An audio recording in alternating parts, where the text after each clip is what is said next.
Chapter 7. In which a friendly move is originated.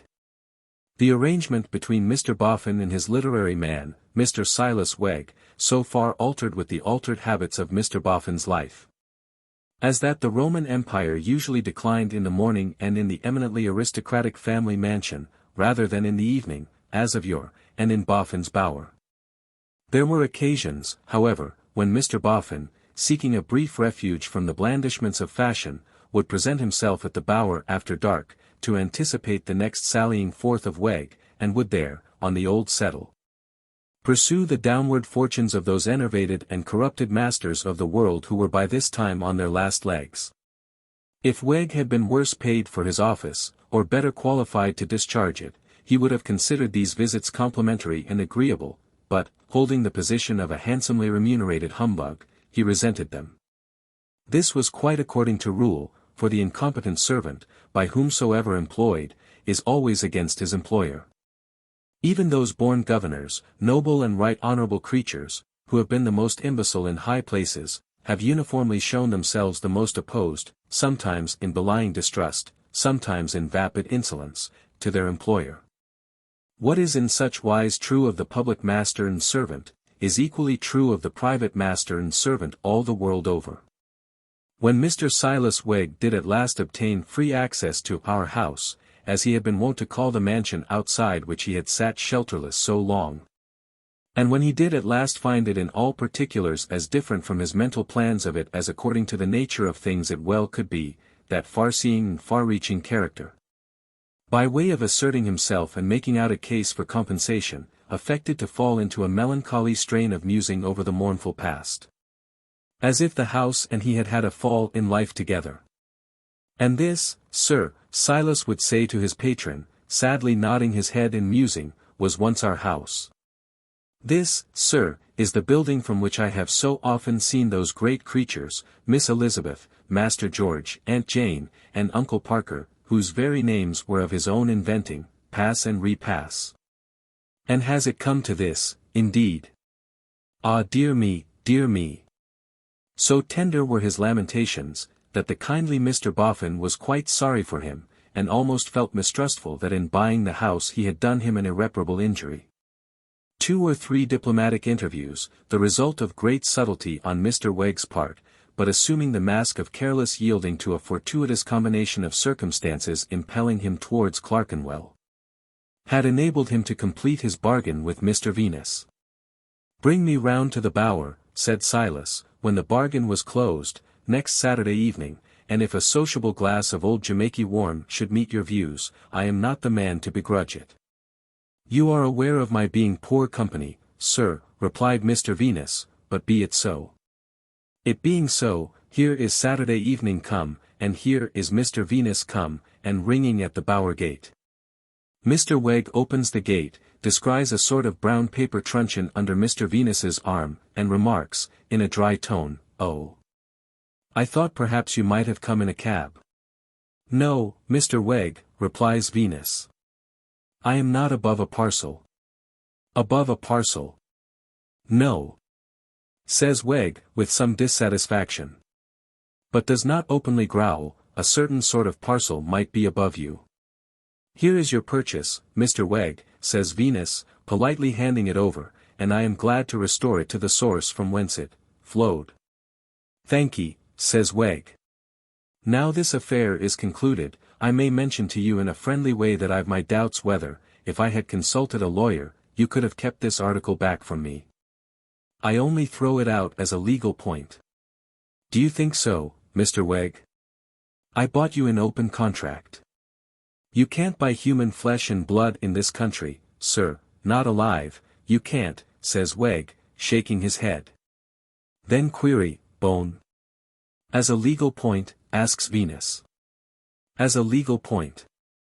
I am not competent to speak upon that, Mr. Wegg,' says Venus, reddening and growing something louder, 'but upon a point of fact I think myself competent to speak, and as a point of fact I would have seen you, will you allow me to say, further?' 'I wouldn't say more than further, if I was you,' Mr. Wegg suggests, pacifically. 'Before I'd have given that packet into your hand without being paid my price for it. I don't pretend to know how the point of law may stand, but I'm thoroughly confident upon the point of fact. As Mr. Venus is irritable, no doubt owing to his disappointment in love, and as it is not the cue of Mr. Wegg to have him out of temper, the latter gentleman soothingly remarks, I only put it as a little case, I only put it hypothetically. Then I'd rather, Mr. Wegg, you put it another time, panorthetically, is Mr. Venus's retort, for I tell you candidly I don't like your little cases. Arrived by this time in Mr. Wegg's sitting room, made bright on the chilly evening by gaslight and fire, Mr. Venus softens and compliments him on his abode. Profiting by the occasion to remind Wegg that he, Venus, told him he had got into a good thing. Tolerable, Wegg rejoins. But bear in mind, Mr. Venus, that there's no gold without its alloy. Mix for yourself and take a seat in the chimbley corner. Will you perform upon a pipe, sir? I am but an indifferent performer, sir, returns the other, but I'll accompany you with a whiff or two at intervals. So, Mr. Venus mixes, and Wegg mixes, and Mr. Venus lights and puffs, and Wegg lights and puffs. And there's alloy even in this metal of yours, Mr. Wegg, you was remarking. Mystery, returns Wegg. I don't like it, Mr. Venus. I don't like to have the life knocked out of former inhabitants of this house, in the gloomy dark, and not know who did it. Might you have any suspicions, Mr. Wegg? No, returns that gentleman. I know who profits by it. But I've no suspicions. Having said which, Mr. Wegg smokes and looks at the fire with a most determined expression of charity, as if he had caught that cardinal virtue by the skirts as she felt it her painful duty to depart from him, and held her by main force. Similarly, resumes Wegg, I have observations as I can offer upon certain points and parties, but I make no objections, Mr. Venus. Here is an immense fortune drops from the clouds upon a person that shall be nameless. Here is a weekly allowance, with a certain weight of coals, drops from the clouds upon me. Which of us is the better man? Not the person that shall be nameless. That's an observation of mine, but I don't make it an objection. I take my allowance and my certain weight of coals. He takes his fortune. That's the way it works. It would be a good thing for me, if I could see things in the calm light you do, Mr. Wegg. Again look here, pursues Silas, with an oratorical flourish of his pipe and his wooden leg, the latter having an undignified tendency to tilt him back in his chair. Here's another observation, Mr. Venus, unaccompanied with an objection. Him that shall be nameless is liable to be talked over. He gets talked over. Him that shall be nameless, having me at his right hand, naturally looking to be promoted higher, and you may perhaps say meriting to be promoted higher. Mr. Venus murmurs that he does say so. Him that shall be nameless, under such circumstances passes me by, and puts a talking over stranger above my head. Which of us two is the better man? Which of us two can repeat most poetry? Which of us two has, in the service of him that shall be nameless, tackled the Romans, both civil and military, till he has got as husky as if he'd been weaned and ever since brought up on sawdust? Not the talking over stranger. Yet the house is as free to him as if it was his, and he has his room, and is put upon a footing, and draws about 1,000 a year. I am banished to the bower, to be found in it like a piece of furniture whenever wanted. Merit, therefore, don't win. That's the way it works. I observe it, because I can't help observing it, being accustomed to take a powerful sight of notice, but I don't object.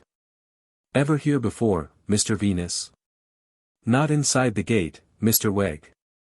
You've been as far as the gate then, Mr. Venus? Yes, Mr. Wegg, and peeped in from curiosity. Did you see anything? Nothing but the dust yard. Mr. Wegg rolls his eyes all round the room, in that ever unsatisfied quest of his, and then rolls his eyes all round Mr. Venus, as if suspicious of his having something about him to be found out. And yet, sir, he pursues, being acquainted with old Mr. Harmon, one would have thought it might have been polite in you, too, to give him a call. And you're naturally of a polite disposition, you are.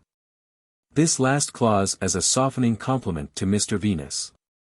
It is true, sir, replies Venus, winking his weak eyes, and running his fingers through his dusty shock of hair, that I was so, before a certain observation soured me. You understand to what I allude, Mr. Wegg? To a certain written statement respecting not wishing to be regarded in a certain light. Since that, all is fled, save gall. Not all, says Mr. Wegg, in a tone of sentimental condolence. Yes, sir, returns Venus, all. The world may deem it harsh, but I'd quite as soon pitch into my best friend as not. Indeed, I'd sooner. Involuntarily making a pass with his wooden leg to guard himself as Mr. Venus springs up in the emphasis of this unsociable declaration, Mr. Wegg tilts over on his back, chair and all, and is rescued by that harmless misanthrope. In a disjointed state and ruefully rubbing his head. Why, you lost your balance, Mr. Wegg, says Venus, handing him his pipe. And about time to do it, grumbles Silas, when a man's visitors, without a word of notice, conduct themselves with the sudden viciousness of Jack's in-boxes. Don't come flying out of your chair like that, Mr. Venus. I ask your pardon, Mr. Wegg. I am so soured. Yes, but hang it, says Wegg argumentatively, a well-governed mind can be soured sitting. And as to being regarded in lights, there's bumpy lights as well as bony. In which, again rubbing his head, I object to regard myself. I'll bear it in memory, sir. If you'll be so good. Mr. Wegg slowly subdues his ironical tone and his lingering irritation, and resumes his pipe. We were talking of old Mr. Harmon being a friend of yours. Not a friend, Mr. Wegg. Only known to speak to, and to have a little deal with now and then. A very inquisitive character, Mr. Wegg, regarding what was found in the dust. As inquisitive as secret. Ah! You found him secret, returns Wegg, with a greedy relish. He had always the look of it, and the manner of it. Ah! With another roll of his eyes. As to what was found in the dust now. Did you ever hear him mention how he found it, my dear friend? Living on the mysterious premises, one would like to know. For instance, where he found things. Or, for instance, how he set about it.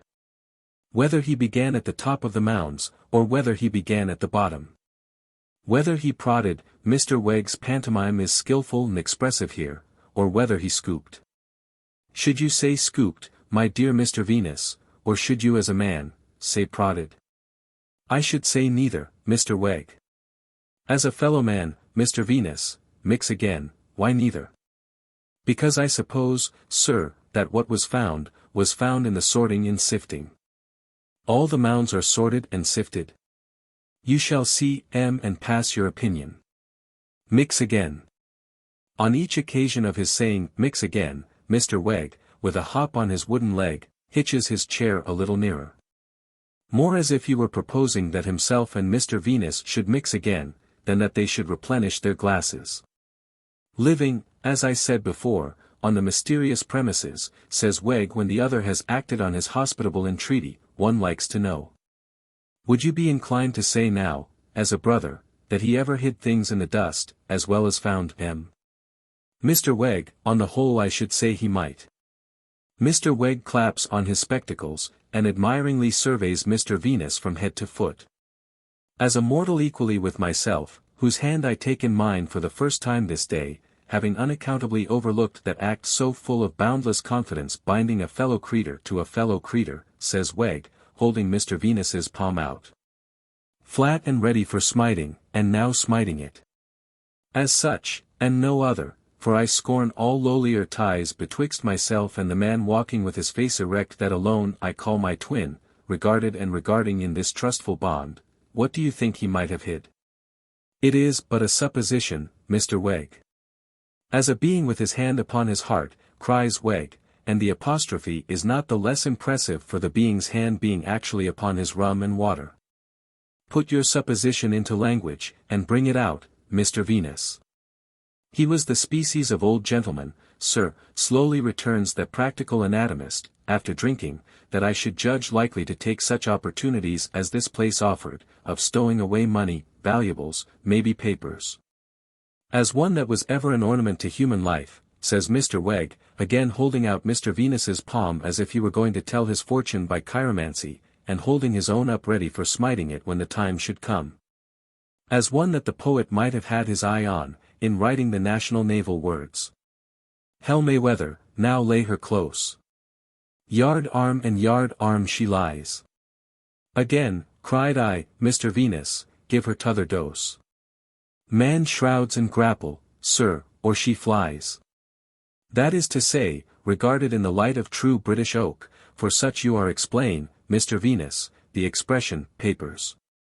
Seeing that the old gentleman was generally cutting off some near relation, or blocking out some natural affection, Mr. Venus rejoins, he most likely made a good many wills and codicils. The palm of Silas Wegg descends with a sounding smack upon the palm of Venus, and Wegg lavishly exclaims, twin in opinion equally with feeling. Mix a little more. Having now hitched his wooden leg in his chair close in front of Mr. Venus, Mr. Wegg rapidly mixes for both, gives his visitor his glass, touches its rim with the rim of his own, puts his own to his lips, puts it down, and spreading his hands on his visitor's knees thus addresses him. Mr. Venus. It ain't that I object to being passed over for a stranger, though I regard the stranger as a more than doubtful customer. It ain't for the sake of making money, though money is ever welcome. It ain't for myself, though I am not so haughty as to be above doing myself a good turn. It's for the cause of the right. Mr. Venus, passively winking his weak eyes both at once, demands, what is, Mr. Wegg? The friendly move, sir, that I now propose. You see the move, sir. Till you have pointed it out, Mr. Wegg, I can't say whether I do or not. If there is anything to be found on these premises, let us find it together. Let us make the friendly move of agreeing to look for it together. Let us make the friendly move of agreeing to share the profits of it equally betwixt us. In the cause of the right. Thus Silas assuming a noble air. Then, says Mr. Venus, looking up, after meditating with his hair held in his hands, as if he could only fix his attention by fixing his head, if anything was to be unburied from under the dust, it would be kept a secret by you and me. Would that be it, Mr. Wegg? That would depend upon what it was, Mr. Venus.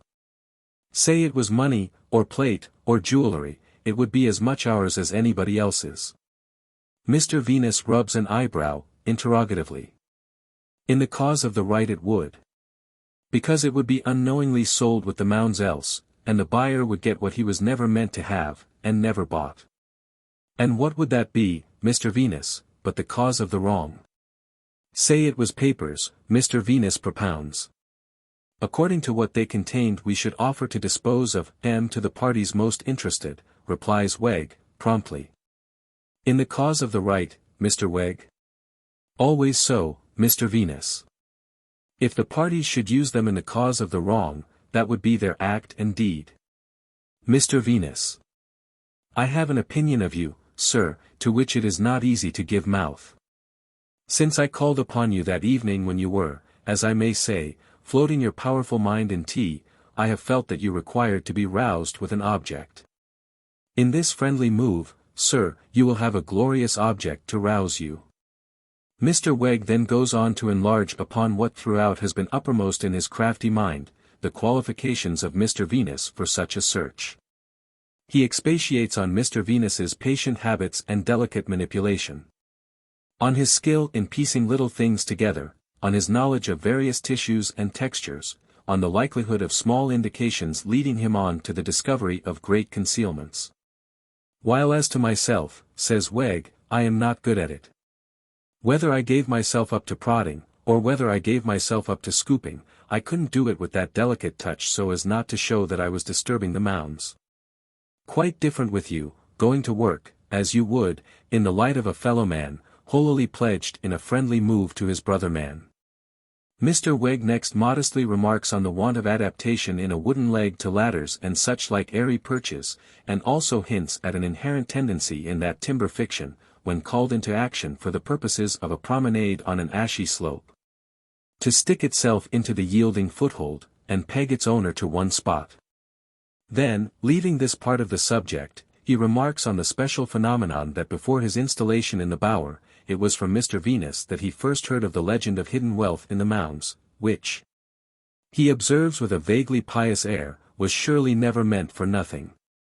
Lastly, he returns to the cause of the right, gloomily foreshadowing the possibility of something being unearthed to criminate Mr. Boffin, of whom he once more candidly admits it cannot be denied that he profits by a murder, and anticipating his denunciation by the friendly movers to avenging justice. And this, Mr. Wegg expressly points out, not at all for the sake of the reward, though it would be a want of principle not to take it. To all this, Mr. Venus, with his shock of dusty hair cocked after the manner of a terrier's ears, attends profoundly. When Mr. Wegg, having finished, opens his arms wide, as if to show Mr. Venus how bare his breast is, and then folds them pending a reply, Mr. Venus winks at him with both eyes some little time before speaking. "I see you have tried it by yourself, Mr. Wegg," he says when he does speak. "You have found out the difficulties by experience." "No, it can hardly be said that I have tried it," replies Wegg, a little dashed by the hint. "I have just skimmed it." "Skimmed it? And found nothing besides the difficulties?" Wegg shakes his head. "I scarcely know what to say to this, Mr. Wegg," observes Venus, after ruminating for a while. "Say yes," Wegg naturally urges.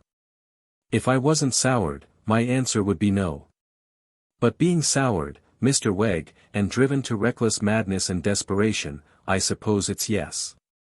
Wegg joyfully reproduces the two glasses, repeats the ceremony of clinking their rims, and inwardly drinks with great heartiness to the health and success in life of the young lady who has reduced Mr. Venus to his present convenient state of mind. The articles of the friendly move are then severally recited and agreed upon. They are but secrecy, fidelity, and perseverance.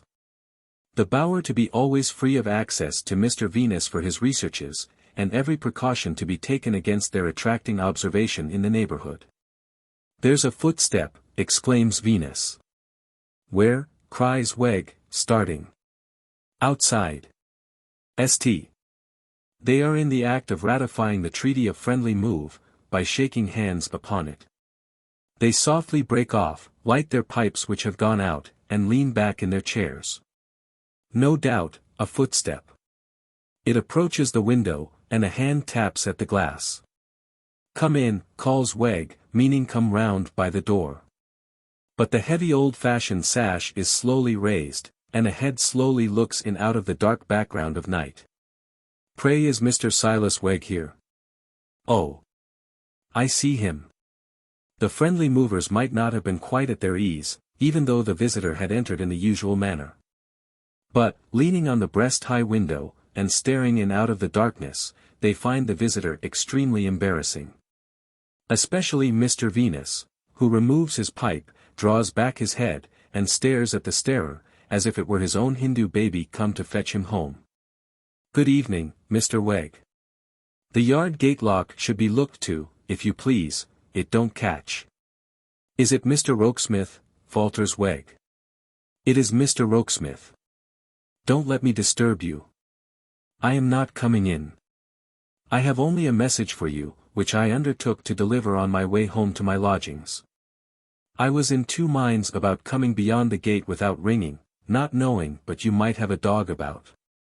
"I wish I had," mutters Wegg, with his back turned as he rose from his chair. "St. Hush. The talking over stranger, Mr. Venus." "Is that anyone I know?" inquires the staring secretary.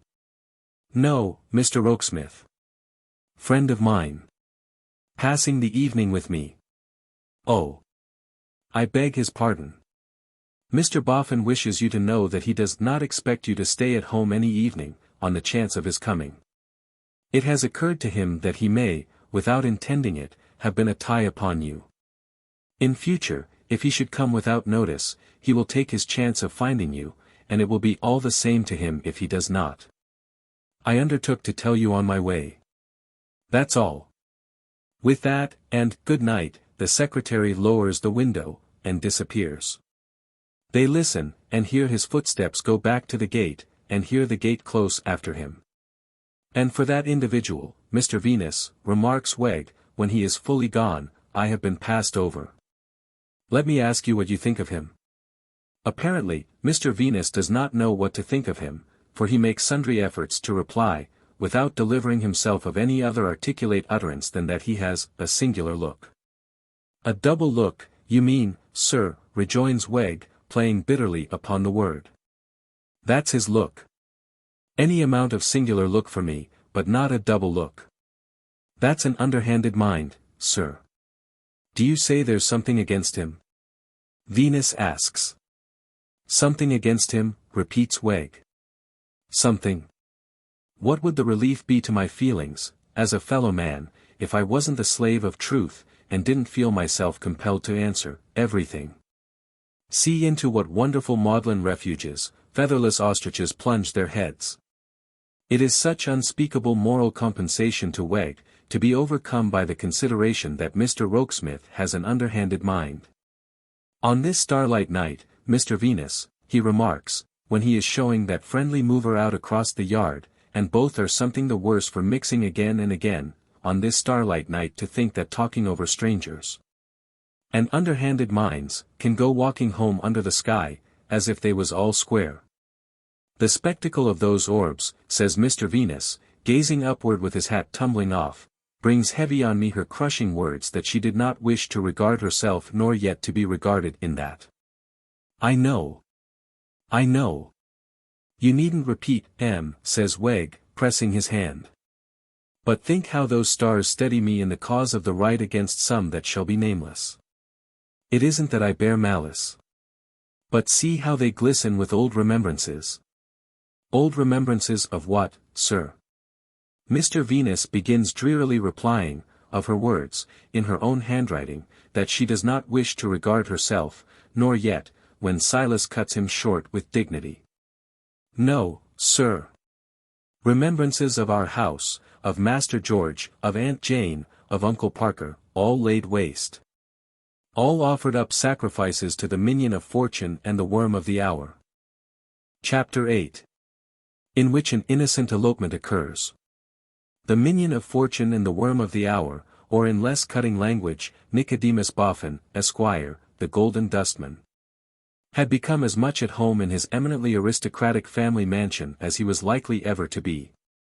He could not but feel that, like an eminently aristocratic family cheese, it was much too large for his wants, and bred an infinite amount of parasites, but he was content to regard this drawback on his property as a sort of perpetual legacy duty.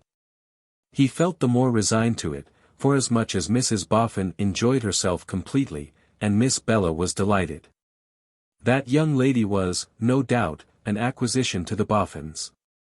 She was far too pretty to be unattractive anywhere, and far too quick of perception to be below the tone of her new career. Whether it improved her heart might be a matter of taste that was open to question. But as touching another matter of taste, its improvement of her appearance and manner, there could be no question whatever. And thus it soon came about that Miss Bella began to set Mrs. Boffin right. And even further, that Miss Bella began to feel ill at ease, and as it were responsible, when she saw Mrs. Boffin going wrong. Not that so sweet a disposition and so sound a nature could ever go very wrong even among the great visiting authorities who agreed that the Boffins were charmingly vulgar, which for certain was not their own case in saying so. But that when she made a slip on the social ice on which all the children of Podsnappery, with genteel souls to be saved, are required to skate in circles, or to slide in long rows, she inevitably tripped Miss Bella up, so that young lady felt, and caused her to experience great confusion under the glances of the more skillful performers engaged in those ice exercises. At Miss Bella's time of life it was not to be expected that she should examine herself very closely on the congruity or stability of her position in Mr. Boffin's house. And as she had never been sparing of complaints of her old home when she had no other to compare it with, so there was no novelty of ingratitude or disdain in her very much preferring her new one. An invaluable man is Rokesmith, said Mr. Boffin, after some 2 or 3 months. But I can't quite make him out. Neither could Bella, so she found the subject rather interesting. He takes more care of my affairs, morning, noon, and night, said Mr. Boffin, than 50 other men put together either could or would. And yet he has ways of his own that are like tying a scaffolding pole right across the road, and bringing me up short when I am almost walking arm in arm with him. May I ask how so, sir? Inquired Bella. Well, my dear, said Mr. Boffin, he won't meet any company here, but you. When we have visitors, I should wish him to have his regular place at the table like ourselves, but no, he won't take it. If he considers himself above it, said Miss Bella, with an airy toss of her head, I should leave him alone. It ain't that, my dear, replied Mr. Boffin, thinking it over. He don't consider himself above it. Perhaps he considers himself beneath it, suggested Bella. If so, he ought to know best. No, my dear, nor it ain't that, neither. No, repeated Mr. Boffin, with a shake of his head, after again thinking it over. Rokesmith is a modest man, but he don't consider himself beneath it. Then what does he consider, sir? Asked Bella. Dashed if I know, said Mr. Boffin. It seemed at first as if it was only Lightwood that he objected to meet. And now it seems to be everybody, except you. Oh ho! Thought Miss Bella. Indeed. That's it, is it?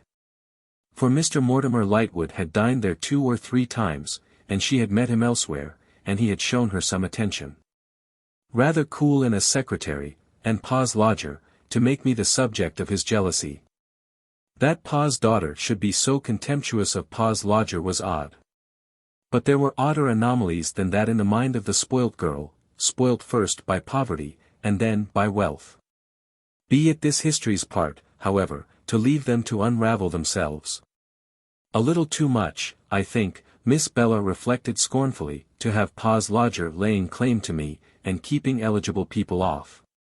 A little too much, indeed, to have the opportunities opened to me by Mr. and Mrs. Boffin, appropriated by a mere secretary and Pa's lodger.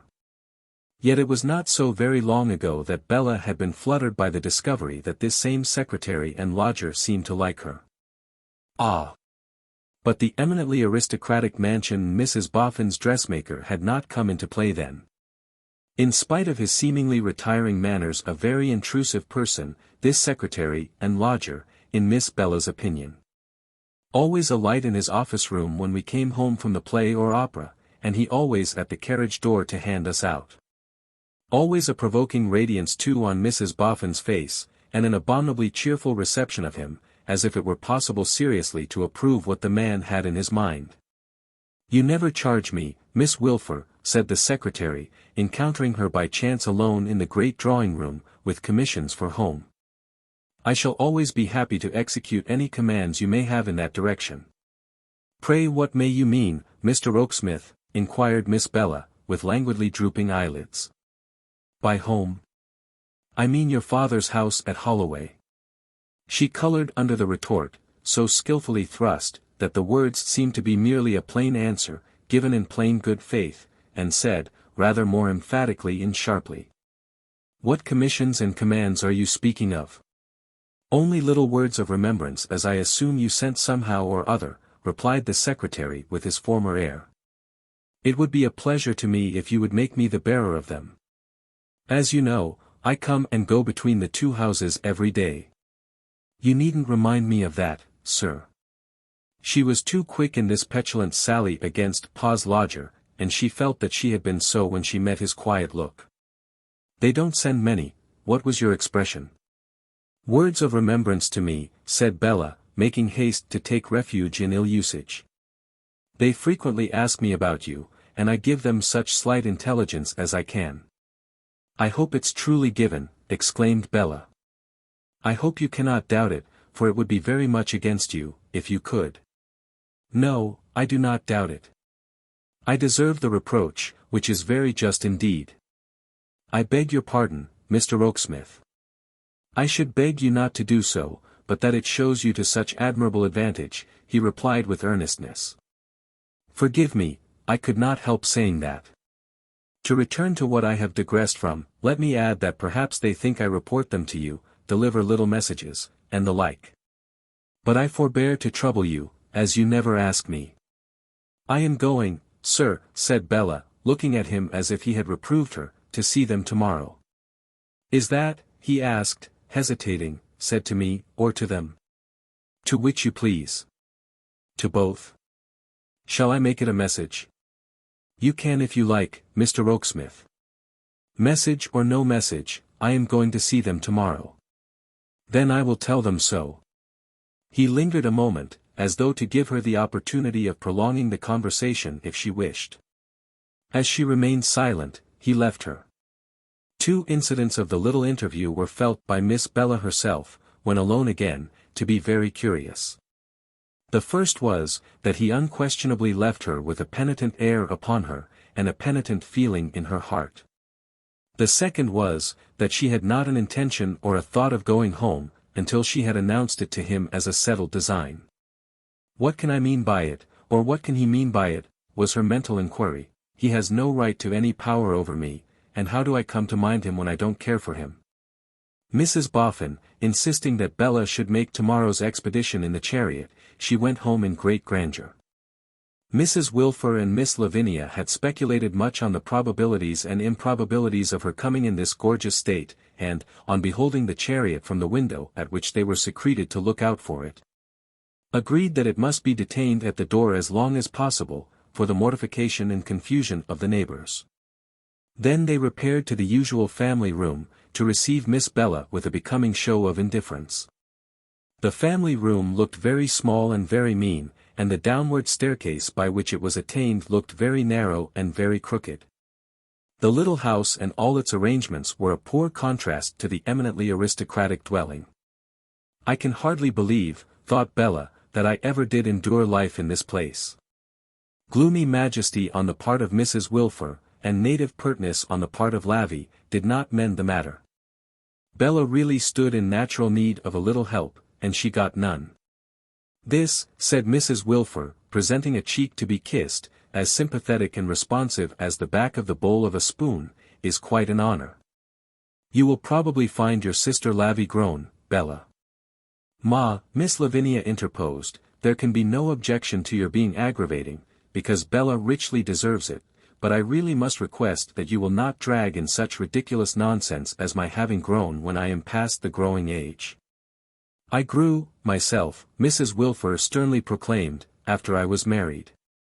"Very well, Ma," returned Lavvy, "then I think you had much better have left it alone." The lofty glare with which the majestic woman received this answer, might have embarrassed a less pert opponent, but it had no effect upon Lavinia, who, leaving her parent to the enjoyment of any amount of glaring that she might deem desirable under the circumstances, accosted her sister, undismayed. "I suppose you won't consider yourself quite disgraced, Bella, if I give you a kiss?" "Well. And how do you do, Bella? And how are your Boffins?" "Peace," exclaimed Mrs. Wilfer. "Hold. I will not suffer this tone of levity. My goodness me. How are your Spoffins, then," said Lavvy, "since Ma so very much objects to your Boffins?" "Impertinent girl." "Minx," said Mrs. Wilfer, with dread severity. "I don't care whether I am a minx, or a sphinx," returned Lavinia, coolly, tossing her head. "It's exactly the same thing to me, and I'd every bit as soon be one as the other, but I know this, I'll not grow after I'm married." "You will not."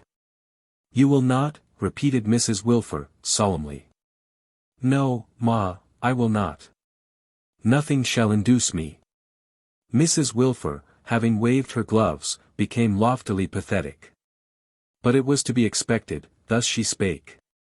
"A child of mine deserts me for the proud and prosperous, and another child of mine despises me. It is quite fitting." "Ma," Bella struck in, "Mr. and Mrs. Boffin are prosperous, no doubt, but you have no right to say they are proud. You must know very well that they are not." "In short, Ma," said Lavvy, bouncing over to the enemy without a word of notice, "you must know very well, or if you don't, more shame for you, that Mr. and Mrs. Boffin are just absolute perfection." "Truly," returned Mrs. Wilfer, courteously receiving the deserter, "it would seem that we are required to think so. And this, Lavinia, is my reason for objecting to a tone of levity. Mrs. Boffin, of whose physiognomy I can never speak with the composure I would desire to preserve, and your mother, are not on terms of intimacy. It is not for a moment to be supposed that she and her husband dare to presume to speak of this family as the Wilfers. I cannot therefore condescend to speak of them as the Boffins. No. For such a tone, call it familiarity, levity, equality, or what you will, would imply those social interchanges which do not exist. Do I render myself intelligible? Without taking the least notice of this inquiry, albeit delivered in an imposing and forensic manner, Lavinia reminded her sister, after all, you know, Bella, you haven't told us how your watches' names are. I don't want to speak of them here, replied Bella, suppressing indignation, and tapping her foot on the floor. They are much too kind and too good to be drawn into these discussions. Why put it so? Demanded Mrs. Wilfer, with biting sarcasm. Why adopt a circuitous form of speech? It is polite and it is obliging, but why do it? Why not openly say that they are much too kind and too good for us? We understand the allusion. Why disguise the phrase? Ma, said Bella, with one beat of her foot, you are enough to drive a saint mad, and so is Lavvy. Unfortunate Lavvy, cried Mrs. Wilfer, in a tone of commiseration. She always comes for it. My poor child. But Lavvy, with the suddenness of her former desertion, now bounced over to the other enemy, very sharply remarking, don't patronize me, Ma, because I can take care of myself. I only wonder, resumed Mrs. Wilfer, directing her observations to her elder daughter, as safer on the whole than her utterly unmanageable younger, that you found time and inclination to tear yourself from Mr. and Mrs. Boffin. And come to see us at all.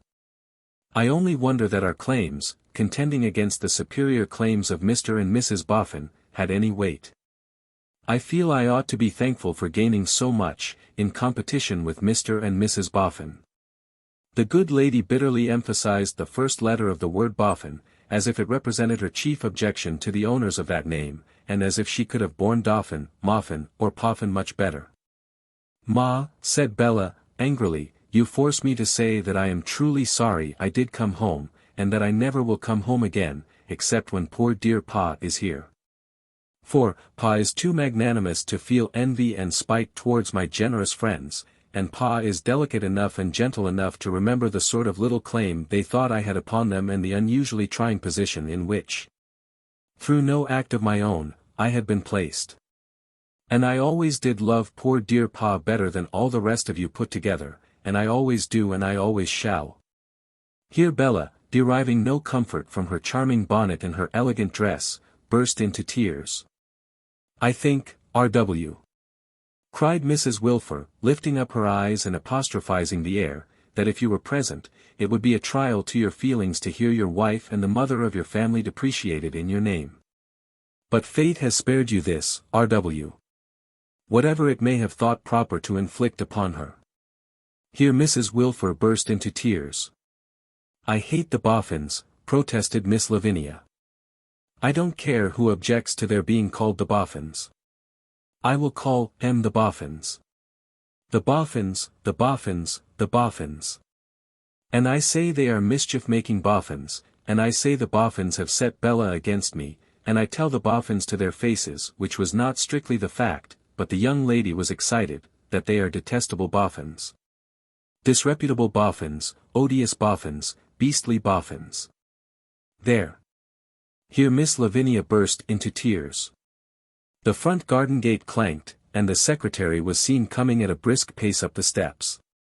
Leave me to open the door to him, said Mrs. Wilfer, rising with stately resignation as she shook her head and dried her eyes. We have at present no stipendiary girl to do so. We have nothing to conceal. If he sees these traces of emotion on our cheeks, let him construe them as he may. With those words she stalked out. In a few moments she stalked in again, proclaiming in her heraldic manner, Mr. Rokesmith is the bearer of a packet for Miss Bella Wilfer. Mr. Rokesmith followed close upon his name, and of course saw what was amiss. But he discreetly affected to see nothing, and addressed Miss Bella. Mr. Boffin intended to have placed this in the carriage for you this morning. He wished you to have it, as a little keepsake he had prepared. It is only a purse, Miss Wilfer, but as he was disappointed in his fancy, I volunteered to come after you with it. Bella took it in her hand, and thanked him. We have been quarrelling here a little, Mr. Rokesmith, but not more than we used. You know our agreeable ways among ourselves. You find me just going. Goodbye, Mamma. Goodbye, Lavvy, and with a kiss for each Miss Bella turned to the door. The secretary would have attended her, but Mrs. Wilfer advancing and saying with dignity, "Pardon me. Permit me to assert my natural right to escort my child to the equipage which is in waiting for her," he begged pardon and gave place. It was a very magnificent spectacle indeed, to see Mrs. Wilfer throw open the house door, and loudly demand with extended gloves, the male domestic of Mrs. Boffin. To whom presenting himself, she delivered the brief but majestic charge, "Miss Wilfer." Coming out, and so delivered her over, like a female lieutenant of the Tower relinquishing a state prisoner. The effect of this ceremonial was for some quarter of an hour afterwards perfectly paralyzing on the neighbors, and was much enhanced by the worthy lady airing herself for that term in a kind of splendidly serene trance on the top step. When Bella was seated in the carriage, she opened the little packet in her hand. It contained a pretty purse, and the purse contained a bank note for £50. "This shall be a joyful surprise for poor dear Pa," said Bella, "and I'll take it myself into the city." As she was uninformed respecting the exact locality of the place of business of Chicksey Veneering and Stobbles, but knew it to be near Mincing Lane, she directed herself to be driven to the corner of that darksome spot. Thence she dispatched the male domestic of Mrs. Boffin, in search of the counting-house of Chicksey Veneering and Stobbles, with a message importing that if our Wilfer could come out, there was a lady waiting who would be glad to speak with him.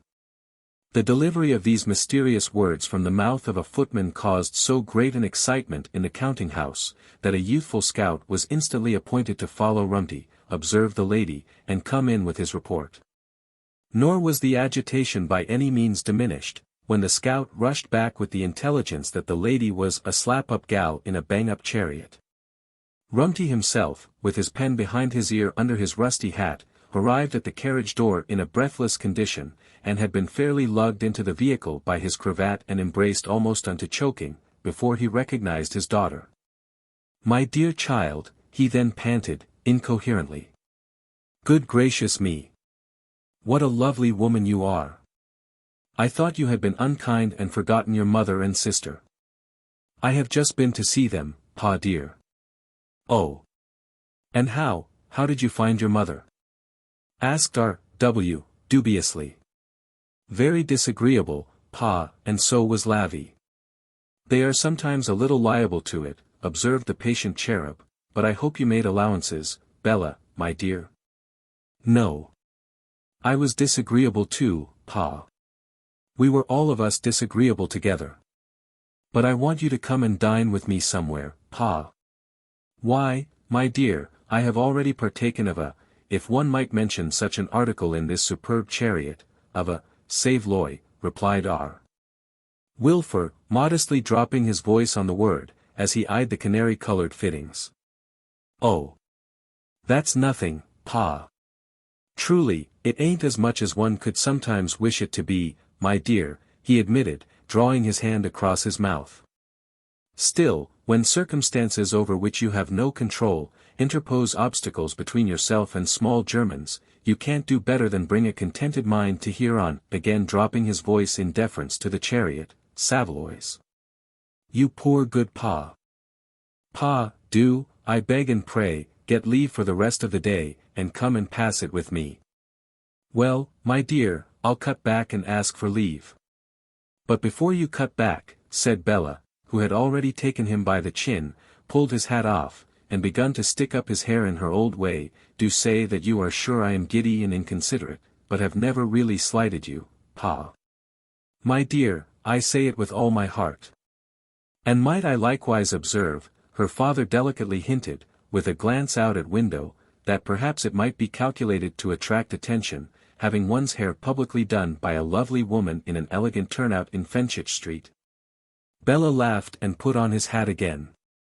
But when his boyish figure bobbed away, its shabbiness and cheerful patience smote the tears out of her eyes. "I hate that secretary for thinking it of me," she said to herself, "and yet it seems half true." Back came her father, more like a boy than ever, in his release from school. "All right, my dear. Leave given at once. Really very handsomely done. Now where can we find some quiet place, Pa, in which I can wait for you while you go on an errand for me, if I send the carriage away?" It demanded cogitation. "You see, my dear," he explained, "you really have become such a very lovely woman, that it ought to be a very quiet place." At length he suggested, near the garden up by the Trinity House on Tower Hill. So, they were driven there, and Bella dismissed the chariot, sending a penciled note by it to Mrs. Boffin, that she was with her father. "Now, Pa, attend to what I am going to say, and promise and vow to be obedient." "I promise and vow, my dear. You ask no questions. You take this purse, you go to the nearest place where they keep everything of the very very best, ready-made. You buy and put on, the most beautiful suit of clothes, the most beautiful hat, and the most beautiful pair of bright boots, patent leather, Pa, mind, that are to be got for money, and you come back to me. But, my dear Bella, take care, Pa," pointing her forefinger at him, merrily. "You have promised and vowed. It's perjury, you know." There was water in the foolish little fellow's eyes, but she kissed them dry, though her own were wet, and he bobbed away again. After half an hour, he came back, so brilliantly transformed, that Bella was obliged to walk round him in ecstatic admiration 20 times, before she could draw her arm through his, and delightedly squeeze it. "Now, Pa," said Bella, hugging him close, "take this lovely woman out to dinner." "Where shall we go, my dear?" "Greenwich," said Bella, valiantly. "And be sure you treat this lovely woman with everything of the best." While they were going along to take boat, "Don't you wish, my dear," said R.W., timidly, "that your mother was here?" "No, I don't, Pa, for I like to have you all to myself today. I was always your little favorite at home, and you were always mine. We have run away together often, before now, haven't we, Pa?" "Ah, to be sure we have. Many a Sunday when your mother was a little liable to it," repeating his former delicate expression after pausing to cough. "Yes, and I am afraid I was seldom or never as good as I ought to have been, Pa. I made you carry me, over and over again, when you should have made me walk, and I often drove you in harness, when you would much rather have sat down and read your newspaper, didn't I?" "Sometimes, sometimes. But lor, what a child you were! What a companion you were!" "Companion? That's just what I want to be today, Pa.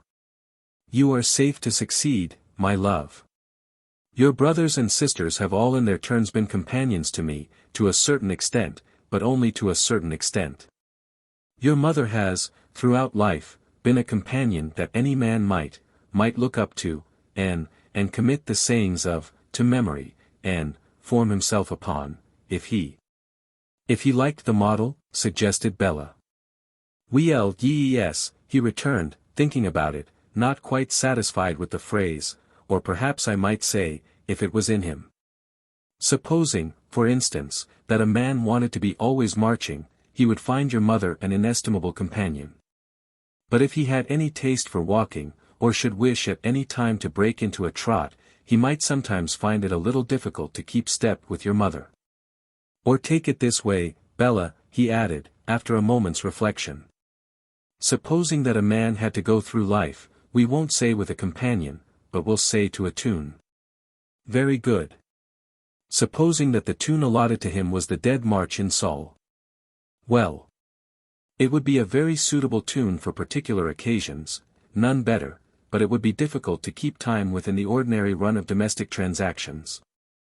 For instance, if he took his supper after a hard day, to the Dead March in Sol, his food might be likely to sit heavy on him. Or, if he was at any time inclined to relieve his mind by singing a comic song or dancing a hornpipe, and was obliged to do it to the Dead March in Sol, he might find himself put out in the execution of his lively intentions. Poor Pa!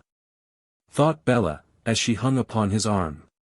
Now, what I will say for you, my dear, the cherub pursued mildly and without a notion of complaining, is, that you are so adaptable.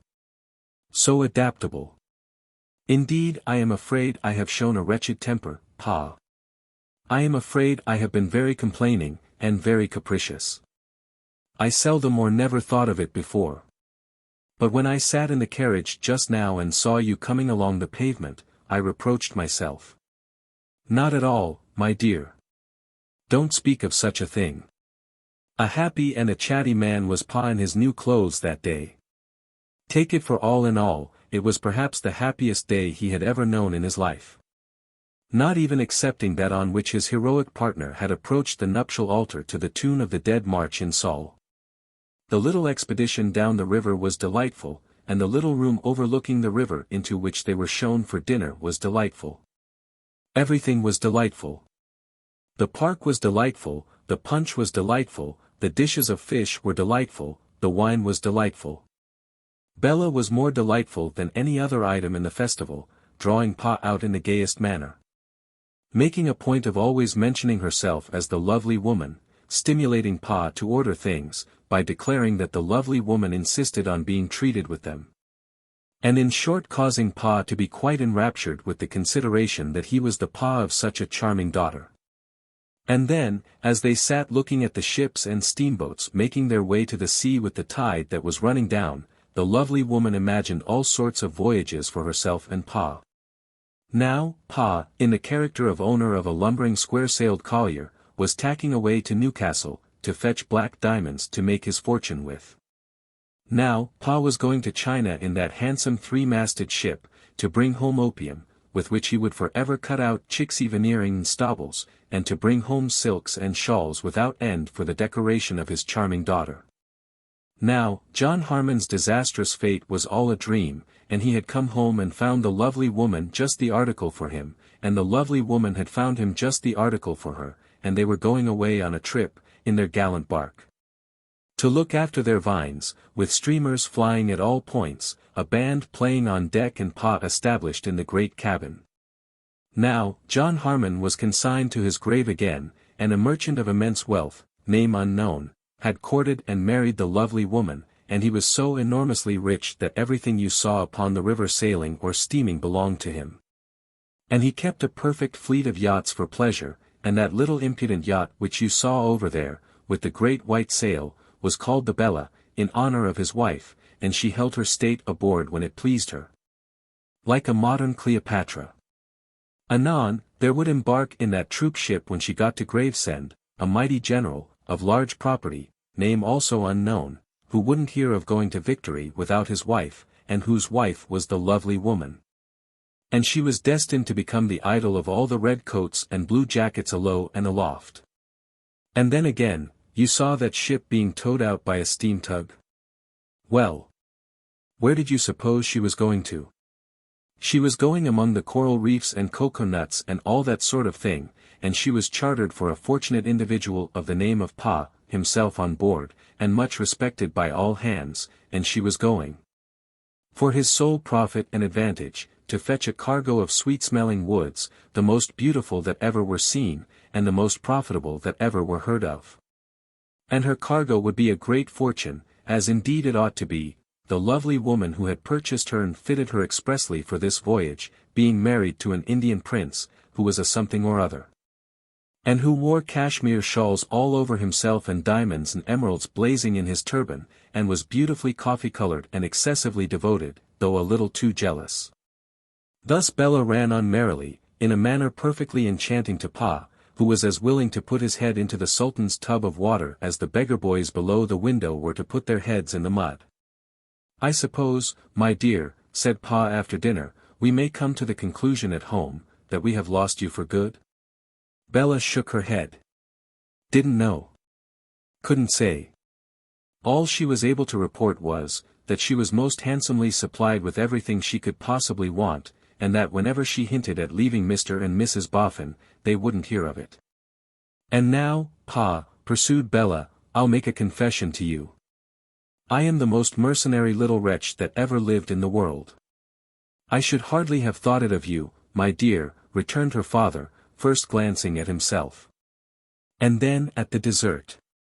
I understand what you mean, Pa, but it's not that.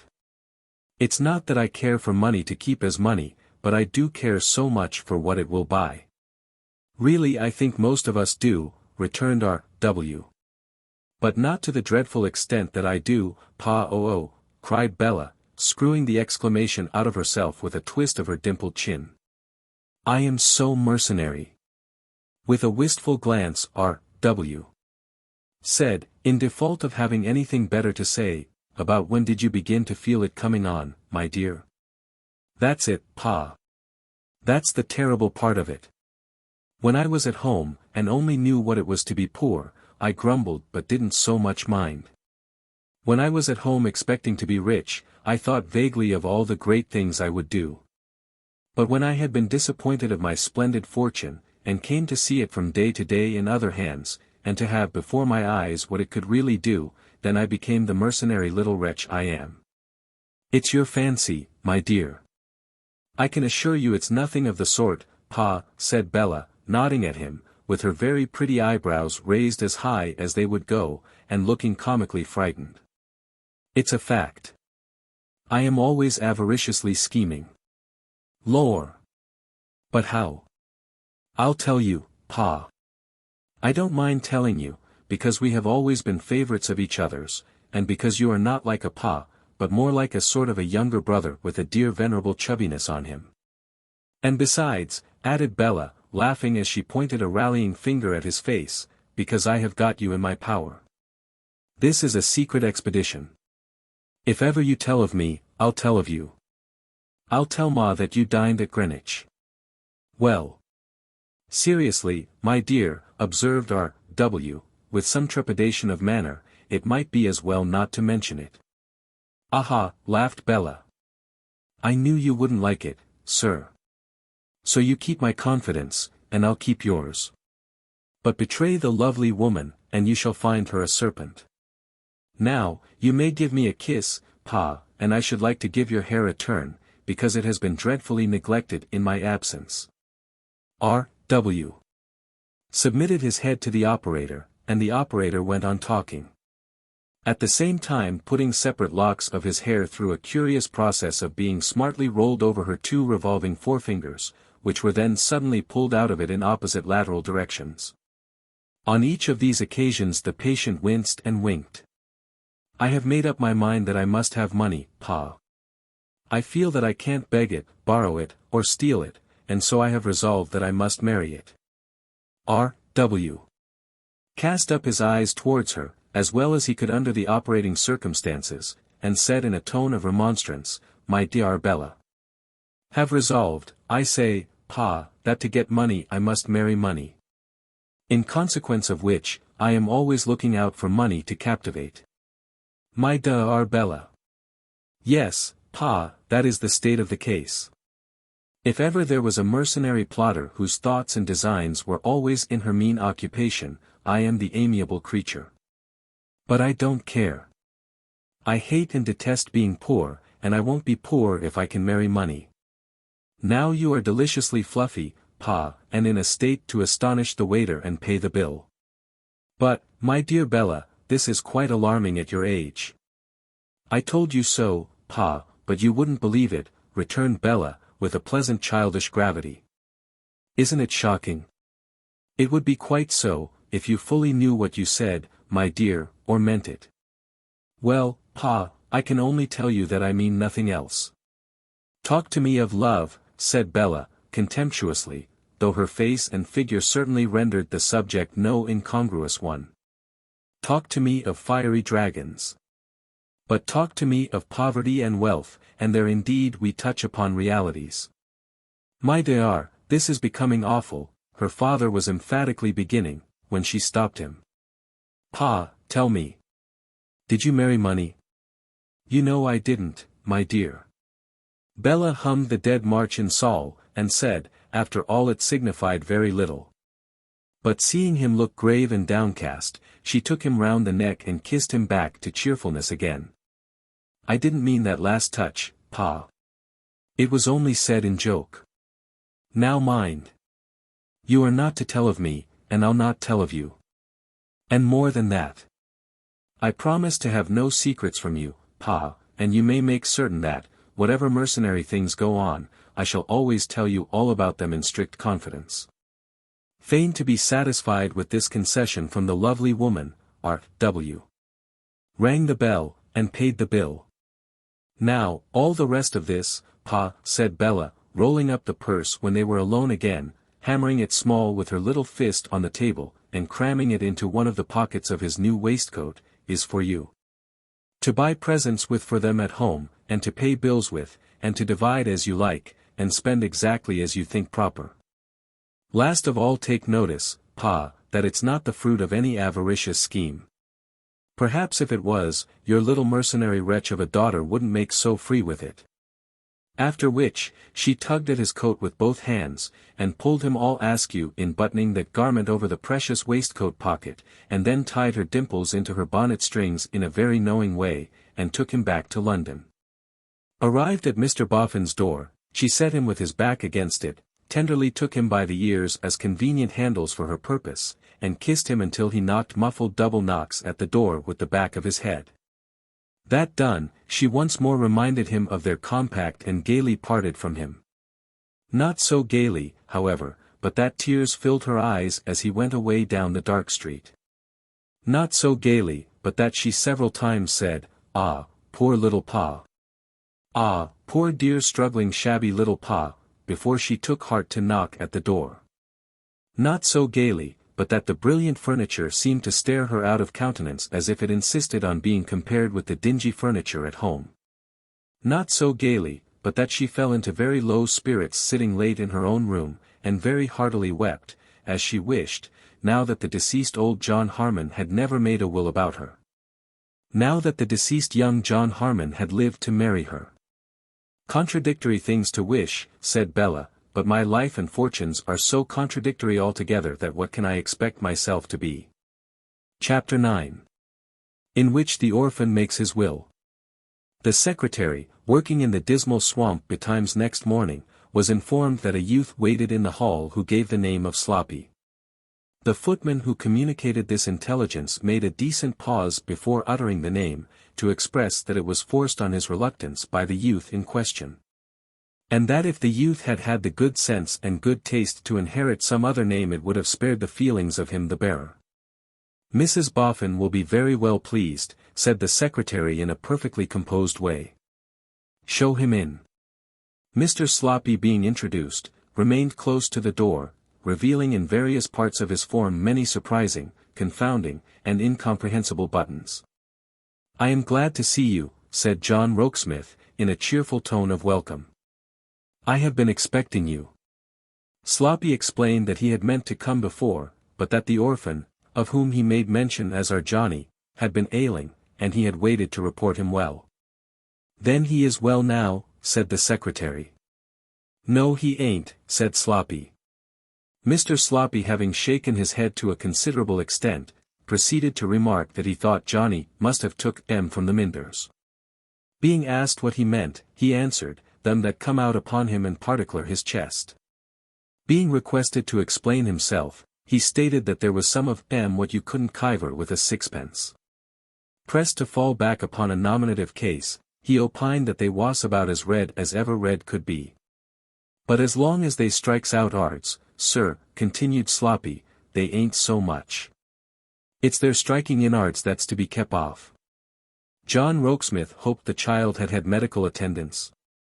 Oh yes, said Sloppy, he had been took to the doctor's shop once. And what did the doctor call it? Rokesmith asked him.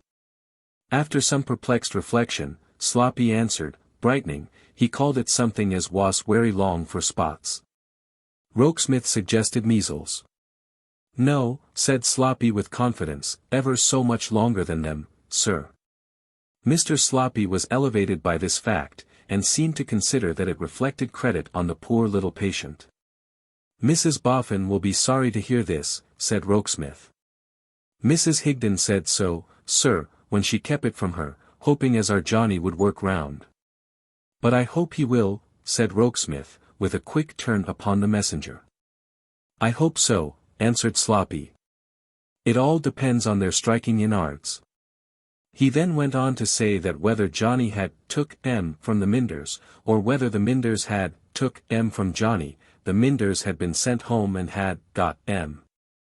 Furthermore, that Mrs. Higden's days and nights being devoted to our Johnny, who was never out of her lap, the whole of the mangling arrangements had devolved upon himself, and he had had rather a tight time. The ungainly piece of honesty beamed and blushed as he said it, quite enraptured with the remembrance of having been serviceable. "Last night," said Sloppy, "when I was turning at the wheel pretty late, the mangle seemed to go like our Johnny's breathing. It begun beautiful, then as it went out it shook a little and got unsteady, then as it took the turn to come home it had a rattle like and lumbered a bit, then it come smooth. And so it went on till I scarce knowed which was mangle and which was our Johnny. Nor our Johnny, he scarce knowed either, for sometimes when the mangle lumbers he says, 'Me choking, Granny,' and Mrs. Higden holds him up in her lap and says to me, 'Bide a bit, Sloppy,' and we all stops together. And when our Johnny gets his breathing again, I turns again, and we all goes on together." Sloppy had gradually expanded with his description into a stare and a vacant grin. He now contracted, being silent, into a half-repressed gush of tears, and, under pretence of being heated, drew the under part of his sleeve across his eyes with a singularly awkward, laborious, and roundabout smear. "This is unfortunate," said Rokesmith. "I must go and break it to Mrs. Boffin." "Stay you here, Sloppy." Sloppy stayed there, staring at the pattern of the paper on the wall, until the secretary and Mrs. Boffin came back together. And with Mrs. Boffin was a young lady, Miss Bella Wilfer by name, who was better worth staring at, it occurred to Sloppy, than the best of wallpapering. "Ah, my poor dear pretty little John Harmon," exclaimed Mrs. Boffin. "Yes, mum," said the sympathetic Sloppy. "You don't think he is in a very, very bad way, do you?" asked the pleasant creature with her wholesome cordiality.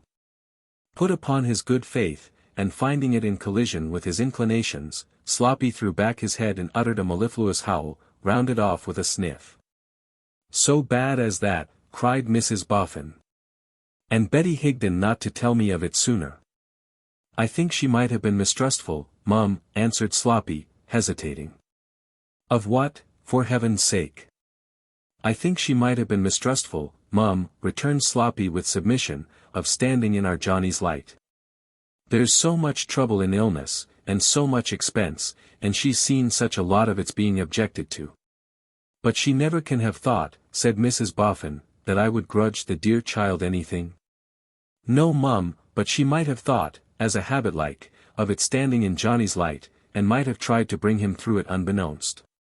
Sloppy knew his ground well. To conceal herself in sickness, like a lower animal. To creep out of sight and coil herself away and die, had become this woman's instinct.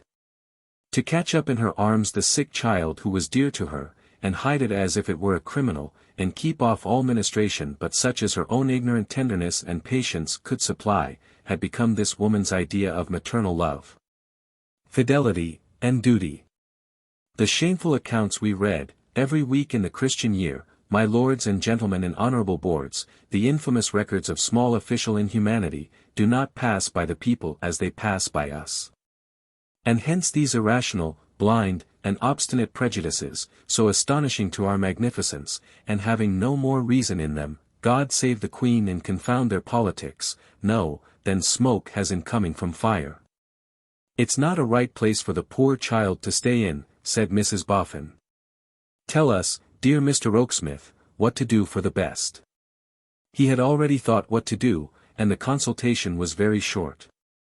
He could pave the way, he said, in half an hour, and then they would go down to Brentford. "Pray take me," said Bella. Therefore a carriage was ordered, of capacity to take them all, and in the meantime Sloppy was regaled, feasting alone in the secretary's room, with a complete realization of that fairy vision, meat, beer, vegetables, and pudding. In consequence of which his buttons became more importunate of public notice than before, with the exception of 2 or 3 about the region of the waistband, which modestly withdrew into a creasy retirement. Punctual to the time, appeared the carriage and the secretary. He sat on the box, and Mr. Sloppy graced the rumble.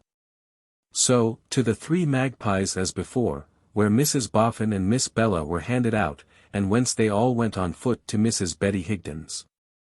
But, on the way down, they had stopped at a toy shop, and had bought that noble charger, a description of whose points and trappings had on the last occasion conciliated the then worldly-minded orphan, and also a Noah's Ark.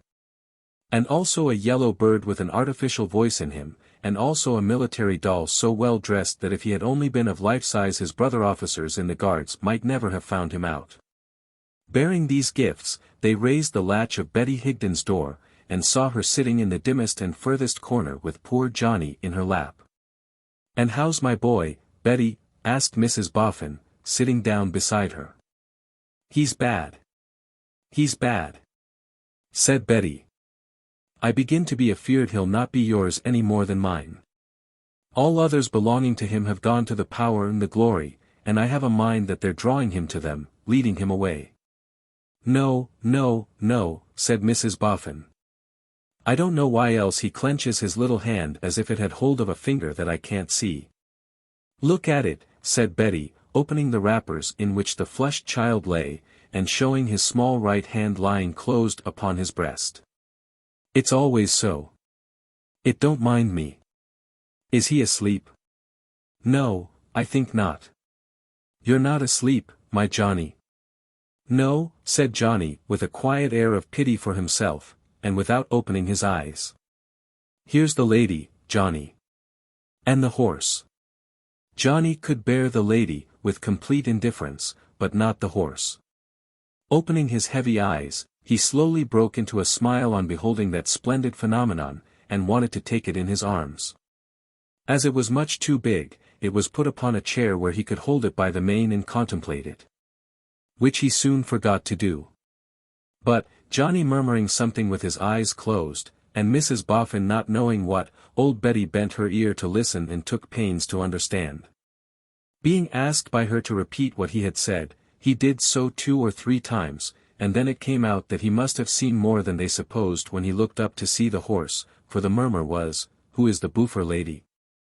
Now, the Wilfer, or beautiful, lady was Bella, and whereas this notice from the poor baby would have touched her of itself, it was rendered more pathetic by the late melting of her heart to her poor little father, and their joke about the lovely woman. So, Bella's behavior was very tender and very natural when she kneeled on the brick floor to clasp the child, and when the child, with a child's admiration of what is young and pretty, fondled the Wilfer lady. "Now, my good dear Betty," said Mrs. Boffin, hoping that she saw her opportunity, and laying her hand persuasively on her arm, "we have come to remove Johnny from this cottage to where he can be taken better care of." Instantly, and before another word could be spoken, the old woman started up with blazing eyes, and rushed at the door with the sick child. "Stand away from me every one of ye," she cried out wildly. "I see what ye mean now. Let me go my way, all of ye. I'd sooner kill the pretty, and kill myself." "Stay, stay," said Rokesmith, soothing her. "You don't understand." "I understand too well. I know too much about it, sir. I've run from it too many a year. No. Never for me, nor for the child, while there's water enough in England to cover us." The terror, the shame, the passion of horror and repugnance, firing the worn face and perfectly maddening it, would have been a quite terrible sight, if embodied in one old fellow creature alone. Yet it crops up, as our slang goes, my lords and gentlemen and honorable boards, in other fellow creatures, rather frequently. "It's been chasing me all my life, but it shall never take me nor mine alive," cried old Betty. "I've done with ye. I'd have fastened door and window and starved out, afore I'd ever have let ye in, if I had known what ye came for."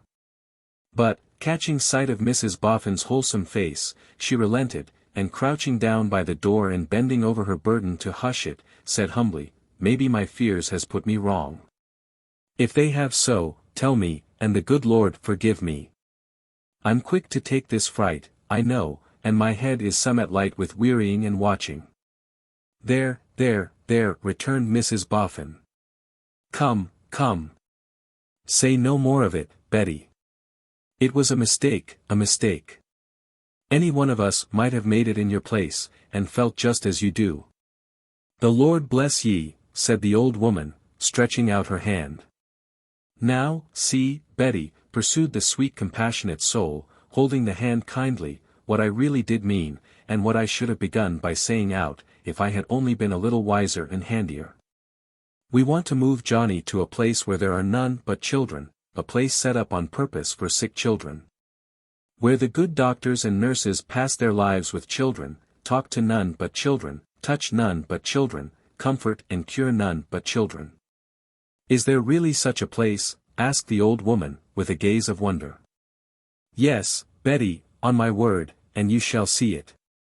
If my home was a better place for the dear boy, I'd take him to it, but indeed it's not. You shall take him, returned Betty, fervently kissing the comforting hand, where you will, my dearie.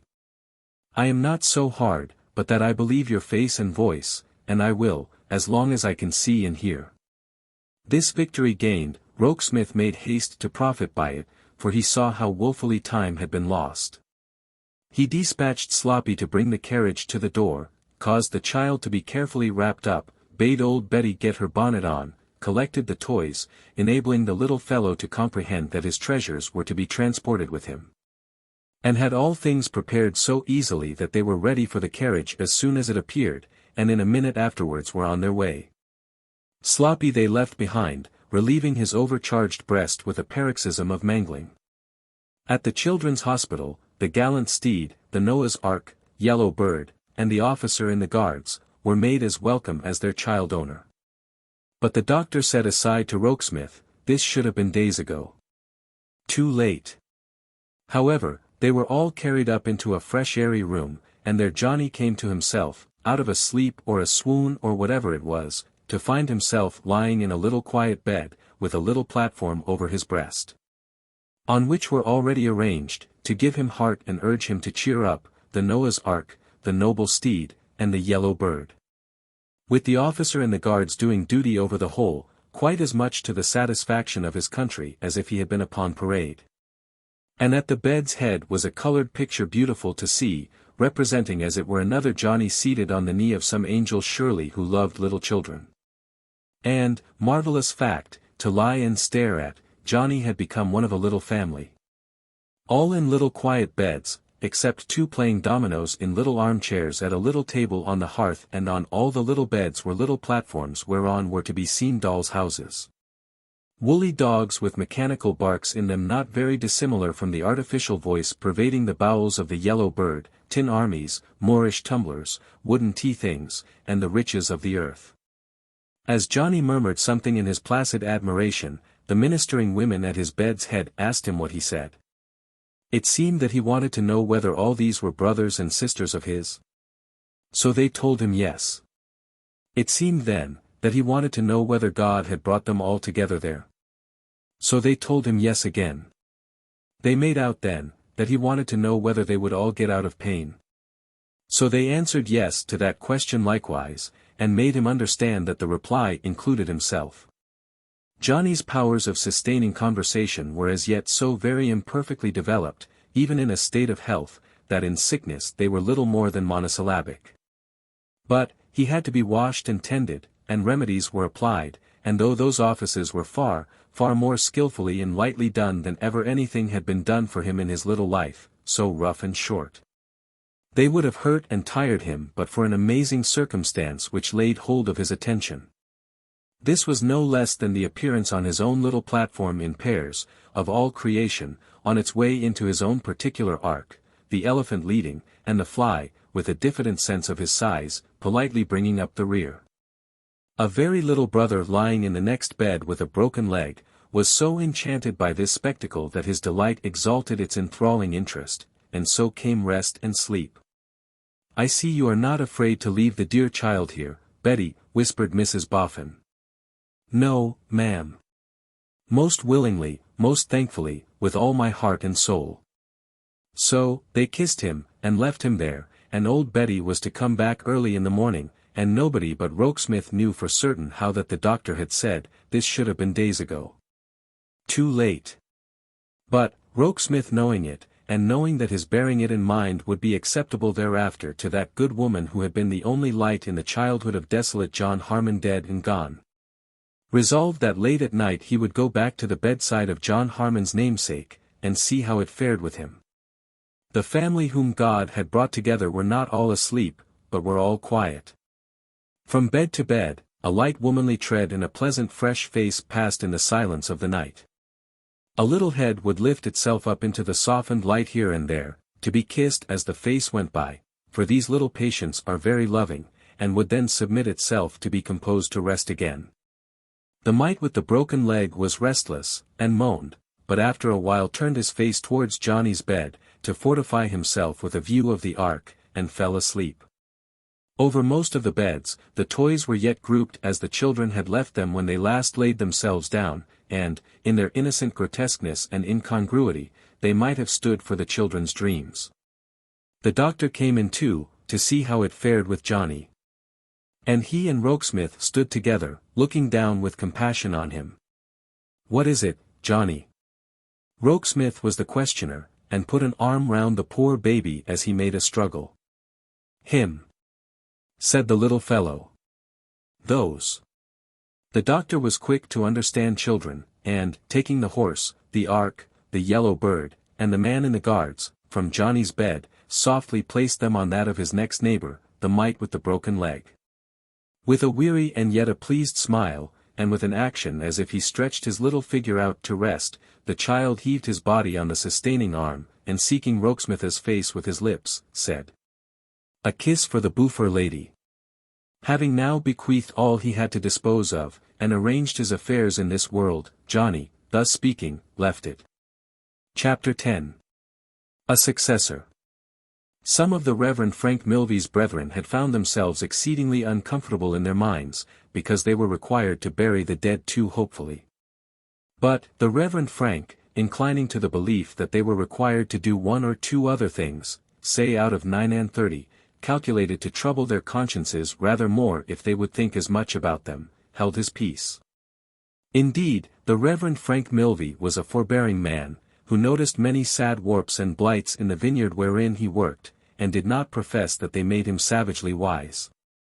He only learned that the more he himself knew, in his little limited human way, the better he could distantly imagine what omniscience might know.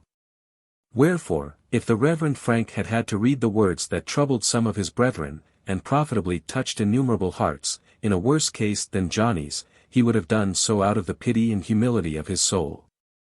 Reading them over Johnny, he thought of his own 6 children, but not of his poverty, and read them with dimmed eyes.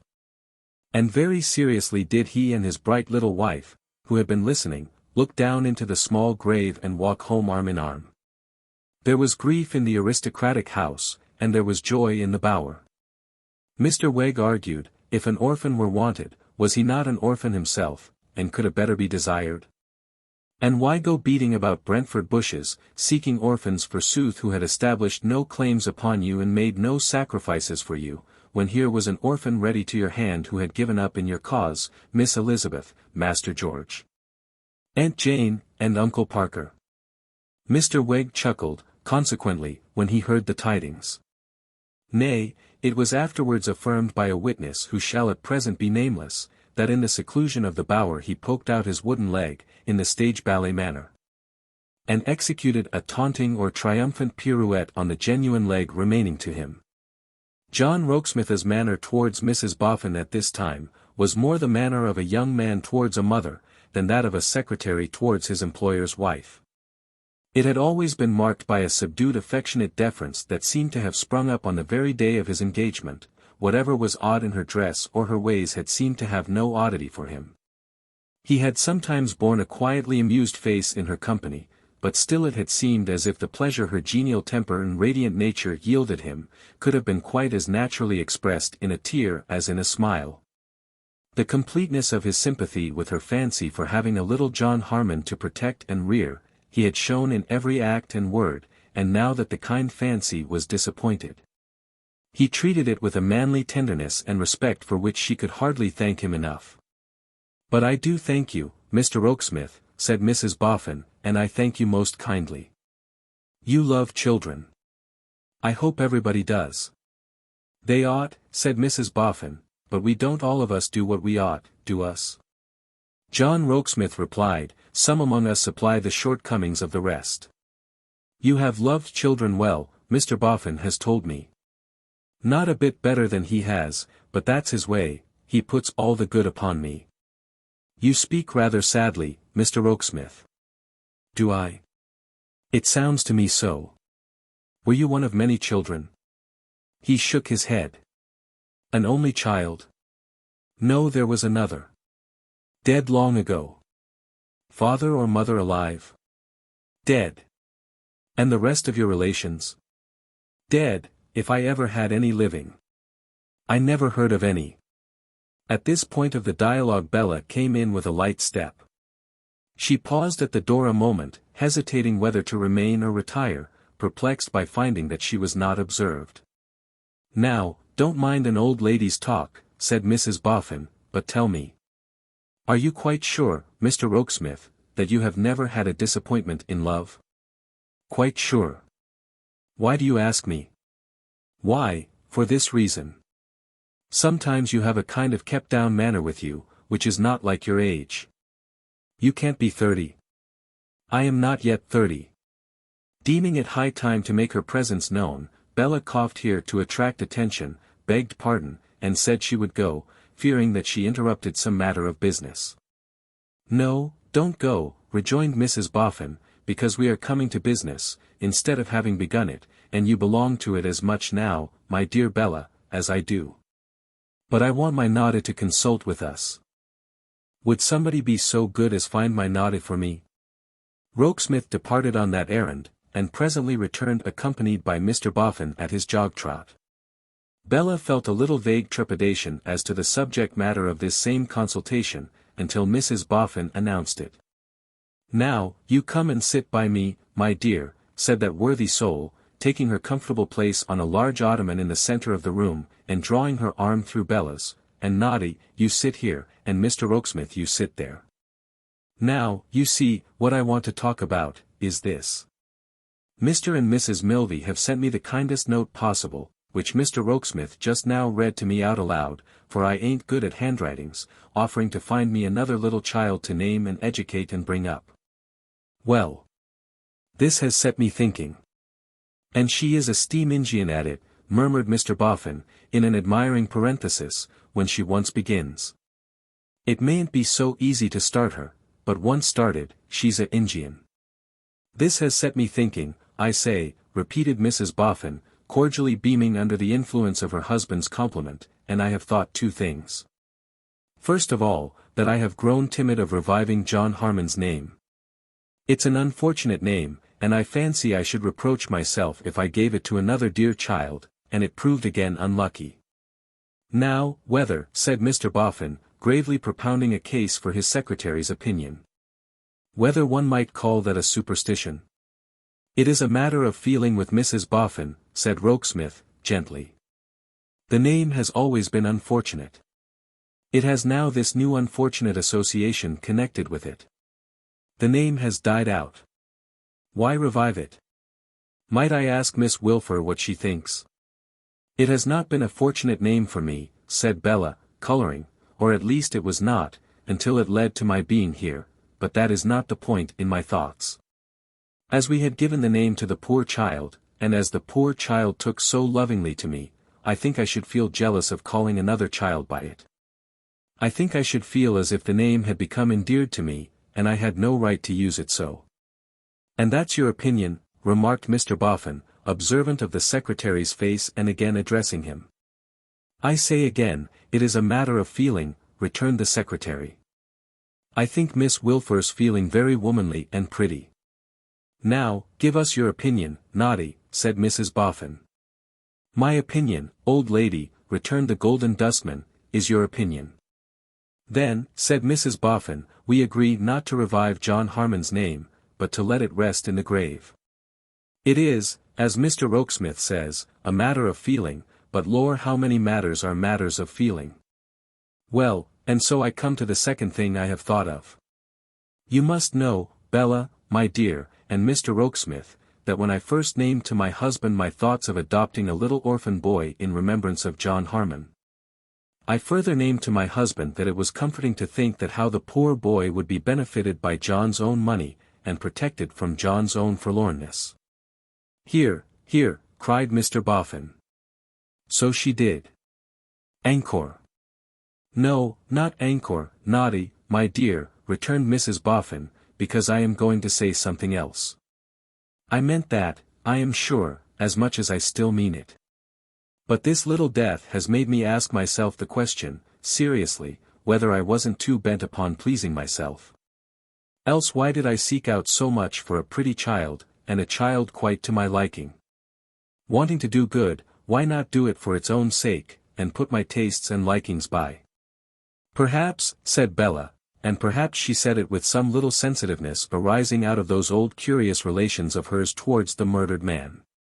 Perhaps, in reviving the name, you would not have liked to give it to a less interesting child than the original. He interested you very much. Well, my dear, returned Mrs. Boffin, giving her a squeeze, it's kind of you to find that reason out, and I hope it may have been so, and indeed to a certain extent I believe it was so, but I am afraid not to the whole extent. However, that don't come in question now, because we have done with the name. Laid it up as a remembrance, suggested Bella, musingly. Much better said, my dear, laid it up as a remembrance. Well then. I have been thinking if I take any orphan to provide for, let it not be a pet and a plaything for me, but a creature to be helped for its own sake. Not pretty then, said Bella. No, returned Mrs. Boffin, stoutly. Nor prepossessing then? Said Bella. No, returned Mrs. Boffin. Not necessarily so. That's as it may happen. A well-disposed boy comes in my way who may be even a little wanting in such advantages for getting on in life, but is honest and industrious and requires a helping hand and deserves it. If I am very much in earnest and quite determined to be unselfish, let me take care of him. Here the footman whose feelings had been hurt on the former occasion, appeared, and crossing to Rokesmith apologetically announced the objectionable Sloppy. The 4 members of council looked at one another, and paused. Shall he be brought here, ma'am? asked Rokesmith. Yes, said Mrs. Boffin. Whereupon the footman disappeared, reappeared presenting Sloppy, and retired much disgusted. The consideration of Mrs. Boffin had clothed Mr. Sloppy in a suit of black, on which the tailor had received personal directions from Rokesmith to expend the utmost cunning of his art, with a view to the concealment of the cohering and sustaining buttons. But, so much more powerful were the frailties of Sloppy's form than the strongest resources of tailoring science, that he now stood before the council. A perfect Argus in the way of buttons, shining and winking and gleaming and twinkling out of 100 of those eyes of bright metal, at the dazzled spectators. The artistic taste of some unknown hatter had furnished him with a hatband of wholesale capacity which was fluted behind, from the crown of his hat to the brim, and terminated in a black bunch, from which the imagination shrunk discomfited and the reason revolted. Some special powers with which his legs were endowed, had already hitched up his glossy trousers at the ankles, and bagged them at the knees, while similar gifts in his arms had raised his coat sleeves from his wrists and accumulated them at his elbows. Thus set forth, with the additional embellishments of a very little tail to his coat, and a yawning gulf at his waistband, Sloppy stood confessed. "And how is Betty, my good fellow?" Mrs. Boffin asked him. "Thank'ee, mum," said Sloppy, "she do pretty nicely, and sending her duty in many thanks for the tea and all favours and wishing to know the family's healths." "Have you just come, Sloppy?" "Yes, mum." "Then you have not had your dinner yet?" "No, mum. But I mean to it. For I ain't forgotten your handsome orders that I was never to go away without having had a good off of meat and beer and pudding. No, there was 4 of 'em, for I reckoned 'em up when I had 'em. Meat 1, beer 2, vegetables 3, and which was 4, why, pudding, he was 4. Here Sloppy threw his head back, opened his mouth wide, and laughed rapturously. "How are the two poor little Minders?" asked Mrs. Boffin. "Striking right out, Mum, and coming round beautiful." Mrs. Boffin looked on the other three members of council, and then said, beckoning with her finger, "Sloppy." "Yes, Mum." "Come forward, Sloppy.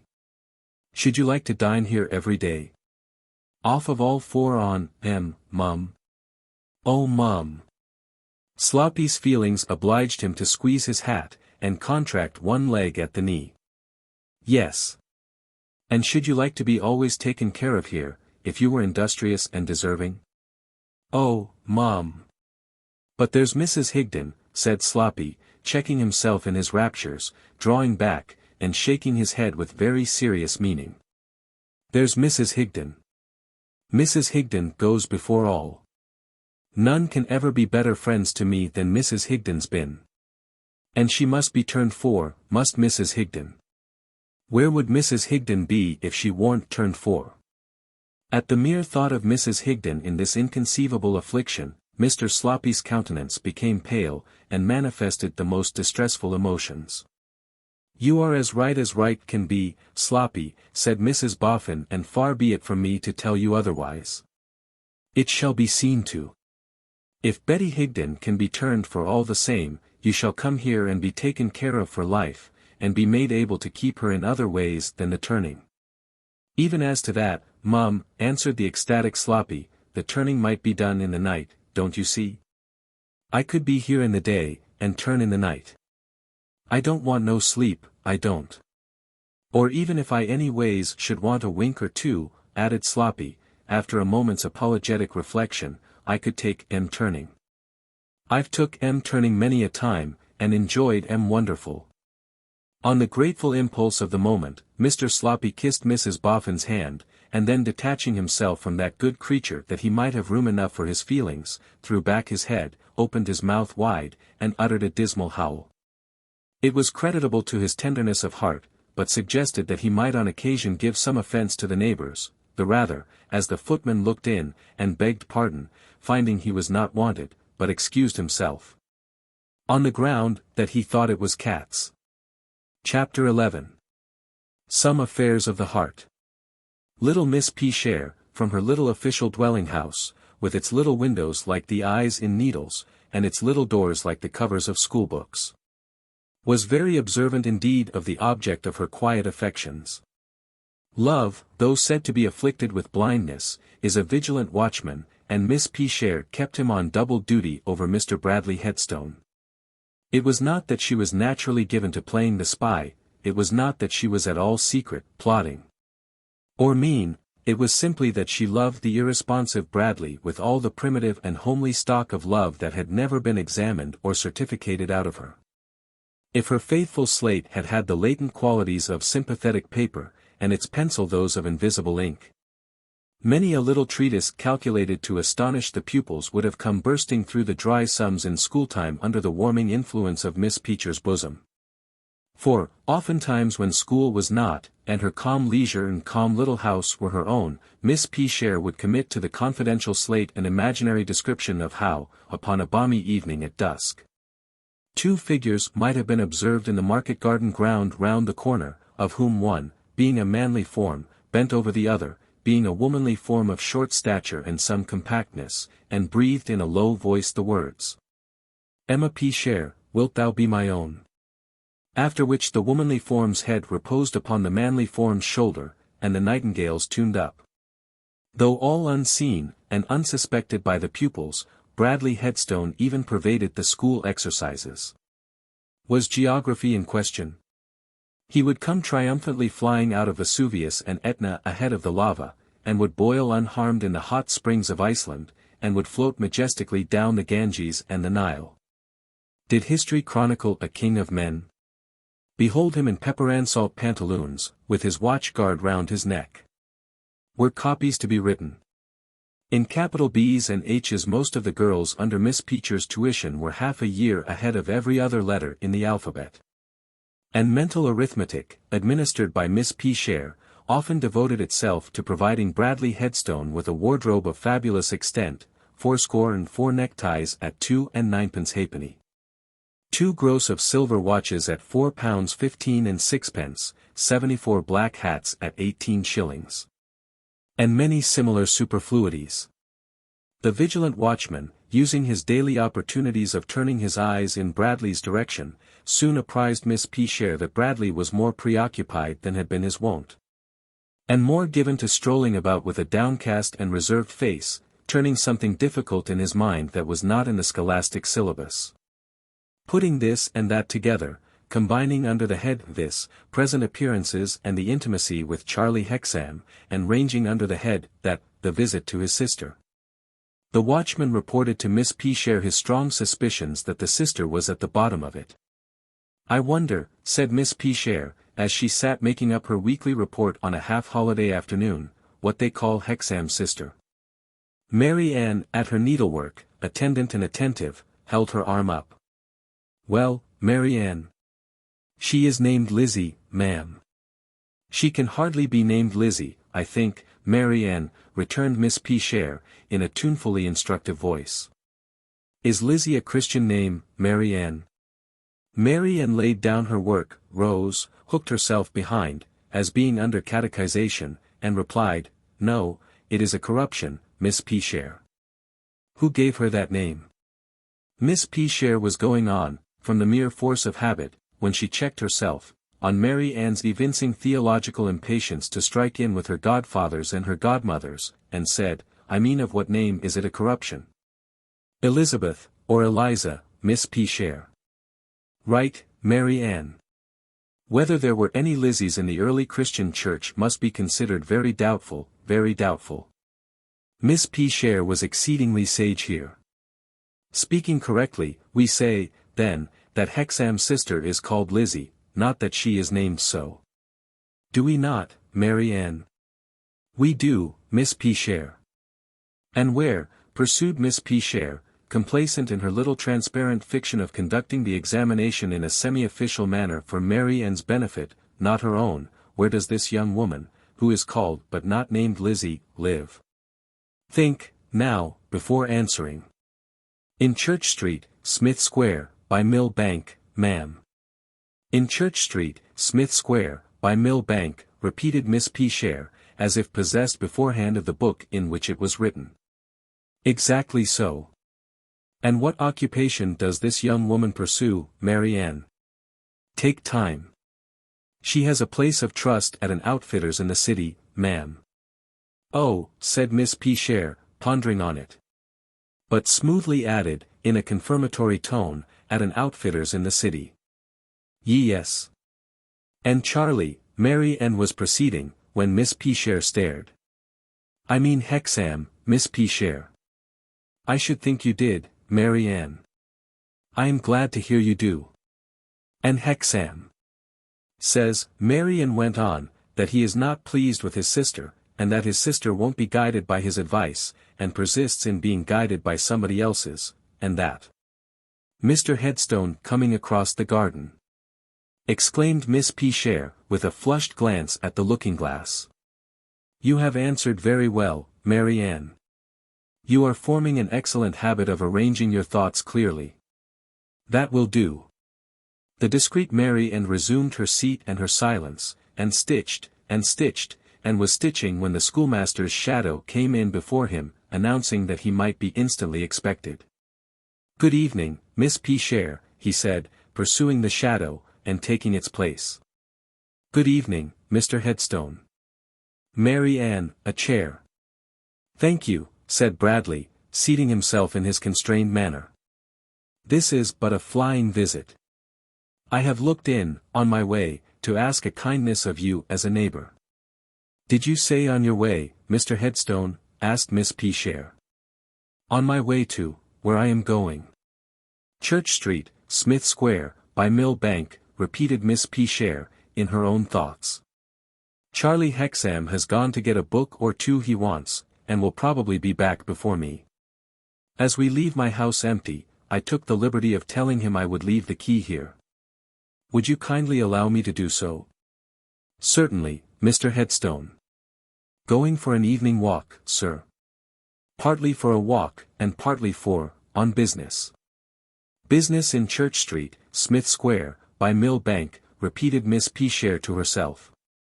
Having said which, pursued Bradley, laying his door key on the table, I must be already going. There is nothing I can do for you, Miss Peashare. Thank you, Mr. Headstone. In which direction?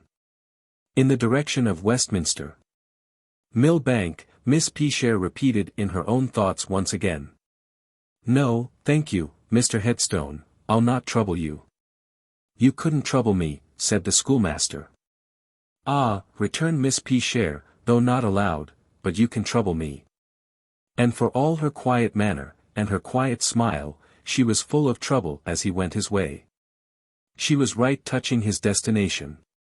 He held as straight a course for the house of the doll's dressmaker as the wisdom of his ancestors, exemplified in the construction of the intervening streets, would let him, and walked with a bent head hammering at one fixed idea.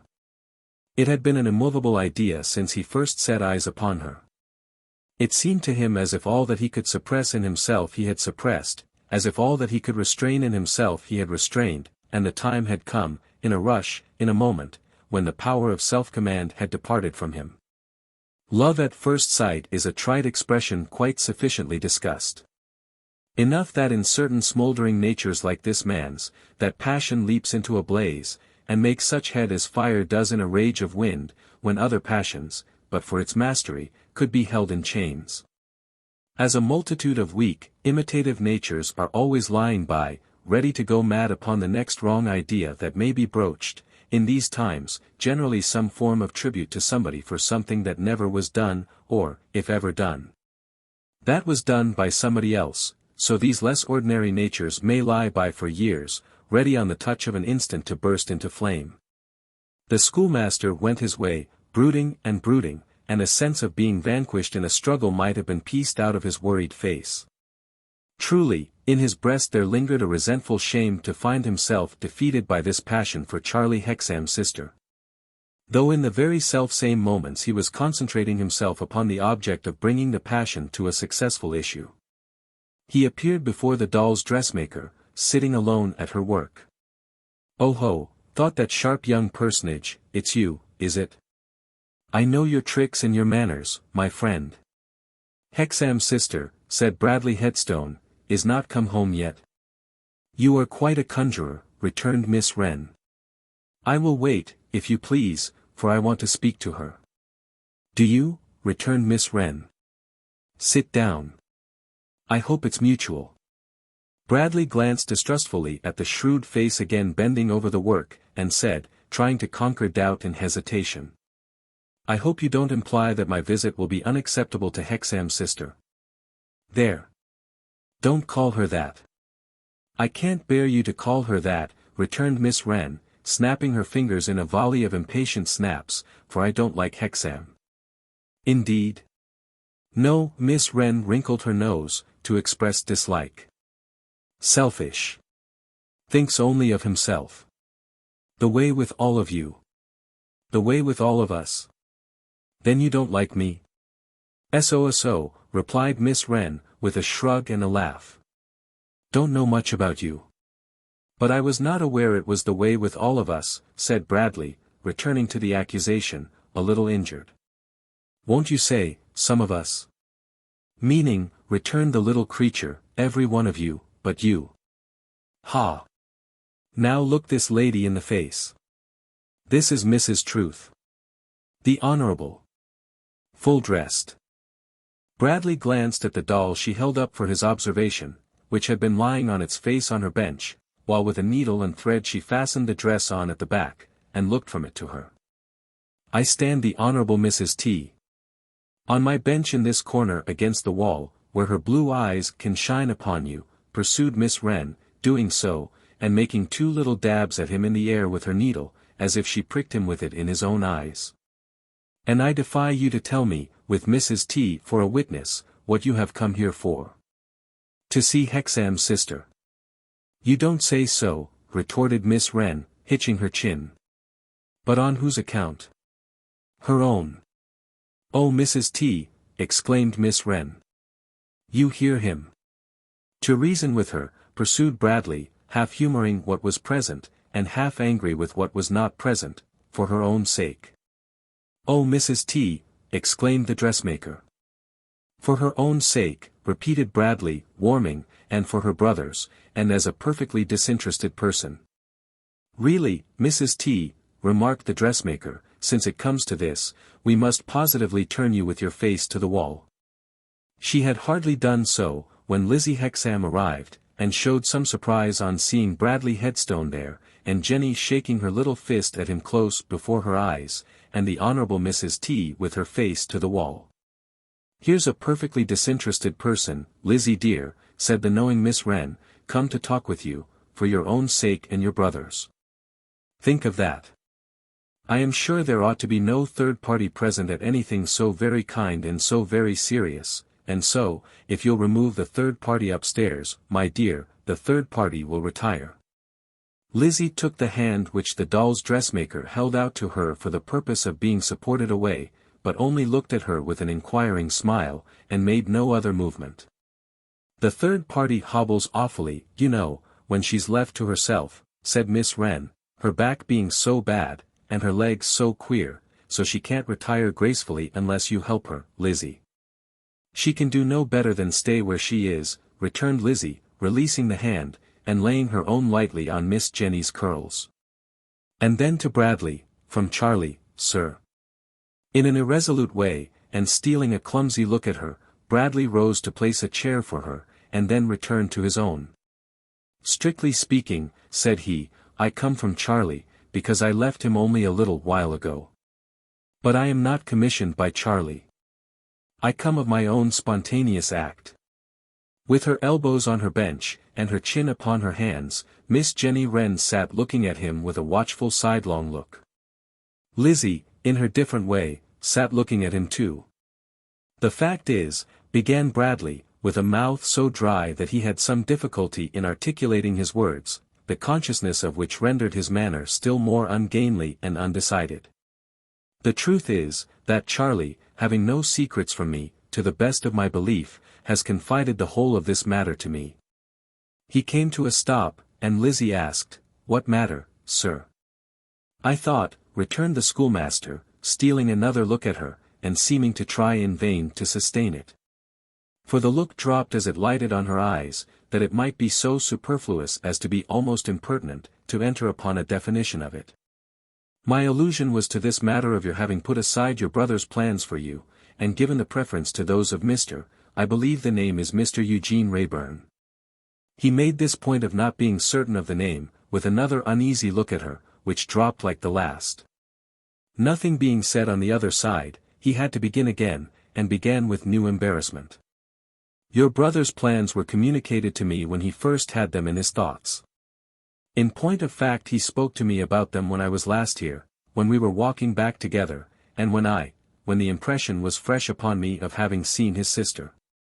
There might have been no meaning in it, but the little dressmaker here removed one of her supporting hands from her chin, and musingly turned the Honourable Mrs. T with her face to the company. That done, she fell into her former attitude. "I approved of his idea," said Bradley, with his uneasy look wandering to the doll, and unconsciously resting there longer than it had rested on Lizzie, "both because your brother ought naturally to be the originator of any such scheme, and because I hope to be able to promote it.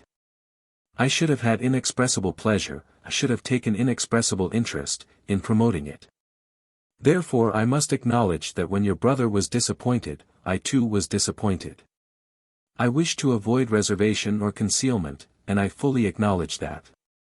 He appeared to have encouraged himself by having got so far.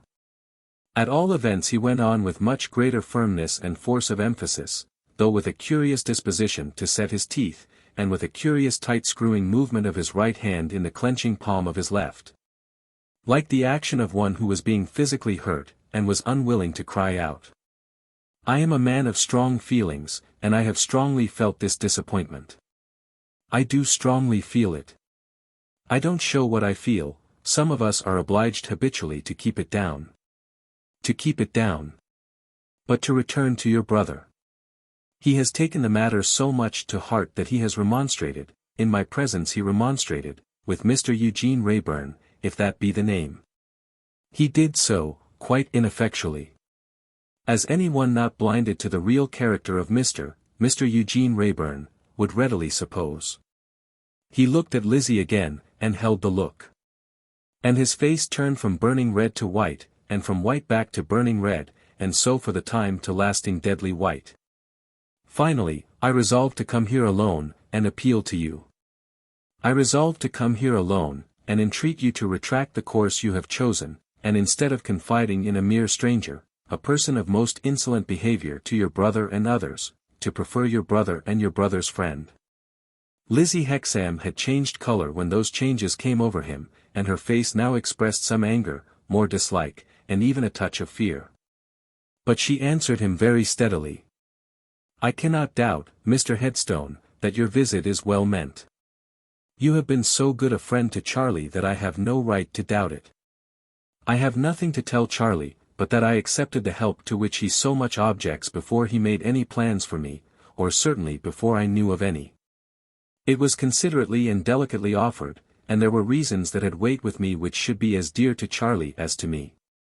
I have no more to say to Charlie on this subject.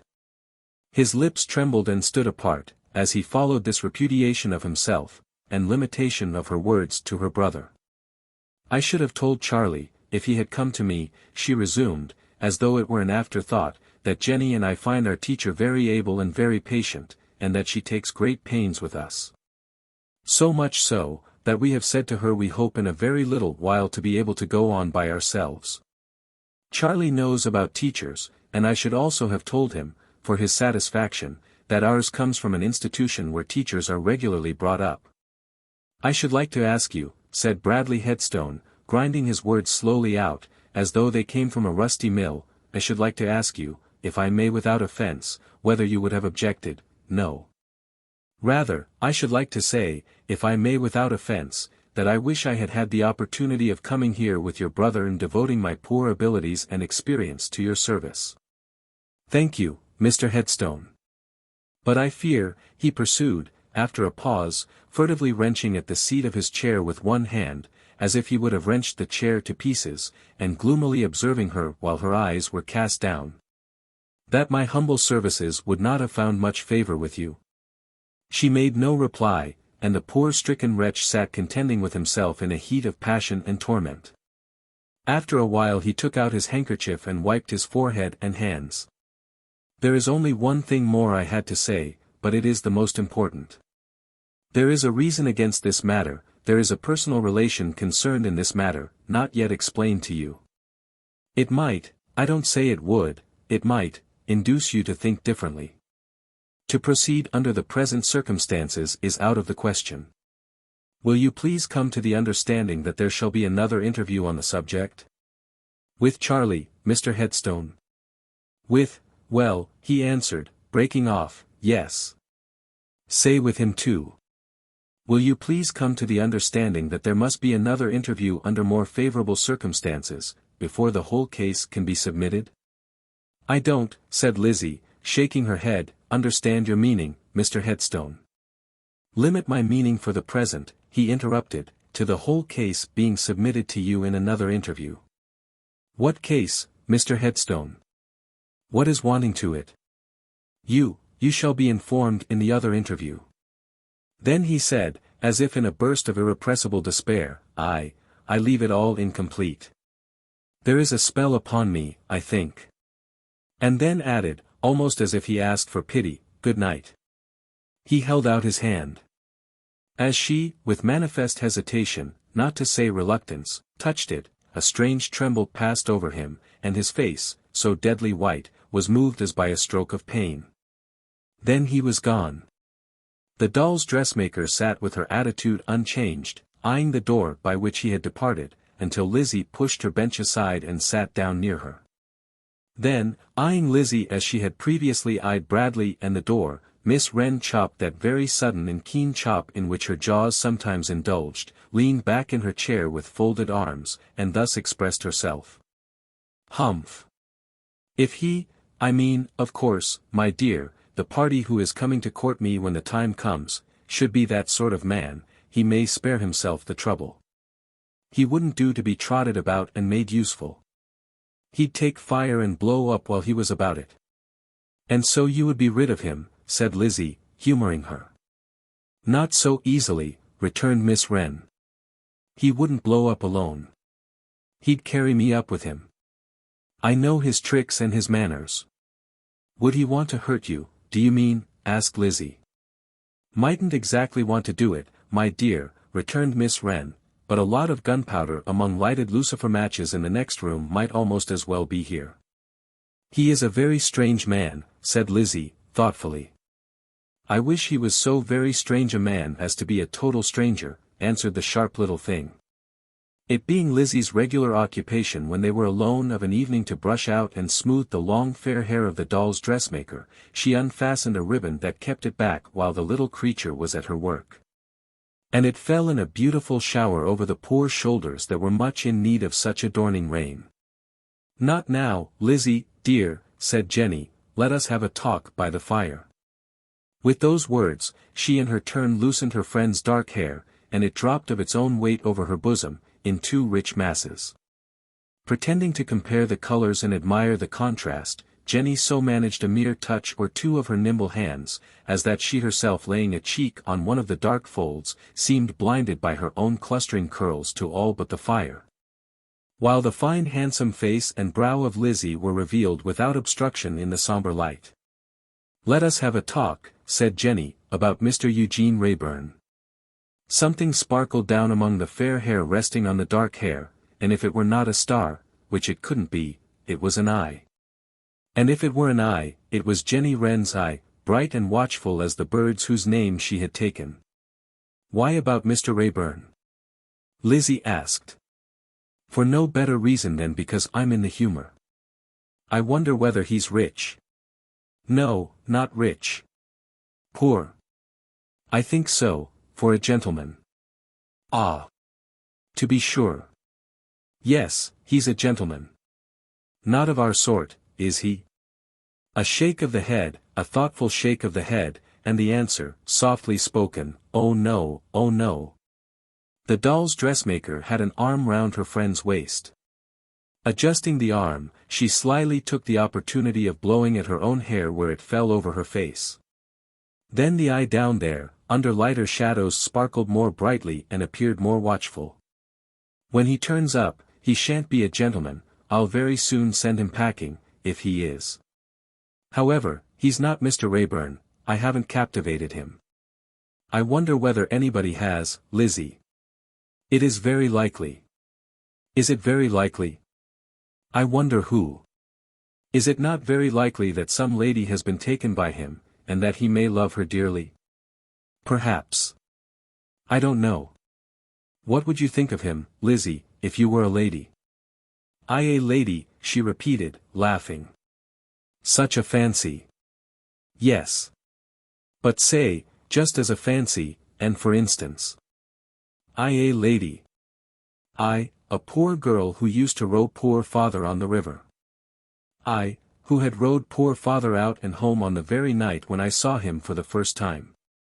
I, who was made so timid by his looking at me, that I got up and went out. He did look at you, even that night, though you were not a lady. Thought Miss Wren.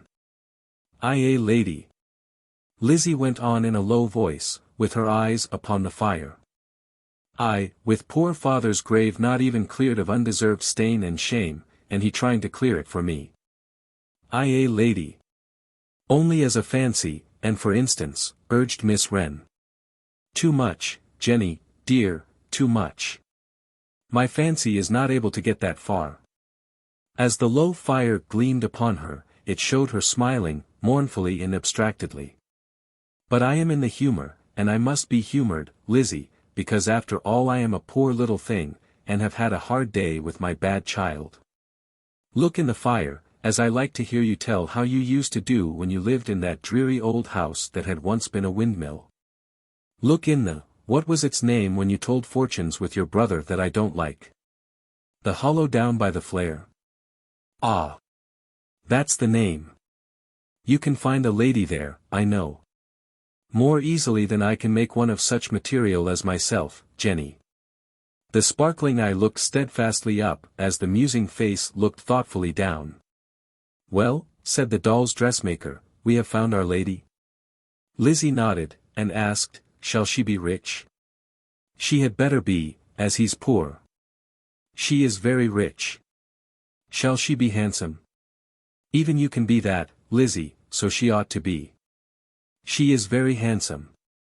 "What does she say about him?" asked Miss Jenny, in a low voice, watchful, through an intervening silence, of the face looking down at the fire. "She is glad, to be rich, that he may have the money. She is glad, to be beautiful, that he may be proud of her." "Her poor heart." "Eh? Her poor heart," said Miss Wren. "Her heart, is given him, with all its love and truth. She would joyfully die with him, or, better than that, die for him. She knows he has failings, but she thinks they have grown up through his being like one cast away, for the want of something to trust in, and care for, and think well of. And she says, that lady rich and beautiful that I can never come near, only put me in that empty place, only try how little I mind myself, only prove what a world of things I will do and bear for you. And I hope that you might even come to be much better than you are, through me who am so much worse, and hardly worth the thinking of beside you." As the face looking at the fire had become exalted and forgetful in the rapture of these words, the little creature, openly clearing away her fair hair with her disengaged hand, had gazed at it with earnest attention in something like alarm. Now that the speaker ceased, the little creature laid down her head again, and moaned, "Oh me, oh me, oh me." "In pain, dear Jenny?" asked Lizzie, as if awakened. "Yes, but not the old pain. Lay me down, lay me down. Don't go out of my sight tonight. Lock the door and keep close to me." Then turning away her face, she said in a whisper to herself, "My Lizzie, my poor Lizzie. Oh my blessed children, come back in the long bright slanting rows, and come for her, not me. She wants help more than I, my blessed children." She had stretched her hands up with that higher and better look, and now she turned again, and folded them round Lizzie's neck, and rocked herself on Lizzie's breast. Chapter 12. More Birds of Prey. Rogue Riderhood dwelt deep and dark in Limehouse Hole, among the riggers, and the mast, oar, and block makers, and the boat builders, and the sail lofts. As in a kind of ship's hold stored full of waterside characters, some no better than himself, some very much better, and none much worse. The whole, albeit in a general way not over nice in its choice of company, was rather shy in reference to the honor of cultivating the rogue's acquaintance. More frequently giving him the cold shoulder than the warm hand, and seldom or never drinking with him unless at his own expense.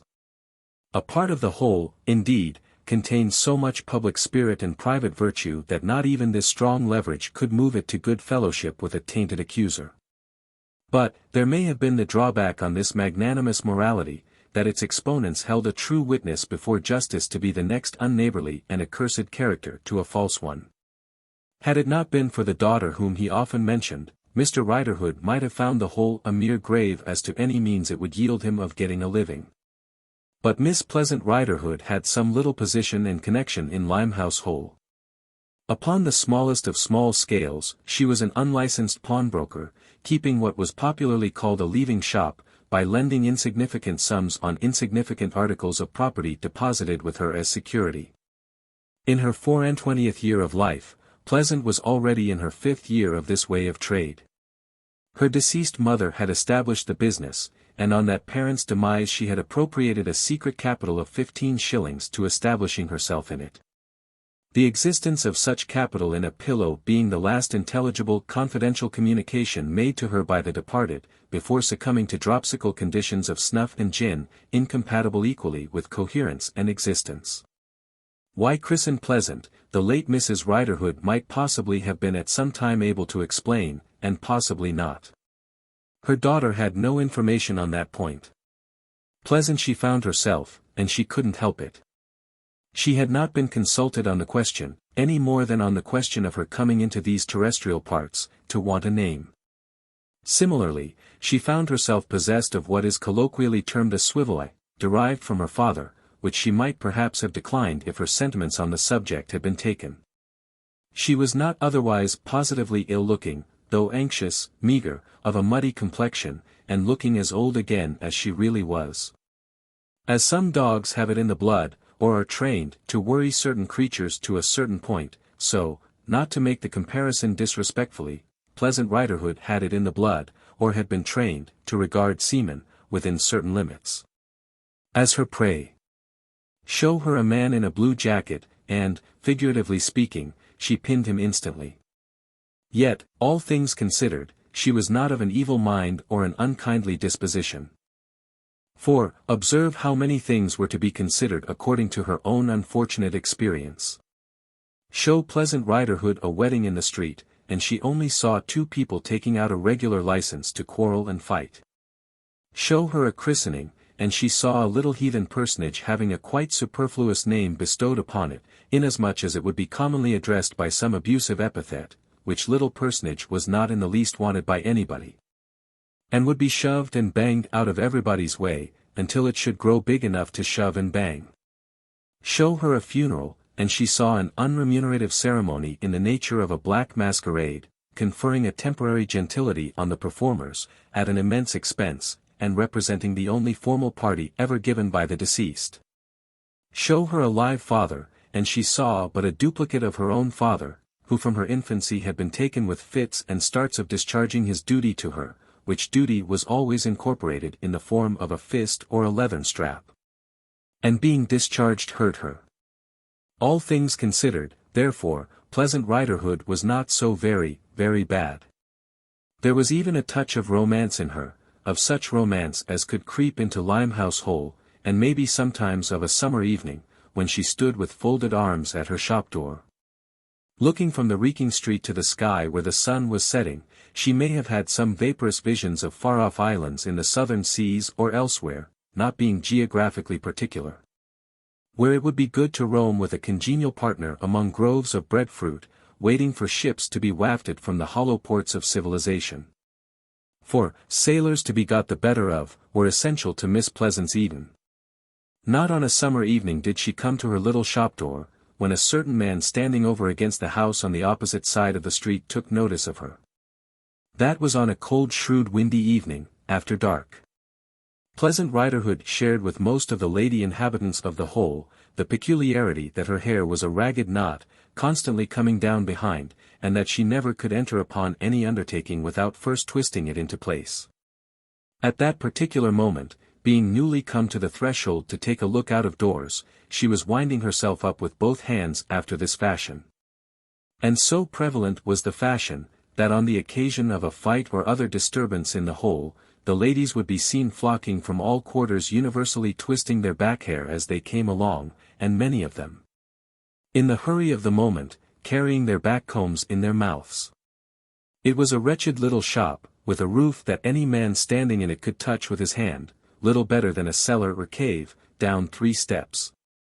Yet in its ill-lighted window, among a flaring handkerchief or two, an old peacoat or so, a few valueless watches and compasses, a jar of tobacco and 2 crossed pipes, a bottle of walnut ketchup, and some horrible sweets, these creature discomforts serving as a blind to the main business of the leaving shop, was displayed the inscription Seaman's Boarding House. Taking notice of Pleasant Riderhood at the door, the man crossed so quickly that she was still winding herself up, when he stood close before her. "Is your father at home?" said he. "I think he is," returned Pleasant, dropping her arms. "Come in." It was a tentative reply, the man having a seafaring appearance. Her father was not at home, and Pleasant knew it. "Take a seat by the fire," were her hospitable words when she had got him in. "Men of your calling are always welcome here." "Thankee," said the man. His manner was the manner of a sailor, and his hands were the hands of a sailor, except that they were smooth. Pleasant had an eye for sailors, and she noticed the unused color and texture of the hands, sunburnt though they were, as sharply as she noticed their unmistakable looseness and suppleness.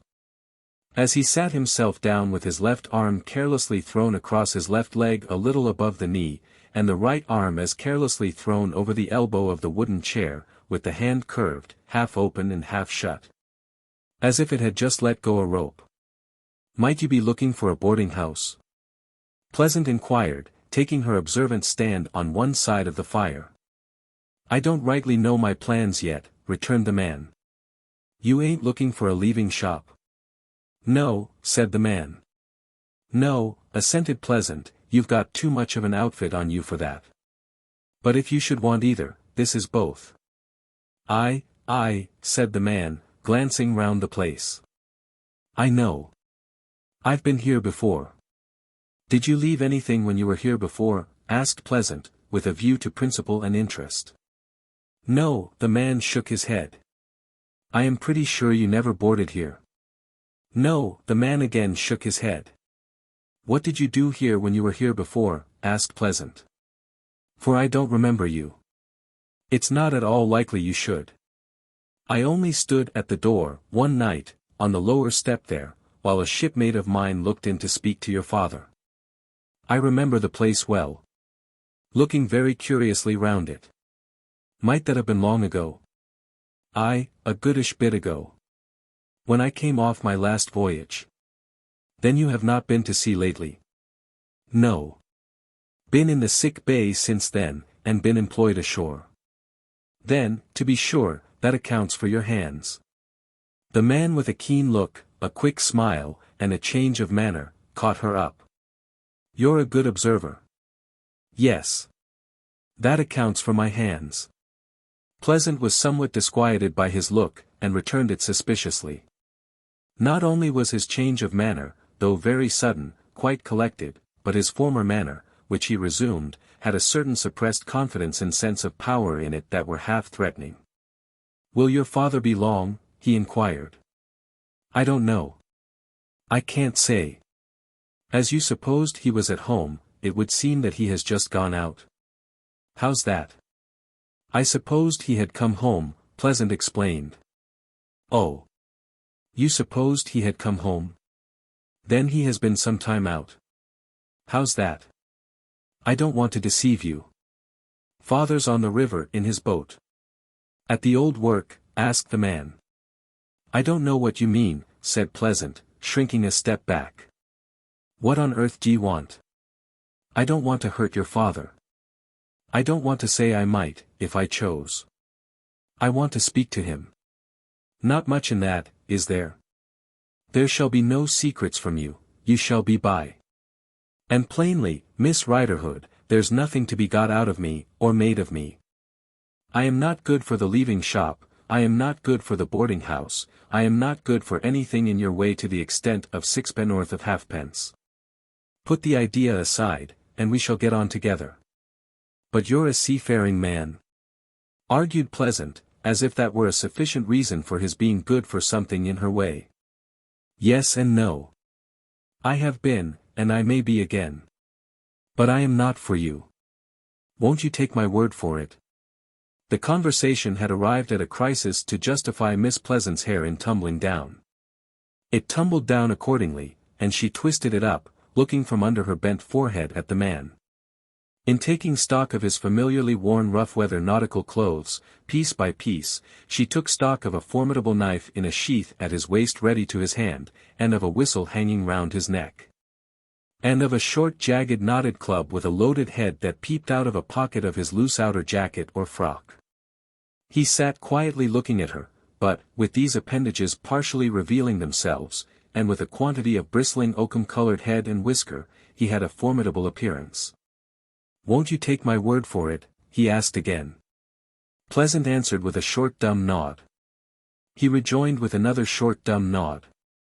Then he got up and stood with his arms folded, in front of the fire, looking down into it occasionally, as she stood with her arms folded, leaning against the side of the chimney-piece. To while away the time till your father comes, he said, pray is there much robbing and murdering of seamen about the waterside now?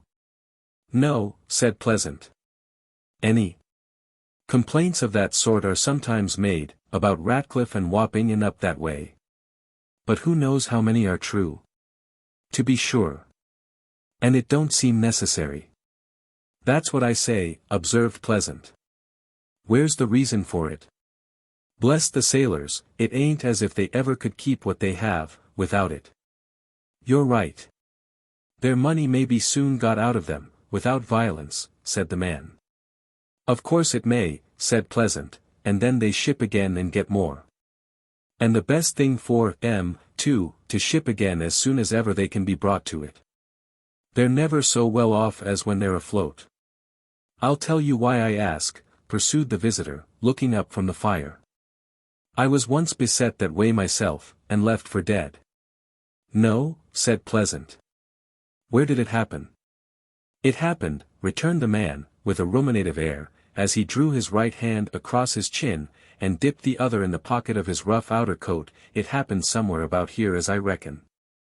I don't think it can have been a mile from here. Were you drunk? Asked Pleasant.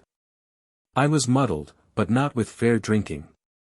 I had not been drinking, you understand. A mouthful did it. Pleasant with a grave look shook her head, importing that she understood the process, but decidedly disapproved. Fair trade is one thing, said she, but that's another. No one has a right to carry on with Jack in that way. The sentiment does you credit, returned the man, with a grim smile, and added, in a mutter, the more so, as I believe it's not your father's dot. Yes, I had a bad time of it, that time. I lost everything, and had a sharp struggle for my life, weak as I was. Did you get the parties punished? Asked Pleasant. A tremendous punishment followed, said the man, more seriously, but it was not of my bringing about. Of whose, then? Asked Pleasant. The man pointed upward with his forefinger, and, slowly recovering that hand, settled his chin in it again as he looked at the fire. Bringing her inherited eye to bear upon him, Pleasant Riderhood felt more and more uncomfortable. His manner was so mysterious, so stern, so self-possessed. Anyways, said the damsel, I am glad punishment followed, and I say so. Fair trade with seafaring men gets a bad name through deeds of violence. I am as much against deeds of violence being done to seafaring men, as seafaring men can be themselves. I am of the same opinion as my mother was, when she was living. Fair trade, my mother used to say, but no robbery and no blows. In the way of trade Miss Pleasant would have taken, and indeed did take when she could, as much as 30 shillings a week for board that would be dear at 5, and likewise conducted the leaving business upon correspondingly equitable principles. Yet she had that tenderness of conscience and those feelings of humanity, that the moment her ideas of trade were overstepped, she became the seaman's champion, even against her father whom she seldom otherwise resisted. But, she was here interrupted by her father's voice exclaiming angrily, now, Poll Parrot, and by her father's hat being heavily flung from his hand and striking her face. Accustomed to such occasional manifestations of his sense of parental duty, Pleasant merely wiped her face on her hair, which of course had tumbled down, before she twisted it up. This was another common procedure on the part of the ladies of the whole, when heated by verbal or fistic altercation. Blessed if I believe such a poll parrot as you was ever learned to speak, growled Mr. Riderhood, stooping to pick up his hat, and making a feint at her with his head and right elbow, for he took the delicate subject of robbing seamen in extraordinary dudgeon, and was out of humour too. What are you poll parroting at now? Ain't you got nothing to do but fold your arms and stand a poll parroting all night? Let her alone, urged the man. She was only speaking to me. Let her alone too, retorted Mr. Riderhood, eyeing him all over. Do you know she's my daughter? Yes. And don't you know that I won't have no poll parroting on the part of my daughter? No, nor yet that I won't take no poll parroting from no man. And who may you be, and what may you want? How can I tell you until you are silent? Returned the other fiercely. Well, said Mr. Riderhood, quailing a little, I am willing to be silent for the purpose of hearing. But don't poll parrot me. Are you thirsty, you? The man asked, in the same fierce short way, after returning his look. Why Nat Rally, said Mr. Riderhood, ain't I always thirsty? Indignant at the absurdity of the question. What will you drink? Demanded the man. Sherry wine, returned Mr. Riderhood, in the same sharp tone, if you're capable of it. The man put his hand in his pocket, took out half a sovereign, and begged the favor of Miss Pleasant that she would fetch a bottle. With the cork undrawn, he added, emphatically, looking at her father. "I'll take my Alfred David," muttered Mr. Riderhood, slowly relaxing into a dark smile, "that you know a move." "Do I know you?"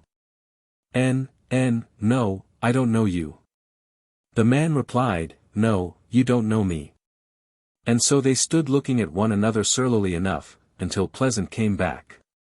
"There's small glasses on the shelf," said Riderhood to his daughter. "Give me the one without a foot. I gets my living by the sweat of my brow, and it's good enough for me." This had a modest self-denying appearance. But it soon turned out that as, by reason of the impossibility of standing the glass upright while there was anything in it, it required to be emptied as soon as filled, Mr. Riderhood managed to drink in the proportion of 3 to 1. With his Fortunatus's goblet ready in his hand, Mr. Riderhood sat down on one side of the table before the fire, and the strange man on the other, Pleasant occupying a stool between the latter and the fireside.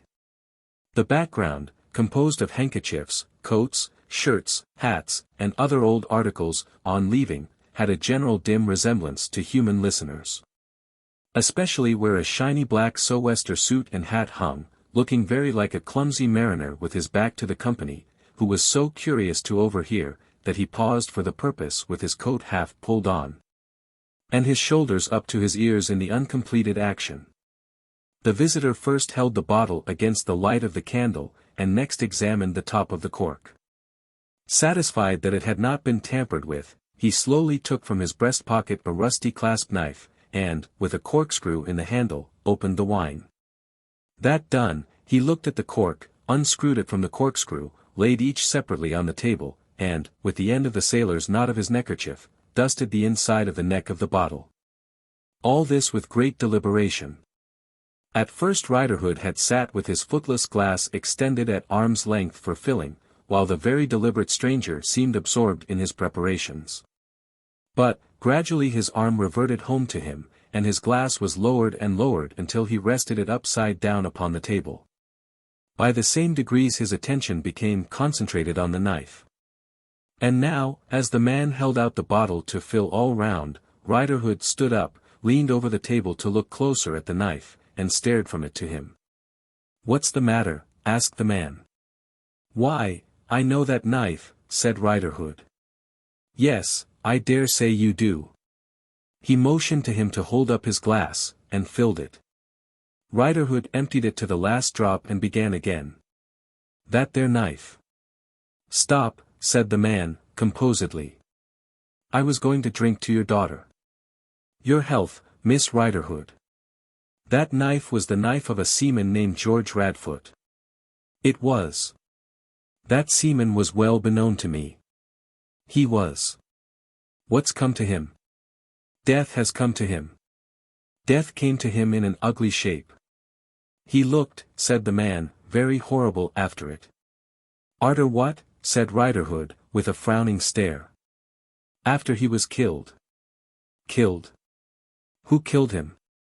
Only answering with a shrug, the man filled the footless glass, and Riderhood emptied it, looking amazedly from his daughter to his visitor. "You don't mean to tell a honest man," he was recommencing with his empty glass in his hand, when his eye became fascinated by the stranger's outer coat. He leaned across the table to see it nearer, touched the sleeve, turned the cuff to look at the sleeve lining, the man, in his perfect composure, offering not the least objection, and exclaimed, "It's my belief as this here coat was George Radfoot's too." "You are right. He wore it the last time you ever saw him, and the last time you ever will see him, in this world." "It's my belief you mean to tell me to my face you killed him," exclaimed Riderhood. But, nevertheless, allowing his glass to be filled again. The man only answered with another shrug, and showed no symptom of confusion. "Wish I may die if I know what to be up to with this chap," said Riderhood, after staring at him, and tossing his last glassful down his throat. "Let's know what to make of you. Say something plain." "I will," returned the other, leaning forward across the table, and speaking in a low impressive voice. "What a liar you are!" The honest witness rose, and made as though he would fling his glass in the man's face. The man not wincing, and merely shaking his forefinger half knowingly, half menacingly, the piece of honesty thought better of it and sat down again, putting the glass down too. And when you went to that lawyer yonder in the temple with that invented story, said the stranger, in an exasperatingly comfortable sort of confidence, you might have had your strong suspicions of a friend of your own, you know. I think you had, you know. Me my suspicions? Of what friend? Tell me again whose knife was this, demanded the man. It was possessed by, and was the property of, him as I have made mention on, said Riderhood, stupidly evading the actual mention of the name. Tell me again whose coat was this? That their article of clothing likeways belonged to, and was wore by, him as I have made mention on, was again the dull Old Bailey evasion. I suspect that you gave him the credit of the deed, and of keeping cleverly out of the way. But there was small cleverness in his keeping out of the way. The cleverness would have been, to have got back for one single instant to the light of the sun. Things is come to a pretty pass, growled Mr. Riderhood, rising to his feet, goaded to stand at bay, when bulliers as is wearing dead men's clothes, and bulliers as is armed with dead men's knives, is to come into the houses of honest live men, getting their livings by the sweats of their brows, and is to make these here sort of charges with no rhyme and no reason, neither the one nor yet the other. Why should I have had my suspicions of him? Because you knew him, replied the man, because you had been one with him, and knew his real character under a fair outside. Because on the night which you had afterwards reason to believe to be the very night of the murder, he came in here, within an hour of his having left his ship in the docks, and asked you in what lodgings he could find room. Was there no stranger with him? I'll take my word without and everlasting Alfred David that you warn't with him, answered Riderhood. You talk big, you do, but things look pretty black against yourself, to my thinking. You charge again me that George Radfoot got lost sight of, and was no more thought of. What's that for a sailor? Why there's 50 such, out of sight and out of mind, 10 times as long as him, through entering in different names, reshipping when the outward voyage is made, and what not, a turning up to light every day about here, and no matter made of it. Ask my daughter. You could go on pole parroting enough with her, when I warn't come in, pole parrot a little with her on this pint. You and your suspicions of my suspicions of him. What are my suspicions of you? You tell me George Radfoot got killed. I ask you who done it and how you know it. You carry his knife and you wear his coat. I ask you how you come by him. Hand over that there bottle. Here Mr. Riderhood appeared to labor under a virtuous delusion that it was his own property. And you, he added, turning to his daughter, as he filled the footless glass, if it warn't wasting good sherry wine on you, I'd chuck this at you, for pole parroting with this man. It's along of pole parroting that such like as him gets their suspicions, whereas I gets mine by argument, and being nat rally a honest man, and sweating away at the brow as a honest man ought. Here he filled the footless goblet again, and stood chewing one half of its contents and looking down into the other as he slowly rolled the wine about in the glass. While Pleasant, whose sympathetic hair had come down on her being apostrophized, rearranged it, much in the style of the tail of a horse when proceeding to market to be sold. Well? Have you finished? Asked the strange man. No, said Riderhood, I ain't. Far from it. Now then. I want to know how George Radfoot come by his death, and how you come by his kit. If you ever do know, you won't know now. And next I want to know, proceeded Riderhood, whether you mean to charge that what you may call it murder. Harmon murder, father, suggested Pleasant. No pole parroting, he vociferated, in return. Keep your mouth shut. I want to know, you sir, whether you charge that their crime on George Radfoot? If you ever do know, you won't know now. Perhaps you done it yourself, said Riderhood, with a threatening action. I alone know, returned the man, sternly shaking his head, the mysteries of that crime. I alone know that your trumped-up story cannot possibly be true. I alone know that it must be altogether false, and that you must know it to be altogether false. I come here tonight to tell you so much of what I know, and no more. Mr. Riderhood, with his crooked eye upon his visitor, meditated for some moments, and then refilled his glass, and tipped the contents down his throat in 3 tips. Shut the shop door, he then said to his daughter, putting the glass suddenly down. And turn the key and stand by it. If you know all this, you sir, getting, as he spoke, between the visitor and the door, why ha'n't you gone to Lawyer Lightwood? That, also, is alone known to myself, was the cool answer. Don't you know that, if you didn't do the deed, what you say you could tell is worth from £5,000 to £10,000, asked Riderhood. I know it very well, and when I claim the money you shall share it. The honest man paused, and drew a little nearer to the visitor, and a little further from the door. I know it, repeated the man, quietly, as well as I know that you and George Radfoot were one together in more than one dark business. And as well as I know that you, Roger Riderhood, conspired against an innocent man for blood money, and as well as I know that I can, and that I swear I will, give you up on both scores, and be the proof against you in my own person, if you defy me. Father, cried Pleasant, from the door. Don't defy him. Give way to him. Don't get into more trouble, father. Will you leave off a poll parroting, I ask you, cried Mr. Riderhood, half beside himself between the two. Then, propitiatingly and crawlingly, you sir. You ha'n't said what you want of me. Is it fair, is it worthy of yourself, to talk of my defying you afore ever you say what you want of me? I don't want much, said the man.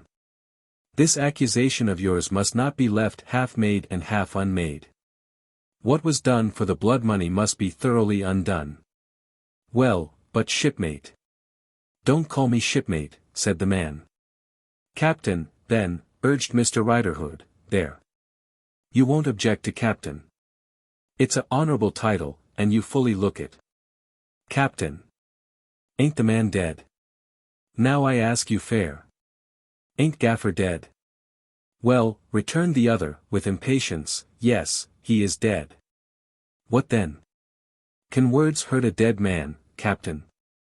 I only ask you fair. They can hurt the memory of a dead man, and they can hurt his living children. How many children had this man? Meaning Gaffer, captain. Of whom else are we speaking? Returned the other, with a movement of his foot, as if Rogue Riderhood were beginning to sneak before him in the body as well as the spirit, and he spurned him off. I have heard of a daughter, and a son. I ask for information, I ask your daughter. I prefer to speak to her. What children did Hexam leave? Pleasant, looking to her father for permission to reply, that honest man exclaimed with great bitterness. Why the devil don't you answer the captain? You can poll parrot enough when you ain't wanted to poll parrot, you perverse jade. Thus encouraged, Pleasant explained that there were only Lizzie, the daughter in question, and the youth. Both very respectable, she added. It is dreadful that any stigma should attach to them, said the visitor, whom the consideration rendered so uneasy that he rose, and paced to and fro, muttering, dreadful. Unforeseen. How could it be foreseen? Then he stopped, and asked aloud, where do they live? Pleasant further explained that only the daughter had resided with the father at the time of his accidental death, and that she had immediately afterwards quitted the neighborhood. I know that, said the man, for I have been to the place they dwelt in, at the time of the inquest. Could you quietly find out for me where she lives now? Pleasant had no doubt she could do that. Within what time, did she think? Within a day. The visitor said that was well, and he would return for the information, relying on its being obtained. To this dialogue Riderhood had attended in silence, and he now obsequiously bespake the captain. Captain. Mentioning them unfortunate words of mine respecting Gaffer, it is contrarily to be bore in mind that Gaffer always were a precious rascal, and that his line were a thieving line. Likewise when I went to them 2 governors, Lawyer Lightwood and the t'other governor, with my information, I may have been a little over-eager for the cause of justice. Or, to put it another way, a little over-stimulated by them feelings which rouses a man up, when a pot of money is going about, to get his hand into that pot of money for his family's sake. Besides which, I think the wine of them 2 governors was, I will not say a hocust wine, but fur from a wine as was healthy for the mind. And there's another thing to be remembered, Captain. Did I stick to them words when Gaffer was no more, and did I say bold to them two governors both, what I informed I still inform, what was took down I hold to. No. I says, frank and open, no shuffling, mind you, Captain. I may have been mistook, I've been a-thinking of it, it mayn't have been took down correct on this and that, and I won't swear to thick and thin, I'd rather forfeit your good opinions than do it. And so far as I know, concluded Mr. Riderhood, by way of proof and evidence to character, I have actually forfeited the good opinions of several persons, even your own, Captain, if I understand your words, but I'd sooner do it than be forswore. There, if that's conspiracy, call me conspirator. You shall sign, said the visitor, taking very little heed of this oration, a statement that it was all utterly false, and the poor girl shall have it. I will bring it with me for your signature, when I come again. When might you be expected, Captain? Inquired Riderhood, again dubiously getting between him and door. Quite soon enough for you. I shall not disappoint you, don't be afraid. Might you be inclined to leave any name, Captain? No, not at all. I have no such intention. Shall is somewhat of a hard word, Captain, urged Riderhood, still feebly dodging between him and the door, as he advanced. When you say a man shall sign this and that and t'other, Captain, you order him about in a grand sort of a way. Don't it seem so to yourself? The man stood still, and angrily fixed him with his eyes. Father, father. Entreated Pleasant, from the door, with her disengaged hand nervously trembling at her lips, don't get into trouble any more. Hear me out, Captain, hear me out. All I was wishing to mention, Captain, afore you took your departure, said the sneaking Mr. Riderhood, falling out of his path, was, your handsome words relating to the reward. When I claim it, said the man, in a tone which seemed to leave some such words as, you dog, very distinctly understood, you shall share it.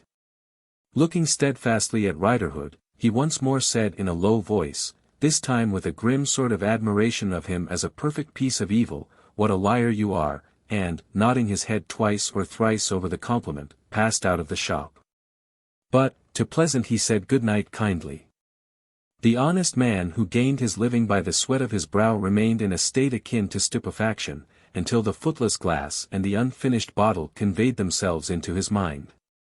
From his mind he conveyed them into his hands, and so conveyed the last of the wine into his stomach. When that was done, he awoke to a clear perception that Poll Parroting was solely chargeable with what had passed. Therefore, not to be remiss in his duty as a father, he threw a pair of sea boots at Pleasant, which she ducked to avoid, and then cried, poor thing, using her hair for a pocket handkerchief. Chapter 13. A Solo and a Duet.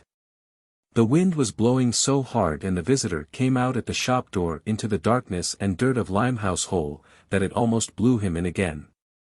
Doors were slamming violently, lamps were flickering or blown out, signs were rocking in their frames, the water of the kennels, wind dispersed, flew about in drops like rain. Indifferent to the weather, and even preferring it to better weather for its clearance of the streets, the man looked about him with a scrutinizing glance. Thus much I know, he murmured. I have never been here since that night, and never was here before that night, but thus much I recognize. I wonder which way did we take when we came out of that shop. We turned to the right as I have turned, but I can recall no more. Did we go by this alley? Or down that little lane? He tried both, but both confused him equally, and he came straying back to the same spot. I remember there were poles pushed out of upper windows on which clothes were drying, and I remember a low public house, and the sound flowing down a narrow passage belonging to it of the scraping of a fiddle and the shuffling of feet. But here are all these things in the lane, and here are all these things in the alley. And I have nothing else in my mind but a wall, a dark doorway, a flight of stairs, and a room. He tried a new direction, but made nothing of it. Walls, dark doorways, flights of stairs and rooms, were too abundant. And, like most people so puzzled, he again and again described a circle, and found himself at the point from which he had begun. "This is like what I have read in narratives of escape from prison," said he, "where the little track of the fugitives in the night always seems to take the shape of the great round world, on which they wander, as if it were a secret law." Here he ceased to be the oakum-headed, oakum-whiskered man on whom Miss Pleasant Riderhood had looked, and, allowing for his being still wrapped in a nautical overcoat, became as like that same lost-wanted Mr. Julius Handford, as never man was like another in this world. In the breast of the coat he stowed the bristling hair and whisker, in a moment, as the favouring wind went with him down a solitary place that it had swept clear of passengers. Yet in that same moment he was the secretary also, Mr. Boffin's secretary. For John Rokesmith, too, was as like that same lost-wanted Mr. Julius Handford as never man was like another in this world. "I have no clue to the scene of my death," said he. "Not that it matters now. But having risked discovery by venturing here at all, I should have been glad to track some part of the way." With which singular words he abandoned his search, came up out of Limehouse Hole, and took the way past Limehouse Church. At the great iron gate of the churchyard he stopped and looked in. He looked up at the high tower spectrally resisting the wind, and he looked round at the white tombstones, like enough to the dead in their winding sheets, and he counted the 9 tolls of the clock bell. "It is a sensation not experienced by many mortals," said he, "to be looking into a churchyard on a wild windy night, and to feel that I no more hold a place among the living than these dead do, and even to know that I lie buried somewhere else, as they lie buried here. Nothing uses me to it. A spirit that was once a man could hardly feel stranger or lonelier, going unrecognized among mankind, than I feel. But this is the fanciful side of the situation. It has a real side, so difficult that, though I think of it every day, I never thoroughly think it out. Now, let me determine to think it out as I walk home. I know I evade it, as many men, perhaps most men, do evade thinking their way through their greatest perplexity. I will try to pin myself to mine. Don't evade it, John Harmon, don't evade it, think it out. When I came to England, attracted to the country with which I had none but most miserable associations, by the accounts of my fine inheritance that found me abroad, I came back, shrinking from my father's money, shrinking from my father's memory. Mistrustful of being forced on a mercenary wife, mistrustful of my father's intention in thrusting that marriage on me, mistrustful that I was already growing avaricious. Mistrustful that I was slackening in gratitude to the 2 dear noble honest friends who had made the only sunlight in my childish life or that of my heartbroken sister. I came back, timid, divided in my mind, afraid of myself and everybody here, knowing of nothing but wretchedness that my father's wealth had ever brought about. Now, stop, and so far think it out, John Harmon. Is that so? That is exactly so. On board serving as third mate was George Radfoot. I knew nothing of him. His name first became known to me about a week before we sailed, through my being accosted by one of the ship agent's clerks as Mr. Radfoot.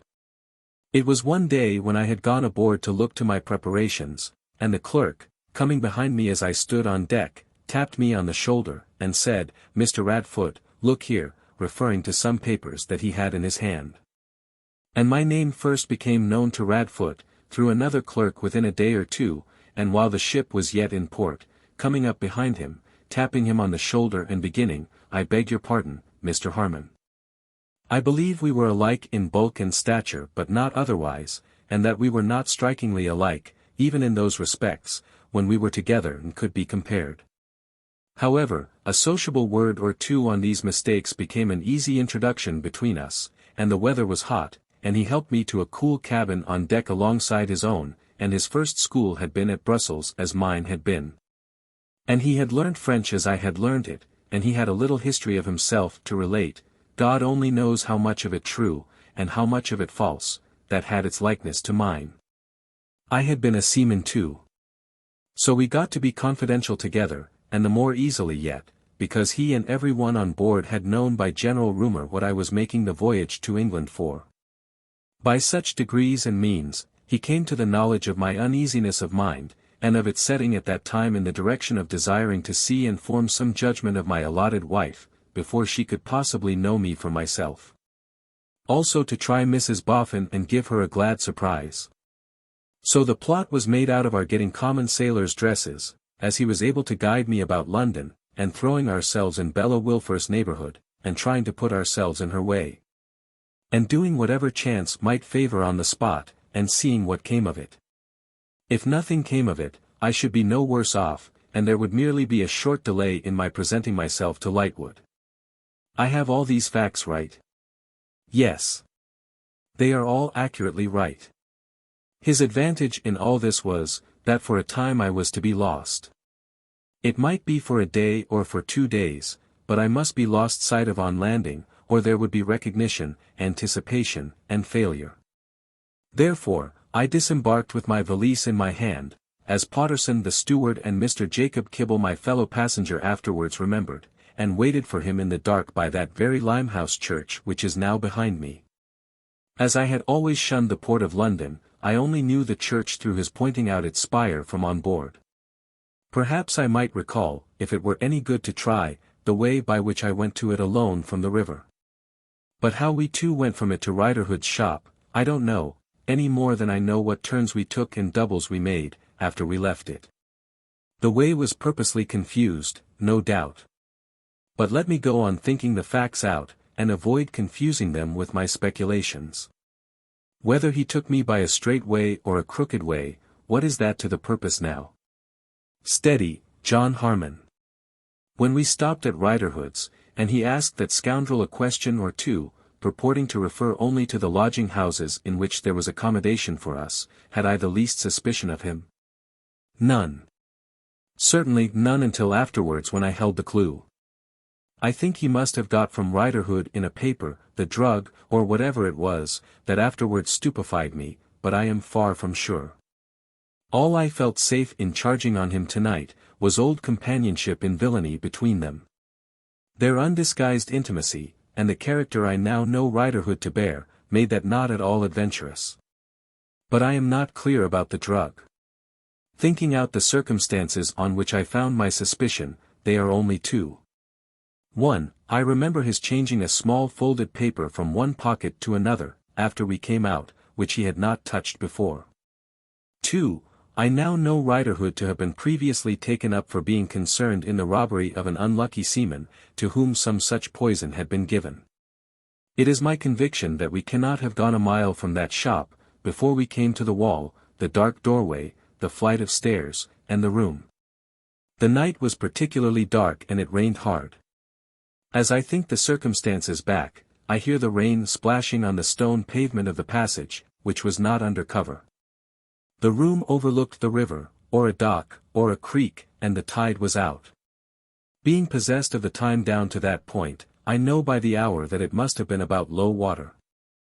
But while the coffee was getting ready, I drew back the curtain, a dark brown curtain, and, looking out, knew by the kind of reflection below, of the few neighboring lights, that they were reflected in tidal mud.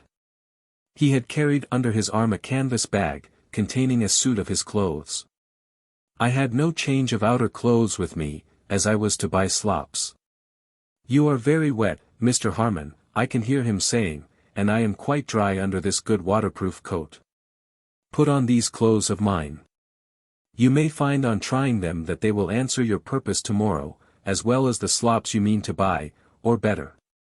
While you change, I'll hurry the hot coffee." When he came back, I had his clothes on, and there was a black man with him, wearing a linen jacket, like a steward, who put the smoking coffee on the table in a tray and never looked at me. I am so far literal and exact. Literal and exact, I am certain. Now, I pass to sick and deranged impressions. They are so strong, that I rely upon them, but there are spaces between them that I know nothing about, and they are not pervaded by any idea of time.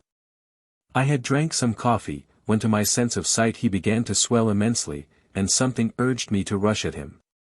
We had a struggle near the door. He got from me, through my not knowing where to strike, in the whirling round of the room, and the flashing of flames of fire between us. I dropped down. Lying helpless on the ground, I was turned over by a foot. I was dragged by the neck into a corner. I heard men speak together. I was turned over by other feet. I saw a figure like myself lying dressed in my clothes on a bed. What might have been, for anything I knew, a silence of days, weeks, months, years, was broken by a violent wrestling of men all over the room.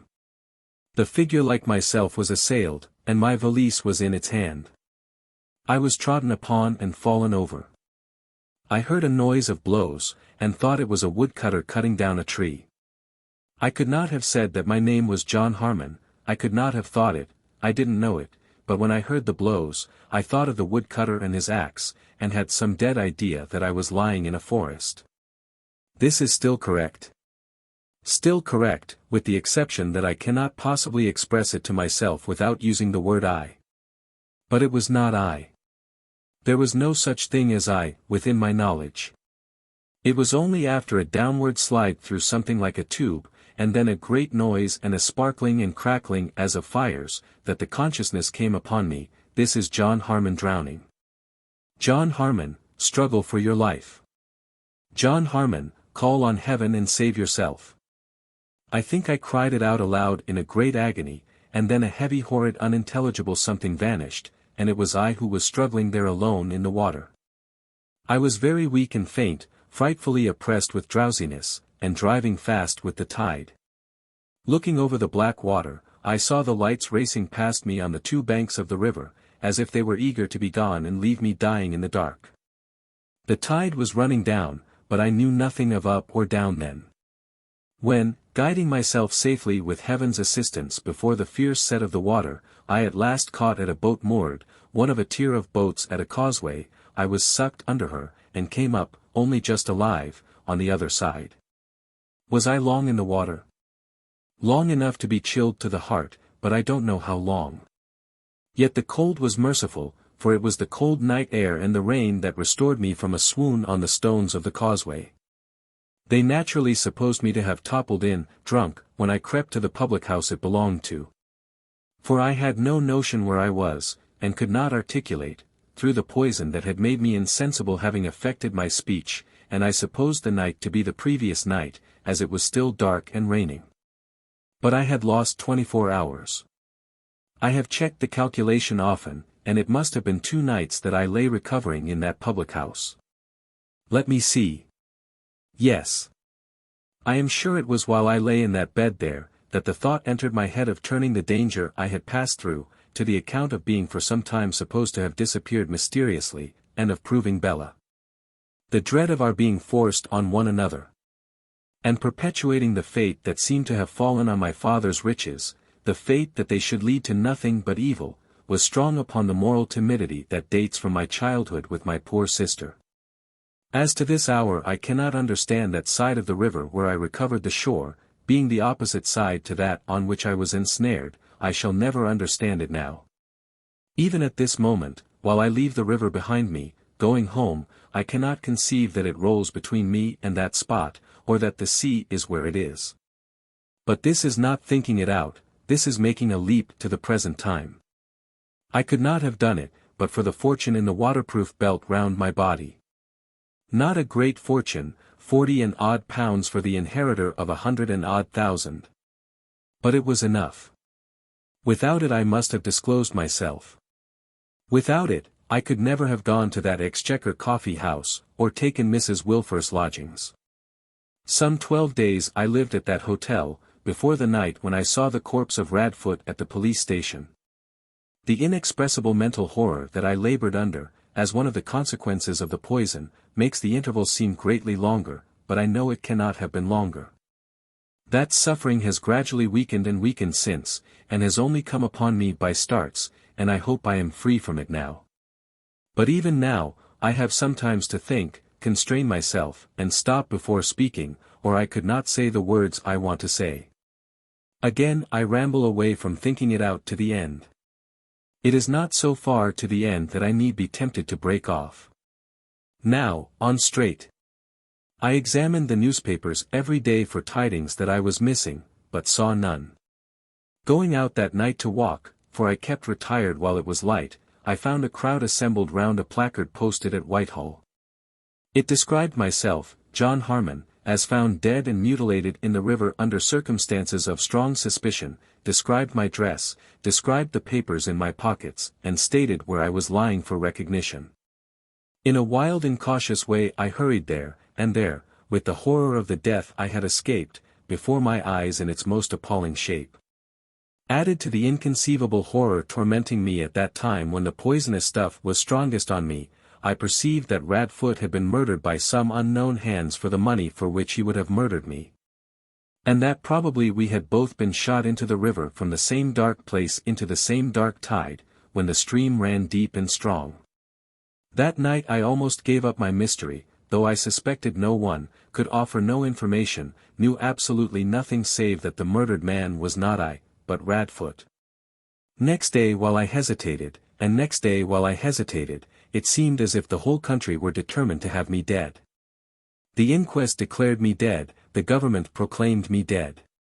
I could not listen at my fireside for 5 minutes to the outer noises, but it was borne into my ears that I was dead. So John Harmon died, and Julius Handford disappeared, and John Rokesmith was born. John Rokesmith's intent tonight has been to repair a wrong that he could never have imagined possible, coming to his ears through the Lightwood talk related to him, and which he is bound by every consideration to remedy. In that intent John Rokesmith will persevere, as his duty is. Now, is it all thought out? All to this time? Nothing omitted? No, nothing. But beyond this time? To think it out through the future, is a harder though a much shorter task than to think it out through the past. John Harmon is dead. Should John Harmon come to life? If yes, why? If no, why? Take yes, first. To enlighten human justice concerning the offense of one far beyond it who may have a living mother. To enlighten it with the lights of a stone passage, a flight of stairs, a brown window curtain, and a black man. To come into possession of my father's money, and with it sordidly to buy a beautiful creature whom I love, I cannot help it, reason has nothing to do with it. I love her against reason, but who would as soon love me for my own sake, as she would love the beggar at the corner? What a use for the money, and how worthy of its old misuses. Now, take no. The reasons why John Harmon should not come to life. Because he has passively allowed these dear old faithful friends to pass into possession of the property. Because he sees them happy with it, making a good use of it, effacing the old rust and tarnish on the money. Because they have virtually adopted Bella, and will provide for her. Because there is affection enough in her nature, and warmth enough in her heart, to develop into something enduringly good, under favorable conditions. Because her faults have been intensified by her place in my father's will, and she is already growing better. Because her marriage with John Harmon, after what I have heard from her own lips, would be a shocking mockery, of which both she and I must always be conscious, and which would degrade her in her mind, and me in mine, and each of us in the others. Because if John Harmon comes to life and does not marry her, the property falls into the very hands that hold it now. What would I have? Dead, I have found the true friends of my lifetime still as true, as tender and as faithful as when I was alive, and making my memory an incentive to good actions done in my name. Dead, I have found them when they might have slighted my name, and passed greedily over my grave to ease and wealth, lingering by the way, like single-hearted children, to recall their love for me when I was a poor frightened child. Dead, I have heard from the woman who would have been my wife if I had lived, the revolting truth that I should have purchased her, caring nothing for me, as a sultan buys a slave. What would I have? If the dead could know, or do know, how the living use them, who among the hosts of dead has found a more disinterested fidelity on earth than I? Is not that enough for me? If I had come back, these noble creatures would have welcomed me, wept over me, given up everything to me with joy. I did not come back, and they have passed unspoiled into my place. Let them rest in it, and let Bella rest in hers. What course for me then? This. To live the same quiet secretary life, carefully avoiding chances of recognition, until they shall have become more accustomed to their altered state, and until the great swarm of swindlers under many names shall have found newer prey. By that time, the method I am establishing through all the affairs, and with which I will every day take new pains to make them both familiar, will be, I may hope, a machine in such working order as that they can keep it going. I know I need but ask of their generosity, to have. When the right time comes, I will ask no more than will replace me in my former path of life, and John Rokesmith shall tread it as contentedly as he may. But John Harmon shall come back no more. That I may never, in the days to come afar off, have any weak misgiving that Bella might, in any contingency, have taken me for my own sake if I had plainly asked her. I will plainly ask her, proving beyond all question what I already know too well. And now it is all thought out, from the beginning to the end, and my mind is easier. So deeply engaged had the living dead man been, in thus communing with himself, that he had regarded neither the wind or the way, and had resisted the former instinctively as he had pursued the latter. But being now come into the city, where there was a coach stand, he stood irresolute whether to go to his lodgings, or to go first to Mr. Boffin's house. He decided to go round by the house, arguing, as he carried his overcoat upon his arm, that it was less likely to attract notice if left there than if taken to Holloway, both Mrs. Wilfer and Miss Lavinia being ravenously curious touching every article of which the lodger stood possessed. Arriving at the house, he found that Mr. and Mrs. Boffin were out, but that Miss Wilfer was in the drawing-room. Miss Wilfer had remained at home, in consequence of not feeling very well, and had inquired in the evening if Mr. Rokesmith were in his room. Make my compliments to Miss Wilfer, and say I am here now. Miss Wilfer's compliments came down in return, and, if it were not too much trouble, would Mr. Rokesmith be so kind as to come up before he went?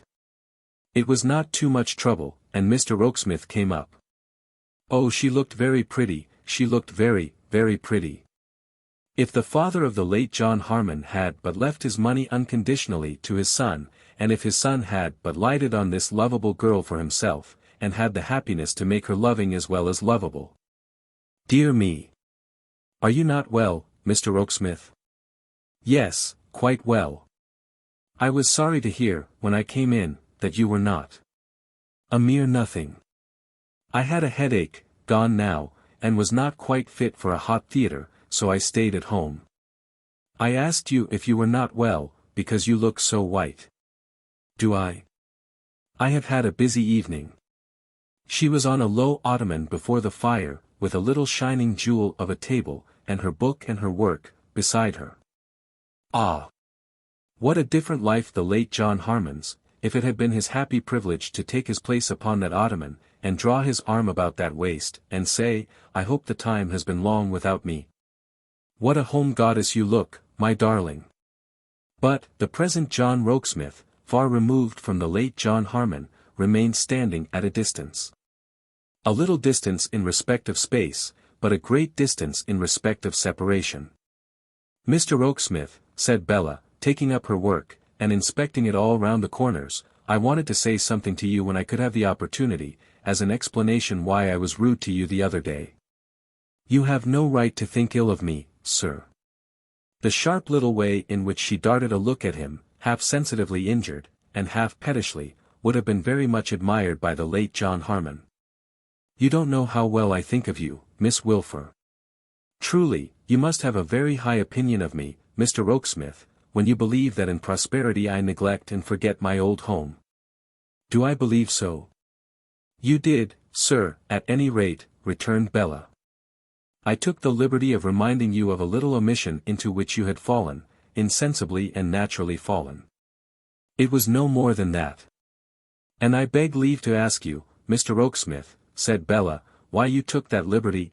I hope there is no offence in the phrase, it is your own, remember. Because I am truly, deeply, profoundly interested in you, Miss Wilfer.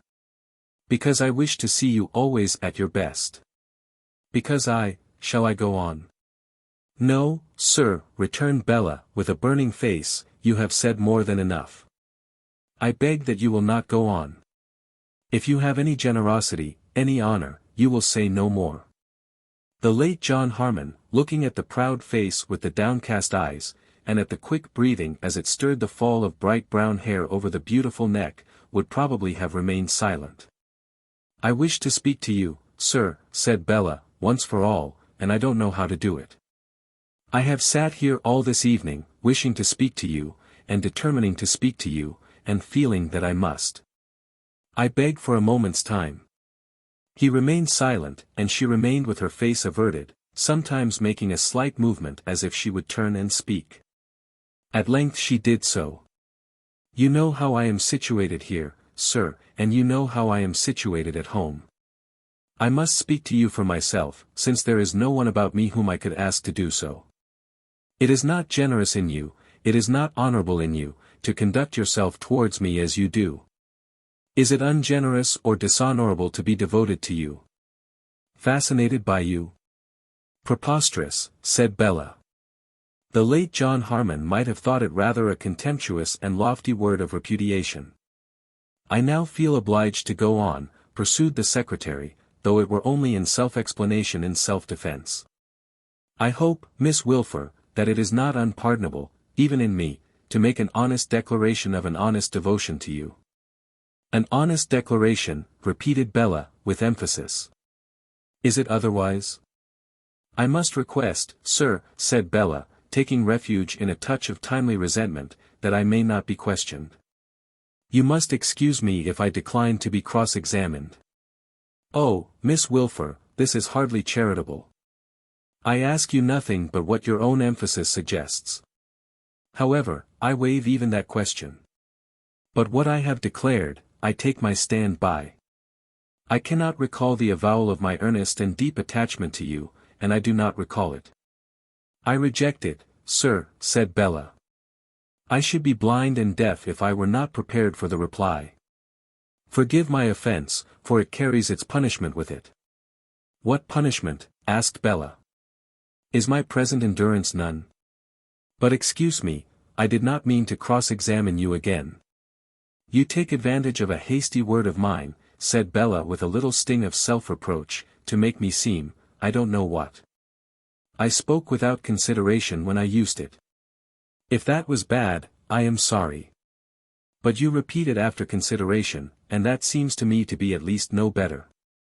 For the rest, I beg it may be understood, Mr. Rokesmith, that there is an end of this between us, now and forever." "Now and forever," he repeated. "Yes. I appeal to you, sir," proceeded Bella with increasing spirit, "not to pursue me. I appeal to you not to take advantage of your position in this house to make my position in it distressing and disagreeable. I appeal to you to discontinue your habit of making your misplaced attentions as plain to Mrs. Boffin as to me. Have I done so?" "I should think you have," replied Bella. "In any case it is not your fault if you have not, Mr. Rokesmith. I hope you are wrong in that impression. I should be very sorry to have justified it. I think I have not. For the future there is no apprehension. It is all over." "I am much relieved to hear it," said Bella. "I have far other views in life, and why should you waste your own?" "Mine," said the secretary. "My life." His curious tone caused Bella to glance at the curious smile with which he said it. It was gone as he glanced back.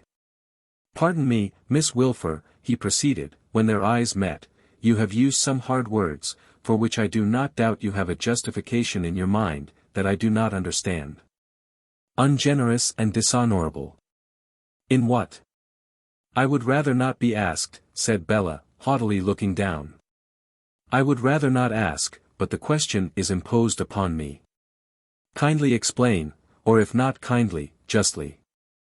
"Oh, sir," said Bella, raising her eyes to his, after a little struggle to forbear, "is it generous and honorable to use the power here which your favor with Mr. and Mrs. Boffin and your ability in your place give you, against me?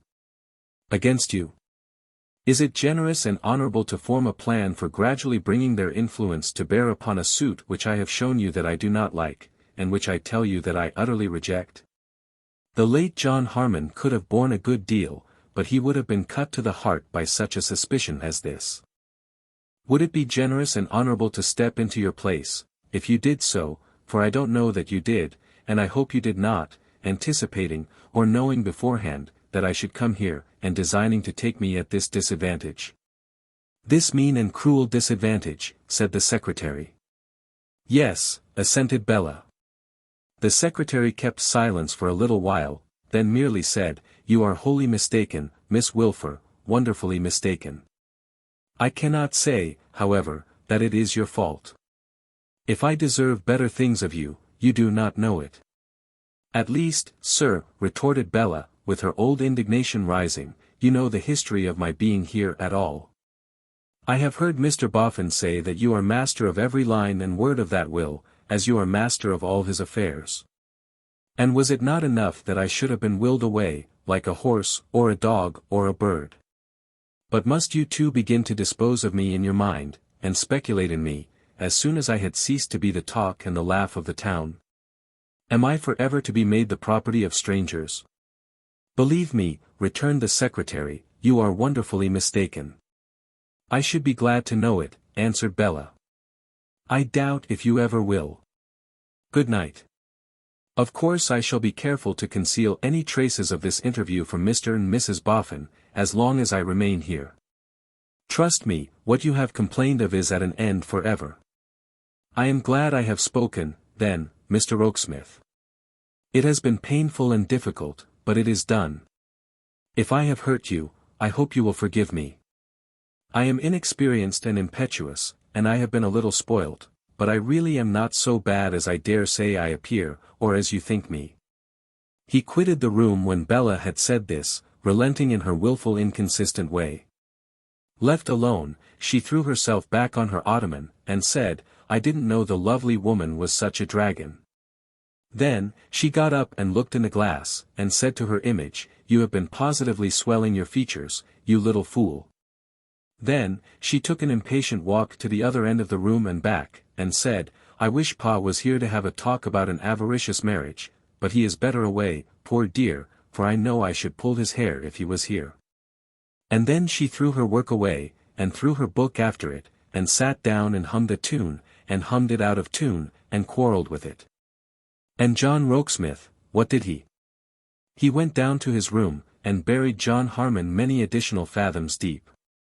He took his hat, and walked out, and, as he went to Holloway or anywhere else, not at all minding where, heaped mounds upon mounds of earth over John Harmon's grave. His walking did not bring him home until the dawn of day. And so busy had he been all night, piling and piling weights upon weights of earth above John Harmon's grave, that by that time John Harmon lay buried under a whole alpine range. And still the sexton Rokesmith accumulated mountains over him, lightening his labor with the dirge, cover him, crush him, keep him down. Chapter 14. Strong of purpose. The sexton task of piling earth above John Harmon all night long, was not conducive to sound sleep, but Rokesmith had some broken morning rest, and rose strengthened in his purpose. It was all over now. No ghost should trouble Mr. and Mrs. Boffin's peace. Invisible and voiceless, the ghost should look on for a little while longer at the state of existence out of which it had departed, and then should forever cease to haunt the scenes in which it had no place. He went over it all again. He had lapsed into the condition in which he found himself, as many a man lapses into many a condition, without perceiving the accumulative power of its separate circumstances.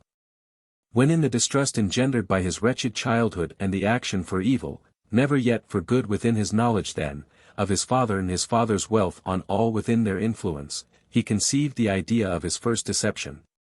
It was meant to be harmless, it was to last but a few hours or days, it was to involve in it only the girl so capriciously forced upon him and upon whom he was so capriciously forced, and it was honestly meant well towards her.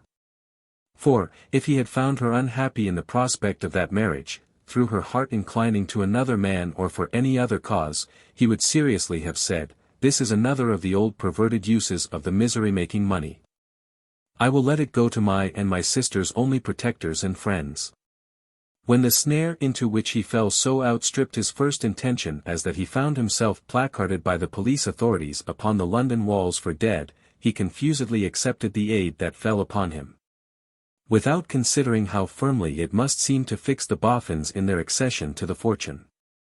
When he saw them, and knew them, and even from his vantage ground of inspection could find no flaw in them, he asked himself, and shall I come to life to dispossess such people as these? There was no good to set against the putting of them to that hard proof. He had heard from Bella's own lips when he stood tapping at the door on that night of his taking the lodgings, that the marriage would have been on her part thoroughly mercenary. He had since tried her, in his own unknown person and supposed station, and she not only rejected his advances but resented them. Was it for him to have the shame of buying her, or the meanness of punishing her? Yet, by coming to life and accepting the condition of the inheritance, he must do the former, and by coming to life and rejecting it, he must do the latter. Another consequence that he had never foreshadowed, was the implication of an innocent man in his supposed murder. He would obtain complete retraction from the accuser, and set the wrong right. But clearly the wrong could never have been done if he had never planned a deception. Then, whatever inconvenience or distress of mind the deception cost him, it was manful repentantly to accept as among its consequences, and make no complaint. Thus John Rokesmith in the morning, and it buried John Harmon still many fathoms deeper than he had been buried in the night. Going out earlier than he was accustomed to do, he encountered the cherub at the door. The cherub's way was for a certain space his way, and they walked together. It was impossible not to notice the change in the cherub's appearance. The cherub felt very conscious of it, and modestly remarked, "A present from my daughter Bella, Mr. Rokesmith."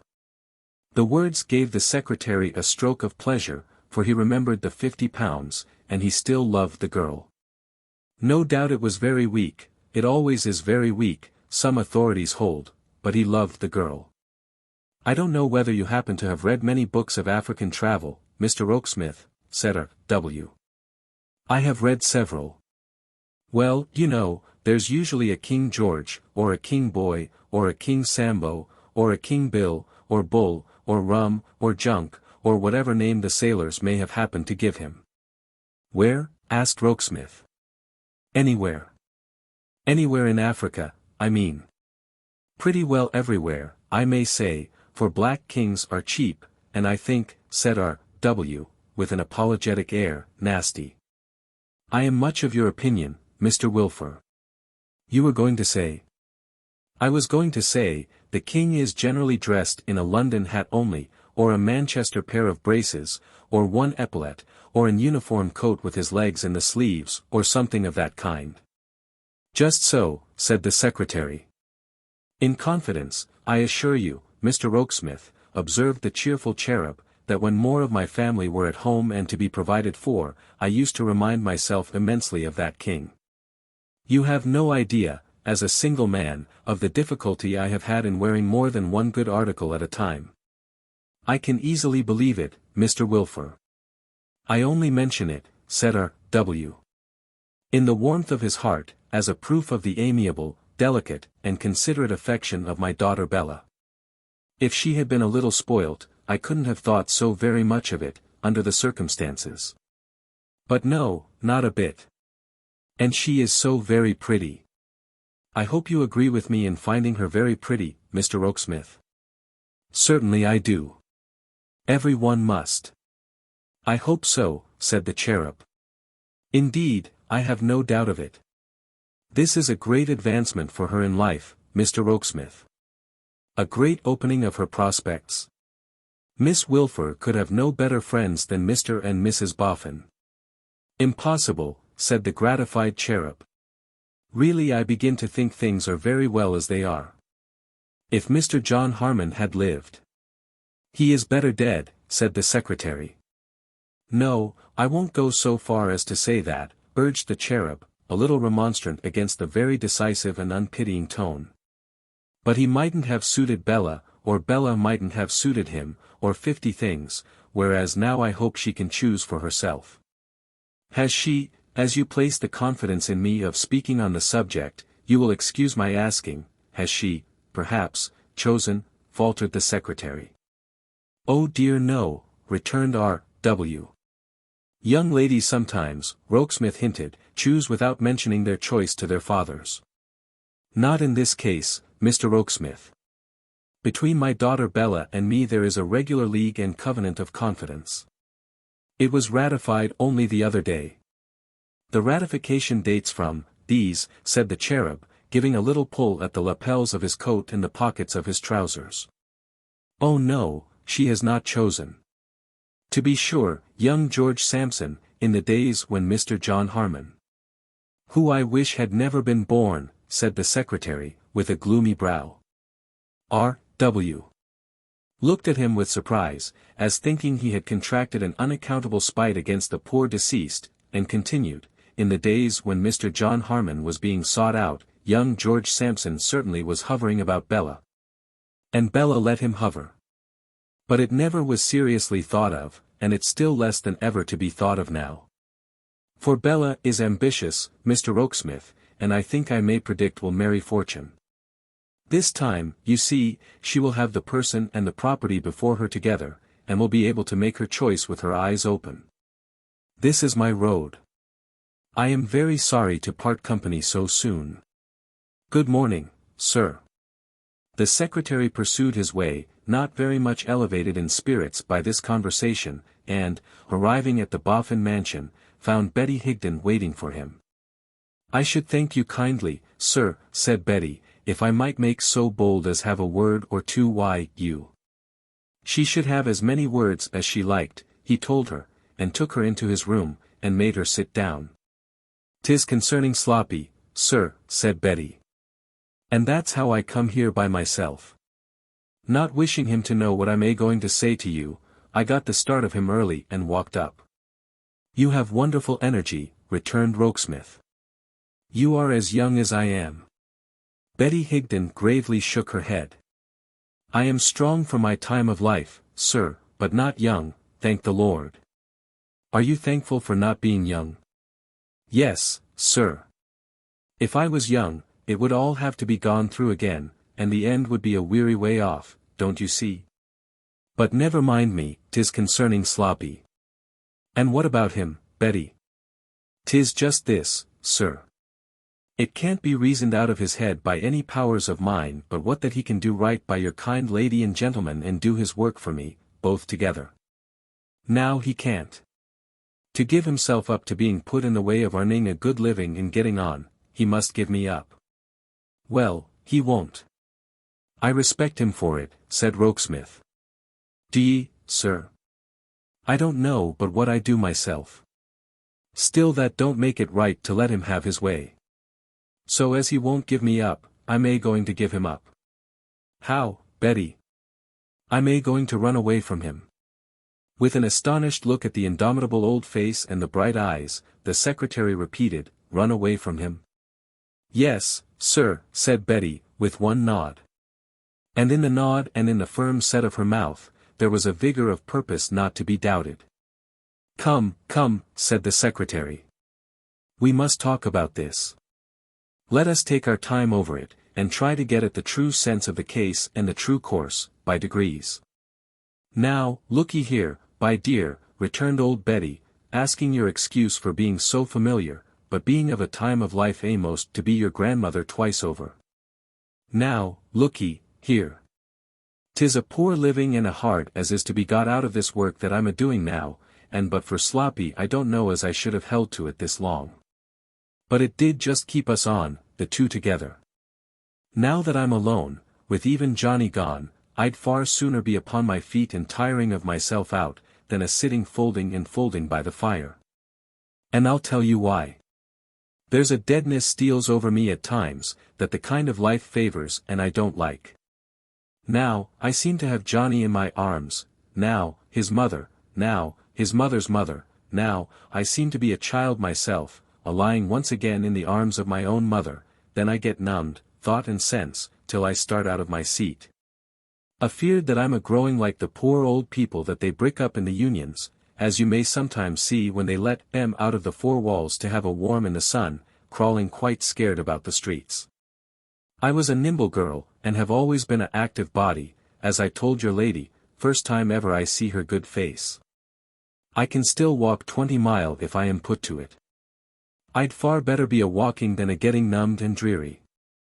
I'm a good fair knitter, and can make many little things to sell. The loan from your lady and gentleman of 20 shillings to fit out a basket with, would be a fortune for me. Trudging round the country and tiring of myself out, I shall keep the deadness off, and get my own bread by my own labor. And what more can I want? And this is your plan, said the secretary, for running away? Show me a better. My dearie, show me a better. Why, I know very well, said old Betty Higden, and you know very well, that your lady and gentleman would set me up like a queen for the rest of my life, if so be that we could make it right among us to have it so. But we can't make it right among us to have it so. I've never took charity yet, nor yet has any one belonging to me.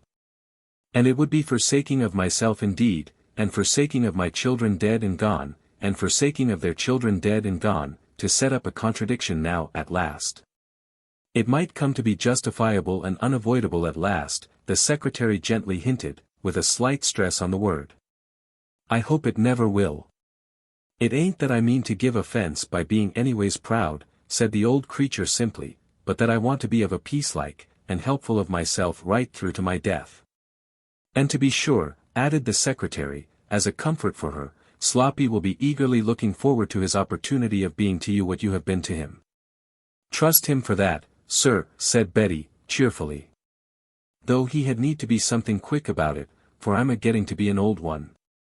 But I'm a strong one too, and travel and weather never hurt me yet.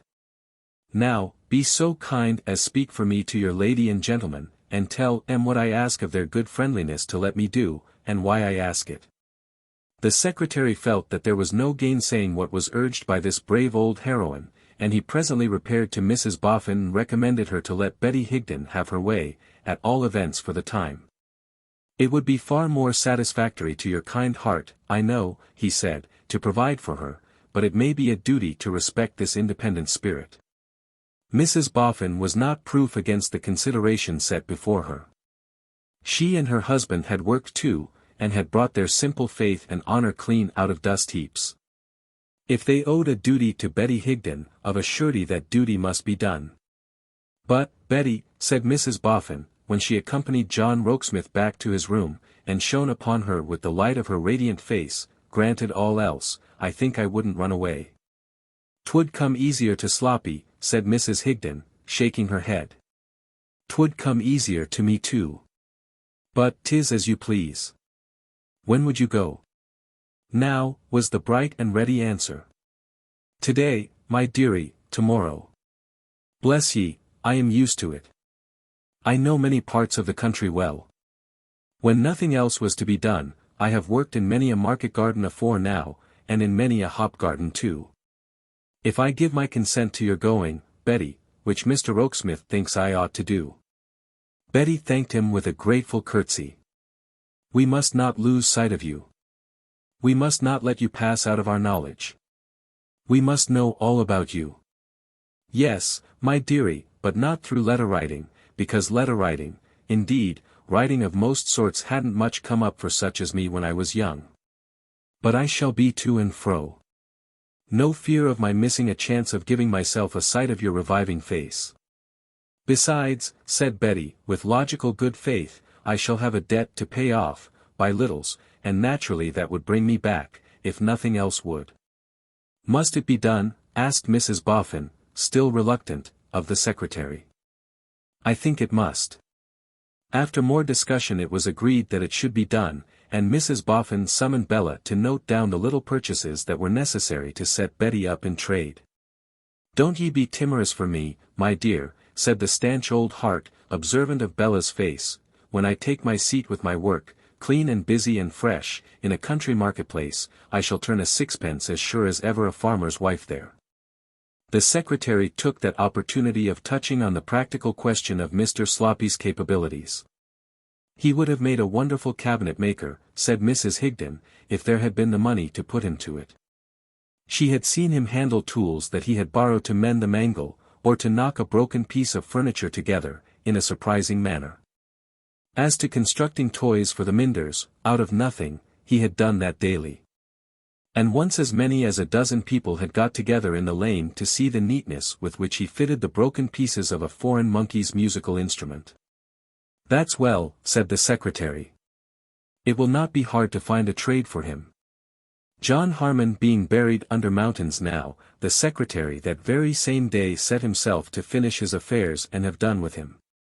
He drew up an ample declaration, to be signed by Rogue Riderhood, knowing he could get his signature to it, by making him another and much shorter evening call, and then considered to whom should he give the document. To Hexam's son, or daughter? Resolved speedily, to the daughter. But it would be safer to avoid seeing the daughter, because the son had seen Julius Handford, and, he could not be too careful, there might possibly be some comparison of notes between the son and daughter, which would awaken slumbering suspicion. And lead to consequences. I might even, he reflected, be apprehended as having been concerned in my own murder. Therefore, best to send it to the daughter under cover by the post. Pleasant Riderhood had undertaken to find out where she lived, and it was not necessary that it should be attended by a single word of explanation. So far, straight. But, all that he knew of the daughter he derived from Mrs. Boffin's accounts of what she heard from Mr. Lightwood, who seemed to have a reputation for his manner of relating a story, and to have made this story quite his own. It interested him, and he would like to have the means of knowing more, as, for instance, that she received the exonerating paper. And that it satisfied her, by opening some channel altogether independent of Lightwood, who likewise had seen Julius Handford, who had publicly advertised for Julius Handford, and whom of all men he, the secretary, most avoided. But with whom the common course of things might bring me in a moment face to face, any day in the week or any hour in the day. Now, to cast about for some likely means of opening such a channel. The boy, Hexam, was training for and with a schoolmaster. The secretary knew it, because his sister's share in that disposal of him seemed to be the best part of Lightwood's account of the family. This young fellow, Sloppy, stood in need of some instruction. If he, the secretary, engaged that schoolmaster to impart it to him, the channel might be opened. The next point was, did Mrs. Boffin know the schoolmaster's name? No, but she knew where the school was. Quite enough. Promptly the secretary wrote to the master of that school, and that very evening Bradley Headstone answered in person. The secretary stated to the schoolmaster how the object was, to send to him for certain occasional evening instruction, a youth whom Mr. and Mrs. Boffin wished to help to an industrious and useful place in life. The schoolmaster was willing to undertake the charge of such a pupil. The secretary inquired on what terms. The schoolmaster stated on what terms. Agreed and disposed of. May I ask, sir, said Bradley Headstone, to whose good opinion I owe a recommendation to you? You should know that I am not the principal here. I am Mr. Boffin's secretary. Mr. Boffin is a gentleman who inherited a property of which you may have heard some public mention, the Harmon property. Mr. Harmon, said Bradley, who would have been a great deal more at a loss than he was, if he had known to whom he spoke, was murdered and found in the river. Was murdered and found in the river. It was not. No, interposed the secretary, smiling, it was not he who recommended you. Mr. Boffin heard of you through a certain Mr. Lightwood. I think you know Mr. Lightwood, or know of him. I know as much of him as I wish to know, sir. I have no acquaintance with Mr. Lightwood, and I desire none. I have no objection to Mr. Lightwood, but I have a particular objection to some of Mr. Lightwood's friends, in short, to one of Mr. Lightwood's friends. His great friend. He could hardly get the words out, even then and there, so fierce did he grow, though keeping himself down with infinite pains of repression, when the careless and contemptuous bearing of Eugene Wrayburn rose before his mind. The secretary saw there was a strong feeling here on some sore point, and he would have made a diversion from it, but for Bradley's holding to it in his cumbersome way. I have no objection to mention the friend by name, he said, doggedly. The person I object to, is Mr. Eugene Wrayburn.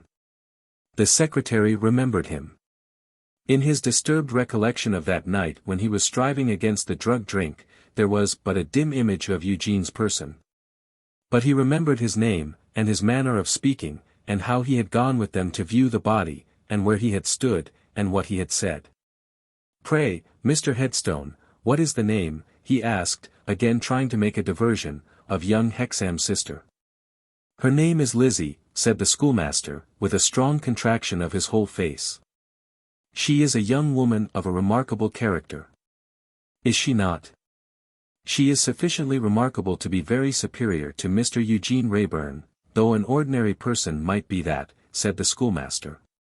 "And I hope you will not think it impertinent in me, sir, to ask why you put the two names together." "By mere accident," returned the secretary.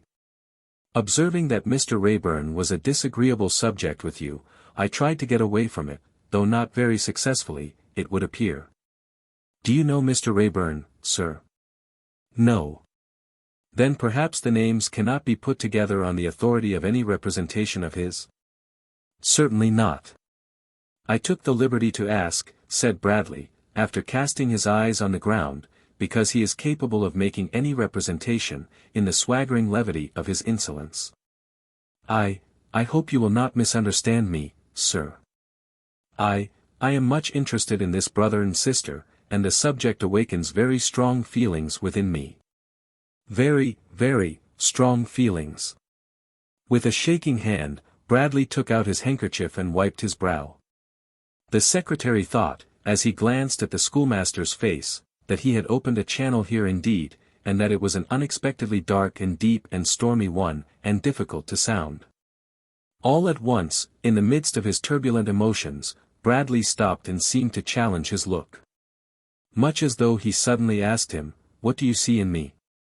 "The brother, young Hexam, was your real recommendation here," said the secretary, quietly going back to the point, "Mr. and Mrs. Boffin happening to know, through Mr. Lightwood, that he was your pupil.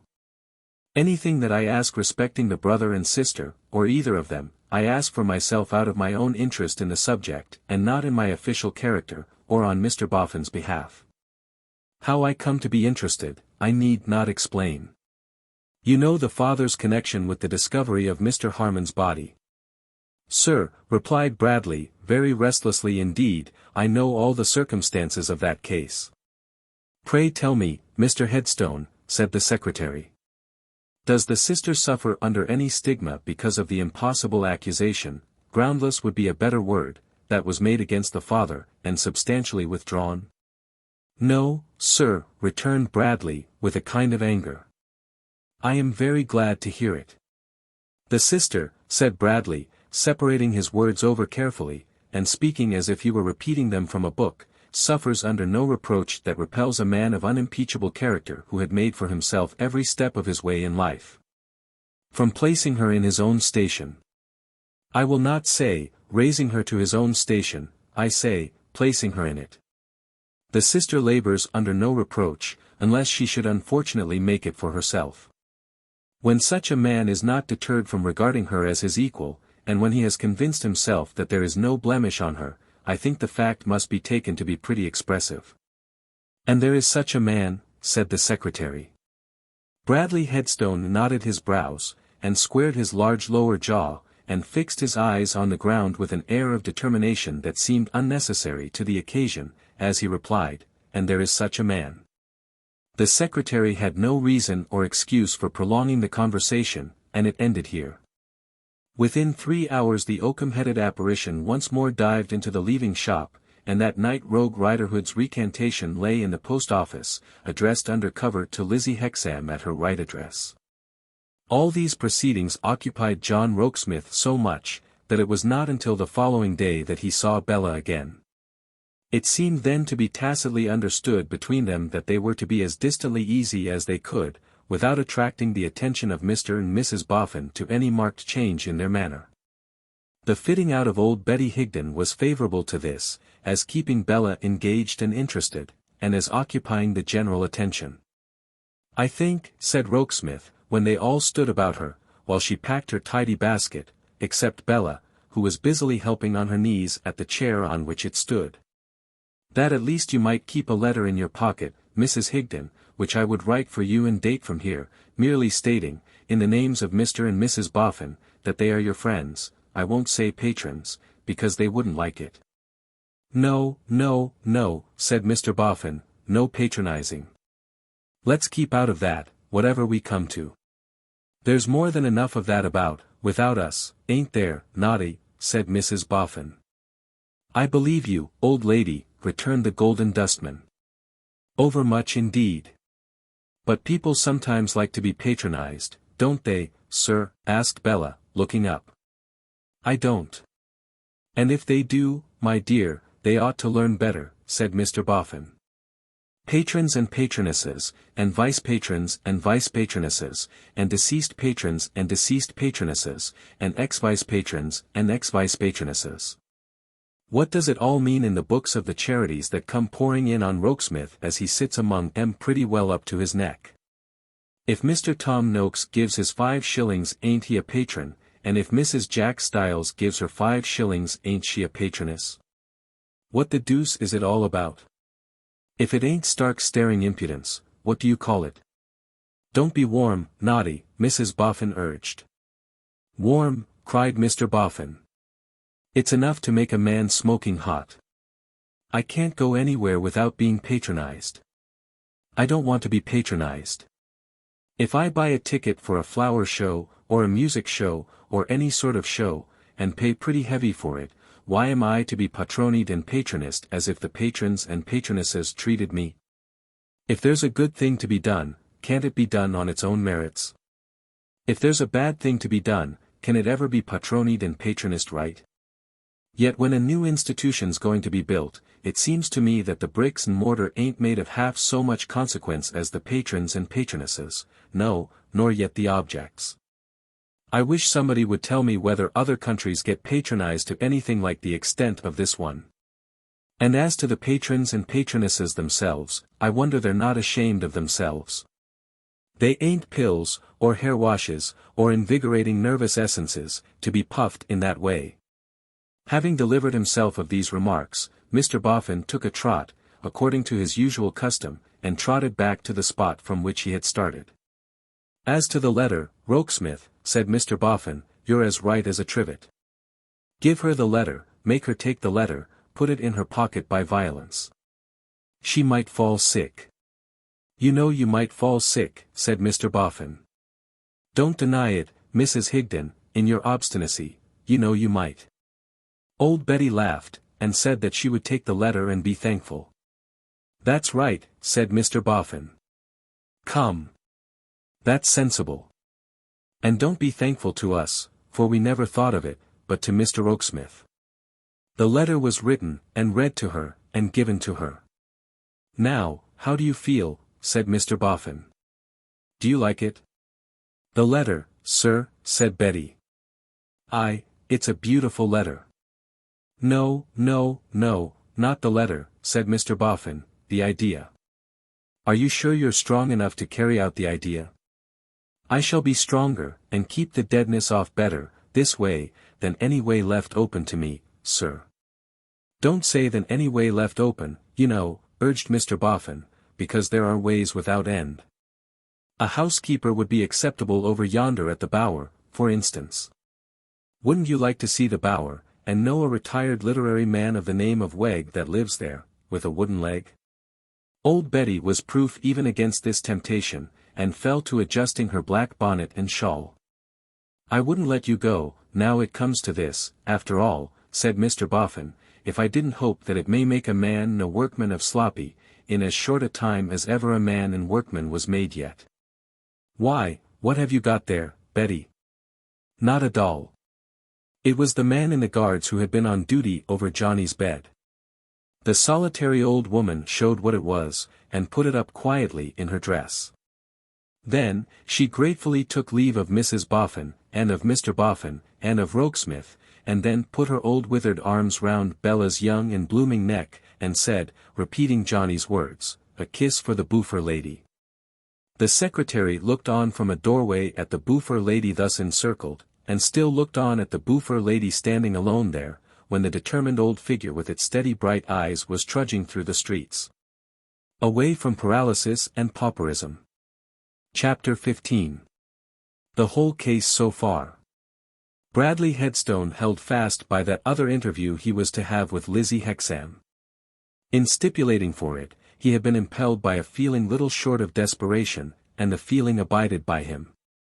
It was very soon after his interview with the secretary, that he and Charlie Hexam set out one leaden evening, not unnoticed by Miss P-Share, to have this desperate interview accomplished. "That doll's dressmaker," said Bradley, "is favourable neither to me nor to you, Hexam. A pert crooked little chit, Mr. Headstone. I knew she would put herself in the way, if she could, and would be sure to strike in with something impertinent. It was on that account that I proposed our going to the city tonight and meeting my sister."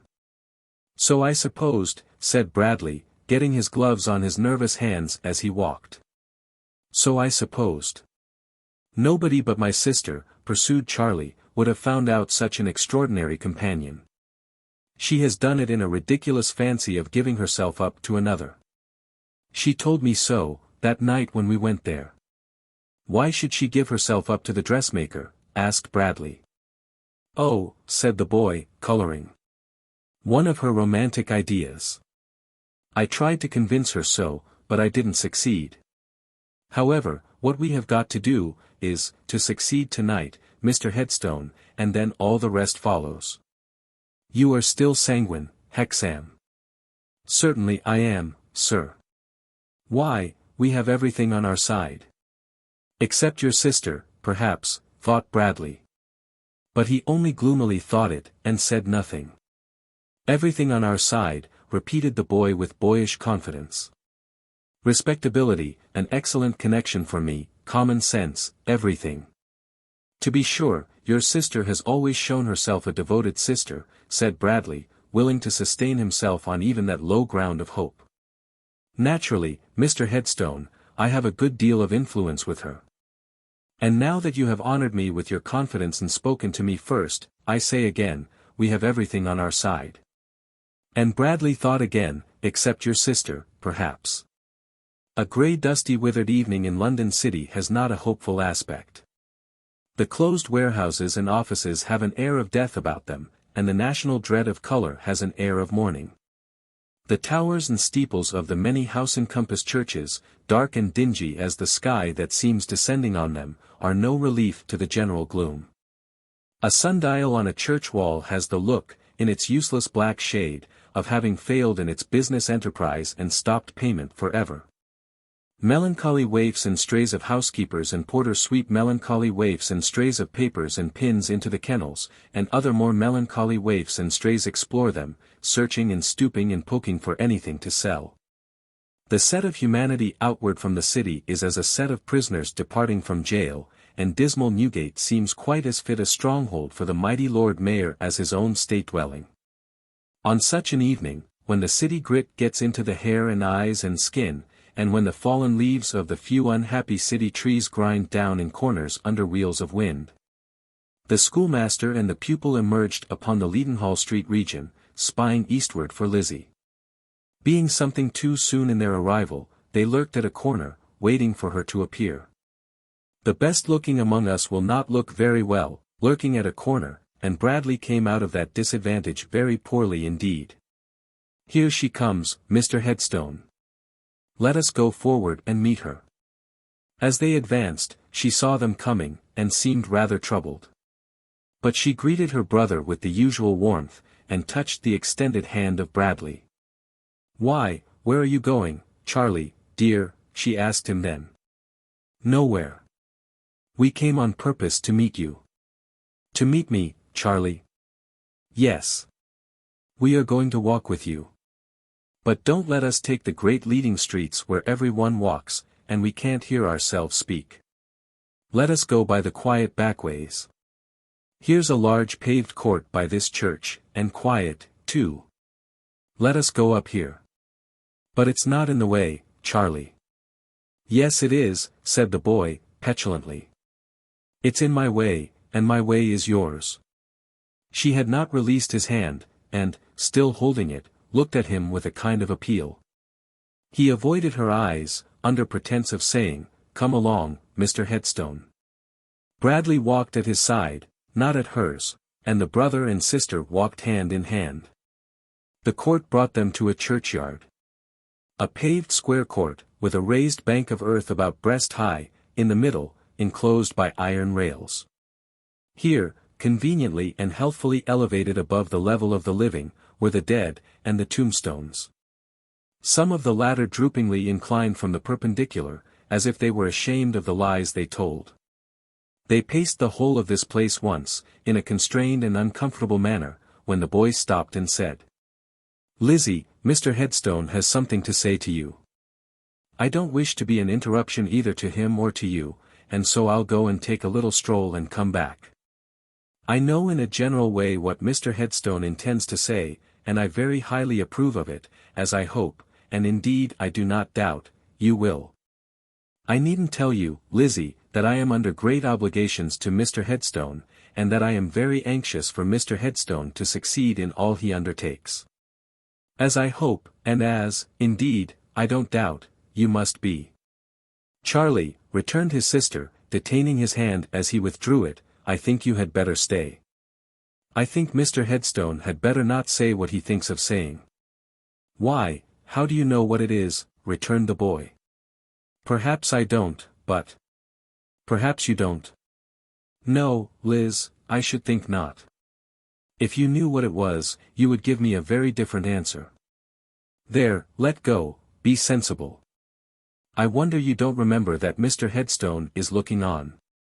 She allowed him to separate himself from her, and he, after saying, "Now Liz, be a rational girl and a good sister," walked away. She remained standing alone with Bradley Headstone, and it was not until she raised her eyes, that he spoke. "I said," he began, "when I saw you last, that there was something unexplained, which might perhaps influence you. I have come this evening to explain it. I hope you will not judge of me by my hesitating manner when I speak to you. You see me at my greatest disadvantage. It is most unfortunate for me that I wish you to see me at my best, and that I know you see me at my worst." She moved slowly on when he paused, and he moved slowly on beside her. "It seems egotistical to begin by saying so much about myself," he resumed, "but whatever I say to you seems, even in my own ears, below what I want to say, and different from what I want to say. I can't help it. So it is. You are the ruin of me." She started at the passionate sound of the last words, and at the passionate action of his hands, with which they were accompanied. "Yes. You are the ruin, the ruin, the ruin, of me. I have no resources in myself, I have no confidence in myself, I have no government of myself when you are near me or in my thoughts. And you are always in my thoughts now. I have never been quit of you since I first saw you. Oh, that was a wretched day for me. That was a wretched, miserable day." A touch of pity for him mingled with her dislike of him, and she said, "Mr. Headstone, I am grieved to have done you any harm, but I have never meant it." "There!" he cried, despairingly. "Now, I seem to have reproached you, instead of revealing to you the state of my own mind. Bear with me. I am always wrong when you are in question. It is my doom." Struggling with himself, and by times looking up at the deserted windows of the houses as if there could be anything written in their grimy panes that would help him, he paced the whole pavement at her side, before he spoke again. "I must try to give expression to what is in my mind, it shall and must be spoken. Though you see me so confounded, though you strike me so helpless, I ask you to believe that there are many people who think well of me. That there are some people who highly esteem me, that I have in my way won a station which is considered worth winning. Surely, Mr. Headstone, I do believe it. Surely I have always known it from Charlie. I ask you to believe that if I were to offer my home such as it is, my station such as it is, my affections such as they are, to any one of the best considered, and best qualified, and most distinguished among the young women engaged in my calling, they would probably be accepted. Even readily accepted. I do not doubt it," said Lizzie, with her eyes upon the ground. "I have sometimes had it in my thoughts to make that offer and to settle down as many men of my class do, I on the one side of a school, my wife on the other, both of us interested in the same work." "Why have you not done so?" asked Lizzie Hexam. Why do you not do so? Far better that I never did. The only one grain of comfort I have had these many weeks, he said, always speaking passionately, and, when most emphatic, repeating that former action of his hands, which was like flinging his heart's blood down before her in drops upon the pavement stones. The only one grain of comfort I have had these many weeks is, that I never did. For if I had, and if the same spell had come upon me for my ruin, I know I should have broken that tie asunder as if it had been thread. She glanced at him with a glance of fear, and a shrinking gesture. He answered, as if she had spoken. No. It would not have been voluntary on my part, any more than it is voluntary in me to be here now. You draw me to you. If I were shut up in a strong prison, you would draw me out. I should break through the wall to come to you. If I were lying on a sick bed, you would draw me up, to stagger to your feet and fall there. The wild energy of the man, now quite let loose, was absolutely terrible. He stopped and laid his hand upon a piece of the coping of the burial-ground enclosure, as if he would have dislodged the stone. No man knows till the time comes, what depths are within him. To some men it never comes, let them rest and be thankful. To me, you brought it, on me, you forced it. And the bottom of this raging sea, striking himself upon the breast, has been heaved up ever since. Mr. Headstone, I have heard enough. Let me stop you here. It will be better for you and better for me. Let us find my brother. Not yet. It shall and must be spoken. I have been in torments ever since I stopped short of it before. You are alarmed. It is another of my miseries that I cannot speak to you or speak of you without stumbling at every syllable, unless I let the check go altogether and run mad. Here is a man lighting the lamps. He will be gone directly. I entreat of you, let us walk round this place again. You have no reason to look alarmed, I can restrain myself, and I will. She yielded to the entreaty, how could she do otherwise, and they paced the stones in silence. One by one the lights leaped up, making the cold grey church tower more remote, and they were alone again. He said no more until they had regained the spot where he had broken off. There, he again stood still, and again grasped the stone. In saying what he said then, he never looked at her, but looked at it and wrenched at it. You know what I am going to say. I love you. What other men may mean when they use that expression, I cannot tell. What I mean is, that I am under the influence of some tremendous attraction which I have resisted in vain, and which overmasters me. You could draw me to fire, you could draw me to water, you could draw me to the gallows, you could draw me to any death, you could draw me to anything I have most avoided, you could draw me to any exposure and disgrace. This and the confusion of my thoughts, so that I am fit for nothing, is what I mean by your being the ruin of me. But if you would return a favorable answer to my offer of myself in marriage, you could draw me to any good, every good, with equal force. My circumstances are quite easy, and you would want for nothing. My reputation stands quite high, and would be a shield for yours. If you saw me at my work able to do it well and respected in it, you might even come to take a sort of pride in me. I would try hard that you should. Whatever considerations I may have thought of against this offer, I have conquered, and I make it with all my heart. Your brother favors me to the utmost, and it is likely that we might live and work together. Anyhow, it is certain that he would have my best influence and support. I don't know what I could say more if I tried. I might only weaken what is ill enough said as it is. I only add that if it is any claim on you to be in earnest, I am in thorough earnest, dreadful earnest. The powdered mortar from under the stone at which he wrenched, rattled on the pavement to confirm his words. Mr. Headstone. Stop. I implore you, before you answer me, to walk round this place once more. It will give you a minute's time to think, and me a minute's time to get some fortitude together. Again she yielded to the entreaty, and again they came back to the same place, and again he worked at the stone. Is it, he said, with his attention apparently engrossed by it, yes, or no? Mr. Headstone, I thank you sincerely, I thank you gratefully, and hope you may find a worthy wife before long and be very happy. But it is no short time necessary for reflection, no weeks or days, he asked, in the same half-suffocated way. None whatever. Are you quite decided, and is there no chance of any change in my favor? I am quite decided, Mr. Headstone, and I am bound to answer I am certain there is none.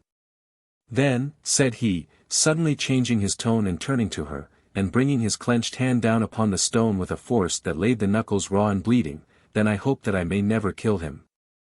The dark look of hatred and revenge with which the words broke from his livid lips, and with which he stood holding out his smeared hand as if it held some weapon and had just struck a mortal blow, made her so afraid of him that she turned to run away. But he caught her by the arm. Mr. Headstone, let me go. Mr. Headstone, I must call for help. It is I who should call for help, he said, you don't know yet how much I need it. The working of his face as she shrank from it, glancing round for her brother and uncertain what to do, might have extorted a cry from her in another instant, but all at once he sternly stopped it and fixed it, as if death itself had done so. There. You see I have recovered myself. Hear me out. With much of the dignity of courage, as she recalled her self-reliant life and her right to be free from accountability to this man, she released her arm from his grasp and stood looking full at him. She had never been so handsome, in his eyes. A shade came over them while he looked back at her, as if she drew the very light out of them to herself. This time, at least, I will leave nothing unsaid, he went on, folding his hands before him, clearly to prevent his being betrayed into any impetuous gesture. This last time at least I will not be tortured with afterthoughts of a lost opportunity. Mr. Eugene Wrayburn. Was it of him you spoke in your ungovernable rage and violence? Lizzie Hexam demanded with spirit. He bit his lip, and looked at her, and said never a word. Was it Mr. Wrayburn that you threatened? He bit his lip again, and looked at her, and said never a word. You asked me to hear you out, and you will not speak. Let me find my brother. Stay. I threatened no one. Her look dropped for an instant to his bleeding hand. He lifted it to his mouth, wiped it on his sleeve, and again folded it over the other. Mr. Eugene Wrayburn, he repeated. Why do you mention that name again and again, Mr. Headstone? Because it is the text of the little I have left to say. Observe. There are no threats in it. If I utter a threat, stop me, and fasten it upon me. Mr. Eugene Wrayburn. A worse threat than was conveyed in his manner of uttering the name, could hardly have escaped him. He haunts you. You accept favors from him. You are willing enough to listen to him. I know it, as well as he does. Mr. Wrayburn has been considerate and good to me, sir, said Lizzie, proudly, in connection with the death and with the memory of my poor father. No doubt. He is of course a very considerate and a very good man, Mr. Eugene Wrayburn. He is nothing to you, I think, said Lizzie, with an indignation she could not repress. Oh yes, he is. There you mistake. He is much to me. What can he be to you? He can be a rival to me among other things, said Bradley. Mr. Headstone, returned Lizzie, with a burning face, it is cowardly in you to speak to me in this way. But it makes me able to tell you that I do not like you, and that I never have liked you from the first, and that no other living creature has anything to do with the effect you have produced upon me for yourself. His head bent for a moment, as if under a weight, and he then looked up again, moistening his lips. I was going on with the little I had left to say. I knew all this about Mr. Eugene Wrayburn, all the while you were drawing me to you. I strove against the knowledge, but quite in vain. It made no difference in me. With Mr. Eugene Wrayburn in my mind, I went on. With Mr. Eugene Wrayburn in my mind, I spoke to you just now. With Mr. Eugene Wrayburn in my mind, I have been set aside and I have been cast out. If you give those names to my thanking you for your proposal and declining it, is it my fault, Mr. Headstone?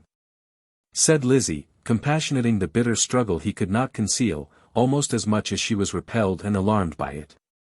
I am not complaining, he returned, I am only stating the case.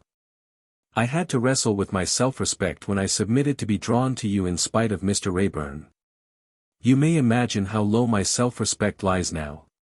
She was hurt and angry, but repressed herself in consideration of his suffering, and of his being her brother's friend.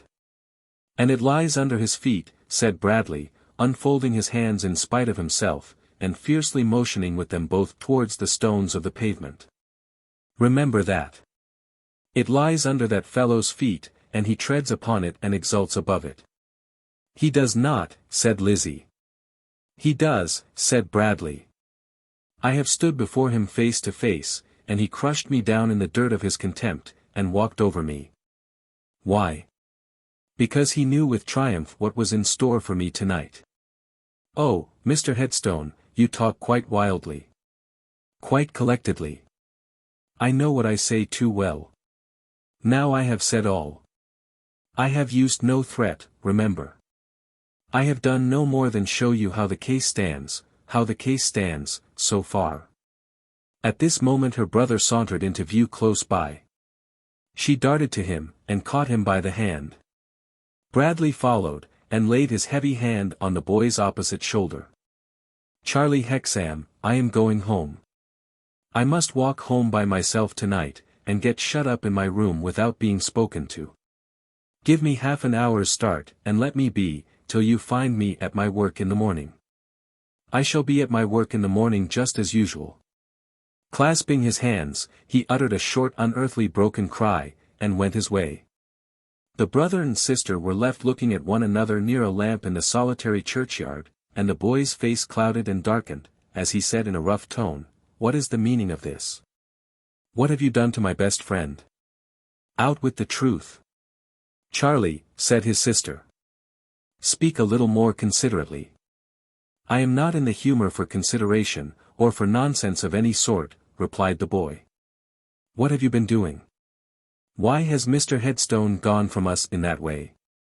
"He asked me, he asked me, to be his wife, Charlie." "Well," said the boy, impatiently. "And I was obliged to tell him that I could not be his wife."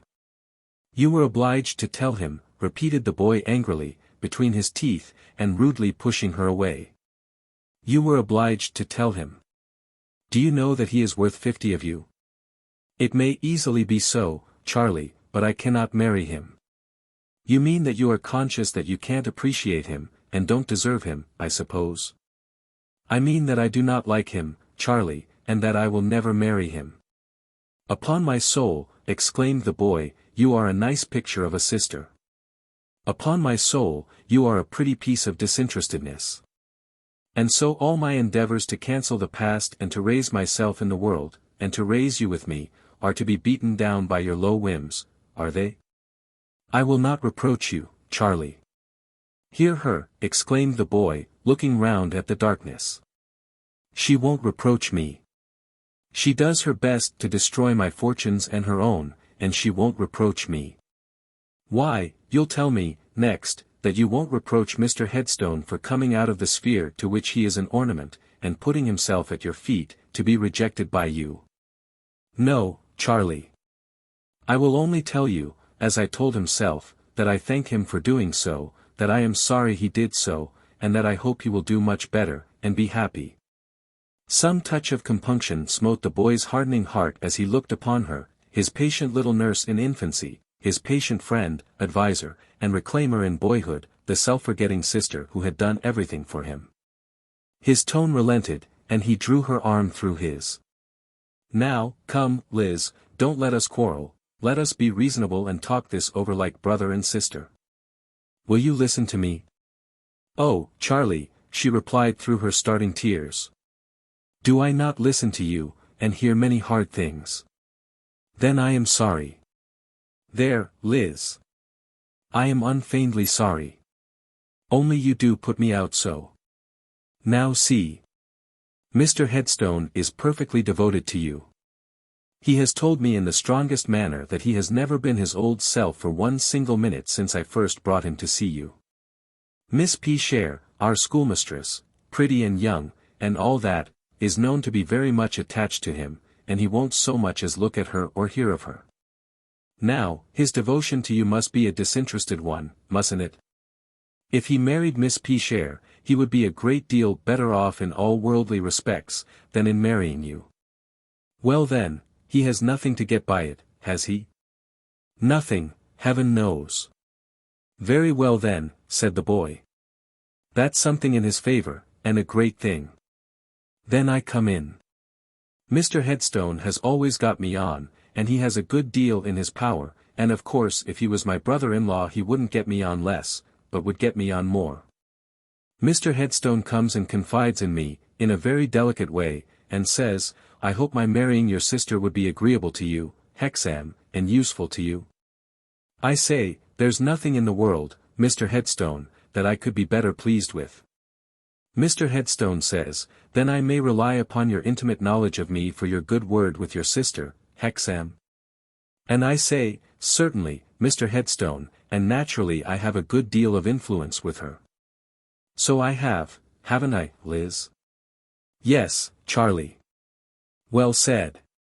Now, you see, we begin to get on, the moment we begin to be really talking it over, like brother and sister.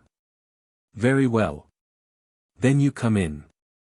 As Mr. Headstone's wife you would be occupying a most respectable station, and you would be holding a far better place in society than you hold now, and you would at length get quit of the riverside and the old disagreeables belonging to it. And you would be rid for good of dolls' dressmakers and their drunken fathers, and the like of that. Not that I want to disparage Miss Jenny Wren, I dare say she is all very well in her way, but her way is not your way as Mr. Headstone's wife. Now, you see, Liz, on all three accounts, on Mr. Headstone's, on mine, on yours, nothing could be better or more desirable. They were walking slowly as the boy spoke, and here he stood still, to see what effect he had made. His sister's eyes were fixed upon him, but as they showed no yielding, and as she remained silent, he walked her on again. There was some discomfiture in his tone as he resumed, though he tried to conceal it. Having so much influence with you, Liz, as I have, perhaps I should have done better to have had a little chat with you in the first instance, before Mr. Headstone spoke for himself. But really all this in his favor seemed so plain and undeniable, and I knew you to have always been so reasonable and sensible, that I didn't consider it worth while. Very likely that was a mistake of mine. However, it's soon set right. All that need be done to set it right, is for you to tell me at once that I may go home and tell Mr. Headstone that what has taken place is not final, and that it will all come round by and by. He stopped again. The pale face looked anxiously and lovingly at him, but she shook her head. Can't you speak? Said the boy sharply. I am very unwilling to speak, Charlie. If I must, I must. I cannot authorize you to say any such thing to Mr. Headstone, I cannot allow you to say any such thing to Mr. Headstone. Nothing remains to be said to him from me, after what I have said for good and all, tonight. And this girl, cried the boy, contemptuously throwing her off again, calls herself a sister. Charlie, dear, that is the second time that you have almost struck me. Don't be hurt by my words. I don't mean, heaven forbid, that you intended it. But you hardly know with what a sudden swing you removed yourself from me. However, said the boy, taking no heed of the remonstrance, and pursuing his own mortified disappointment, I know what this means, and you shall not disgrace me. It means what I have told you, Charlie, and nothing more. That's not true, said the boy in a violent tone, and you know it's not. It means your precious Mr. Rayburn, that's what it means. Charlie. If you remember any old days of ours together, forbear. But you shall not disgrace me, doggedly pursued the boy. I am determined that after I have climbed up out of the mire, you shall not pull me down. You can't disgrace me if I have nothing to do with you, and I will have nothing to do with you for the future. Charlie. On many a night like this, and many a worse night, I have sat on the stones of the street, hushing you in my arms. Unsay those words without even saying you are sorry for them, and my arms are open to you still, and so is my heart. I'll not unsay them. I'll say them again. You are an inveterately bad girl, and a false sister, and I have done with you. Forever, I have done with you. He threw up his ungrateful and ungracious hand as if it set up a barrier between them, and flung himself upon his heel and left her. She remained impassive on the same spot, silent and motionless, until the striking of the church clock roused her, and she turned away. But then, with the breaking up of her immobility came the breaking up of the waters that the cold heart of the selfish boy had frozen. And oh that I were lying here with the dead. And oh Charlie, Charlie, that this should be the end of our pictures in the fire, were all the words she said, as she laid her face in her hands on the stone coping. A figure passed by, and passed on, but stopped and looked round at her. It was the figure of an old man with a bowed head, wearing a large-brimmed low-crowned hat, and a long-skirted coat. After hesitating a little, the figure turned back, and, advancing with an air of gentleness and compassion, said, "Pardon me, young woman, for speaking to you, but you are under some distress of mind. I cannot pass upon my way and leave you weeping here alone, as if there was nothing in the place. Can I help you? Can I do anything to give you comfort?" She raised her head at the sound of these kind words, and answered gladly, "Oh, Mr. Raya, is it you?" "My daughter," said the old man, "I stand amazed. I spoke as to a stranger. Take my arm, take my arm. What grieves you? Who has done this? Poor girl, poor girl. My brother has quarrelled with me," sobbed Lizzie, "and renounced me." "He is a thankless dog," said the Jew, angrily. "Let him go. Shake the dust from thy feet and let him go. Come, daughter. Come home with me, it is but across the road, and take a little time to recover your peace and to make your eyes seemly, and then I will bear you company through the streets. For it is past your usual time, and will soon be late, and the way is long, and there is much company out of doors tonight." She accepted the support he offered her, and they slowly passed out of the churchyard. They were in the act of emerging into the main thoroughfare, when another figure loitering discontentedly by, and looking up the street and down it, and all about, started and exclaimed, "Lizzie! Why, where have you been? Why, what's the matter?" As Eugene Wrayburn thus addressed her, she drew closer to the Jew, and bent her head. The Jew, having taken in the whole of Eugene at one sharp glance, cast his eyes upon the ground, and stood mute. "Lizzie, what is the matter?" "Mr. Wrayburn, I cannot tell you now. I cannot tell you tonight, if I ever can tell you. Pray leave me." "But, Lizzie, I came expressly to join you. I came to walk home with you, having dined at a coffee-house in this neighborhood and knowing your hour. And I have been lingering about," added Eugene, "like a bailiff, or, with a look at Raya, an old clothesman." The Jew lifted up his eyes, and took in Eugene once more, at another glance. "Mr. Wrayburn, pray, pray, leave me with this protector. And one thing more. Pray, pray be careful of yourself." "Mysteries of Udolpho," said Eugene, with a look of wonder. "May I be excused for asking, in the elderly gentleman's presence, who is this kind protector?" "A trustworthy friend," said Lizzie. "I will relieve him of his trust," returned Eugene. "But you must tell me, Lizzie, what is the matter?" "Her brother is the matter," said the old man, lifting up his eyes again. "Our brother the matter," returned Eugene, with airy contempt. "Our brother is not worth a thought, far less a tear. What has our brother done?" The old man lifted up his eyes again, with one grave look at Wrayburn, and one grave glance at Lizzie, as she stood looking down. Both were so full of meaning that even Eugene was checked in his light career, and subsided into a thoughtful humph. With an air of perfect patience the old man, remaining mute and keeping his eyes cast down, stood, retaining Lizzie's arm, as though in his habit of passive endurance, it would be all one to him if he had stood there motionless all night. "If Mr. Aaron," said Eugene, who soon found this fatiguing, "will be good enough to relinquish his charge to me, he will be quite free for any engagement he may have at the synagogue.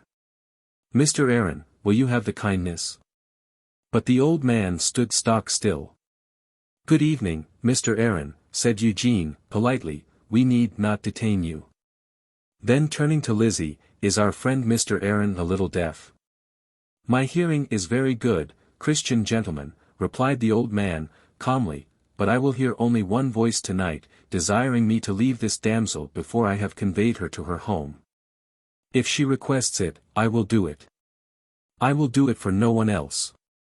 "May I ask why so, Mr. Aaron?" said Eugene, quite undisturbed in his ease. "Excuse me. If she asks me, I will tell her," replied the old man. "I will tell no one else." "I do not ask you," said Lizzie, "and I beg you to take me home. Mr. Raeburn, I have had a bitter trial tonight, and I hope you will not think me ungrateful, or mysterious, or changeable. I am neither, I am wretched. Pray remember what I said to you. Pray, take care." "My dear Lizzie," he returned, in a low voice, bending over her on the other side, "of what? Of whom? Of anyone you have lately seen and made angry." He snapped his fingers and laughed. "Come," said he, "since no better may be, Mr. Aaron and I will divide this trust, and see you home together. Mr. Aaron on that side, I on this. If perfectly agreeable to Mr. Aaron, the escort will now proceed." He knew his power over her. He knew that she would not insist upon his leaving her. He knew that, her fears for him being aroused, she would be uneasy if he were out of her sight. For all his seeming levity and carelessness, he knew whatever he chose to know of the thoughts of her heart. And going on at her side, so gaily, regardless of all that had been urged against him. So superior in his sallies and self-possession to the gloomy constraint of her suitor and the selfish petulance of her brother, so faithful to her, as it seemed, when her own stock was faithless. What an immense advantage, what an overpowering influence, were his that night. Add to the rest, poor girl, that she had heard him vilified for her sake, and that she had suffered for his, and were the wonder that his occasional tones of serious interest, setting off his carelessness, as if it were assumed to calm her. That his lightest touch, his lightest look, his very presence beside her in the dark common street, were like glimpses of an enchanted world, which it was natural for jealousy and malice and all meanness to be unable to bear the brightness of, and to gird at as bad spirits might. Nothing more being said of repairing to Raya's, they went direct to Lizzie's lodging. A little short of the house door she parted from them, and went in alone. "Mr. Aaron," said Eugene, when they were left together in the street, "with many thanks for your company, it remains for me unwillingly to say farewell." "Sir," returned the other, "I give you good night, and I wish that you were not so thoughtless." "Mr. Aaron," returned Eugene, "I give you good night, and I wish, for you are a little dull, that you were not so thoughtful." But now, that his part was played out for the evening, and when in turning his back upon the Jew he came off the stage, he was thoughtful himself. "How did Lightwood's catechism run?" he murmured, as he stopped to light his cigar. "What is to come of it? What are you doing? Where are you going? We shall soon know now." "Ah," with a heavy sigh. The heavy sigh was repeated as if by an echo, an hour afterwards, when Raya, who had been sitting on some dark steps in a corner over against the house, arose and went his patient way. Stealing through the streets in his ancient dress, like the ghost of a departed time. Chapter 16. An anniversary occasion. The estimable Twemlow, dressing himself in his lodgings over the stable-yard in Duke Street, St. James's, and hearing the horses at their toilette below, finds himself on the whole in a disadvantageous position as compared with the noble animals at livery. For whereas, on the one hand, he has no attendant to slap him soundingly and require him in gruff accents to come up and come over, still, on the other hand, he has no attendant at all. And the mild gentleman's finger joints and other joints working rustily in the morning, he could deem it agreeable even to be tied up by the countenance at his chamber door. So he were there skilfully rubbed down and slushed and sluiced and polished and clothed, while himself taking merely a passive part in these trying transactions. How the fascinating Tippins gets on when arraying herself for the bewilderment of the senses of men, is known only to the Graces and her maid. But perhaps even that engaging creature, though not reduced to the self-dependence of Twemlow, could dispense with a good deal of the trouble attendant on the daily restoration of her charms. Seeing that as to her face and neck this adorable divinity is, as it were, a diurnal species of lobster, throwing off a shell every forenoon, and needing to keep in a retired spot until the new crust hardens.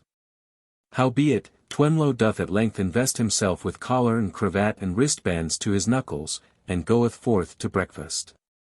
And to breakfast with whom but his near neighbours, the landless of Sackville Street, who have imparted to him that he will meet his distant kinsman, Mr. Fledgley. The awful Snigsworth might taboo and prohibit Fledgley, but the peaceable Twemlow reasons, if he is my kinsman I didn't make him so, and to meet a man is not to know him. It is the first anniversary of the happy marriage of Mr. and Mrs. Lamel, and the celebration is a breakfast. Because a dinner on the desired scale of sumptuosity cannot be achieved within less limits than those of the non-existent palatial residence of which so many people are madly envious. So, Twemlow trips with not a little stiffness across Piccadilly, sensible of having once been more upright in figure and less in danger of being knocked down by swift vehicles. To be sure that was in the days when he hoped for leave from the dread Snigsworth to do something, or be something, in life, and before that magnificent Tartar issued the ukase, as he will never distinguish himself. He must be a poor gentleman pensioner of mine, and let him hereby consider himself pensioned. Ah! My Twemlow! Say, little feeble grey personage, what thoughts are in thy breast today, of the fancy, so still to call her who bruised thy heart when it was green and thy head brown, and whether it be better or worse, more painful or less.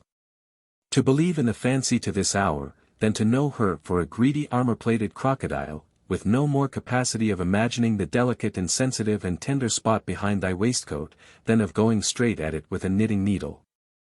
Say likewise, my Twemlow, whether it be the happier lot to be a poor relation of the great, or to stand in the wintry slush giving the hack horses to drink out of the shallow tub at the coach stand, into which thou hast so nearly set thy uncertain foot.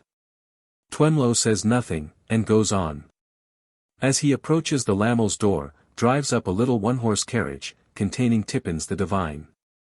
Tippins, letting down the window, playfully extols the vigilance of her cavalier in being in waiting there to hand her out. Twemlow hands her out with as much polite gravity as if she were anything real, and they proceed upstairs. Tippins all abroad about the legs, and seeking to express that those unsteady articles are only skipping in their native buoyancy. And dear Mrs. Lamel and dear Mr. Lamel, how do you do, and when are you going down to what's its name place, Guy, Earl of Warwick, you know, what is it, Dun Cow, to claim the flitch of bacon? And Mortimer, whose name is for ever blotted out from my list of lovers, by reason first of fickleness and then of base desertion, how do you do, wretch? And Mr. Raeburn, you here? What can you come for, because we are all very sure beforehand that you are not going to talk. And Veneering, MP, how are things going on down at the house, and when will you turn out those terrible people for us? And Mrs. Veneering, my dear, can it positively be true that you go down to that stifling place night after night, to hear those men prose? Talking of which, Veneering, why don't you prose, for you haven't opened your lips there yet, and we are dying to hear what you have got to say to us. Miss Podsnap, charmed to see you. Pa, here. No. Ma, neither. Oh. Mr. Boots. Delighted. Mr. Brewer. This is a gathering of the clans. Thus Tippins, and surveys Fledgeby and outsiders through golden glass, murmuring as she turns about and about, in her innocent giddy way, anybody else I know? No, I think not. Nobody there. Nobody there. Nobody anywhere. Mr. Lamel, all a-glitter, produces his friend Fledgeby, as dying for the honour of presentation to Lady Tippins. Fledgeby presented, has the air of going to say something, has the air of going to say nothing, has an air successively of meditation, of resignation, and of desolation, backs on Brewer, makes the tour of Boots. And fades into the extreme background, feeling for his whisker, as if it might have turned up since he was there 5 minutes ago. But Lamel has him out again before he has so much as completely ascertained the bareness of the land. He would seem to be in a bad way, Fledgeby, for Lamel represents him as dying again. He is dying now, of want of presentation to Twemlow. Twemlow offers his hand. Glad to see him. Your mother, sir, was a connection of mine. I believe so, says Fledgeby, but my mother and her family were too. Are you staying in town? Asks Twemlow. I always am, says Fledgeby. You like town, says Twemlow. But is felled flat by Fledgeby's taking it quite ill, and replying, no, he don't like town. Lamel tries to break the force of the fall, by remarking that some people do not like town. Fledgeby retorting that he never heard of any such case but his own, Twemlow goes down again heavily. There is nothing new this morning, I suppose, says Twemlow, returning to the mark with great spirit. Fledgeby has not heard of anything. No, there's not a word of news, says Lamel. Not a particle, adds Boots. Not an atom, chimes in Brewer. Somehow the execution of this little concerted piece appears to raise the general spirits as with a sense of duty done, and sets the company a-going. Everybody seems more equal than before, to the calamity of being in the society of everybody else. Even Eugene standing in a window, moodily swinging the tassel of a blind, gives it a smarter jerk now, as if he found himself in better case. Breakfast announced. Everything on table showy and gaudy, but with a self-assertingly temporary and nomadic air on the decorations, as boasting that they will be much more showy and gaudy in the palatial residence. Mr. Lamel's own particular servant behind his chair. The analytical behind Veneering's chair, instances in point that such servants fall into two classes, one mistrusting the master's acquaintances, and the other mistrusting the master. Mr. Lamel's servant, of the second class. Appearing to be lost in wonder and low spirits because the police are so long in coming to take his master up on some charge of the first magnitude. Veneering, MP, on the right of Mrs. Lamel, Twemlow on her left, Mrs. Veneering, WMP.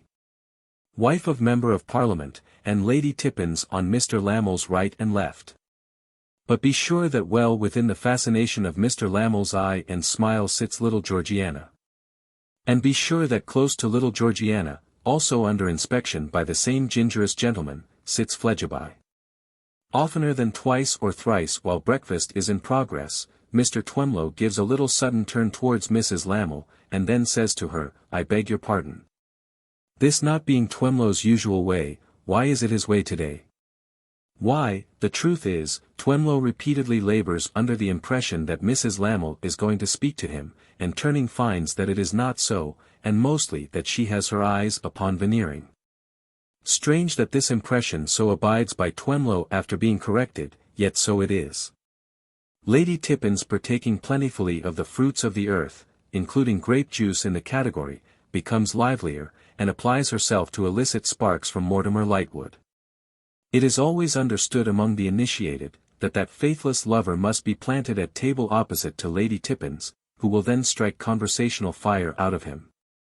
In a pause of mastication and deglutition, Lady Tippins, contemplating Mortimer, recalls that it was at our dear Veneering's, and in the presence of a party who are surely all here, that he told them his story of the man from somewhere. Which afterwards became so horribly interesting and vulgarly popular. Yes, Lady Tippins, assents Mortimer, as they say on the stage, even so. Then we expect you, retorts the charmer, to sustain your reputation, and tell us something else. Lady Tippins, I exhausted myself for life that day, and there is nothing more to be got out of me. Mortimer parries thus, with a sense upon him that elsewhere it is Eugene and not he who is the jester, and that in these circles where Eugene persists in being speechless, he, Mortimer, is but the double of the friend on whom he has founded himself. But, quoth the fascinating Tippins, I am resolved on getting something more out of you. Traitor! What is this I hear about another disappearance? As it is you who have heard it, returns Lightwood, perhaps you'll tell us. Monster, away! Retorts Lady Tippins. Your own golden dustman referred me to you. Mr. Lamel, striking in here, proclaims aloud that there is a sequel to the story of the man from somewhere. Silence ensues upon the proclamation. I assure you, says Lightwood, glancing round the table, I have nothing to tell. But Eugene adding in a low voice, "There, tell it," he corrects himself with the addition, "nothing worth mentioning." Boots and Brewer immediately perceive that it is immensely worth mentioning, and become politely clamorous. Veneering is also visited by a perception to the same effect. But it is understood that his attention is now rather used up, and difficult to hold, that being the tone of the House of Commons. "Pray don't be at the trouble of composing yourselves to listen," says Mortimer Lightwood, "because I shall have finished long before you have fallen into comfortable attitudes." It's like, impatiently interrupts Eugene, the children's narrative. "I'll tell you a story. Of Jack a Mannory. And now my story's begun. I'll tell you another.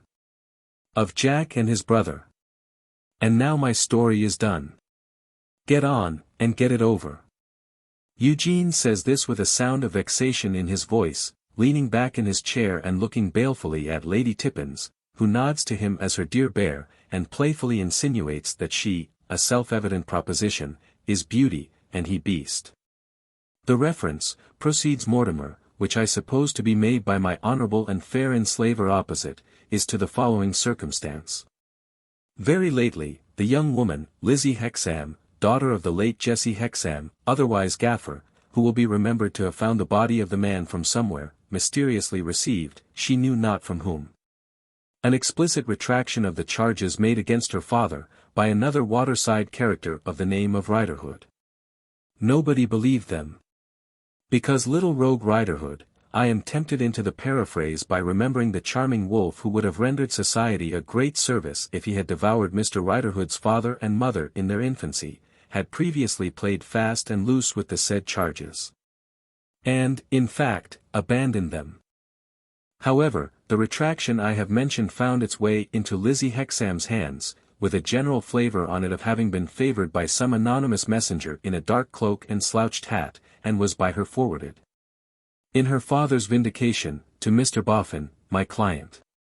You will excuse the phraseology of the shop, but as I never had another client, and in all likelihood never shall have, I am rather proud of him as a natural curiosity probably unique.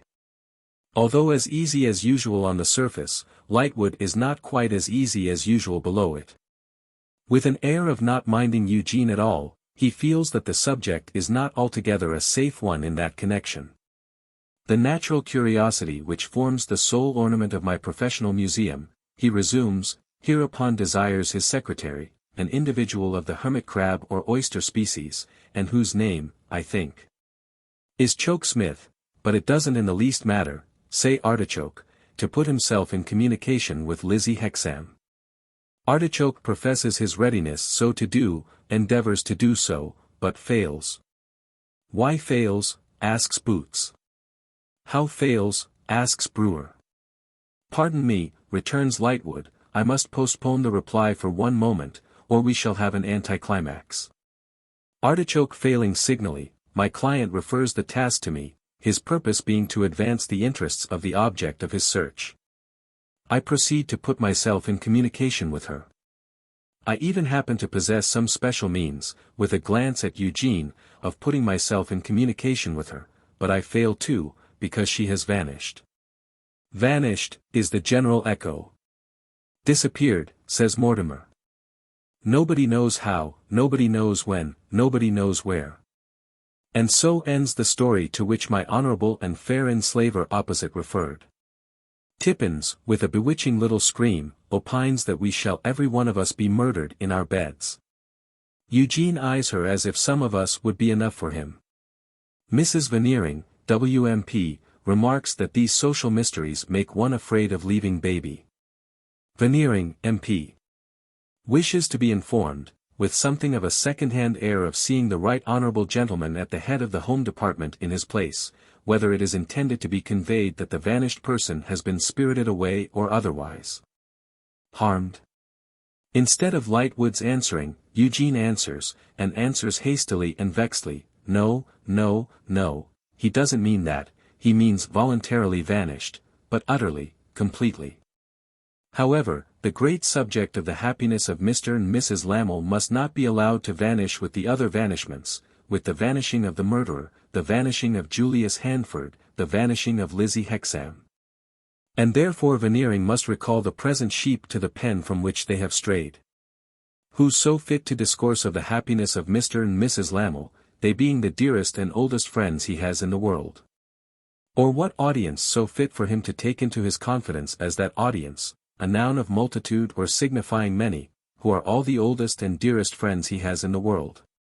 So Veneering, without the formality of rising, launches into a familiar oration, gradually toning into the parliamentary sing-song. In which he sees at that board his dear friend Twemlow, who on that day twelvemonth bestowed on his dear friend Lamel the fair hand of his dear friend Sophronia. And in which he also sees at that board his dear friends Boots and Brewer, whose rallying round him at a period when his dear friend Lady Tippins likewise rallied round him, and in the foremost rank, he can never forget while memory holds her seat. But he is free to confess that he misses from that board his dear old friend Podsnap, though he is well represented by his dear young friend Georgiana. And he further sees at that board, this he announces with pomp, as if exulting in the powers of an extraordinary telescope, his friend Mr. Fledgeby, if he will permit him to call him so. For all of these reasons, and many more which he right well knows will have occurred to persons of your exceptional acuteness, he is here to submit to you that the time has arrived when, with our hearts in our glasses, with tears in our eyes, with blessings on our lips, and in a general way with a profusion of gammon and spinach in our emotional larders, we should one and all drink to our dear friends the Lamless, wishing them many years as happy as the last. And many friends as congenially united as themselves. And this he will add. That Anastasia Veneering, who is instantly heard to weep, is formed on the same model as her old and chosen friend Sophronia Lamel, in respect that she is devoted to the man who wooed and won her, and nobly discharges the duties of a wife. Seeing no better way out of it, Veneering here pulls up his oratorical Pegasus extremely short, and plumps down, clean over his head, with, "Lamel, God bless you." Then Lamel. Too much of him every way. Pervadingly too much nose of a coarse wrong shape, and his nose in his mind and his manners, too much smile to be real, too much frown to be false, too many large teeth to be visible at once without suggesting a bite. He thanks you, dear friends, for your kindly greeting, and hopes to receive you, it may be on the next of these delightful occasions, in a residence better suited to your claims on the rights of hospitality. He will never forget that at Veneering's he first saw Sophronia. Sophronia will never forget that at Veneering's she first saw him. They spoke of it soon after they were married, and agreed that they would never forget it. In fact, to Veneering they owe their union. They hope to show their sense of this some day, no, from Veneering, oh yes, and let him rely upon it, they will if they can. His marriage with Sophronia was not a marriage of interest on either side, she had her little fortune, he had his little fortune, they joined their little fortunes, it was a marriage of pure inclination and suitability. Thank you. Sophronia and he are fond of the society of young people, but he is not sure that their house would be a good house for young people proposing to remain single, since the contemplation of its domestic bliss might induce them to change their minds. He will not apply this to any one present, certainly not to their darling little Georgiana. Again thank you. Neither, by the by, will he apply it to his friend Fledgeby. He thanks Veneering for the feeling manner in which he referred to their common friend Fledgeby, for he holds that gentleman in the highest estimation. Thank you. In fact, returning unexpectedly to Fledgeby, the better you know him, the more you find in him that you desire to know. Again thank you. In his dear Sophronia's name and in his own, thank you. Mrs. Lamel has sat quite still, with her eyes cast down upon the tablecloth. As Mr. Lamel's address ends, Twemlow once more turns to her involuntarily, not cured yet of that often recurring impression that she is going to speak to him. This time she really is going to speak to him. Veneering is talking with his other next neighbor, and she speaks in a low voice. Mr. Twemlow. He answers, I beg your pardon. Yes. Still a little doubtful, because of her not looking at him. You have the soul of a gentleman, and I know I may trust you. Will you give me the opportunity of saying a few words to you when you come upstairs? Assuredly. I shall be honored.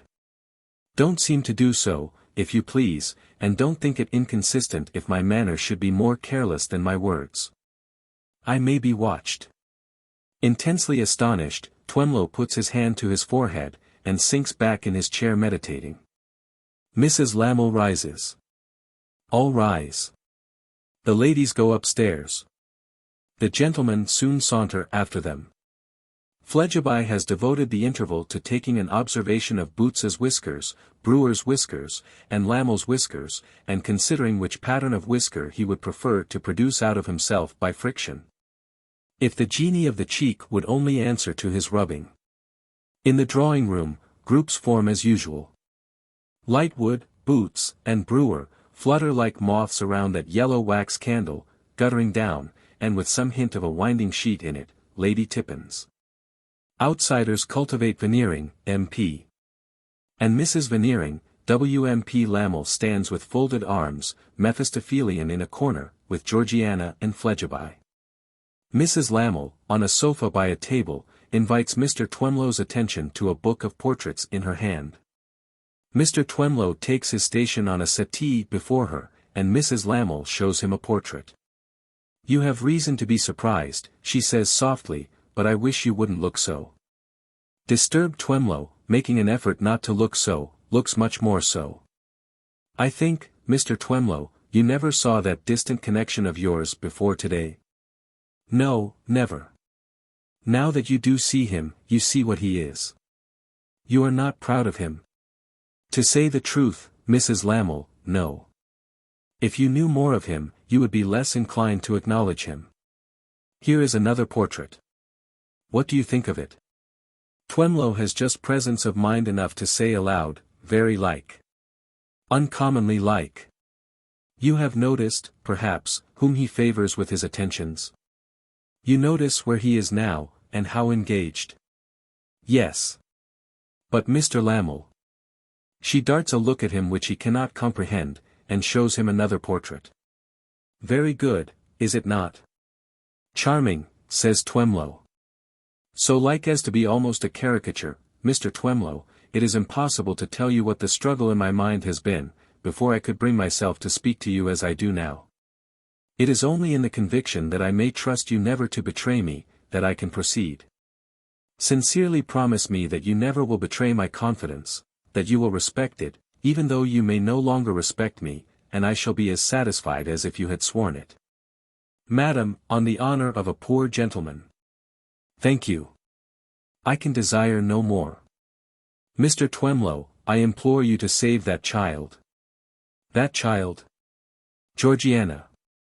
She will be sacrificed. She will be inveigled and married to that connection of yours. It is a partnership affair, a money speculation.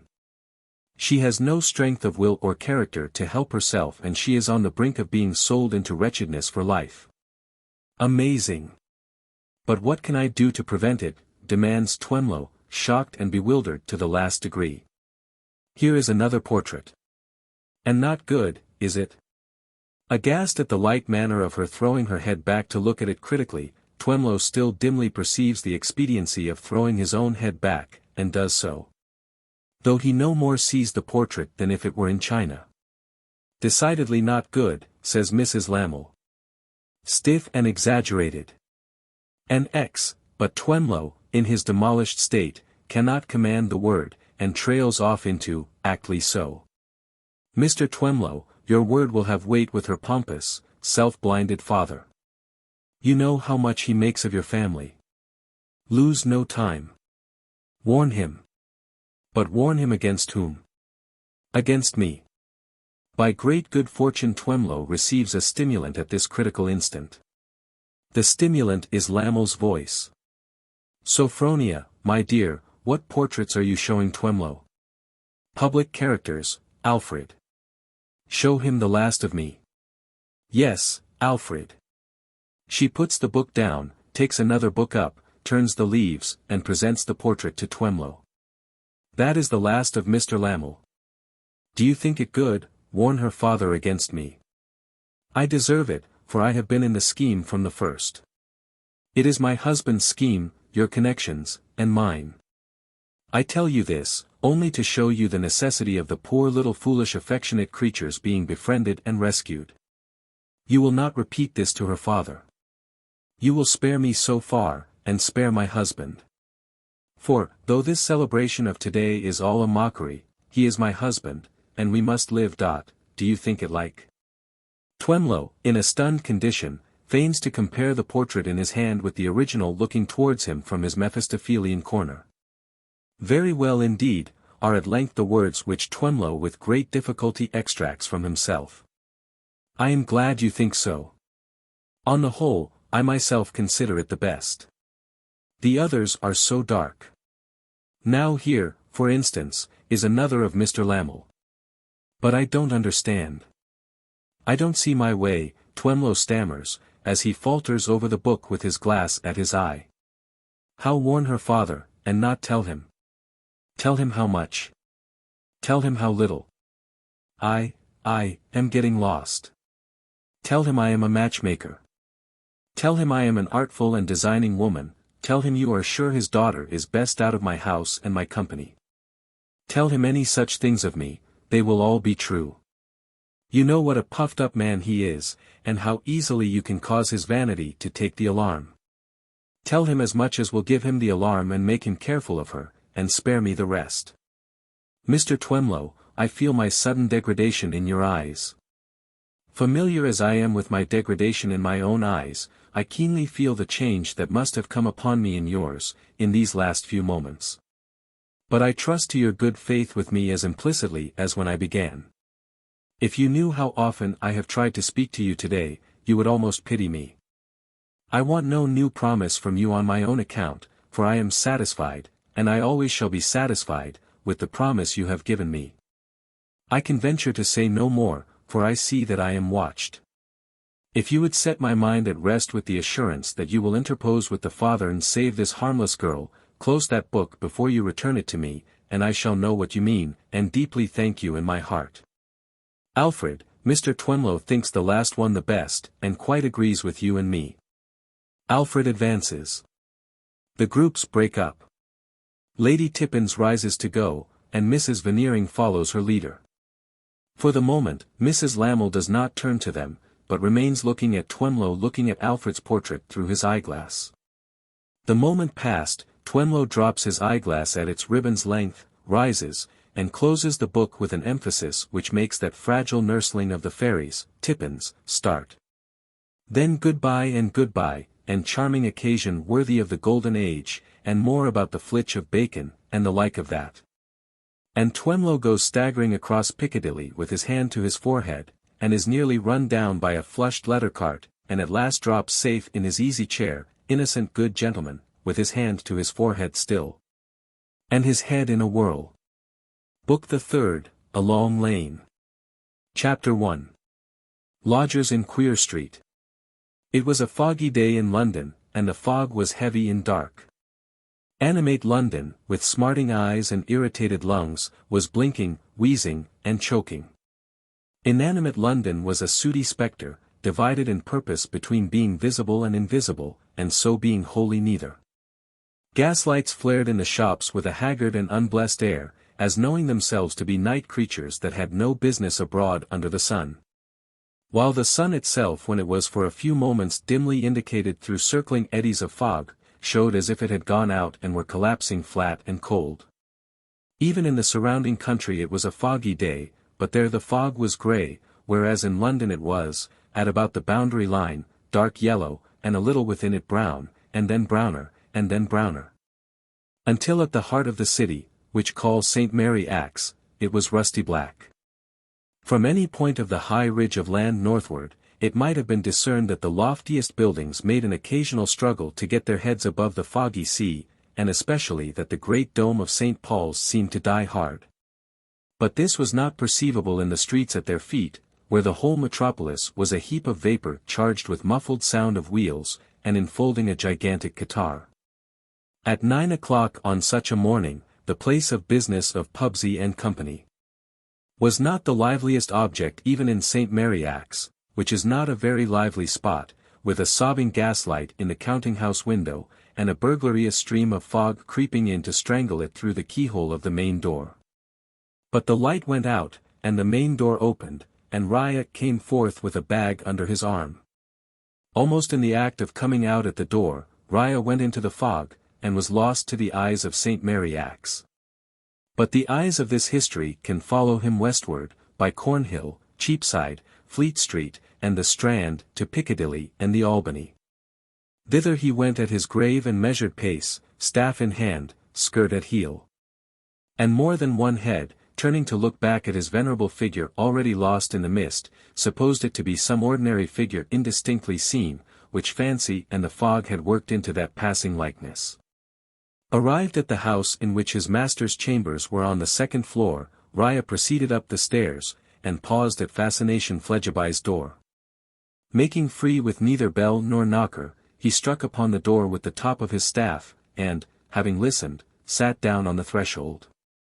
It was characteristic of his habitual submission, that he sat down on the raw dark staircase, as many of his ancestors had probably sat down in dungeons, taking what befell him as it might befall. After a time, when he had grown so cold as to be fain to blow upon his fingers, he arose and knocked with his staff again, and listened again, and again sat down to wait. Thrice he repeated these actions before his listening ears were greeted by the voice of Flegiby, calling from his bed, "Hold your row, I'll come and open the door directly." But, in lieu of coming directly, he fell into a sweet sleep for some quarter of an hour more, during which added interval Raya sat upon the stairs and waited with perfect patience. At length the door stood open, and Mr. Flegiby's retreating drapery plunged into bed again. Following it at a respectful distance, Raya passed into the bedchamber, where a fire had been some time lighted, and was burning briskly. "Why, what time of night do you mean to call it?" inquired Flegiby, turning away beneath the clothes, and presenting a comfortable rampart of shoulder to the chilled figure of the old man. "Sir, it is full 10:30 in the morning." "The deuce it is. Then it must be precious foggy." "Very foggy, sir." "And raw, then?" "Chill and bitter," said Raya, drawing out a handkerchief, and wiping the moisture from his beard and long grey hair as he stood on the verge of the rug, with his eyes on the acceptable fire. With a plunge of enjoyment, Flegiby settled himself afresh. "Any snow, or sleet, or slush, or anything of that sort?" he asked. "No, sir, no. Not quite so bad as that. The streets are pretty clean." "You needn't brag about it," returned Flegiby, disappointed in his desire to heighten the contrast between his bed and the streets. "But you're always bragging about something. Got the books there?" "They are here, sir." "All right. I'll turn the general subject over in my mind for a minute or two, and while I'm about it you can empty your bag and get ready for me." With another comfortable plunge, Mr. Flegiby fell asleep again. The old man, having obeyed his directions, sat down on the edge of a chair, and, folding his hands before him, gradually yielded to the influence of the warmth, and dozed. He was roused by Mr. Flegiby's appearing erect at the foot of the bed, in Turkish slippers, rose-colored Turkish trousers, got cheap from somebody who had cheated some other somebody out of them, and a gown and cap to correspond. In that costume he would have left nothing to be desired, if he had been further fitted out with a bottomless chair, a lantern, and a bunch of matches. "Now, old un," cried Fascination, in his light raillery, "what dodgery are you up to next, sitting there with your eyes shut? You ain't asleep. Catch a weasel at it, and catch a Jew." "Truly, sir, I fear I nodded," said the old man. "Not you," returned Flegiby, with a cunning look. "A telling move with a good many, I dare say, but it won't put me off my guard. Not a bad notion though, if you want to look indifferent in driving a bargain. Oh, you are a dodger." The old man shook his head, gently repudiating the imputation, and suppressed a sigh, and moved to the table at which Mr. Flegiby was now pouring out for himself a cup of steaming and fragrant coffee from a pot that had stood ready on the hob. It was an edifying spectacle, the young man in his easy chair taking his coffee, and the old man with his grey head bent, standing awaiting his pleasure. "Now," said Flegiby, Fork out your balance in hand, and prove by figures how you make it out that it ain't more. First of all, light that candle. Riah obeyed, and then taking a bag from his breast, and referring to the sum in the accounts for which they made him responsible, told it out upon the table. Fledgeby told it again with great care, and rang every sovereign. I suppose, he said, taking one up to eye it closely, you haven't been lightening any of these, but it's a trade of your people's, you know. You understand what sweating a pound means, don't you? Much as you do, sir, returned the old man, with his hands under opposite cuffs of his loose sleeves, as he stood at the table, deferentially observant of the master's face. May I take the liberty to say something? You may, Fledgeby graciously conceded. Do you not, sir, without intending it, of a surety without intending it, sometimes mingle the character I fairly earn in your employment, with the character which it is your policy that I should bear? I don't find it worth my while to cut things so fine as to go into the inquiry, Fascination coolly answered. Not in justice. Bother justice, said Fledgeby. Not in generosity. Jews and generosity, said Fledgeby. That's a good connection. Bring out your vouchers, and don't talk Jerusalem palaver. The vouchers were produced, and for the next half-hour Mr. Fledgeby concentrated his sublime attention on them. They and the accounts were all found correct, and the books and the papers resumed their places in the bag. Next, said Fledgeby, concerning that bill-broking branch of the business, the branch I like best. What queer bills are to be bought, and at what prices? You have got your list of what's in the market? Sir, a long list, replied Riah, taking out a pocket-book, and selecting from its contents a folded paper, which, being unfolded, became a sheet of foolscap covered with close writing. Phew, whistled Fledgeby, as he took it in his hand. Queer Street is full of lodgers just at present. These are to be disposed of in parcels, are they? In parcels as set forth, returned the old man, looking over his master's shoulder, or the lump. Half the lump will be waste paper, one knows beforehand, said Fledgeby. Can you get it at waste paper price? That's the question. Riah shook his head, and Fledgeby cast his small eyes down the list. They presently began to twinkle, and he no sooner became conscious of their twinkling, than he looked up over his shoulder at the grave face above him, and moved to the chimney-piece. Making a desk of it, he stood there with his back to the old man, warming his knees, perusing the list at his leisure, and often returning to some lines of it, as though they were particularly interesting. At those times he glanced in the chimney-glass to see what note the old man took of him. He took none that could be detected, but, aware of his employer's suspicions, stood with his eyes on the ground. Mr. Fledgeby was thus amiably engaged when a step was heard at the outer door, and the door was heard to open hastily. Hark! That's your doing, you pump of Israel, said Fledgeby, you can't have shut it. Then the step was heard within, and the voice of Mr. Alfred Lamel called aloud, Are you anywhere here, Fledgeby? To which Fledgeby, after cautioning Riah in a low voice to take his cue as it should be given him, replied, Here I am. And opened his bedroom door. Come in, said Fledgeby. This gentleman is only Pubsey and company of St. Mary Axe, that I am trying to make terms for an unfortunate friend within a matter of some dishonored bills. But really Pubsey and company are so strict with their debtors, and so hard to move, that I seem to be wasting my time. Can't I make any terms with you on my friend's part, Mr. Riah?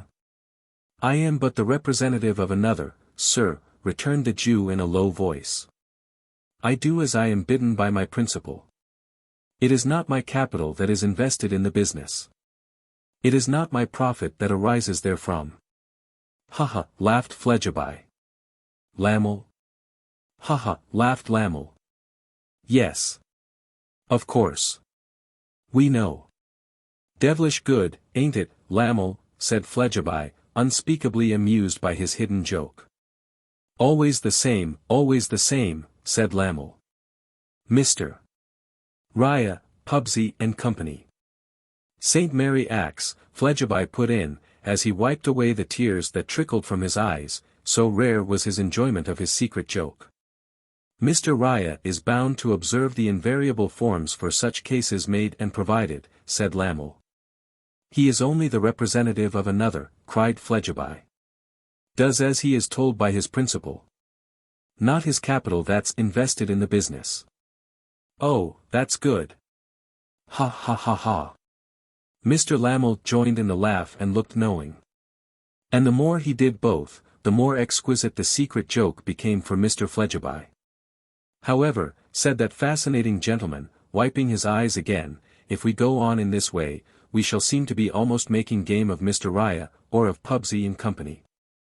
St. Mary Axe, or of somebody, which is far from our intention. Mr. Raya, if you would have the kindness to step into the next room for a few moments while I speak with Mr. Lamel here, I should like to try to make terms with you once again before you go. The old man, who had never raised his eyes during the whole transaction of Mr. Fledgeby's joke, silently bowed and passed out by the door which Fledgeby opened for him. Having closed it on him, Fledgeby returned to Lamel, standing with his back to the bedroom fire, with one hand under his coat skirts, and all his whiskers in the other. "Hullo," said Fledgeby.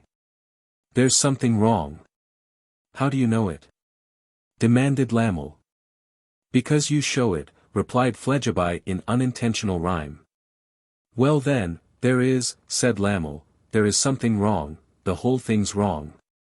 "I say," remonstrated Fascination very slowly, and sitting down with his hands on his knees to stare at his glowering friend with his back to the fire.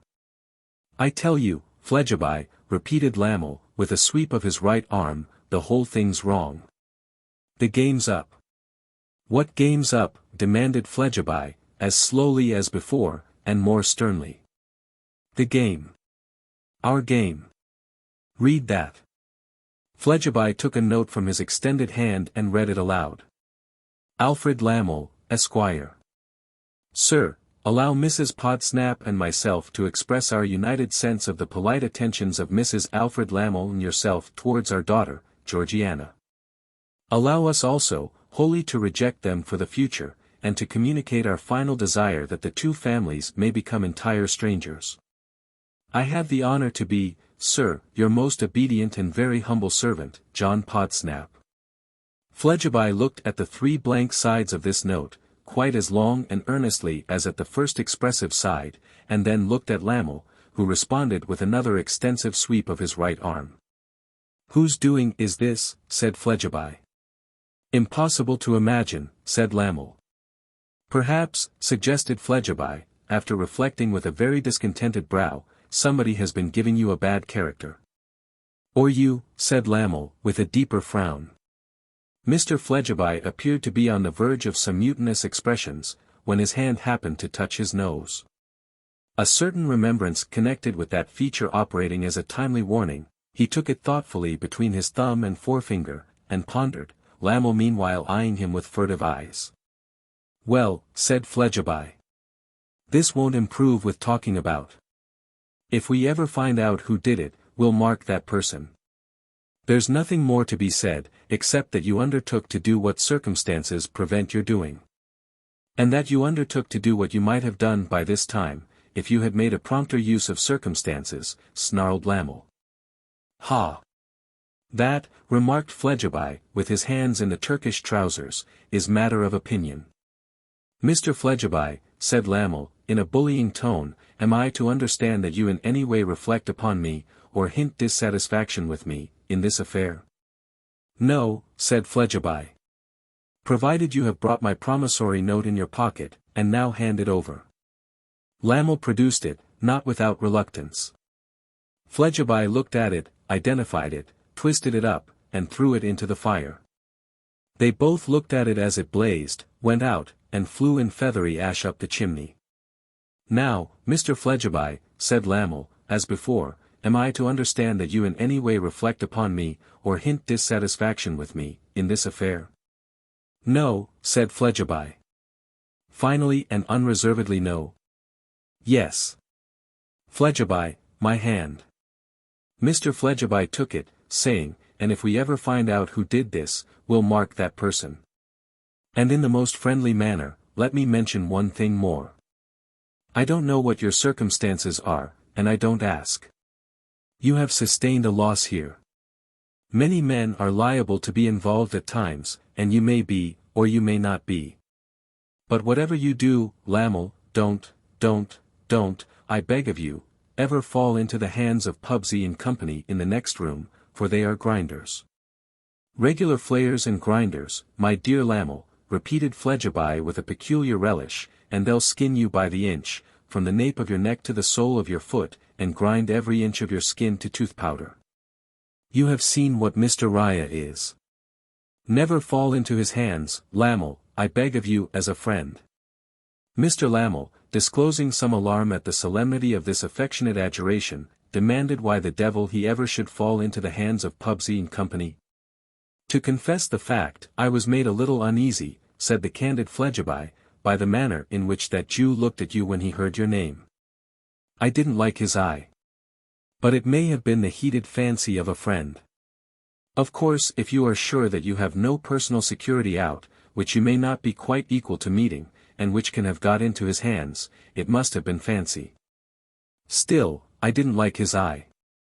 The brooding Lamel, with certain white dints coming and going in his palpitating nose, looked as if some tormenting imp were pinching it. Fledgeby, watching him with a twitch in his mean face which did duty there for a smile, looked very like the tormentor who was pinching. But I mustn't keep him waiting too long, said Fledgeby, or he'll revenge it on my unfortunate friend. How's your very clever and agreeable wife? She knows we have broken down. I showed her the letter. Very much surprised, asked Fledgeby. I think she would have been more so, answered Lamel, if there had been more go in you. Oh. She lays it upon me, then. Mr. Fledgeby, I will not have my words misconstrued. Don't break out, Lamel, urged Fledgeby, in a submissive tone, because there's no occasion. I only asked a question. Then she don't lay it upon me. To ask another question. No, sir. Very good, said Fledgeby, plainly seeing that she did. My compliments to her. Goodbye. They shook hands, and Lamel strode out pondering. Fledgeby saw him into the fog, and, returning to the fire and musing with his face to it, stretched the legs of the rose-colored Turkish trousers wide apart, and meditatively bent his knees, as if he were going down upon them.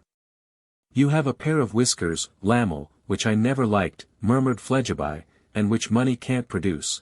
You are boastful of your manners in your conversation.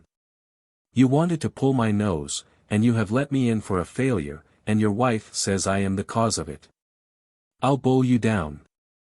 I will, though I have no whiskers. Here he rubbed the places where they were due, and no manners, and no conversation.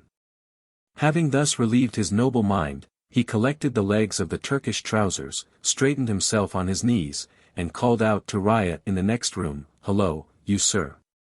At sight of the old man re-entering with a gentleness monstrously in contrast with the character he had given him, Mr. Fledgeby was so tickled again, that he exclaimed, laughing, "Good! Good! Upon my soul it is uncommon good. Now, old proceeded Fledgeby, when he had had his laugh out, you'll buy up these lots that I mark with my pencil. There's a tick there, and a tick there. And a tick there, and I wager 2p you'll afterwards go on squeezing those Christians like the Jew you are. Now, next you'll want a cheque, or you'll say you want it, though you've capital enough somewhere, if one only knew where, but you'd be peppered and salted and grilled on a gridiron before you'd own to it, and that cheque I'll write." When he had unlocked a drawer and taken a key from it to open another drawer, in which was another key that opened another drawer, in which was another key that opened another drawer, in which was the cheque book, and when he had written the cheque. And when, reversing the key and drawer process, he had placed his cheque book in safety again, he beckoned the old man, with the folded cheque, to come and take it. "Old said Fledgeby, when the Jew had put it in his pocketbook, and was putting that in the breast of his outer garment, so much at present for my affairs. Now a word about affairs that are not exactly mine. Where is she?" With his hand not yet withdrawn from the breast of his garment, Riah started and paused. "Oh ho," said Fledgeby. "Didn't expect it. Where have you hidden her?" Showing that he was taken by surprise, the old man looked at his master with some passing confusion, which the master highly enjoyed. "Is she in the house I pay rent and taxes for in St. Mary Axe?" demanded Fledgeby. "No, sir." "Is she in your garden up atop of that house, gone up to be dead, or whatever the game is?" asked Fledgeby. "No, sir." "Where is she then?" Riah bent his eyes upon the ground, as if considering whether he could answer the question without breach of faith, and then silently raised them to Fledgeby's face, as if he could not. "Come," said Fledgeby. "I won't press that just now. But I want to know this, and I will know this, mind you. What are you up to?" The old man, with an apologetic action of his head and hands, as not comprehending the master's meaning, addressed to him a look of mute inquiry. "You can't be a gallivanting dodger," said Fledgeby. "For you're a regular pity the sorrows, you know, if you do know any Christian rhyme, whose trembling limbs have borne him to etc. You're one of the patriarchs, you're a shaky old card. And you can't be in love with this Lizzie?" "Oh, sir," expostulated Riah. "Oh, sir. Then why," retorted Fledgeby, with some slight tinge of a blush, "don't you out with your reason for having your spoon in the soup at all?" "Sir, I will tell you the truth. But, your pardon for the stipulation, it is in sacred confidence, it is strictly upon honor."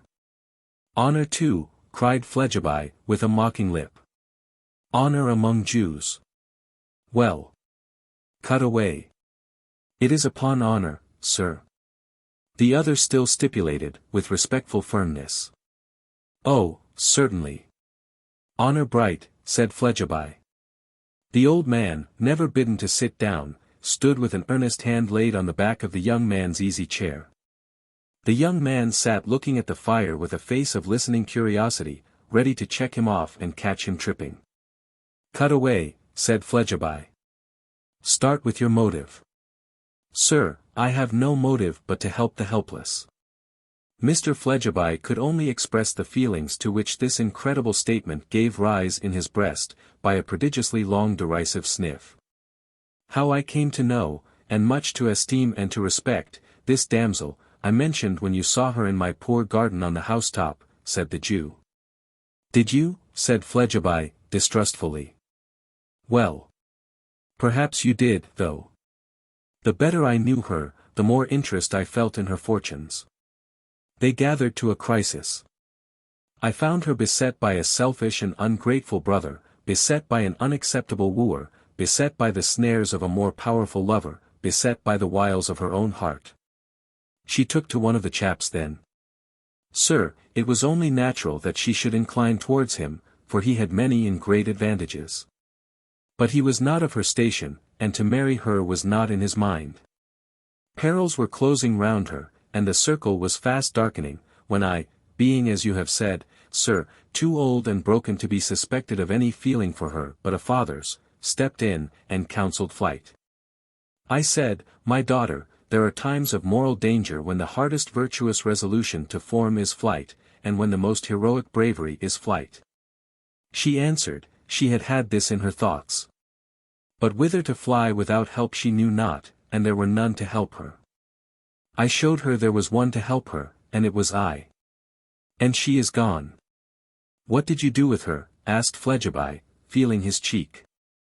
I placed her, said the old man, at a distance, with a grave smooth outward sweep from one another of his two open hands at arm's length.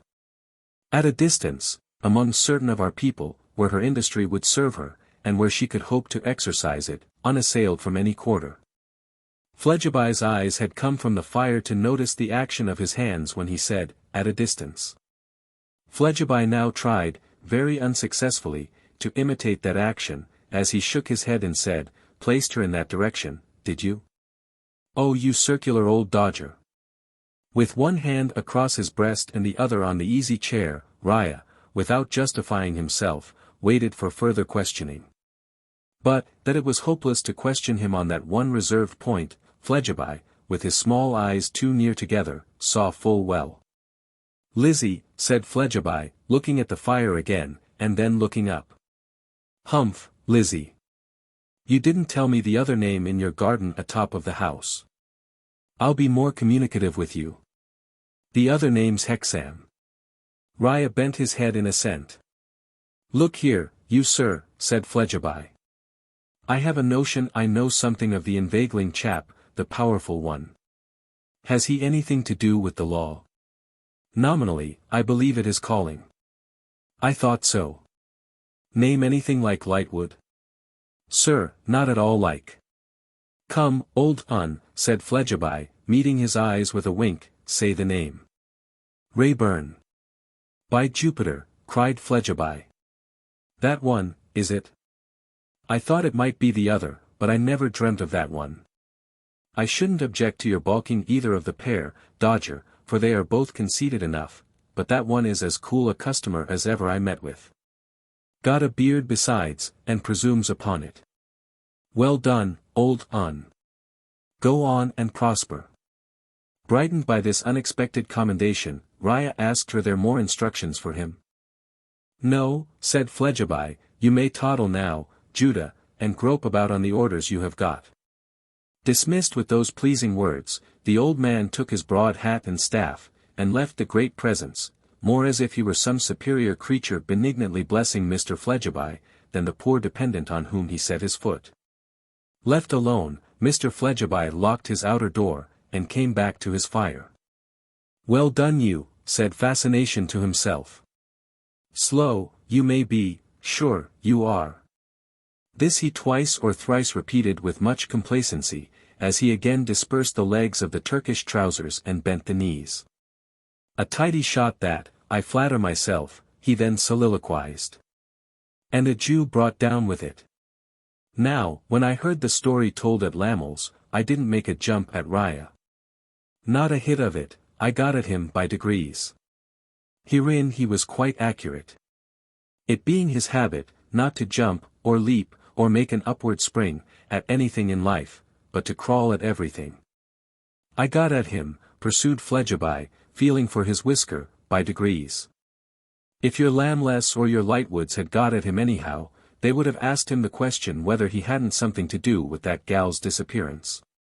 I knew a better way of going to work. Having got behind the hedge, and put him in the light, I took a shot at him and brought him down plump. Oh! It don't count for much, being a Jew, in a match against me. Another dry twist in place of a smile, made his face crooked here. As to Christians, proceeded Fledgeby, look out, fellow Christians, particularly you that lodge in Queer Street. I have got the run of Queer Street now, and you shall see some games there. To work a lot of power over you and you not know it, knowing as you think yourselves, would be almost worth laying out money upon. But when it comes to squeezing a profit out of you into the bargain, it's something like. With this apostrophe Mr. Fledgeby appropriately proceeded to divest himself of his Turkish garments, and invest himself with Christian attire. Pending which operation, and his morning ablutions. And his anointing of himself with the last infallible preparation for the production of luxuriant and glossy hair upon the human countenance, quacks being the only sages he believed in besides usurers. The murky fog closed about him and shut him up in its sooty embrace. If it had never let him out any more, the world would have had no irreparable loss, but could have easily replaced him from its stock on hand. Chapter 2. A respected friend in a new aspect. In the evening of this same foggy day when the yellow window blind of Pubsey and Company was drawn down upon the day's work, Raya the Jew once more came forth into St. Mary Axe. But this time he carried no bag, and was not bound on his master's affairs. He passed over London Bridge, and returned to the Middlesex shore by that of Westminster, and so, ever wading through the fog, waded to the doorstep of the doll's dressmaker. Miss Wren expected him. He could see her through the window by the light of her low fire, carefully banked up with damp cinders that it might last the longer and waste the less when she was out, sitting waiting for him in her bonnet. His tap at the glass roused her from the musing solitude in which she sat, and she came to the door to open it, aiding her steps with a little crutch stick. "Good evening, godmother," said Miss Jenny Wren. The old man laughed, and gave her his arm to lean on. "Won't you come in and warm yourself, godmother?" asked Miss Jenny Wren. Not if you are ready, Cinderella, my dear. Well, exclaimed Miss Wren, delighted. Now you are a clever old boy. If we gave prizes at this establishment, but we only keep blanks, you should have the first silver medal, for taking me up so quick. As she spake thus, Miss Wren removed the key of the house door from the keyhole and put it in her pocket, and then bustlingly closed the door, and tried it as they both stood on the step. Satisfied that her dwelling was safe, she drew one hand through the old man's arm and prepared to ply her crutch-stick with the other. But the key was an instrument of such gigantic proportions, that before they started Raya proposed to carry it. No, no, no. I'll carry it myself, returned Miss Wren. I'm awfully lopsided, you know, and stowed down in my pocket it'll trim the ship. To let you into a secret, godmother, I wear my pocket on my high side, purpose. With that they began their plodding through the fog. Yes, it was truly sharp of you, godmother, resumed Miss Wren with great approbation, to understand me. But, you see, you are so like the fairy godmother in the bright little books. You look so unlike the rest of people, and so much as if you had changed yourself into that shape, just this moment, with some benevolent object. Bo, cried Miss Jenny, putting her face close to the old man's. I can see your features, godmother, behind the beard. Does the fancy go to my changing other objects too, Jenny? Ah! That it does. If you'd only borrow my stick and tap this piece of pavement, this dirty stone that my foot taps, it would start up a coach and six. I say. Let's believe so. With all my heart, replied the good old man. And I'll tell you what I must ask you to do, godmother. I must ask you to be so kind as give my child a tap, and change him altogether. Oh, my child has been such a bad child of late. It worries me nearly out of my wits. Not done a stroke of work these 10 days.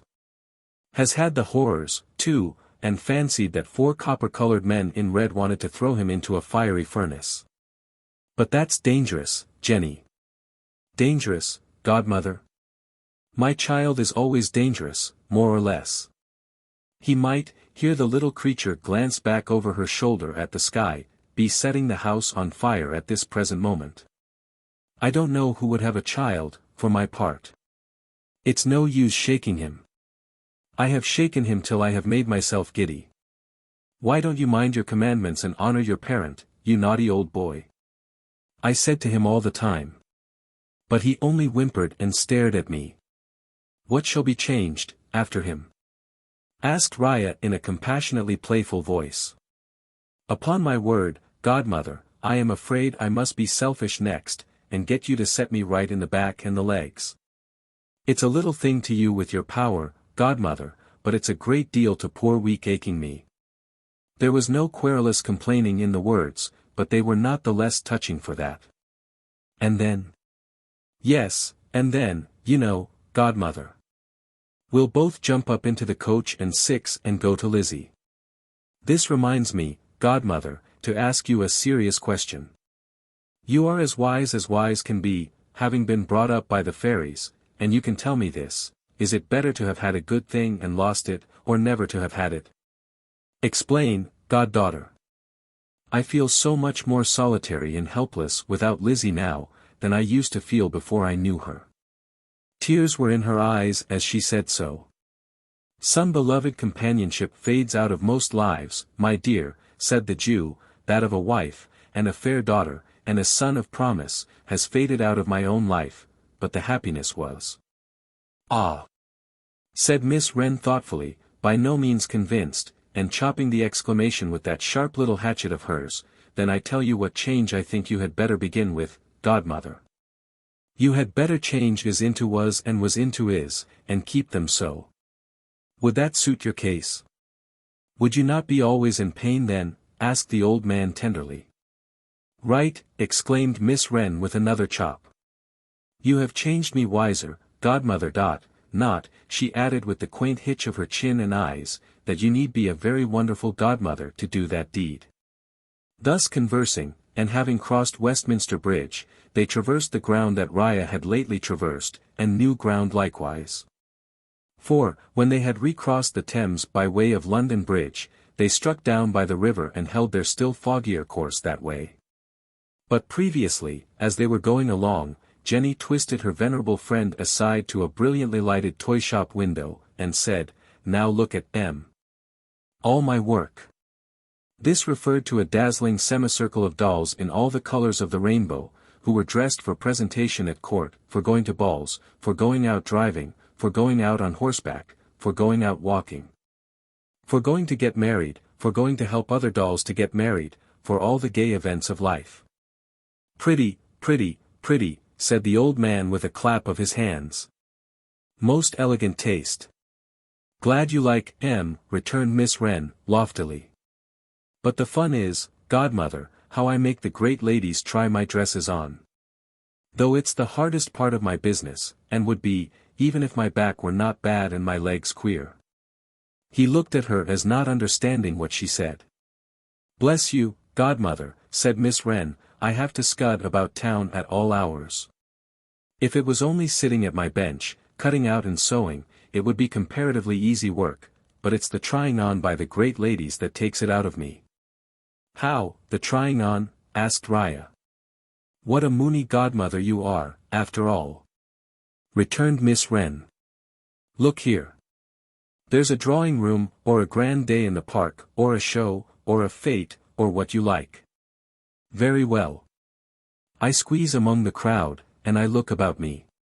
When I see a great lady very suitable for my business, I say, 'You'll do, my dear,' and I take particular notice of her, and run home and cut her out and baste her. Then another day, I come scudding back again to try on, and then I take particular notice of her again. Sometimes she plainly seems to say, 'How that little creature is staring.' And sometimes likes it and sometimes don't, but much more often yes than no. All the time I am only saying to myself, 'I must hollow out a bit here, I must slope away there.' And I am making a perfect slave of her, with making her try on my doll's dress. Evening parties are severer work for me, because there's only a doorway for a full view, and what with hobbling among the wheels of the carriages and the legs of the horses, I fully expect to be run over some night. However, there I have, just the same. When they go bobbing into the hall from the carriage, and catch a glimpse of my little physiognomy poked out from behind a policeman's cape in the rain, I dare say they think I am wondering and admiring with all my eyes and heart. But they little think they're only working for my dolls. There was Lady Belinda Whitrose. I made her do double duty in one night. I said when she came out of the carriage, 'You'll do, my dear,' and I ran straight home and cut her out and basted her. Back I came again, and waited behind the men that called the carriages. Very bad night too. At last, Lady Belinda Whitrose's carriage. Lady Belinda Whitrose coming down. And I made her try on, oh. And take pains about it too, before she got seated. That's Lady Belinda hanging up by the waist, much too near the gaslight for a wax one, with her toes turned in.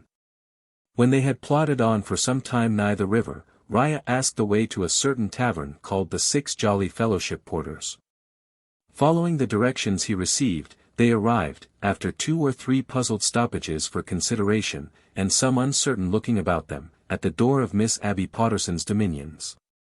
A peep through the glass portion of the door revealed to them the glories of the bar, and Miss Abby herself seated in state on her snug throne, reading the newspaper. To whom, with deference, they presented themselves. Taking her eyes off her newspaper, and pausing with a suspended expression of countenance, as if she must finish the paragraph in hand before undertaking any other business whatever, Miss Abby demanded, with some slight asperity, "Now then. What's for you?" "Could we see Miss Potterson?" asked the old man, uncovering his head. "You not only could, but you can and you do," replied the hostess. "Might we speak with you, madam?" By this time Miss Abby's eyes had possessed themselves of the small figure of Miss Jenny Wren. For the closer observation of which, Miss Abby laid aside her newspaper, rose, and looked over the half-door of the bar. The crutch stick seemed to entreat for its owner leave to come in and rest by the fire, so Miss Abby opened the half-door, and said, as though replying to the crutch stick. "Yes, come in and rest by the fire."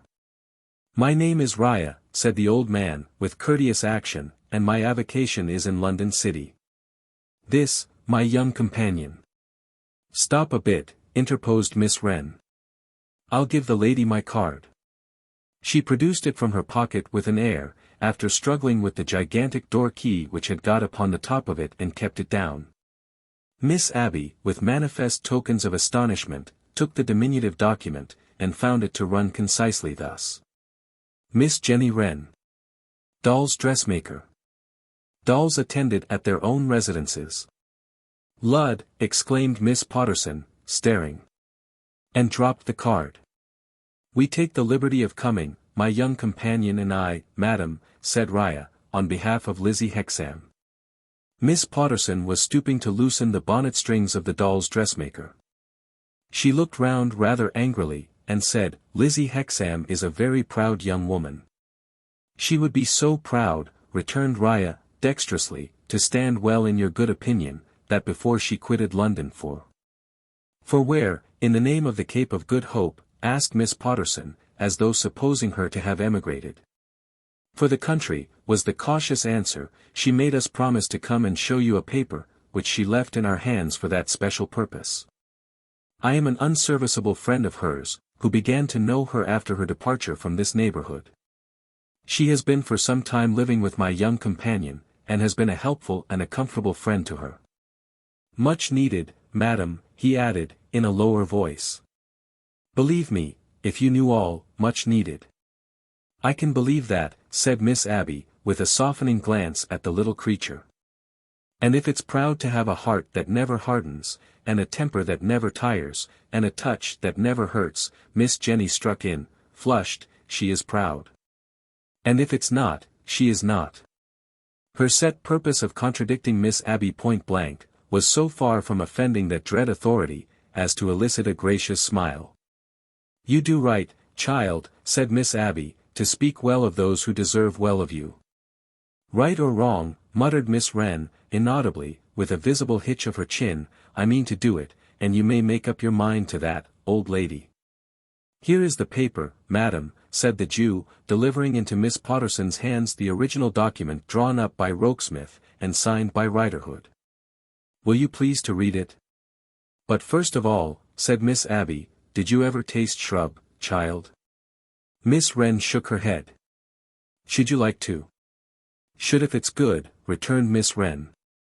"You shall try. And, if you find it good, I'll mix some for you with hot water. Put your poor little feet on the fender.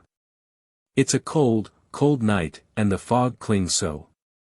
As Miss Abby helped her to turn her chair, her loosened bonnet dropped on the floor. "Why, what lovely hair!" cried Miss Abby. "And enough to make wigs for all the dolls in the world." "What a quantity!" "Call that a quantity?" returned Miss Wren. "Poof! What do you say to the rest of it?" As she spoke, she untied a band, and the golden stream fell over herself and over the chair, and flowed down to the ground. Miss Abby's admiration seemed to increase her perplexity.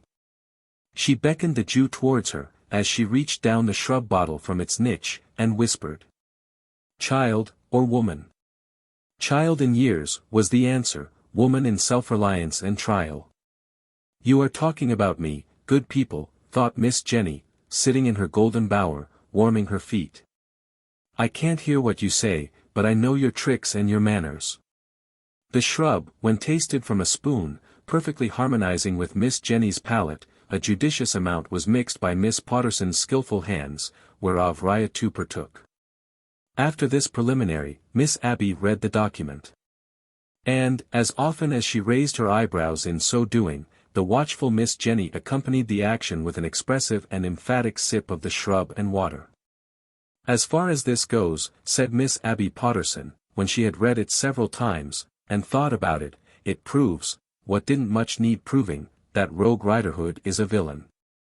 I have my doubts whether he is not the villain who solely did the deed, but I have no expectation of those doubts ever being cleared up now. I believe I did Lizzie's father wrong, but never Lizzie's self. Because when things were at the worst I trusted her, had perfect confidence in her, and tried to persuade her to come to me for a refuge. I am very sorry to have done a man wrong, particularly when it can't be undone. Be kind enough to let Lizzie know what I say, not forgetting that if she will come to the Porters, after all, bygones being bygones, she will find a home at the Porters, and a friend at the Porters. She knows Miss Abby of old, remind her, and she knows what like the home, and what like the friend, is likely to turn out. I am generally short and sweet, or short and sour, according as it may be and as opinions vary, remarked Miss Abby, and that's about all I have got to say, and enough too. But before the shrub and water was sipped out, Miss Abby bethought herself that she would like to keep a copy of the paper by her. It's not long, sir, said she to Riah, and perhaps you wouldn't mind just jotting it down. The old man willingly put on his spectacles, and, standing at the little desk in the corner where Miss Abby filed her receipts and kept her sample files, customers' scores were interdicted by the strict administration of the Porters. Wrote out the copy in a fair round character. As he stood there, doing his methodical penmanship, his ancient scribe-like figure intent upon the work, and the little doll's dressmaker sitting in her golden bower before the fire. Miss Abby had her doubts whether she had not dreamed those two rare figures into the bar of the 6 Jolly Fellowships, and might not wake with a nod next moment and find them gone. Miss Abby had twice made the experiment of shutting her eyes and opening them again, still finding the figures there, when, dreamlike, a confused hubbub arose in the public room. As she started up, and they all three looked at one another, it became a noise of clamoring voices and of the stir of feet. Then all the windows were heard to be hastily thrown up, and shouts and cries came floating into the house from the river. A moment more, and Bob Glittery came clattering along the passage, with the noise of all the nails in his boots condensed into every separate nail. "What is it?" asked Miss Abby. "It's summat run down in the fog, ma'am," answered Bob. "There's ever so many people in the river." "Tell M to put on all the kettles," cried Miss Abby. "See that the boiler's full. Get a bath out. Hang some blankets to the fire. Heat some stone bottles. Have your senses about you, you girls downstairs, and use M." While Miss Abby partly delivered these directions to Bob, whom she seized by the hair, and whose head she knocked against the wall.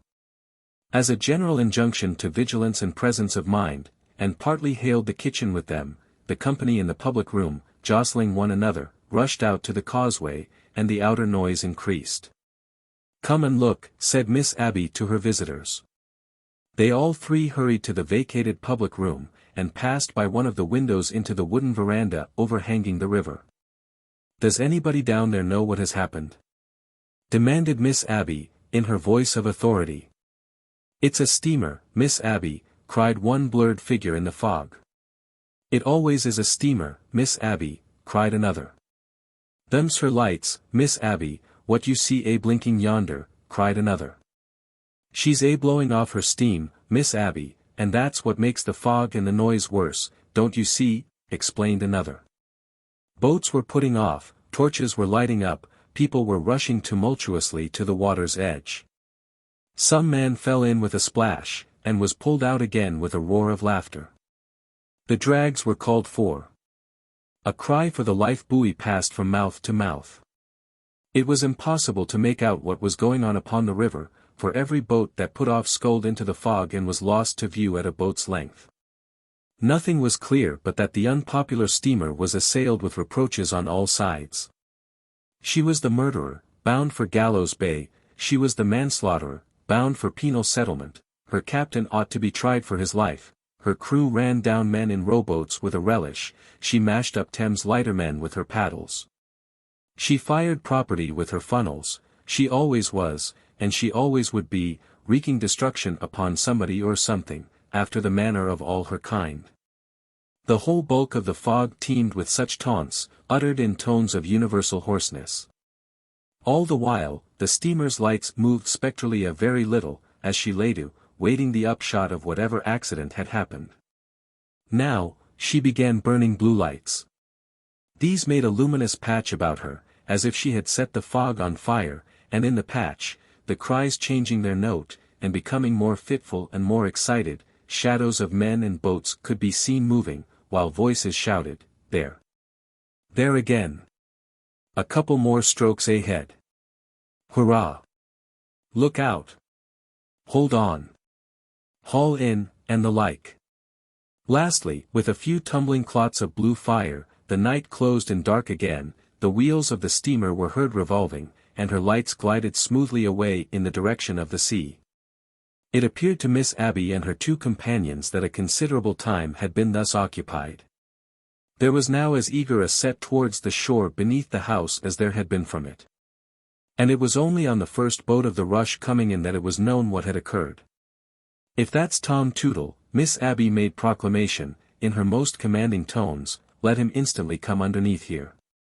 The submissive Tom complied, attended by a crowd. "What is it, Tootle?" demanded Miss Abby. "It's a foreign steamer, miss, run down a wherry." "How many in the wherry?" "One man, Miss Abby." "Found?" "Yes. He's been under water a long time, miss. But they've grappled up the body. Let 'em bring it here. You, Bob Glittery, shut the house door and stand by it on the inside, and don't you open till I tell you. Any police down there?" "Here, Miss Abby," was official rejoinder. "After they have brought the body in, keep the crowd out, will you?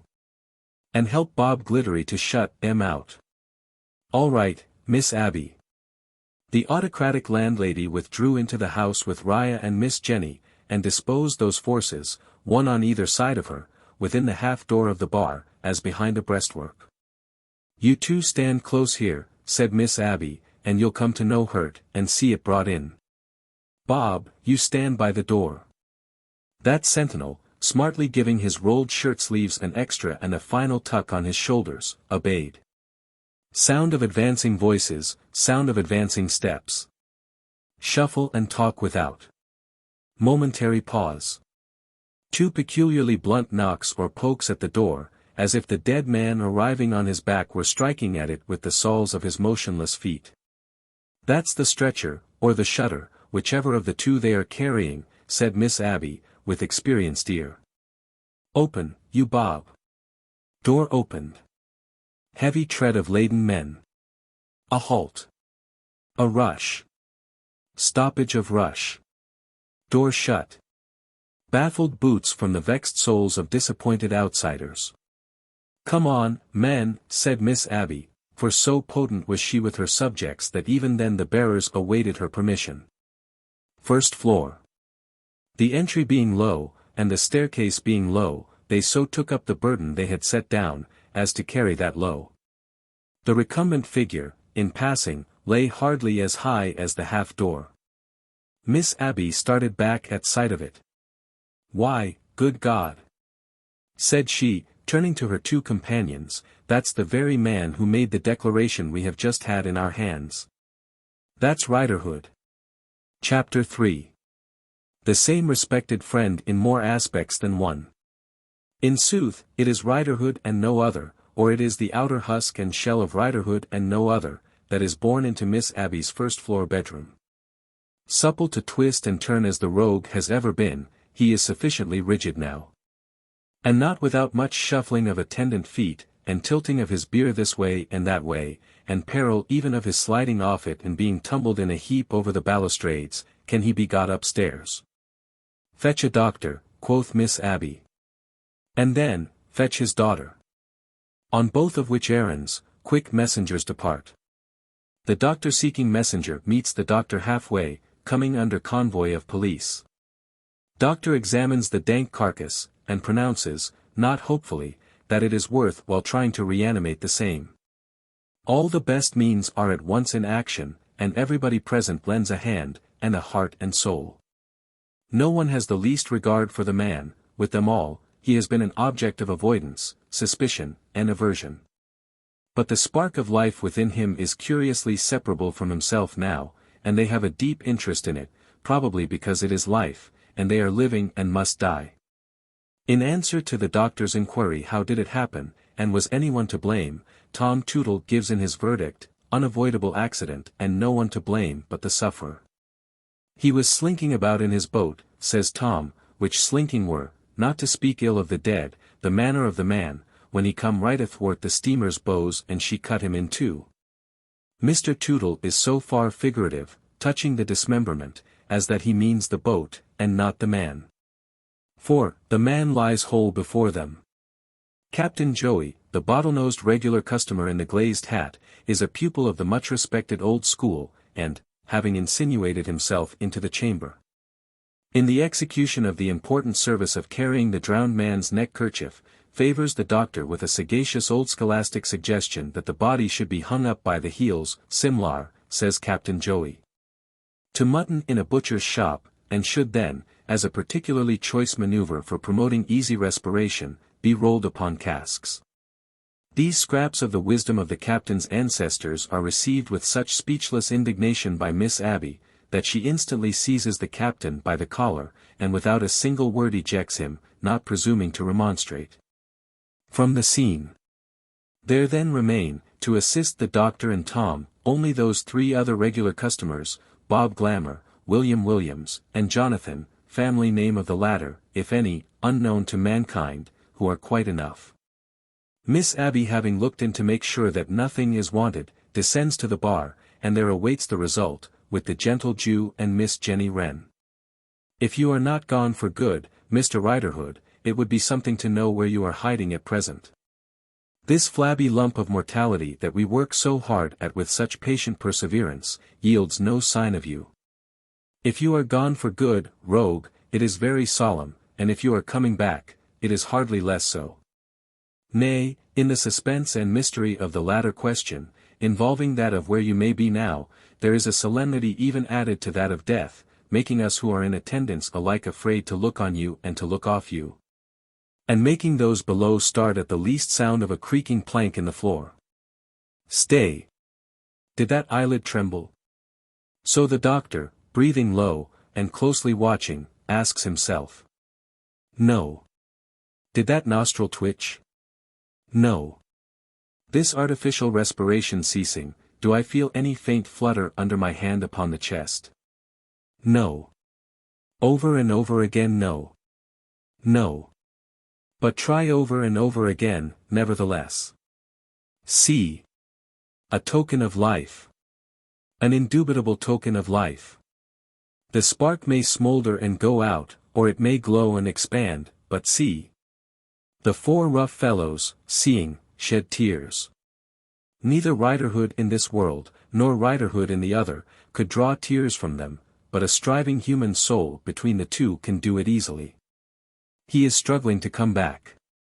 Now, he is almost here, now he is far away again. Now he is struggling harder to get back. And yet, like us all, when we swoon, like us all, every day of our lives when we wake, he is instinctively unwilling to be restored to the consciousness of this existence, and would be left dormant, if he could. Bob Glittery returns with pleasant riderhood, who was out when sought for, and hard to find. She has a shawl over her head, and her first action, when she takes it off weeping, and curtsies to Miss Abby, is to wind her hair up. Thank you, Miss Abby, for having father here. I am bound to say, girl, I didn't know who it was, returns Miss Abby, but I hope it would have been pretty much the same if I had known. Poor Pleasant, fortified with a sip of brandy, is ushered into the first-floor chamber. She could not express much sentiment about her father if she were called upon to pronounce his funeral oration, but she has a greater tenderness for him than he ever had for her, and crying bitterly when she sees him stretched unconscious. Asks the doctor, with clasped hands, "Is there no hope, sir? Oh, poor father! Is poor father dead?" To which the doctor, on one knee beside the body, busy and watchful, only rejoins without looking round, "Now, my girl, unless you have the self-command to be perfectly quiet, I cannot allow you to remain in the room." Pleasant, consequently, wipes her eyes with her back hair, which is in fresh need of being wound up, and having got it out of the way, watches with terrified interest all that goes on. Her natural woman's aptitude soon renders her able to give a little help.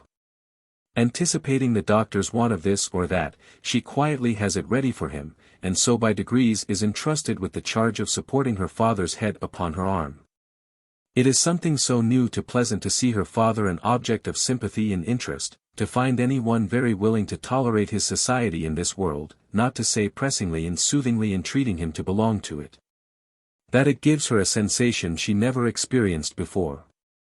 Some hazy idea that if affairs could remain thus for a long time it would be a respectable change, floats in her mind.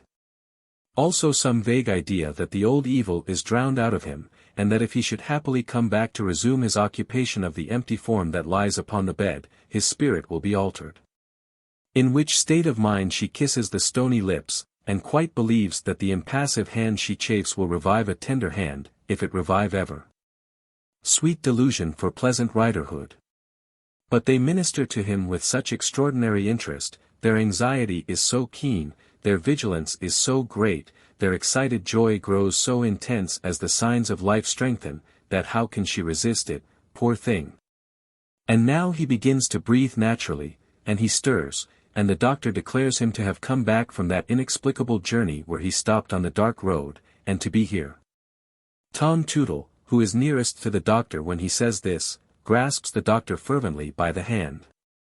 Bob Glamour, William Williams, and Jonathan of the no surname, all shake hands with one another round, and with the doctor too. Bob Glamour blows his nose, and Jonathan of the no surname is moved to do likewise, but lacking a pocket handkerchief abandons that outlet for his emotion. Pleasant sheds tears deserving her own name, and her sweet delusion is at its height. There is intelligence in his eyes. He wants to ask a question. He wonders where he is. Tell him. Father, you were run down on the river, and are at Miss Abby Potterson's. He stares at his daughter, stares all around him, closes his eyes, and lies slumbering on her arm. The short-lived delusion begins to fade. The low, bad, unimpressible face is coming up from the depths of the river, or what other depths, to the surface again. As he grows warm, the doctor and the four men cool. As his lineaments soften with life, their faces and their hearts harden to him. He will do now, says the doctor, washing his hands, and looking at the patient with growing disfavor. Many a better man, moralizes Tom Tootle with a gloomy shake of the head, ain't had his luck. It's to be hoped he'll make a better use of his life, says Bob Glamour, than I expect he will. Or than he done afore, adds William Williams. But no, not he, says Jonathan of the no surname, clinching the quartet. They speak in a low tone because of his daughter, but she sees that they have all drawn off, and that they stand in a group at the other end of the room, shunning him. It would be too much to suspect them of being sorry that he didn't die when he had done so much towards it, but they clearly wish that they had had a better subject to bestow their pains on. Intelligence is conveyed to Miss Abby in the bar, who reappears on the scene, and contemplates from a distance, holding whispered discourse with the doctor. The spark of life was deeply interesting while it was in abeyance, but now that it has got established in Mr. Riderhood, there appears to be a general desire that circumstances had admitted of its being developed in anybody else, rather than that gentleman. However, says Miss Abby, cheering them up, you have done your duty like good and true men, and you had better come down and take something at the expense of the porters. This they all do, leaving the daughter watching the father. To whom, in their absence, Bob Glittery presents himself. His gills looks rum, don't they, says Bob, after inspecting the patient. Pleasant faintly nods. His gills look rummer when he wakes, won't they, says Bob. Pleasant hopes not. Why? When he finds himself here, you know, Bob explains. 'Cause Miss Abby forbid him the house and ordered him out of it. But what you may call the fates ordered him into it again. Which is rumness, ain't it? He wouldn't have come here of his own accord, returns poor Pleasant, with an effort at a little pride. No, retorts Bob. Nor he wouldn't have been let in, if he had. The short delusion is quite dispelled now. As plainly as she sees on her arm the old father, unimproved, Pleasant sees that everybody there will cut him when he recovers consciousness. I'll take him away ever so soon as I can, thinks Pleasant with a sigh, he's best at home. Presently they all return, and wait for him to become conscious that they will all be glad to get rid of him. Some clothes are got together for him to wear, his own being saturated with water, and his present dress being composed of blankets. Becoming more and more uncomfortable, as though the prevalent dislike were finding him out somewhere in his sleep and expressing itself to him, the patient at last opens his eyes wide, and is assisted by his daughter to sit up in bed. "Well, Riderhood," says the doctor, "how do you feel?" He replies gruffly, "Nothing to boast on." Having, in fact, returned to life in an uncommonly sulky state. "I don't mean to preach. But I hope," says the doctor, gravely shaking his head, "that this escape may have a good effect upon you, Riderhood." The patient's discontented growl of a reply is not intelligible. His daughter, however, could interpret, if she would, that what he says is, he don't want no pole-parroting. Mr. Riderhood next demands his shirt, and draws it on over his head, with his daughter's help, exactly as if he had just had a fight. "Warn't it a steamer?" he pauses to ask her. "Yes, father. I'll have the law on her, bust her. And make her pay for it." He then buttons his linen very moodily, twice or thrice stopping to examine his arms and hands, as if to see what punishment he has received in the fight. He then doggedly demands his other garments, and slowly gets them on, with an appearance of great malevolence towards his late opponent and all the spectators. He has an impression that his nose is bleeding, and several times draws the back of his hand across it, and looks for the result, in a pugilistic manner, greatly strengthening that incongruous resemblance. "Where's my fur cap?" he asks in a surly voice, when he has shuffled his clothes on. "In the river," somebody rejoins. "And warn't there no honest man to pick it up?" "Oh, course there was though, and to cut off with it arterwards." "You are a rare lot, all on you." Thus, Mr. Riderhood, taking from the hands of his daughter, with special ill will, a lent cap, and grumbling as he pulls it down over his ears. Then, getting on his unsteady legs, leaning heavily upon her, and growling, "Hold still, can't you?" "What? You must be a staggering next, must you?" He takes his departure out of the ring in which he has had that little turn-up with death. Chapter 4. A happy return of the day. Mr. and Mrs. Wilfer had seen a full 250 more anniversaries of their wedding day than Mr. and Mrs. Lamel had seen of theirs. But they still celebrated the occasion in the bosom of their family. Not that these celebrations ever resulted in anything particularly agreeable, or that the family was ever disappointed by that circumstance on account of having looked forward to the return of the auspicious day with sanguine anticipations of enjoyment. It was kept morally, rather as a fast than a feast, enabling Mrs. Wilfer to hold a sombre darkling state, which exhibited that impressive woman in her choicest colors. The noble lady's condition on these delightful occasions was one compounded of heroic endurance and heroic forgiveness. Lurid indications of the better marriages she might have made, shone athwart the awful gloom of her composure, and fitfully revealed the cherub as a little monster unaccountably favored by heaven, who had possessed himself of a blessing for which many of his superiors had sued and contended in vain. So firmly had this his position towards his treasure become established, that when the anniversary arrived, it always found him in an apologetic state. It is not impossible that his modest penitence may have even gone the length of sometimes severely reproving him for that he ever took the liberty of making so exalted a character his wife. As for the children of the Union, their experience of these festivals had been sufficiently uncomfortable to lead them annually to wish, when out of their tenderest years, either that Ma had married somebody else instead of much-teased Pa, or that Pa had married somebody else instead of Ma. When there came to be but two sisters left at home, the daring mind of Bella on the next of these occasions scaled the height of wondering with droll vexation, what on earth Pa ever could have seen in Ma, to induce him to make such a little fool of himself as to ask her to have him. The revolving year now bringing the day round in its orderly sequence, Bella arrived in the Boffin chariot to assist at the celebration. It was the family custom when the day recurred, to sacrifice a pair of fowls on the altar of Hymen. And Bella had sent a note beforehand, to intimate that she would bring the votive offering with her.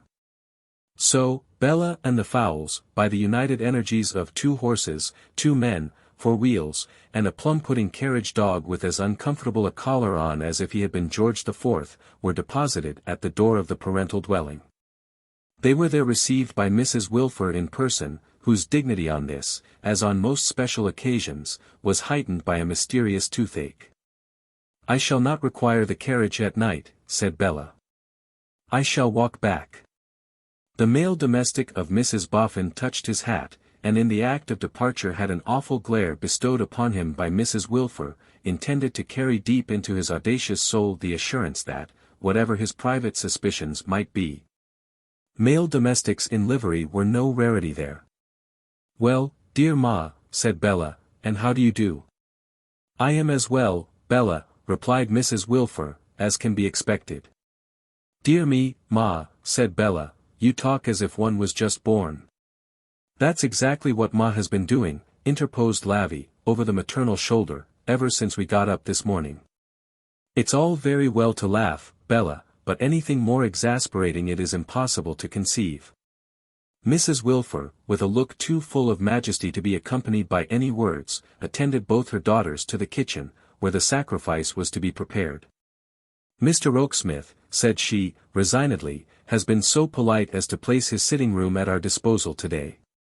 You will therefore, Bella, be entertained in the humble abode of your parents, so far in accordance with your present style of living, that there will be a drawing-room for your reception as well as a dining-room. Your papa invited Mr. Rokesmith to partake of our lowly fare. In excusing himself on account of a particular engagement, he offered the use of his apartment. Bella happened to know that he had no engagement out of his own room at Mr. Boffin's, but she approved of his staying away. We should only have put one another out of countenance, she thought, and we do that quite often enough as it is. Yet she had sufficient curiosity about his room, to run up to it with the least possible delay, and make a close inspection of its contents. It was tastefully though economically furnished, and very neatly arranged. There were shelves and stands of books, English, French, and Italian, and in a portfolio on the writing table there were sheets upon sheets of memoranda and calculations in figures, evidently referring to the Boffin property. On that table also, carefully backed with canvas, varnished, mounted, and rolled like a map, was the placard descriptive of the murdered man who had come from afar to be her husband. She shrank from this ghostly surprise, and felt quite frightened as she rolled and tied it up again. Peeping about here and there, she came upon a print, a graceful head of a pretty woman, elegantly framed, hanging in the corner by the easy chair. "Oh, indeed, sir," said Bella, after stopping to ruminate before it. "Oh, indeed, sir. I fancy I can guess whom you think that's like. But I'll tell you what it's much more like, your impudence." Having said which she decamped, not solely because she was offended, but because there was nothing else to look at. "Now, Ma," said Bella, reappearing in the kitchen with some remains of a blush, "you and Lavvy think magnificent me fit for nothing, but I intend to prove the contrary. I mean to be cook today." "Hold," rejoined her majestic mother. "I cannot permit it. Cook, in that dress." "As for my dress, Ma," returned Bella, merrily searching in a dresser drawer, "I mean to apron it and towel it all over the front, and as to permission, I mean to do without." "You cook," said Mrs. Wilfer. "You, who never cooked when you were at home." "Yes, Ma," returned Bella, "that is precisely the state of the case." She girded herself with a white apron, and busily with knots and pins contrived a bib to it, coming close and tight under her chin, as if it had caught her round the neck to kiss her. Over this bib her dimples looked delightful, and under it her pretty figure not less so. "Now, Ma," said Bella, pushing back her hair from her temples with both hands, "what's first?" "First," returned Mrs. Wilfer solemnly, "if you persist in what I cannot but regard as conduct utterly incompatible with the equipage in which you arrived." "Which I do, Ma." "First, then, you put the fowls down to the fire." "To be sure," cried Bella, "and flour them, and twirl them round, and there they go, sending them spinning at a great rate. What's next, Ma?" Next, said Mrs. Wilfer with a wave of her gloves, expressive of abdication under protest from the culinary throne, I would recommend examination of the bacon in the saucepan on the fire, and also of the potatoes by the application of a fork. Preparation of the greens will further become necessary if you persist in this unseemly demeanor. As of course I do, Ma. Persisting, Bella gave her attention to one thing and forgot the other, and gave her attention to the other and forgot the third, and remembering the third was distracted by the fourth. And made amends whenever she went wrong by giving the unfortunate fowls an extra spin, which made their chance of ever getting cooked exceedingly doubtful. But it was pleasant cookery too. Meantime Miss Lavinia, oscillating between the kitchen and the opposite room, prepared the dining table in the latter chamber. This office she, always doing her household spiriting with unwillingness, performed in a startling series of whisks and bumps.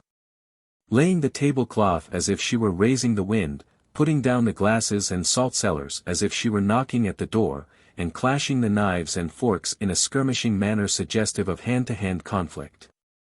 "Look at Ma," whispered Lavinia to Bella when this was done, and they stood over the roasting fowls. If one was the most dutiful child in existence, of course on the whole one hopes one isn't she enough to make one want to poke her with something wooden, sitting there bolt upright in a corner? Only suppose, returned Bella, that poor Pa was to sit bolt upright in another corner. My dear, he couldn't do it, said Lavvy. Pa would loll directly. But indeed I do not believe there ever was any human creature who could keep so bolt upright as Ma, or put such an amount of aggravation into one back. What's the matter, Ma? Ain't you well, Ma?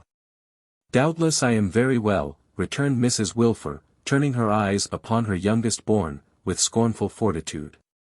What should be the matter with me? You don't seem very brisk, Ma, retorted Lavvy the bold. Brisk, repeated her parent, brisk. Whence the low expression, Lavinia?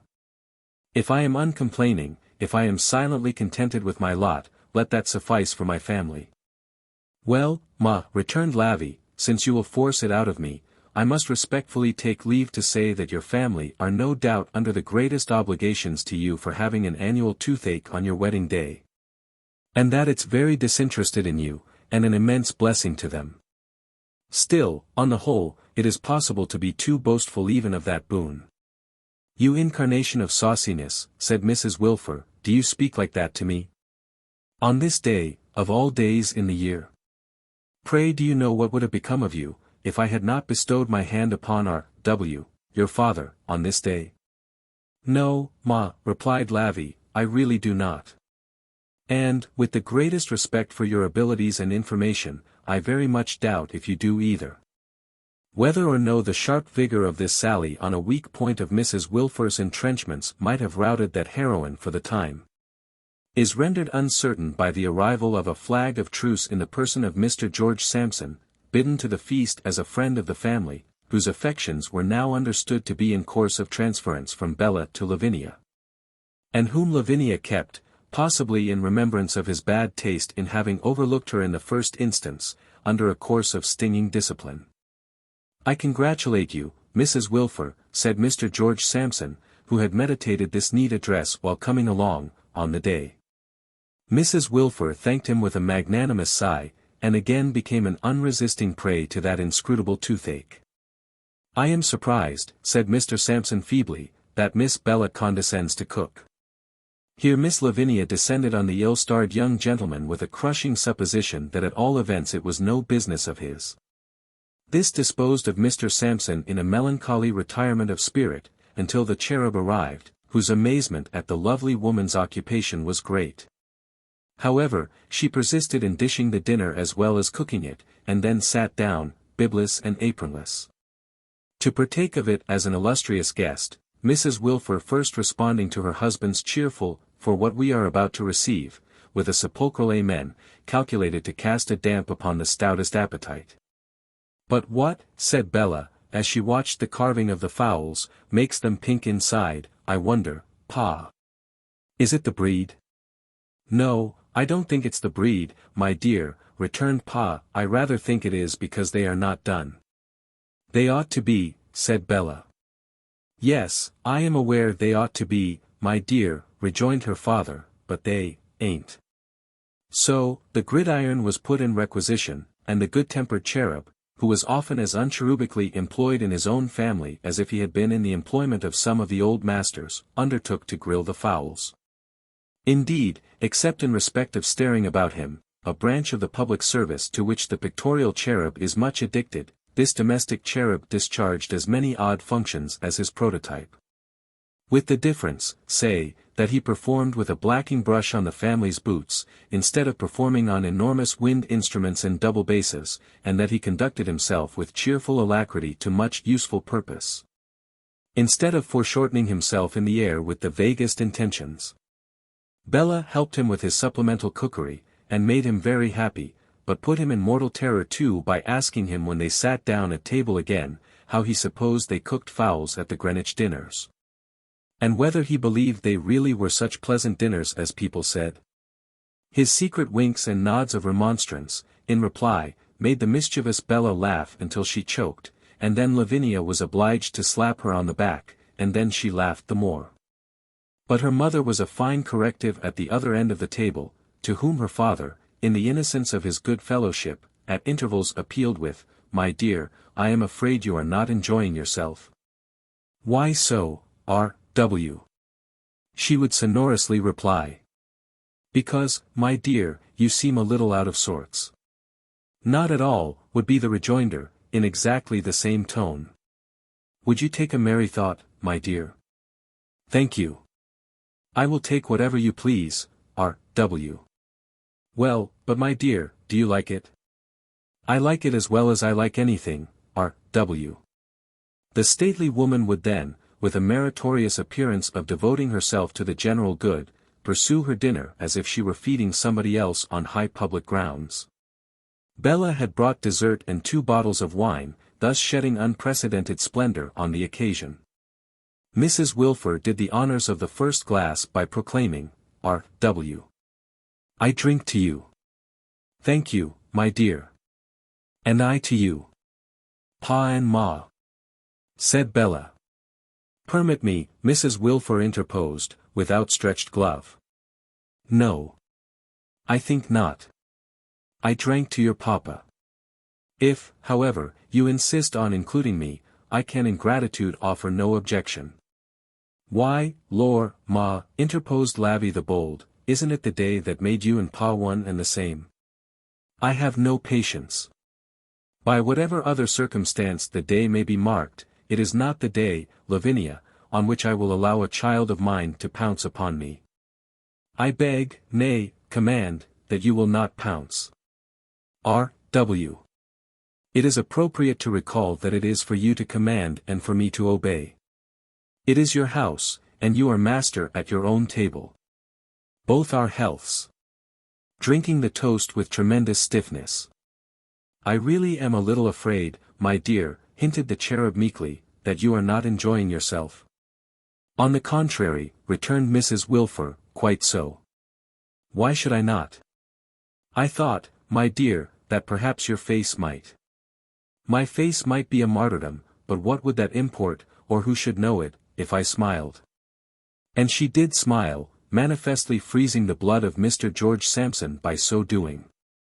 For that young gentleman, catching her smiling eye, was so very much appalled by its expression as to cast about in his thoughts concerning what he had done to bring it down upon himself. "The mind naturally falls," said Mrs. Wilfer, "shall I say into a reverie, or shall I say into a retrospect? On a day like this." Lavvy, sitting with defiantly folded arms, replied, but not audibly, "For goodness' sake say whichever of the two you like best, Ma, and get it over." "The mind," pursued Mrs. Wilfer in an oratorical manner, "naturally reverts to Papa and Mamma, I here allude to my parents, at a period before the earliest dawn of this day. I was considered tall, perhaps I was. Papa and Mamma were unquestionably tall. I have rarely seen a finer woman than my mother, never than my father." The irrepressible Lavvy remarked aloud, "Whatever grandpapa was, he wasn't a female." "Your grandpapa," retorted Mrs. Wilfer, with an awful look, and in an awful tone, was what I describe him to have been, and would have struck any of his grandchildren to the earth who presumed to question it. It was one of Mamma's cherished hopes that I should become united to a tall member of society. It may have been a weakness, but if so, it was equally the weakness, I believe, of King Frederick of Prussia. These remarks being offered to Mr. George Sampson, who had not the courage to come out for single combat, but lurked with his chest under the table and his eyes cast down, Mrs. Wilfer proceeded, in a voice of increasing sternness and impressiveness. Until she should force that skulker to give himself up.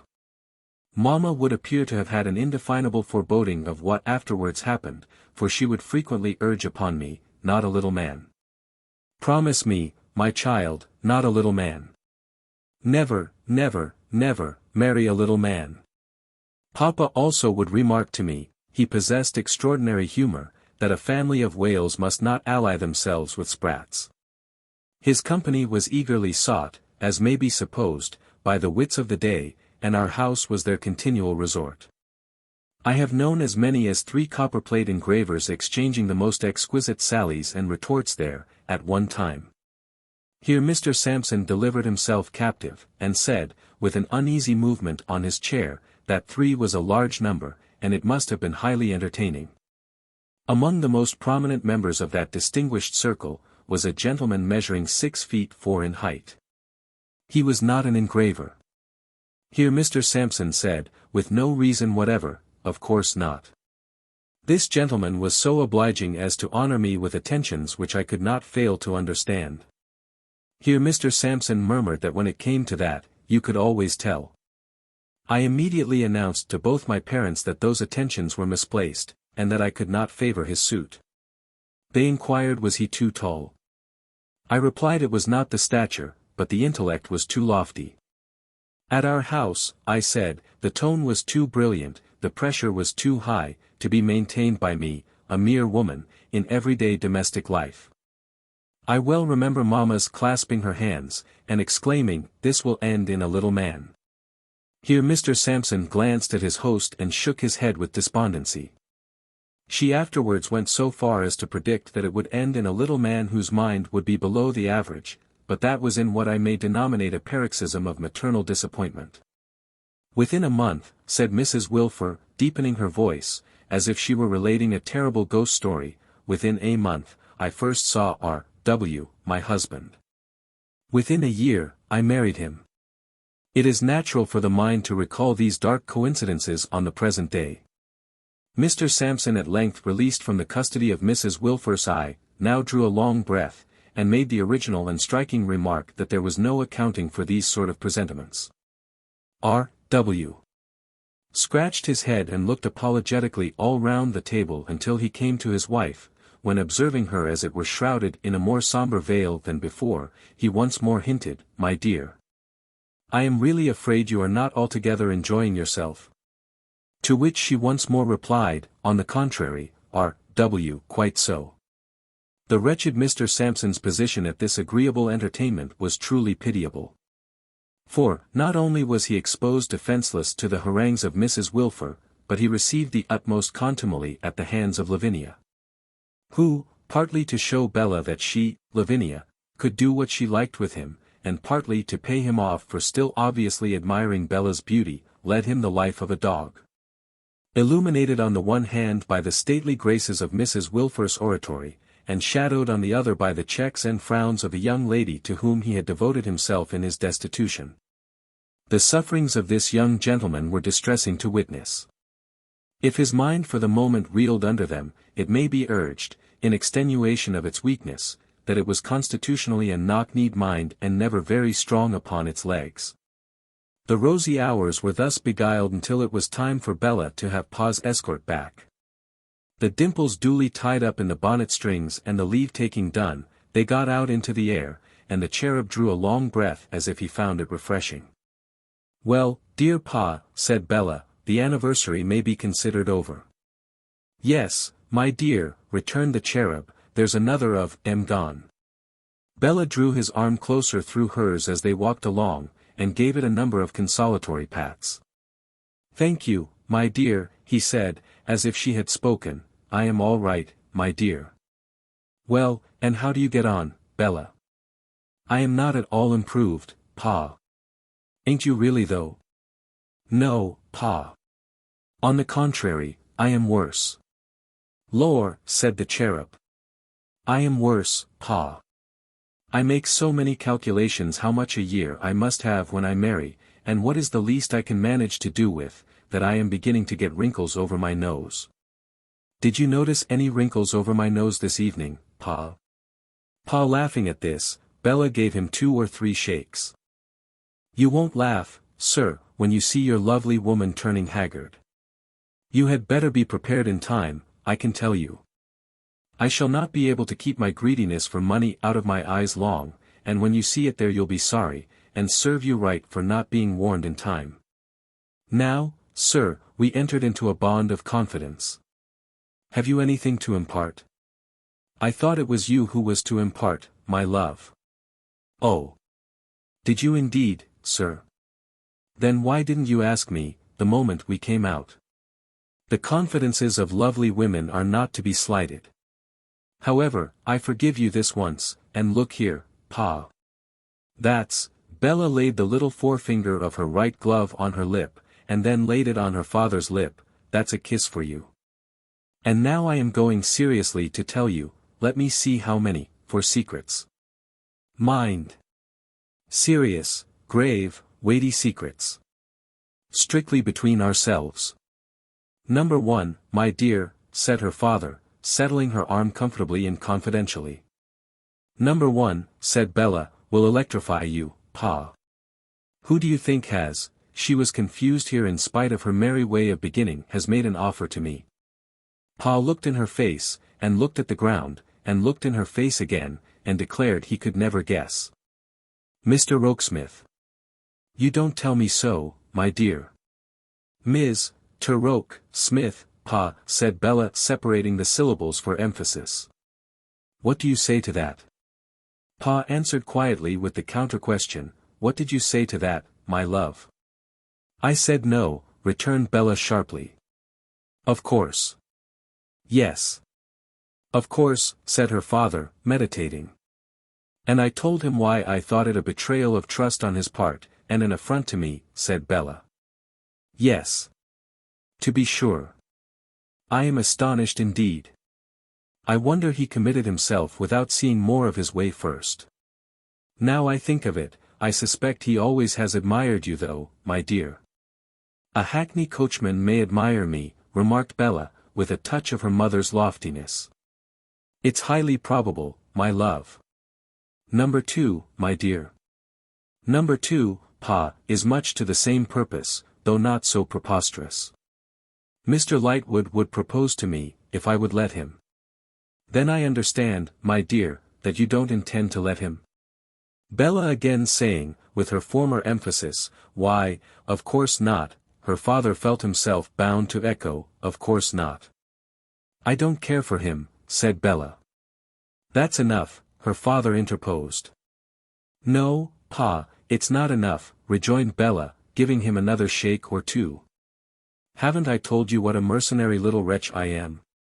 It only becomes enough when he has no money, and no clients, and no expectations, and no anything but debts.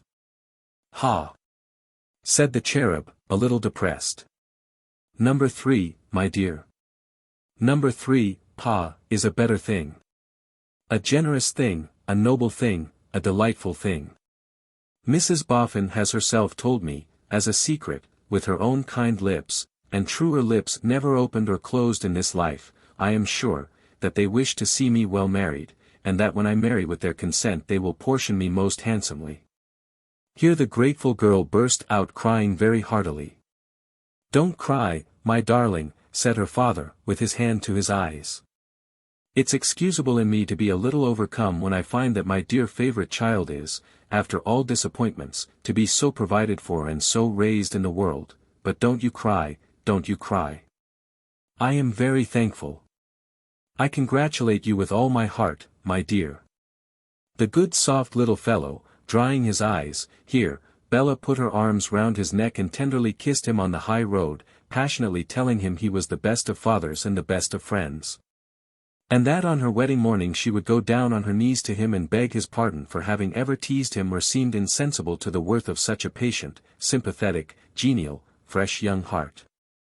At every one of her adjectives she redoubled her kisses, and finally kissed his hat off, and then laughed immoderately when the wind took it and he ran after it. When he had recovered his hat and his breath, and they were going on again once more, said her father then, "Number 4, my dear." Bella's countenance fell in the midst of her mirth. "After all, perhaps I had better put off number 4, Pa. Let me try once more, if for never so short a time, to hope that it may not really be so." The change in her strengthened the cherub's interest in number 4, and he said quietly, "May not be so, my dear." "May not be how, my dear?" Bella looked at him pensively, and shook her head. "And yet I know right well it is so, Pa. I know it only too well." "My love," returned her father, "you make me quite uncomfortable. Have you said no to anybody else, my dear?" "No, Pa." "Yes to anybody?" he suggested, lifting up his eyebrows. "No, Pa." "Is there anybody else who would take his chance between yes and no, if you would let him, my dear?" "Not that I know of, Pa."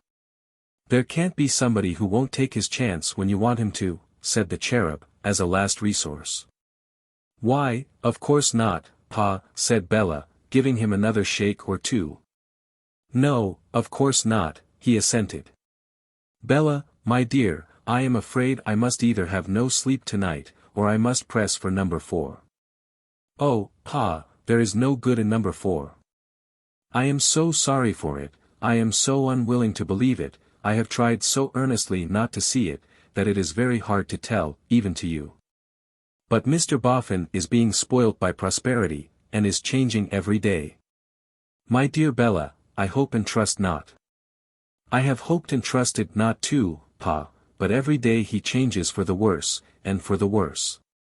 Not to me, he is always much the same to me, but to others about him. Before my eyes he grows suspicious, capricious, hard, tyrannical, unjust. If ever a good man were ruined by good fortune, it is my benefactor. And yet, Pa, think how terrible the fascination of money is. I see this, and hate this, and dread this, and don't know but that money might make a much worse change in me. And yet I have money always in my thoughts and my desires. And the whole life I place before myself is money, money, money, and what money can make of life." Chapter 5. The Golden Dustman Falls into Bad Company. Were Bella Wilfer's bright and ready little wits at fault, or was the Golden Dustman passing through the furnace of proof and coming out dross? Ill news travels fast. We shall know full soon. On that very night of her return from the happy return, something chanced which Bella closely followed with her eyes and ears. There was an apartment at the side of the Boffin mansion, known as Mr. Boffin's room. Far less grand than the rest of the house, it was far more comfortable, being pervaded by a certain air of homely snugness, which upholstering despotism had banished to that spot when it inexorably set its face against Mr. Boffin's appeals for mercy in behalf of any other chamber. Thus, although a room of modest situation, for its windows gave on Silas Wegg's old corner, and of no pretensions to velvet, satin, or gilding, it had got itself established in a domestic position analogous to that of an easy dressing gown or pair of slippers. And whenever the family wanted to enjoy a particularly pleasant fireside evening, they enjoyed it, as an institution that must be, in Mr. Boffin's room. Mr. and Mrs. Boffin were reported sitting in this room, when Bella got back. Entering it, she found the secretary there too, in official attendance it would appear, for he was standing with some papers in his hand by a table with shaded candles on it, at which Mr. Boffin was seated thrown back in his easy chair. "You are busy, sir," said Bella, hesitating at the door. "Not at all, my dear, not at all. You're one of ourselves. We never make company of you. Come in, come in. Here's the old lady in her usual place." Mrs. Boffin adding her nod and smile of welcome to Mr. Boffin's words, Bella took her book to a chair in the fireside corner, by Mrs. Boffin's work table. Mr. Boffin's station was on the opposite side. "Now, Rokesmith," said the Golden Dustman, so sharply rapping the table to bespeak his attention as Bella turned the leaves of her book, that she started. "Where were we?" "You were saying, sir," returned the secretary, with an air of some reluctance and a glance towards those others who were present, "that you considered the time had come for fixing my salary." "Don't be above calling it wages, man," said Mr. Boffin, testily. "What the deuce? I never talked of any salary when I was in service." "My wages," said the secretary, correcting himself. "Rokesmith, you are not proud, I hope?" observed Mr. Boffin, eyeing him askance. "I hope not, sir." "Because I never was, when I was poor," said Mr. Boffin. "Poverty and pride don't go at all well together. Mind that." "How can they go well together?" "Why, it stands to reason. A man, being poor, has nothing to be proud of. It's nonsense." With a slight inclination of his head, and a look of some surprise, the secretary seemed to assent by forming the syllables of the word nonsense on his lips. "Now, concerning these same wages," said Mr. Boffin. "Sit down." The secretary sat down. "Why didn't you sit down before?" asked Mr. Boffin, distrustfully. "I hope that wasn't pride. But about these wages. Now, I've gone into the matter, and I say 200 a year. What do you think of it? Do you think it's enough?" "Thank you. It is a fair proposal. I don't say, you know," Mr. Boffin stipulated, "but what it may be more than enough. And I'll tell you why, Rokesmith. A man of property, like me, is bound to consider the market price. At first I didn't enter into that as much as I might have done. But I've got acquainted with other men of property since, and I've got acquainted with the duties of property. I mustn't go putting the market price up, because money may happen not to be an object with me. A sheep is worth so much in the market, and I ought to give it and no more. A secretary is worth so much in the market, and I ought to give it and no more. However, I don't mind stretching a point with you." "Mr. Boffin, you are very good," replied the secretary, with an effort. "Then we put the figure," said Mr. Boffin, "at 200 a year. Then the figure's disposed of. Now, there must be no misunderstanding regarding what I buy for 200 a year. If I pay for a sheep, I buy it out and out. Similarly, if I pay for a secretary, I buy him out and out. In other words, you purchase my whole time." "Certainly I do." "Look here," said Mr. Boffin, "it ain't that I want to occupy your whole time. You can take up a book for a minute or two when you've nothing better to do, though I think you'll almost always find something useful to do. But I want to keep you in attendance. It's convenient to have you at all times ready on the premises. Therefore, betwixt your breakfast and your supper, on the premises I expect to find you." The secretary bowed. "In bygone days, when I was in service myself," said Mr. Boffin, "I couldn't go cutting about at my will and pleasure, and you won't expect to go cutting about at your will and pleasure. You've rather got into a habit of that, lately.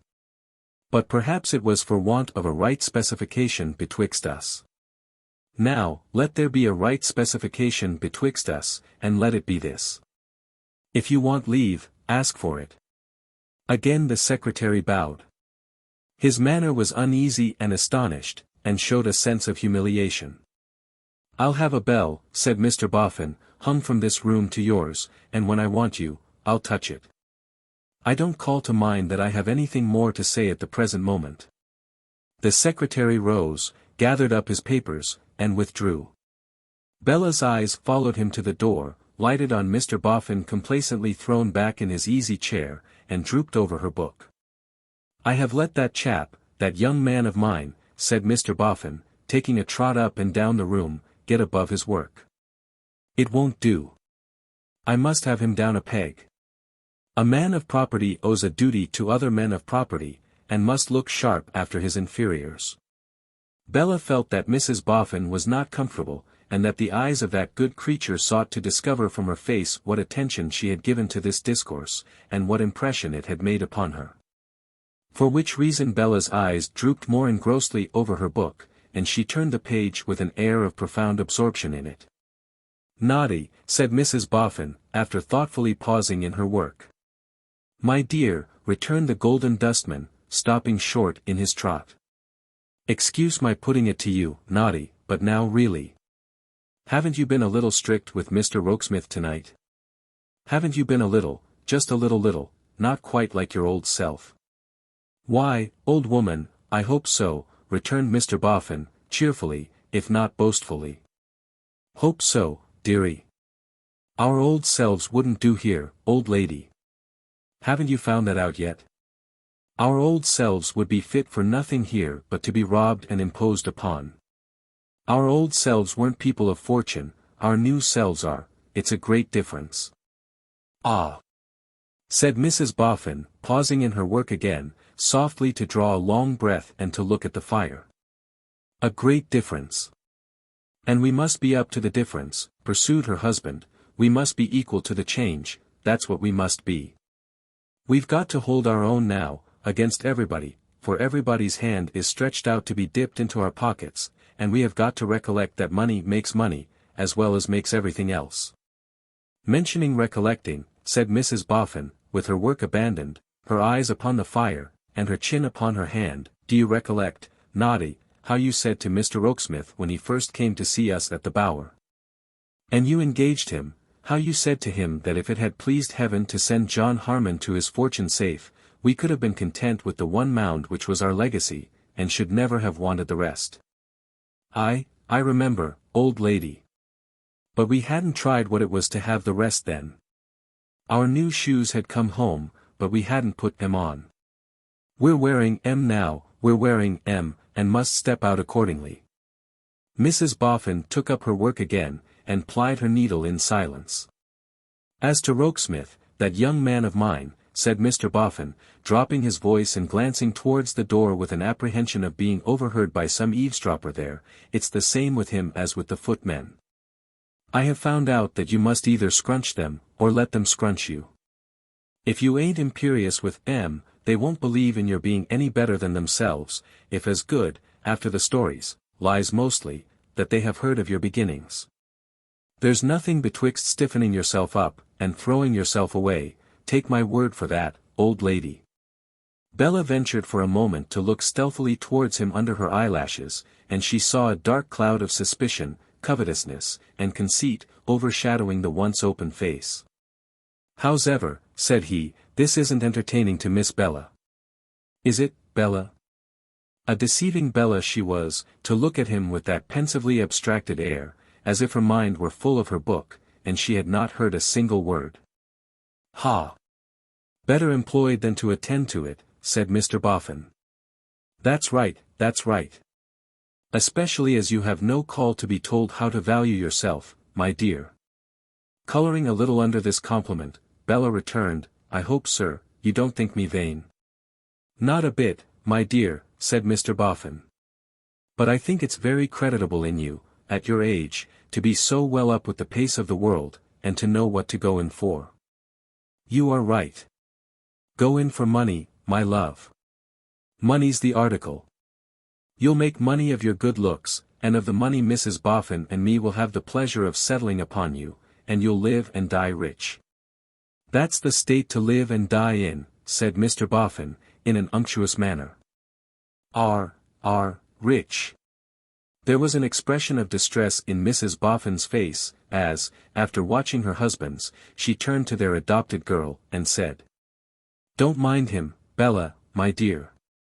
"Eh?" cried Mr. Boffin. "What? Not mind him?" "I don't mean that," said Mrs. Boffin, with a worried look, "but I mean, don't believe him to be anything but good and generous, Bella, because he is the best of men. No, I must say that much, naughty. You are always the best of men." She made the declaration as if you were objecting to it, which assuredly he was not in any way. "And as to you, my dear Bella," said Mrs. Boffin, still with that distressed expression, "he is so much attached to you, whatever he says, that your own father has not a truer interest in you and can hardly like you better than he does." "Says too." cried Mr. Boffin. "Whatever he says. Why, I say so, openly.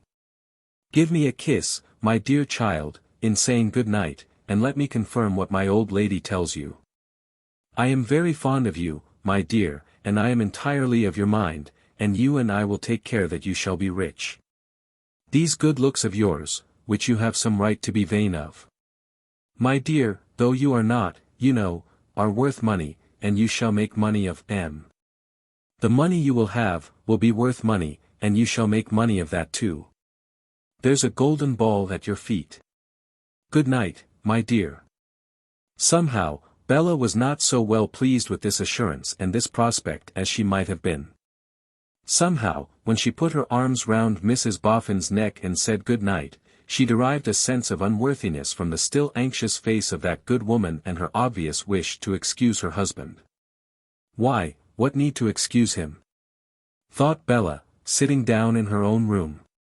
What he said was very sensible, I am sure, and very true, I am sure.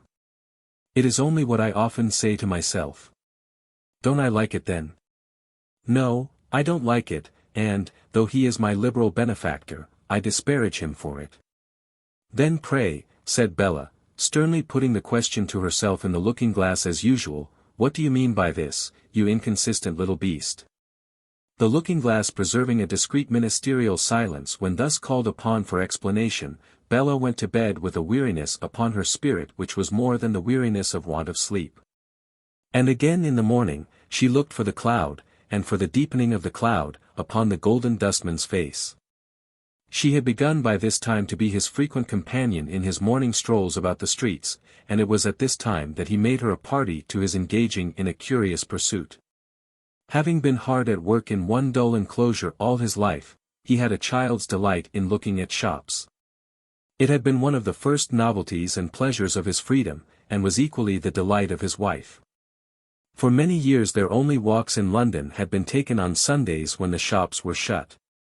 And when every day in the week became their holiday, they derived an enjoyment from the variety and fancy and beauty of the display in the windows, which seemed incapable of exhaustion. As if the principal streets were a great theatre and the play were childishly new to them, Mr. and Mrs. Boffin, from the beginning of Bella's intimacy in their house, had been constantly in the front row, charmed with all they saw and applauding vigorously. But now, Mr. Boffin's interest began to centre in bookshops, and more than that, for that of itself would not have been much, in one exceptional kind of book. Look in here, my dear, Mr. Boffin would say, checking Bella's arm at a bookseller's window, you can read at sight, and your eyes are as sharp as they're bright. Now, look well about you, my dear, and tell me if you see any book about a miser. If Bella saw such a book, Mr. Boffin would instantly dart in and buy it. And still, as if they had not found it, they would seek out another bookshop, and Mr. Boffin would say, now, look well all round, my dear, for a life of a miser, or any book of that sort, any lives of odd characters who may have been misers. Bella, thus directed, would examine the window with the greatest attention, while Mr. Boffin would examine her face. The moment she pointed out any book as being entitled Lives of Eccentric Personages, Anecdotes of Strange Characters, Records of Remarkable Individuals, or anything to that purpose, Mr. Boffin's countenance would light up. And he would instantly dart in and buy it. Size, price, quality, were of no account. Any book that seemed to promise a chance of miserly biography, Mr. Boffin purchased without a moment's delay and carried home. Happening to be informed by a bookseller that a portion of the annual register was devoted to characters, Mr. Boffin at once bought a whole set of that ingenious compilation, and began to carry it home piecemeal, confiding a volume to Bella, and bearing 3 himself. The completion of this labor occupied them about a fortnight. When the task was done, Mr. Boffin, with his appetite for misers whetted instead of satiated, began to look out again. It very soon became unnecessary to tell Bella what to look for, and an understanding was established between her and Mr. Boffin that she was always to look for Lives of Misers. Morning after morning they roamed about the town together, pursuing this singular research. Miserly literature not being abundant, the proportion of failures to successes may have been as 100 to 1. Still Mr. Boffin, never wearied, remained as avaricious for misers as he had been at the first onset. It was curious that Bella never saw the books about the house, nor did she ever hear from Mr. Boffin one word of reference to their contents. He seemed to save up his misers as they had saved up their money. As they had been greedy for it, and secret about it, and had hidden it, so he was greedy for them, and secret about them, and hid them. But beyond all doubt it was to be noticed, and was by Bella very clearly noticed, that, as he pursued the acquisition of those dismal records with the ardor of Don Quixote for his books of chivalry, he began to spend his money with a more sparing hand. And often when he came out of a shop with some new account of one of those wretched lunatics, she would almost shrink from the sly dry chuckle with which he would take her arm again and trot away. It did not appear that Mrs. Boffin knew of this taste. He made no allusion to it, except in the morning walks when he and Bella were always alone. And Bella, partly under the impression that he took her into his confidence by implication, and partly in remembrance of Mrs. Boffin's anxious face that night, held the same reserve. While these occurrences were in progress, Mrs. Lamel made the discovery that Bella had a fascinating influence over her. The Lamless, originally presented by the dear Veneerings, visited the Boffins on all grand occasions, and Mrs. Lamel had not previously found this out, but now the knowledge came upon her all at once. It was a most extraordinary thing, she said to Mrs. Boffin. She was foolishly susceptible of the power of beauty, but it wasn't altogether that. She never had been able to resist a natural grace of manner, but it wasn't altogether that. It was more than that, and there was no name for the indescribable extent and degree to which she was captivated by this charming girl. This charming girl, having the words repeated to her by Mrs. Boffin, who was proud of her being admired, and would have done anything to give her pleasure, naturally recognized in Mrs. Lamel a woman of penetration and taste. Responding to the sentiments, by being very gracious to Mrs. Lamel, she gave that lady the means of so improving her opportunity, as that the captivation became reciprocal. Though always wearing an appearance of greater sobriety on Bella's part than on the enthusiastic Sophronia's. Howbeit, they were so much together that, for a time, the Boffin chariot held Mrs. Lamel oftener than Mrs. Boffin, a preference of which the latter worthy soul was not in the least jealous, placidly remarking, "Mrs. Lamel is a younger companion for her than I am, and lore, she's more fashionable." But between Bella Wilfer and Georgiana Podsnap there was this one difference, among many others, that Bella was in no danger of being captivated by Alfred. She distrusted and disliked him. Indeed, her perception was so quick, and her observation so sharp, that after all she mistrusted his wife too, though with her giddy vanity and wilfulness she squeezed the mistrust away into a corner of her mind, and blocked it up there. Mrs. Lamel took the friendliest interest in Bella's making a good match. Mrs. Lamel said, in a sportive way, she really must show her beautiful Bella what kind of wealthy creatures she and Alfred had on hand, who would as one man fall at her feet enslaved. Fitting occasion made, Mrs. Lamel accordingly produced the most passable of those feverish, boastful, and indefinably loose gentlemen who were always lounging in and out of the city on questions of the Bourse and Greek and Spanish and India and Mexican and par and premium and discount and 3/4 and 7/8, who in their agreeable manner did homage to Bella as if she were a compound of fine girl, thoroughbred horse, well-built drag, and remarkable pipe.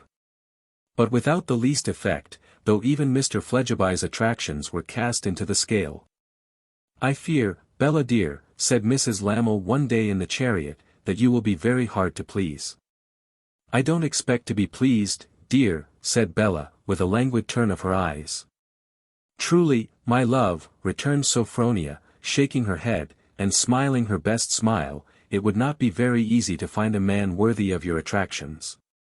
"The question is not a man, my dear," said Bella, coolly, "but an establishment."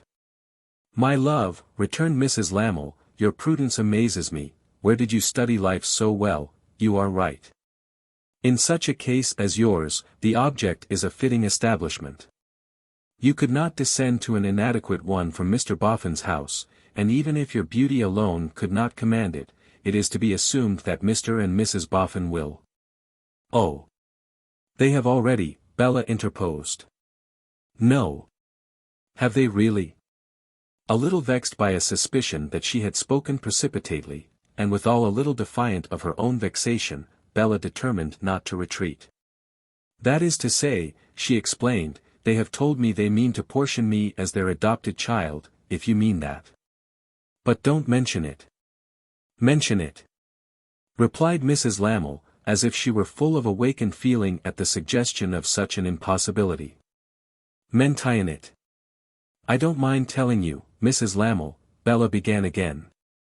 My love, say Sophronia, or I must not say Bella. With a little short, petulant "oh." Bella complied. Oh, Sophronia then, I don't mind telling you, Sophronia, that I am convinced I have no heart, as people call it, and that I think that sort of thing is nonsense. Brave girl, murmured Mrs. Lamel. And so, pursued Bella, as to seeking to please myself, I don't, except in the one respect I have mentioned. I am indifferent otherwise. But you can't help pleasing, Bella, said Mrs. Lamel, rallying her with an arch look and her best smile, you can't help making a proud and an admiring husband. You may not care to please yourself, and you may not care to please him, but you are not a free agent as to pleasing, you are forced to do that, in spite of yourself, my dear. So it may be a question whether you may not as well please yourself too, if you can. Now, the very grossness of this flattery put Bella upon proving that she actually did please in spite of herself. She had a misgiving that she was doing wrong, though she had an indistinct foreshadowing that some harm might come of it thereafter. She little thought what consequences it would really bring about, but she went on with her confidence. Don't talk of pleasing in spite of one's self, dear, said Bella. I have had enough of that. I, cried Mrs. Lamel. Am I already corroborated, Bella? Never mind, Sophronia, we will not speak of it any more. Don't ask me about it. This plainly meaning do ask me about it. Mrs. Lamel did as she was requested. Tell me, Bella. Come, my dear. What provoking burr has been inconveniently attracted to the charming skirts, and with difficulty shaken off? Provoking indeed, said Bella, and no burr to boast of. But don't ask me. Shall I guess? You would never guess. What would you say to our secretary? My dear. The hermit secretary, who creeps up and down the back stairs, and is never seen. I don't know about his creeping up and down the back stairs, said Bella, rather contemptuously, further than knowing that he does no such thing. And as to his never being seen, I should be content never to have seen him, though he is quite as visible as you are. But I pleased him, for my sins, and he had the presumption to tell me so. The man never made a declaration to you, my dear Bella. Are you sure of that, Sophronia? Said Bella. I am not. In fact, I am sure of the contrary. The man must be mad, said Mrs. Lamel, with a kind of resignation. He appeared to be in his senses, returned Bella, tossing her head, and he had plenty to say for himself. I told him my opinion of his declaration and his conduct, and dismissed him. Of course this has all been very inconvenient to me, and very disagreeable.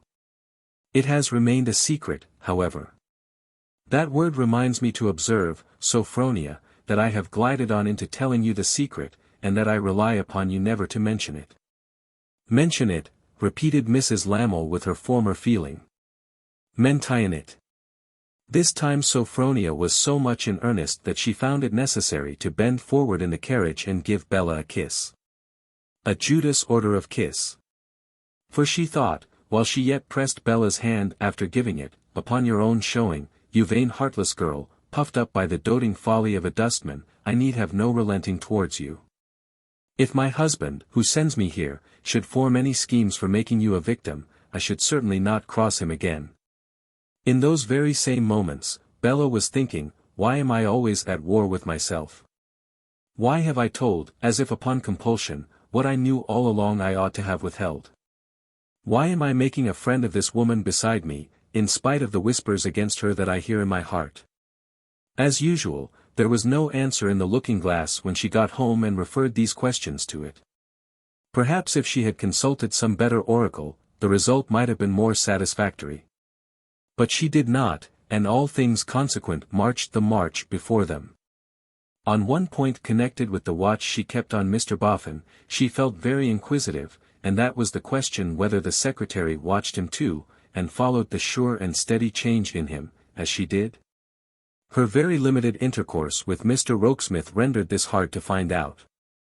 Their communication now, at no time extended beyond the preservation of commonplace appearances before Mr. and Mrs. Boffin.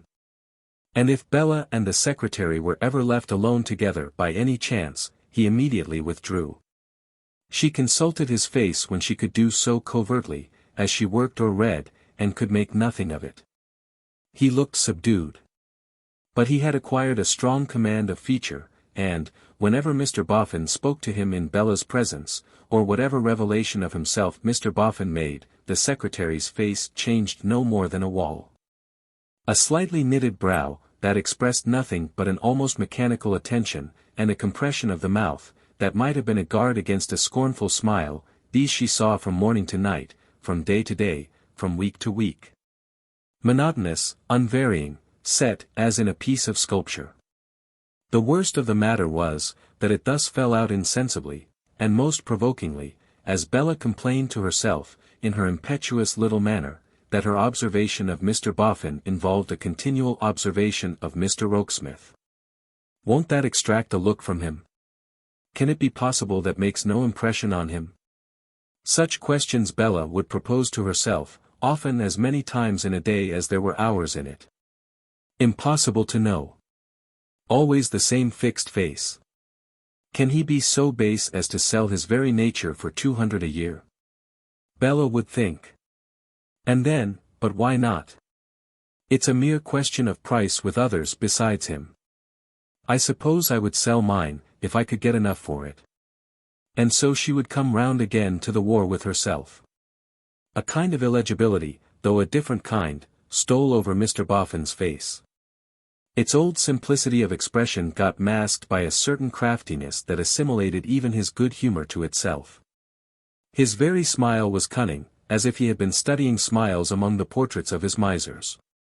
Saving an occasional burst of impatience, or coarse assertion of his mastery, his good humor remained to him, but it had now a sordid alloy of distrust. And though his eyes should twinkle and all his face should laugh, he would sit holding himself in his own arms, as if he had an inclination to hoard himself up, and must always grudgingly stand on the defensive. What with taking heed of these two faces, and what with feeling conscious that the stealthy occupation must set some mark on her own, Bella soon began to think that there was not a candid or a natural face among them all but Mrs. Boffin's. None the less because it was far less radiant than of yore, faithfully reflecting in its anxiety and regret every line of change in the Golden Dustman's. "Rokesmith," said Mr. Boffin one evening when they were all in his room again, and he and the secretary had been going over some accounts, "I am spending too much money. Or leastways, you are spending too much for me." "You are rich, sir." "I am not," said Mr. Boffin. The sharpness of the retort was next to telling the secretary that he lied. But it brought no change of expression into the set face. "I tell you I am not rich," repeated Mr. Boffin, "and I won't have it." "You are not rich, sir," repeated the secretary, in measured words. "Well," returned Mr. Boffin, "if I am, that's my business. I am not going to spend at this rate, to please you, or anybody. You wouldn't like it, if it was your money. Even in that impossible case, sir, I—" "Hold your tongue," said Mr. Boffin. "You oughtn't to like it in any case. There. I didn't mean to be rude, but you put me out so, and after all I'm master. I didn't intend to tell you to hold your tongue. I beg your pardon. Don't hold your tongue. Only, don't contradict. Did you ever come across the life of Mr. Elwes?" referring to his favorite subject at last. "The miser?" "Ah, people called him a miser. People are always calling other people something. Did you ever read about him?" "I think so. He never owned to being rich, and yet he might have bought me twice over. Did you ever hear of Daniel Dancer?" "Another miser?" "Yes. He was a good said Mr. Boffin, and he had a sister worthy of him. They never called themselves rich neither. If they had called themselves rich, most likely they wouldn't have been so. They lived and died very miserably. Did they not, sir? No, I don't know that they did, said Mr. Boffin, curtly. Then they are not the misers I mean. Those abject wretches. Don't call names, Rokesmith, said Mr. Boffin. That exemplary brother and sister, lived and died in the foulest and filthiest degradation. They pleased themselves, said Mr. Boffin, and I suppose they could have done no more if they had spent their money. But however, I ain't going to fling mine away. Keep the expenses down. The fact is, you ain't enough here, Rokesmith. It wants constant attention in the littlest things. Some of us will be dying in a workhouse next. As the persons you have cited, quietly remarked the secretary, thought they would, if I remember, sir. And very creditable in M too, said Mr. Boffin. Very independent in M. But never mind them just now. Have you given notice to quit your lodgings? Under your direction, I have, sir. Then I tell you what, said Mr. Boffin. Pay the quarter's rent, it'll be the cheapest thing in the end, and come here at once, so that you may be always on the spot, day and night, and keep the expenses down. You'll charge the quarter's rent to me, and we must try and save it somewhere. You've got some lovely furniture, haven't you? The furniture in my rooms is my own. Then we shan't have to buy any for you. In case you was to think it, said Mr. Boffin, with a look of peculiar shrewdness, so honorably independent in you as to make it a relief to your mind, to make that furniture over to me in the light of a set-off against the quarter's rent. Why ease your mind, ease your mind. I don't ask it, but I won't stand in your way if you should consider it due to yourself. As to your room, choose any empty room at the top of the house. Any empty room will do for me, said the secretary. You can take your pick, said Mr. Boffin, and it'll be as good as 8 or 10 shillings a week added to your income. I won't deduct for it, I look to you to make it up handsomely by keeping the expenses down. Now, if you'll show a light, I'll come to your office room and dispose of a letter or two. On that clear, generous face of Mrs. Boffin's, Bella had seen such traces of a pang at the heart while this dialogue was being held, that she had not the courage to turn her eyes to it when they were left alone. Feigning to be intent on her embroidery, she sat plying her needle until her busy hand was stopped by Mrs. Boffin's hand being lightly laid upon it. Yielding to the touch, she felt her hand carried to the good soul's lips, and felt a tear fall on it. "Oh, my loved husband," said Mrs. Boffin. "This is hard to see and hear.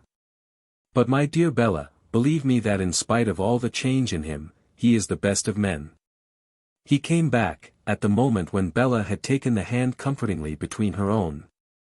"Eh?" said he, mistrustfully looking in at the door. "What's she telling you?" "She is only praising you, sir," said Bella. "Praising me? You are sure? Not blaming me for standing on my own defense against a crew of plunderers, who could suck me dry by driblets? Not blaming me for getting a little hoard together?" He came up to them, and his wife folded her hands upon his shoulder, and shook her head as she laid it on her hands.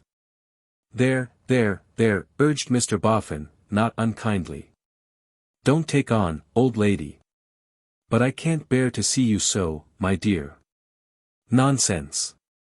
Recollect we are not our old selves. Recollect, we must scrunch or be scrunched. Recollect, we must hold our own. Recollect, money makes money. Don't you be uneasy, Bella, my child, don't you be doubtful. The more I save, the more you shall have." Bella thought it was well for his wife that she was musing with her affectionate face on his shoulder. For there was a cunning light in his eyes as he said all this, which seemed to cast a disagreeable illumination on the change in him, and make it morally uglier. Chapter 6. The Golden Dustman falls into worse company. It had come to pass that Mr. Silas Wegg now rarely attended the minion of fortune and the worm of the hour, at his, the worm's and minion's, own house. but lay under general instructions to await him within a certain margin of hours at the Bower. Mr. Wegg took this arrangement in great dudgeon, because the appointed hours were evening hours, and those he considered precious to the progress of the friendly move.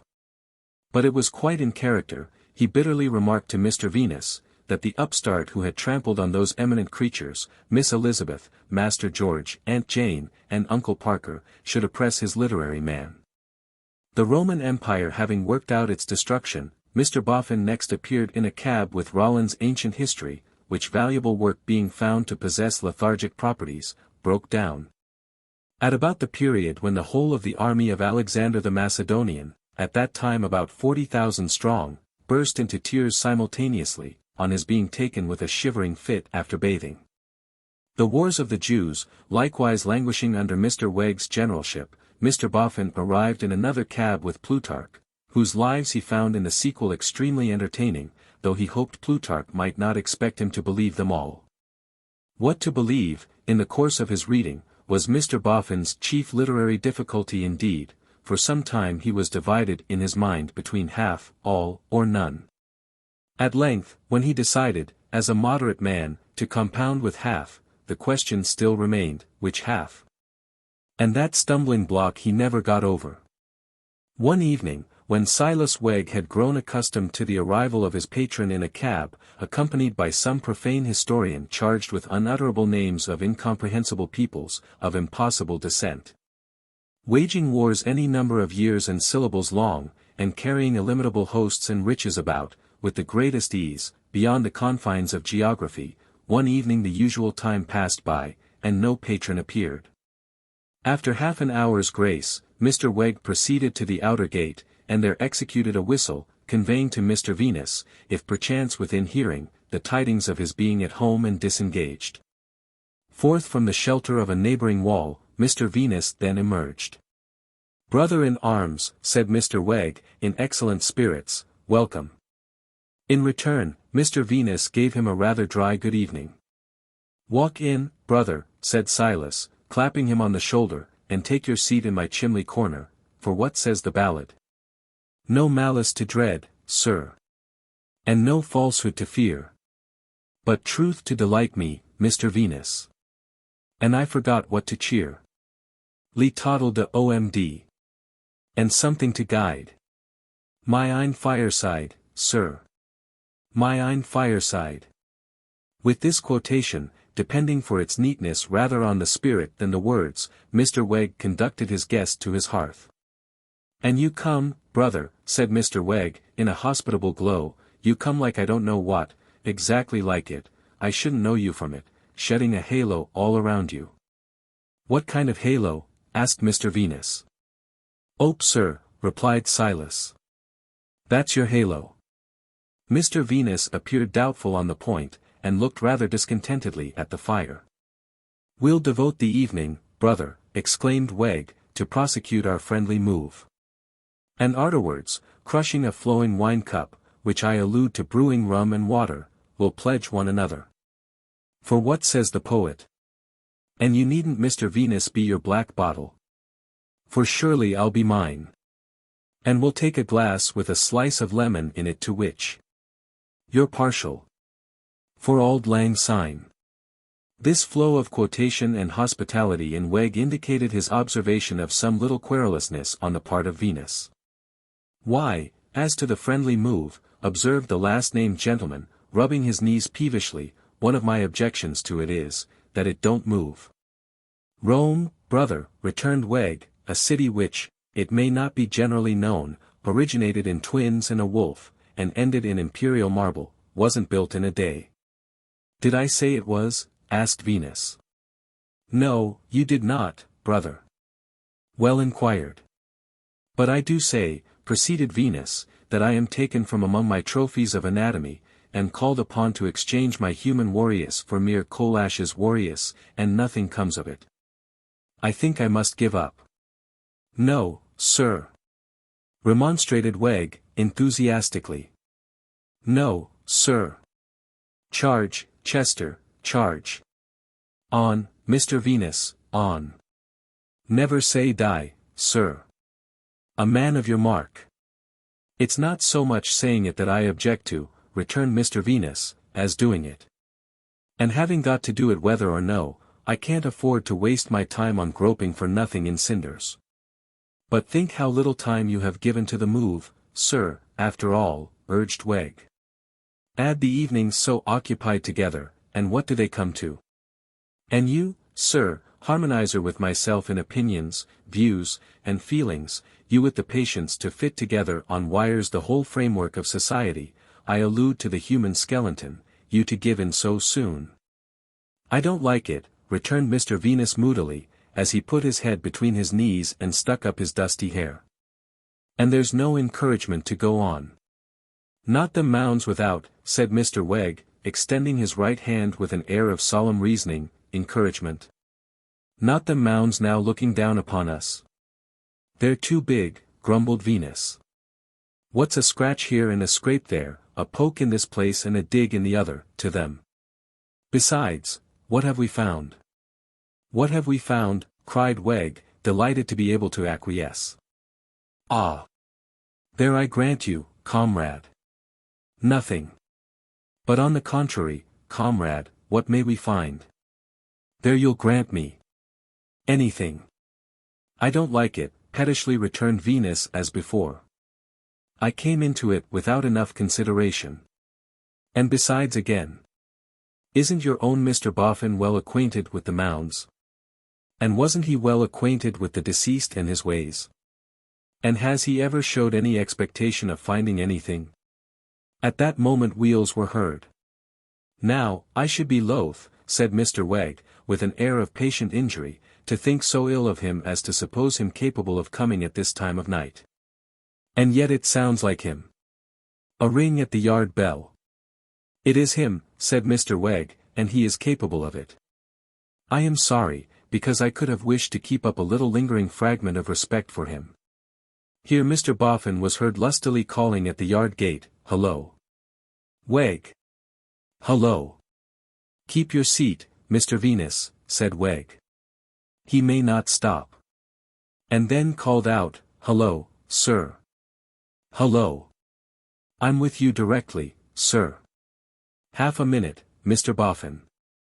Coming, sir, as fast as my leg will bring me." And so with a show of much cheerful alacrity stumped out to the gate with a light, and there, through the window of a cab, descried Mr. Boffin inside, blocked up with books. "Here. Lend a hand, Wegg," said Mr. Boffin excitedly, "I can't get out till the way is cleared for me. This is the annual register, Wegg, in a cab full of Williams. Do you know him?" "Know the animal register, sir," returned the impostor, who had caught the name imperfectly. "For a trifling wager, I think I could find any animal in him, blindfold, Mr. Boffin." "And here's Kirby's wonderful museum," said Mr. Boffin, "and Caulfield's characters, and Wilson's. Such characters, Wegg, such characters. I must have one or two of the best of them tonight. It's amazing what places they used to put the guineas in, wrapped up in rags. Catch hold of that pile of Williams, Wegg, or it'll bulge out and burst into the mud. Is there anyone about, to help? There's a friend of mine, sir, that had the intention of spending the evening with me when I gave you up, much against my will, for the night. Call him out," cried Mr. Boffin in a bustle, "get him to bear a hand. Don't drop that one under your arm. It's Dancer. Him and his sister made pies of a dead sheep they found when they were out a-walking. Where's your friend? Oh, here's your friend. Would you be so good as help Wegg and myself with these books? But don't take Jemmy Taylor of Southwark, nor yet Jemmy Wood of Gloucester. These are the two Jemmies. I'll carry them myself." Not ceasing to talk and bustle, in a state of great excitement, Mr. Boffin directed the removal and arrangement of the books, appearing to be in some sort beside himself until they were all deposited on the floor, and the cab was dismissed. "There," said Mr. Boffin, gloating over them. "There they are, like the 24 fiddlers, all of a row. Get on your spectacles, Wegg, I know where to find the best of them, and we'll have a taste at once of what we have got before us. What's your friend's name?" Mr. Wegg presented his friend as Mr. Venus. "Eh?" cried Mr. Boffin, catching at the name. "Of Clerkenwell?" "Of Clerkenwell, sir," said Mr. Venus. "Why, I've heard of you," cried Mr. Boffin. "I heard of you in the old man's time." "You knew him? Did you ever buy anything of him?" With piercing eagerness. "No, sir," returned Venus. "But he showed you things, didn't he?" Mr. Venus, with a glance at his friend, replied in the affirmative. "What did he show you?" asked Mr. Boffin, putting his hands behind him, and eagerly advancing his head. "Did he show you boxes, little cabinets, pocketbooks, parcels, anything locked or sealed, anything tied up?" Mr. Venus shook his head.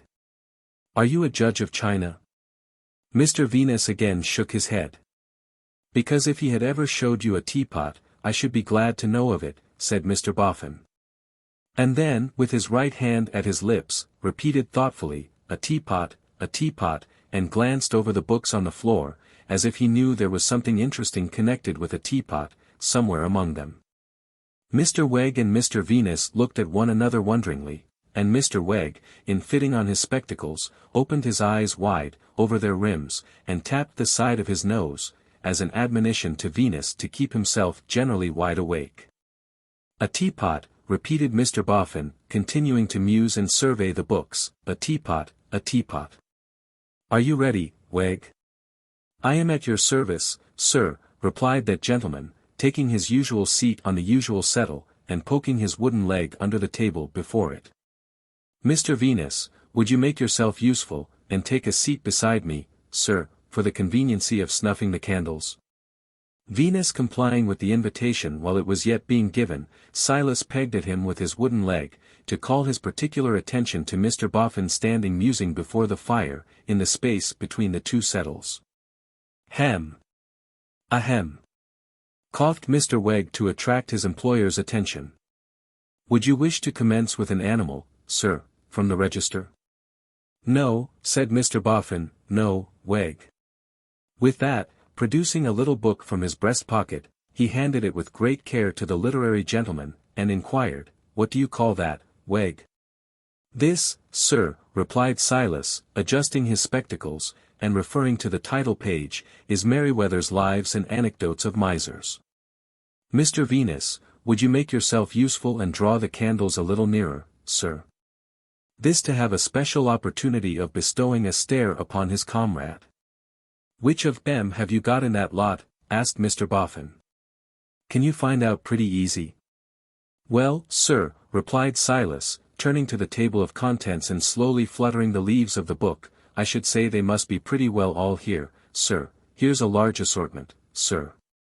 My eye catches John Overs, sir, John Little, sir, Dick Jarrell, John Elwes, the Reverend Mr. Jones of Blueberry, Vulture Hopkins, Daniel Dancer."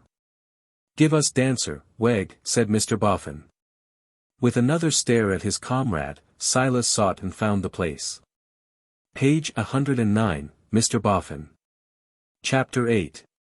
Contents of chapter, His Birth and Estate. His Garments and Outward Appearance. Miss Dancer and Her Feminine Graces. The Miser's Mansion. The Finding of a Treasure. The Story of the Mutton Pies. A Miser's Idea of Death. Bob, the Miser's Cur. Griffiths and His Master. How to Turn a Penny. A Substitute for a Fire. The Advantages of Keeping a Snuff-Box. The Miser Dies Without a Shirt. The Treasures of a Dunghill. "Eh? What's that?" demanded Mr. Boffin. "The treasures, sir," repeated Silas, reading very distinctly, "of a dunghill." "Mr. Venus, sir, would you oblige with the snuffers?" This, to secure attention to his adding with his lips only, "mounds."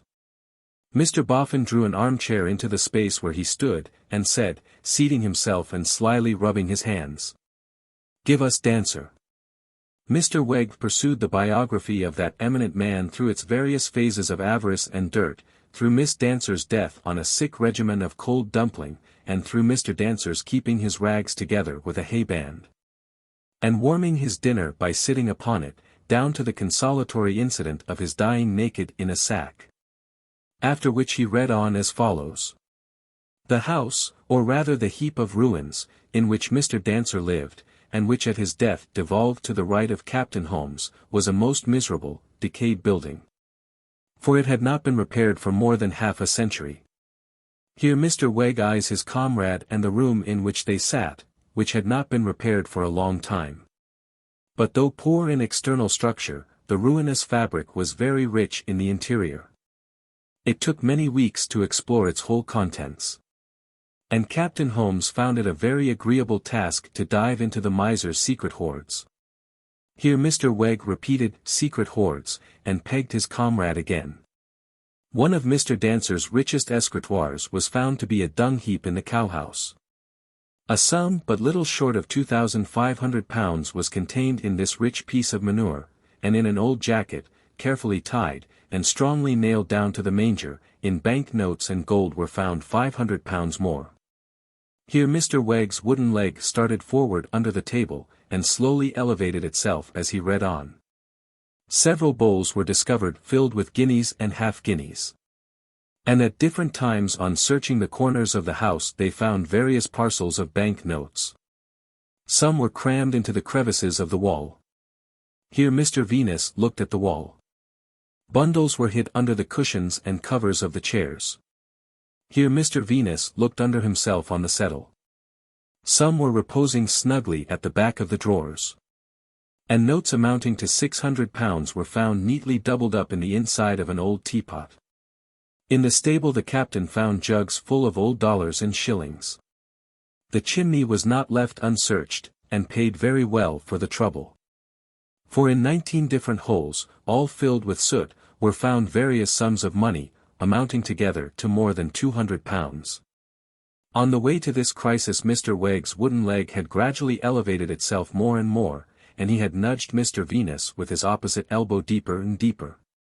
Until at length the preservation of his balance became incompatible with the two actions, and he now dropped over sideways upon that gentleman, squeezing him against the settle's edge. Nor did either of the two, for some few seconds, make any effort to recover himself, both remaining in a kind of pecuniary swoon. But the sight of Mr. Boffin sitting in the armchair hugging himself, with his eyes upon the fire, acted as a restorative.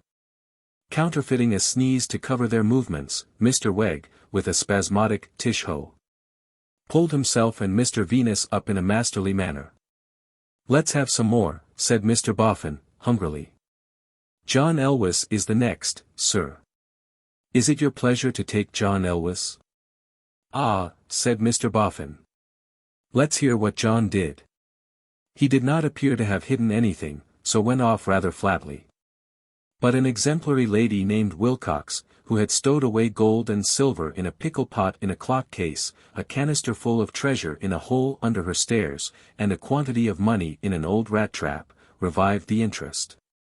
To her succeeded another lady, claiming to be a pauper, whose wealth was found wrapped up in little scraps of paper and old rag. To her, another lady, apple-woman by trade, who had saved a fortune of £10,000 and hidden it, here and there, in cracks and corners, behind bricks and under the flooring.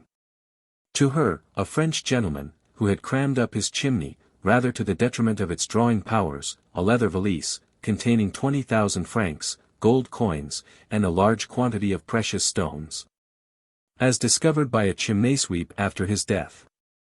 By these steps Mr. Wegg arrived at a concluding instance of the human magpie. Many years ago, there lived at Cambridge a miserly old couple of the name of Jardine. They had 2 sons, the father was a perfect miser. And at his death 1,000 guineas were discovered secreted in his bed. The 2 sons grew up as parsimonious as their sire. When about 20 years of age, they commenced business at Cambridge as drapers, and they continued there until their death. The establishment of the Messrs. Jardine was the most dirty of all the shops in Cambridge. Customers seldom went in to purchase, except perhaps out of curiosity. The brothers were most disreputable-looking beings. For, although surrounded with gay apparel as their staple in trade, they wore the most filthy rags themselves. It is said that they had no bed, and, to save the expense of one, always slept on a bundle of packing cloths under the counter. In their housekeeping they were penurious in the extreme. A joint of meat did not grace their board for 20 years. Yet when the first of the brothers died, the other, much to his surprise, found large sums of money which had been secreted even from him. "There," cried Mr. Boffin. "Even from him, you see. There was only 2 of M, and yet 1 of M hid from the other." Mr. Venus, who since his introduction to the French gentleman, had been stooping to peer up the chimney, had his attention recalled by the last sentence, and took the liberty of repeating it. "Do you like it?" asked Mr. Boffin, turning suddenly. "I beg your pardon, sir. Do you like what Wegg's been reading?" Mr. Venus answered that he found it extremely interesting. "Then come again," said Mr. Boffin, "and hear some more. Come when you like. Come the day after tomorrow, half an hour sooner. There's plenty more, there's no end to it." Mr. Venus expressed his acknowledgments and accepted the invitation. "It's wonderful what's been hid, at one time and another," said Mr. Boffin, ruminating. "Truly wonderful." "Meaning, sir," observed Wegg, with a propitiatory face to draw him out, and with another peg at his friend and brother, "in the way of money?" "Money," said Mr. Boffin. "Ah. And papers." Mr. Wegg, in a languid transport, again dropped over on Mr. Venus, and again recovering himself, masked his emotions with a sneeze. "Tish-ho! Did you say papers too, sir?" "Been hidden, sir." "Hidden and forgot," said Mr. Boffin. "Why, the bookseller that sold me the wonderful museum, where's the wonderful museum?" He was on his knees on the floor in a moment, groping eagerly among the books. "Can I assist you, sir?" asked Wegg. "No, I have got it." "Here it is," said Mr. Boffin, dusting it with the sleeve of his coat. "William 4. I know it was the 4th William, that the bookseller read it to me out of. Look for it, Wegg." Silas took the book and turned the leaves. "Remarkable petrifaction, sir." "No, that's not it," said Mr. Boffin. "It can't have been a petrifaction. Memoirs of General John Reed, commonly called the Walking Rushlight, sir." "With portrait?" "No, nor yet him," said Mr. Boffin. "Remarkable case of a person who swallowed a crown piece, sir." "To hide it?" asked Mr. Boffin. "Why, no, sir," replied Wegg, consulting the text, "it appears to have been done by accident." "Oh.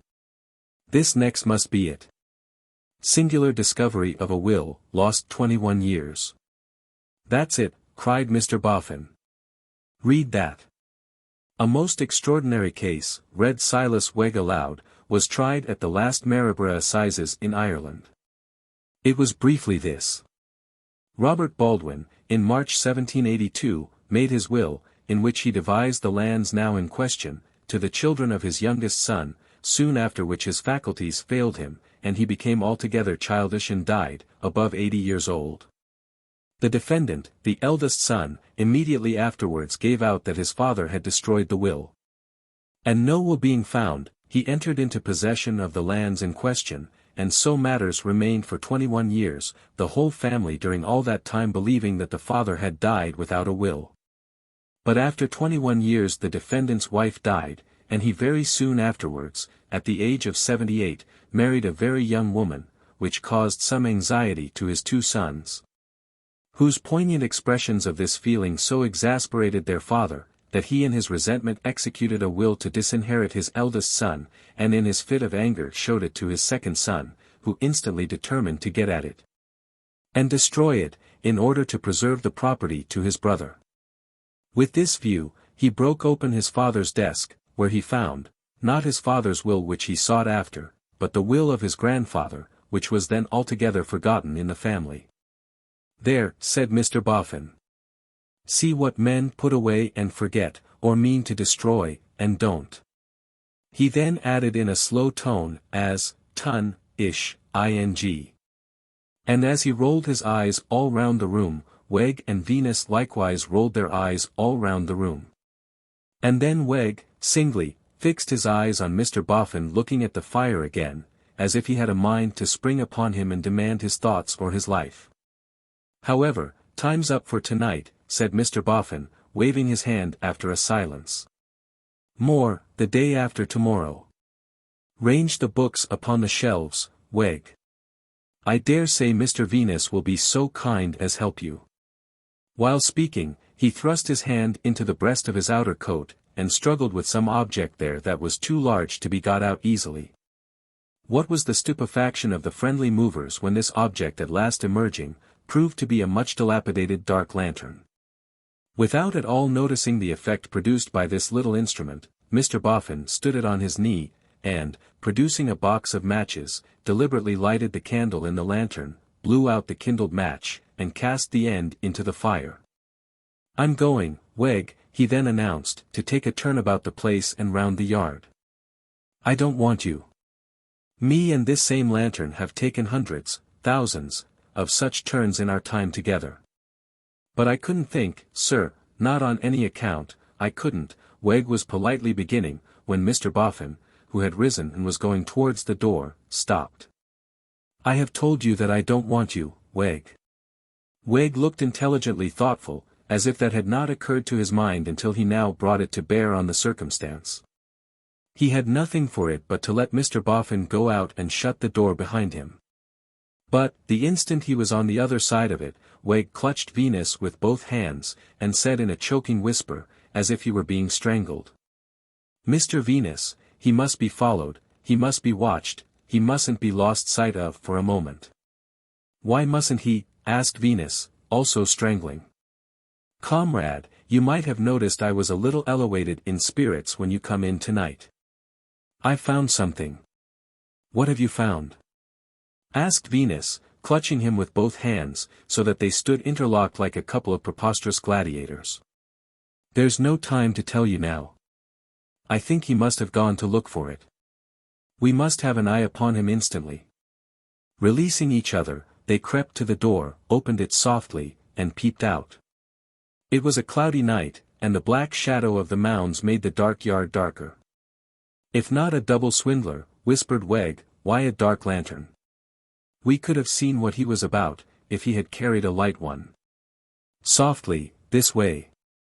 Cautiously along the path that was bordered by fragments of crockery set in ashes, the two stole after him.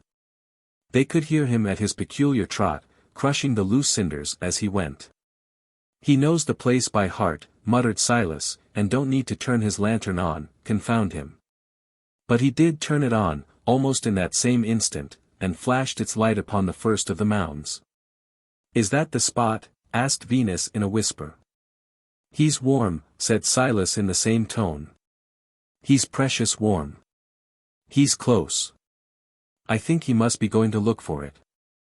What's that he's got in his hand?" "A shovel," answered Venus. "And he knows how to use it, remember, 50 times as well as either of us." "If he looks for it and misses it, partner," suggested Weg, "what shall we do?" "First of all, wait till he does," said Venus. Discreet advice too, for he darkened his lantern again, and the mound turned black. After a few seconds, he turned the light on once more, and was seen standing at the foot of the second mound, slowly raising the lantern little by little until he held it up at arm's length, as if he were examining the condition of the whole surface. "That can't be the spot too," said Venus. "No," said Weg, "he's getting cold." "It strikes me," whispered Venus, "that he wants to find out whether anyone has been groping about there." "Hush," returned Weg, "he's getting colder and colder. Now he's freezing." This exclamation was elicited by his having turned the lantern off again, and on again, and being visible at the foot of the third mound.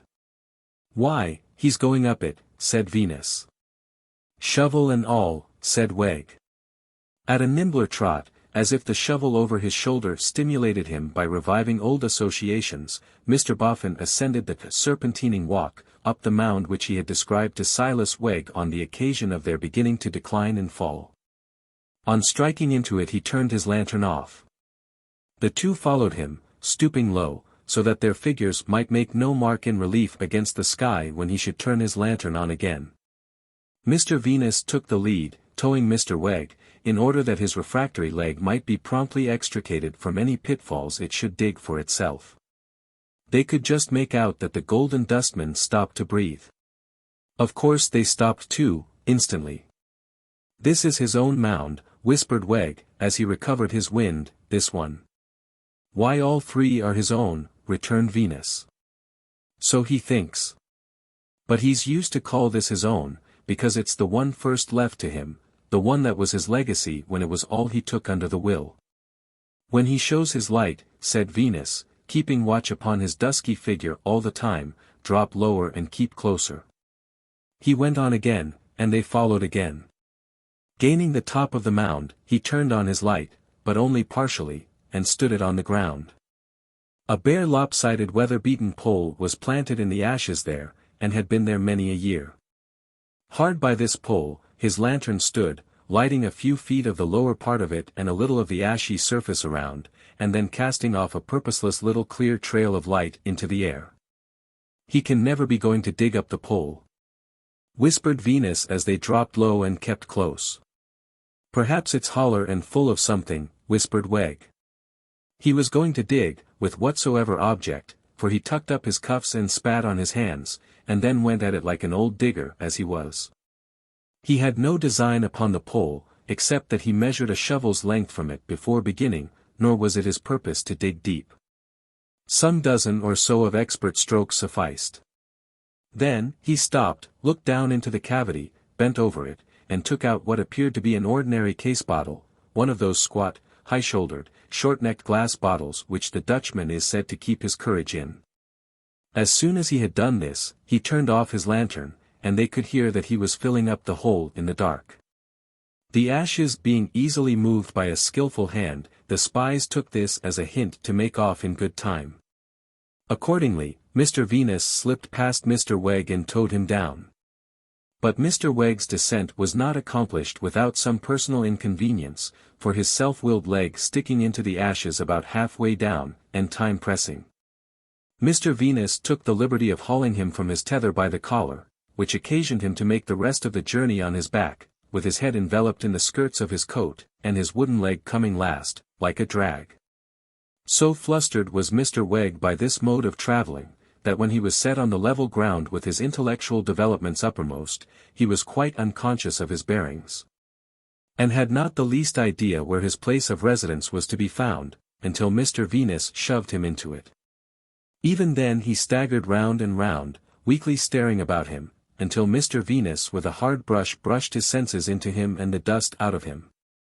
Mr. Boffin came down leisurely, for this brushing process had been well accomplished, and Mr. Venus had had time to take his breath, before he reappeared. That he had the bottle somewhere about him could not be doubted, where, was not so clear. He wore a large rough coat, buttoned over, and it might be in any one of half a dozen pockets. "What's the matter, Wegg?" said Mr. Boffin. "You are as pale as a candle." Mr. Wegg replied, with literal exactness, that he felt as if he had had a turn. "Bile," said Mr. Boffin, blowing out the light in the lantern, shutting it up, and stowing it away in the breast of his coat as before. "Are you subject to bile, Wegg?" Mr. Wegg again replied, with strict adherence to truth, that he didn't think he had ever had a similar sensation in his head, to anything like the same extent. "Physic yourself tomorrow, Wegg," said Mr. Boffin, "to be in order for next night. By the by, this neighborhood is going to have a loss, Wegg." "A loss, sir?" "Going to lose the mounds." The friendly movers made such an obvious effort not to look at one another, that they might as well have stared at one another with all their might. "Have you parted with them, Mr. Boffin?" asked Silas. "Yes, they're going. Mine's as good as gone already." "You mean the little one of the three, with the pole atop, sir?" "Yes," said Mr. Boffin, rubbing his ear in his old way, with that new touch of craftiness added to it. "It has fetched a penny. It'll begin to be carted off tomorrow." "Have you been out to take leave of your old friend, sir?" asked Silas, jocosely. "No," said Mr. Boffin. "What the devil put that in your head?" He was so sudden and rough, that Wegg, who had been hovering closer and closer to his skirts, dispatching the back of his hand on exploring expeditions in search of the bottle's surface, retired 2 or 3 paces. "No offense, sir," said Wegg, humbly. "No offense." Mr. Boffin eyed him as a dog might eye another dog who wanted his bone, and actually retorted with a low growl, as the dog might have retorted. "Good night," he said, after having sunk into a moody silence, with his hands clasped behind him, and his eyes suspiciously wandering about Wegg. "No. Stop there. I know the way out, and I want no light." Avarice, and the evening's legends of avarice, and the inflammatory effect of what he had seen, and perhaps the rush of his ill-conditioned blood to his brain in his descent, wrought Silas Wegg to such a pitch of insatiable appetite, that when the door closed he made a swoop at it and drew Venus along with him. "He mustn't go," he cried. "We mustn't let him go. He has got that bottle about him. We must have that bottle." "Why, you wouldn't take it by force," said Venus, restraining him. "Wouldn't I? Yes, I would. I'd take it by any force, I'd have it at any price." "Are you so afraid of one old man as to let him go, you coward?" "I am so afraid of you, as not to let you go," muttered Venus, sturdily, clasping him in his arms. "Did you hear him?" retorted Wegg. "Did you hear him say that he was resolved to disappoint us? Did you hear him say, you cur, that he was going to have the mounds cleared off, when no doubt the whole place will be rummaged? If you haven't the spirit of a mouse to defend your rights, I have. Let me go after him." As in his wildness he was making a strong struggle for it, Mr. Venus deemed it expedient to lift him, throw him, and fall with him. Well knowing that, once down, he would not be up again easily with his wooden leg. So they both rolled on the floor, and, as they did so, Mr. Boffin shut the gate. Chapter 7. The friendly move takes up a strong position. The friendly movers sat upright on the floor, panting and eyeing one another, after Mr. Boffin had slammed the gate and gone away. In the weak eyes of Venus, and in every reddish dust-colored hair in his shock of hair, there was a marked distrust of Wegg and an alertness to fly at him on perceiving the smallest occasion. In the hard-grained face of Wegg, and in his stiff knotty figure, he looked like a German wooden toy, there was expressed a politic conciliation, which had no spontaneity in it. Both were flushed, flustered, and rumpled, by the late scuffle. And Wegg, in coming to the ground, had received a humming knock on the back of his devoted head, which caused him still to rub it with an air of having been highly, but disagreeably, astonished. Each was silent for some time, leaving it to the other to begin. "Brother," said Wegg, at length breaking the silence, "you were right, and I was wrong. I forgot myself." Mr. Venus knowingly cocked his shock of hair, as rather thinking Mr. Wegg had remembered himself, in respect of appearing without any disguise. "But comrade," pursued Wegg, "it was never your lot to know Miss Elizabeth, Master George, Aunt Jane, nor Uncle Parker." Mr. Venus admitted that he had never known those distinguished persons, and added, in effect, that he had never so much as desired the honor of their acquaintance. "Don't say that, comrade," retorted Wegg, "no, don't say that. Because, without having known them, you never can fully know what it is to be stimulated to frenzy by the sight of the usurper." Offering these excusatory words as if they reflected great credit on himself, Mr. Wegg impelled himself with his hands towards a chair in a corner of the room, and there, after a variety of awkward gambols, attained a perpendicular position. Mr. Venus also rose. "Comrade," said Wegg, "take a seat. Comrade, what a speaking countenance is yours." Mr. Venus involuntarily smoothed his countenance, and looked at his hand, as if to see whether any of its speaking properties came off.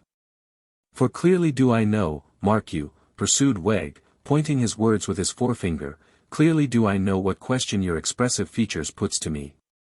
"What question?" said Venus. "The question," returned Wegg, with a sort of joyful affability, "why I didn't mention sooner, that I had found something. Says your speaking countenance to me, why didn't you communicate that, when I first come in this evening? Why did you keep it back till you thought Mr. Boffin had come to look for the article? Your speaking countenance, said Wegg, puts it plainer than language. Now, you can't read in my face what answer I give. No, I can't, said Venus. I knew it. And why not, returned Wegg, with the same joyful candor. Because I lay no claims to a speaking countenance. Because I am well aware of my deficiencies. All men are not gifted alike. But I can answer in words. And in what words? These. I wanted to give you a delightful sap, eyes. Having thus elongated and emphasized the word surprise, Mr. Wegg shook his friend and brother by both hands, and then clapped him on both knees. Like an affectionate patron who entreated him not to mention so small a service as that which it had been his happy privilege to render. Your speaking countenance, said Wegg, being answered to its satisfaction, only asks then, what have you found? Why, I hear it say the words. Well, retorted Venus snappishly, after waiting in vain.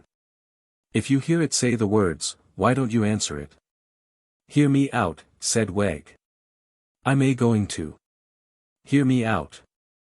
Man and brother, partner in feelings equally with undertakings and actions, I have found a cash-box. Where? Hear me out. Said Wegg.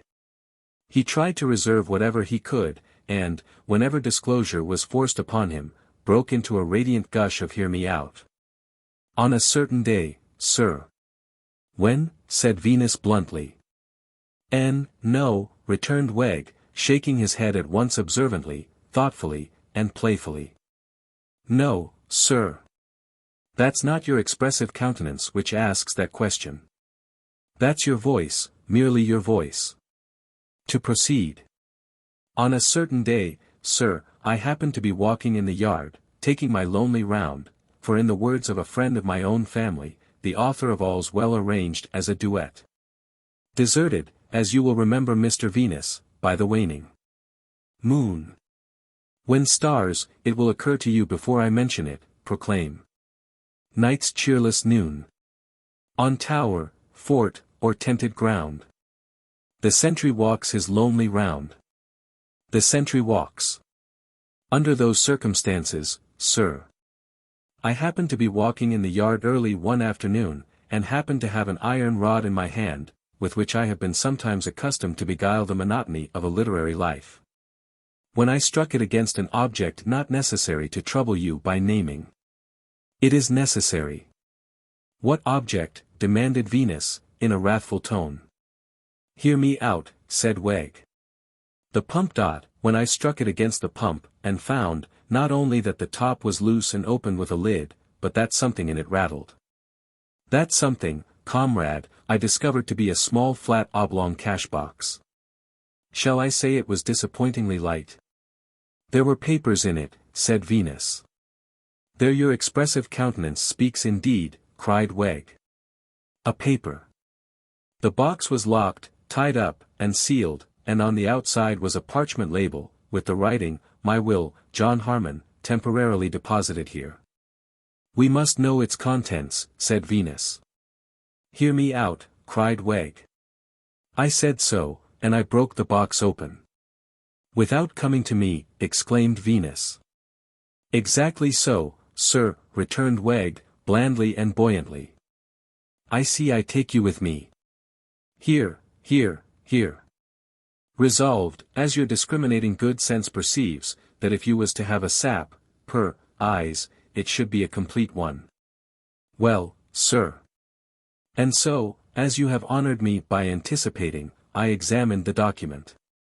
Regularly executed, regularly witnessed, very short. Inasmuch as he has never made friends, and has ever had a rebellious family, he, John Harmon, gives to Nicodemus Boffin the little mound, which is quite enough for him, and gives the whole rest and residue of his property to the crown. The date of the will that has been proved, must be looked to, remarked Venus. It may be later than this one. Hear me out, cried Wegg. I said so. I paid a shilling, never mind your sixpence of it, to look up that will. Brother, that will is dated months before this will. And now, as a fellow man, and as a partner in a friendly move, added Wegg, benignantly taking him by both hands again, and clapping him on both knees again, say have I completed my labor of love to your perfect satisfaction. And are you surprised? Mr. Venus contemplated his fellow-man and partner with doubting eyes, and then rejoined stiffly. This is great news indeed, Mr. Wegg. There's no denying it. But I could have wished you had told it me before you got your fright tonight, and I could have wished you had ever asked me as your partner what we were to do, before you thought you were dividing a responsibility. Hear me out, cried Wegg. I knew you was going to say so. But alone I bore the anxiety, and alone I'll bear the blame. This with an air of great magnanimity. No, said Venus. Let's see this will and this box. Do I understand, brother, returned Wegg with considerable reluctance, that it is your wish to see this will and this? Mr. Venus smote the table with his hand. Hear me out, said Wegg. Hear me out. I'll go and fetch M. After being some time absent, as if in his covetousness he could hardly make up his mind to produce the treasure to his partner, he returned with an old leathern hat-box, into which he had put the other box. For the better preservation of commonplace appearances, and for the disarming of suspicion. But I don't half like opening it here, said Silas in a low voice, looking around. He might come back, he may not be gone, we don't know what he may be up to, after what we've seen. There's something in that, assented Venus. Come to my place. Jealous of the custody of the box, and yet fearful of opening it under the existing circumstances, Wegg hesitated. Come, I tell you, repeated Venus, chafing, to my place. Not very well seeing his way to a refusal, Mr. Wegg then rejoined in a gush, hear me out, certainly. So he locked up the bower and they set forth, Mr. Venus taking his arm, and keeping it with remarkable tenacity. They found the usual dim light burning in the window of Mr. Venus's establishment, imperfectly disclosing to the public the usual pair of preserved frogs, sword in hand, with their point of honor still unsettled. Mr. Venus had closed his shop door on coming out, and now opened it with the key and shut it again as soon as they were within, but not before he had put up and barred the shutters of the shop window. No one can get in without being let in, said he then, and we couldn't be more snug than here. So he raked together the yet warm cinders in the rusty grate, and made a fire, and trimmed the candle on the little counter. As the fire cast its flickering gleams here and there upon the dark greasy walls, the Hindu baby, the African baby, the articulated English baby, the assortment of skulls, and the rest of the collection, came starting to their various stations as if they had all been out, like their master, and were punctual in a general rendezvous to assist at the secret. The French gentleman had grown considerably since Mr. Wegg last saw him, being now accommodated with a pair of legs and a head, though his arms were yet in abeyance. To whomsoever the head had originally belonged, Silas Wegg would have regarded it as a personal favor if he had not cut quite so many teeth. Silas took his seat in silence on the wooden box before the fire, and Venus dropping into his low chair produced from among his skeleton hands, his tea-tray and teacups, and put the kettle on. Silas inwardly approved of these preparations, trusting they might end in Mr. Venus's diluting his intellect. Now, sir, said Venus, all is safe and quiet. Let us see this discovery. With still reluctant hands, and not without several glances towards the skeleton hands, as if he mistrusted that a couple of them might spring forth and clutch the document, Wegg opened the hat-box and revealed the cash-box. Opened the cash-box and revealed the will. He held a corner of it tight, while Venus, taking hold of another corner, searchingly and attentively read it. Was I correct in my account of it, partner? Said Mr. Wegg at length. Partner, you were, said Mr. Venus. Mr. Wegg thereupon made an easy, graceful movement, as though he would fold it up, but Mr. Venus held on by his corner. No, sir, said Mr. Venus, winking his weak eyes and shaking his head. No, partner. The question is now brought up, who is going to take care of this? Do you know who is going to take care of this, partner? I am, said Wegg. Oh dear no, partner, retorted Venus. That's a mistake. I am. Now look here, Mr. Wegg. I don't want to have any words with you, and still less do I want to have any anatomical pursuits with you. What do you mean? Said Wegg, quickly. I mean, partner, replied Venus, slowly, that it's hardly possible for a man to feel in a more amiable state towards another man than I do towards you at this present moment. But I am on my own ground, I am surrounded by the trophies of my art, and my tools is very handy.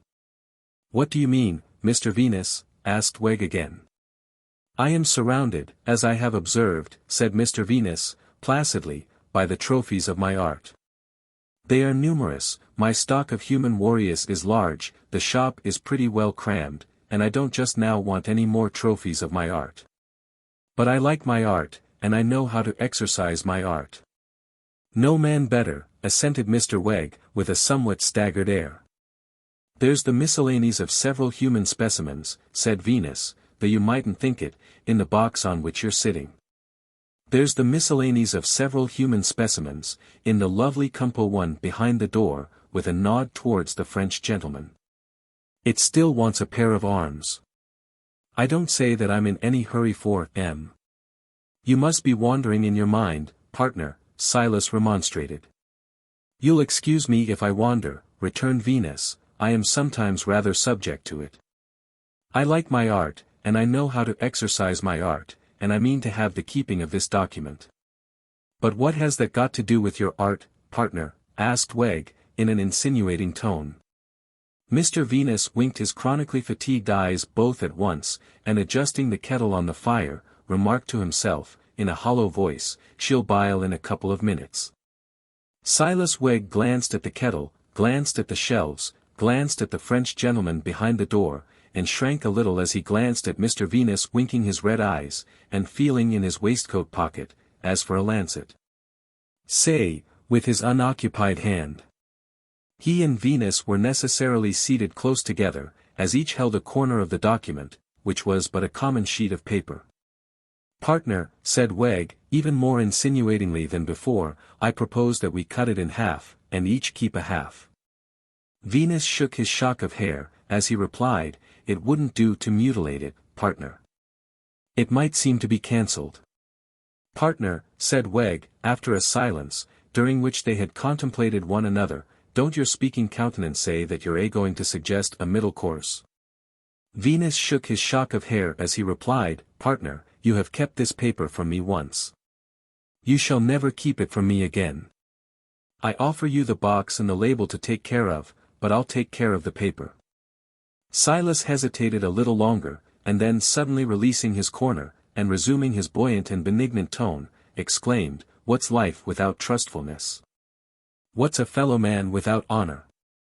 You're welcome to it, partner, in a spirit of trust and confidence. Continuing to wink his red eyes both together, but in a self-communing way, and without any show of triumph, Mr. Venus folded the paper now left in his hand, and locked it in a drawer behind him, and pocketed the key. He then proposed, a cup of tea, partner. To which Mr. Wegg returned, thank ye, partner, and the tea was made and poured out. Next, said Venus, blowing at his tea in his saucer, and looking over it at his confidential friend, comes the question, what's the course to be pursued? On this head, Silas Wegg had much to say. Silas had to say that, he would beg to remind his comrade, brother, and partner, of the impressive passages they had read that evening. Of the evident parallel in Mr. Boffin's mind between them and the late owner of the bower, and the present circumstances of the bower, of the bottle, and of the box. That, the fortunes of his brother and comrade, and of himself were evidently made, inasmuch as they had but to put their price upon this document. And get that price from the minion of fortune and the worm of the hour, who now appeared to be less of a minion and more of a worm than had been previously supposed. That, he considered it plain that such price was stateable in a single expressive word, and that the word was, halves. That, the question then arose when halves should be called. That, here he had a plan of action to recommend, with a conditional clause. That, the plan of action was that they should lie by with patience. That, they should allow the mounds to be gradually leveled and cleared away, while retaining to themselves their present opportunity of watching the process, which would be, he conceived, to put the trouble and cost of daily digging and delving upon somebody else, while they might nightly turn such complete disturbance of the dust to the account of their own private investigations, and that, when the mounds were gone, and they had worked those chances for their own joint benefit solely, they should then, and not before, explode on the minion and worm. But here came the conditional clause, and to this he entreated the special attention of his comrade, brother, and partner. It was not to be borne that the minion and worm should carry off any of that property which was now to be regarded as their own property. When he, Mr. Wegg, had seen the minion surreptitiously making off with that bottle, and its precious contents unknown, he had looked upon him in the light of a mere robber, and, as such, would have despoiled him of his ill-gotten gain, but for the judicious interference of his comrade, brother, and partner. Therefore, the conditional clause he proposed was, that, if the minion should return in his late sneaking manner, and if, being closely watched, he should be found to possess himself of anything, no matter what, the sharp sword impending over his head should be instantly shown him, he should be strictly examined as to what he knew or suspected, should be severely handled by them his masters, and should be kept in a state of abject moral bondage and slavery until the time when they should see fit to permit him to purchase his freedom at the price of half his possessions. If, said Mr. Wegg by way of peroration, he had erred in saying only halves, he trusted to his comrade, brother, and partner not to hesitate to set him right, and to reprove his weakness. It might be more according to the rights of things, to say 2/3, it might be more according to the rights of things, to say 3/4. On those points he was ever open to correction. Mr. Venus, having wafted his attention to this discourse over 3 successive saucers of tea, signified his concurrence in the views advanced. Inspirited hereby, Mr. Wegg extended his right hand, and declared it to be a hand which never yet. Without entering into more minute particulars, Mr. Venus, sticking to his tea, briefly professed his belief as polite forms required of him, that it was a hand which never yet, but contented himself with looking at it, and did not take it to his bosom. Brother, said Wegg, when this happy understanding was established, I should like to ask you something. You remember the night when I first looked in here, and found you floating your powerful mind in tea? Still swilling tea, Mr. Venus nodded assent. And there you sit, sir, pursued Wegg with an air of thoughtful admiration, as if you had never left off. There you sit, sir, as if you had an unlimited capacity of assimilating the flagrant article. There you sit, sir, in the midst of your works, looking as if you'd been called upon for home, sweet home, and was obliging the company. Exile from home splendor dazzles in vain. Oh, give you your lowly preparations again. The bird stuffed so sweetly that can't be expected to come at your call. Give you these with the peace of mind dearer than all. Home, home, home, sweet home. Be it ever, added Mr. Wegg in prose as he glanced about the shop, ever so ghastly, all things considered there's no place like it. You said you'd like to ask something. But you haven't asked it, remarked Venus, very unsympathetic in manner. Your peace of mind, said Wegg, offering condolence, your peace of mind was in a poor way that night. How's it going on? Is it looking up at all? She does not wish, replied Mr. Venus with a comical mixture of indignant obstinacy and tender melancholy, to regard herself, nor yet to be regarded, in that particular light. There's no more to be said. Ah, dear me, exclaimed Wegg with a sigh, but eyeing him while pretending to keep him company in eyeing the fire, such is woman. And I remember you said that night, sitting there as I sat here, said that night when your peace of mind was first laid low, that you had taken an interest in these very affairs. Such is coincidence. Her father, rejoined Venus, and then stopped to swallow more tea, her father was mixed up in them. You didn't mention her name, sir, I think, observed Wegg, pensively. No, you didn't mention her name that night. Pleasant Riderhood. Indeed, cried Wegg. Pleasant Riderhood. There's something moving in the name. Pleasant. Dear me. Seems to express what she might have been, if she hadn't made that unpleasant remark, and what she ain't, in consequence of having made it. Would it at all pour balm into your wounds, Mr. Venus, to inquire how you came acquainted with her? I was down at the water side, said Venus, taking another gulp of tea and mournfully winking at the fire, looking for parrots, taking another gulp and stopping. Mr. Wegg hinted, to jog his attention, you could hardly have been out parrot shooting, in the British climate, sir. No, no, no, said Venus fretfully. I was down at the water side, looking for parrots brought home by sailors, to buy for stuffing.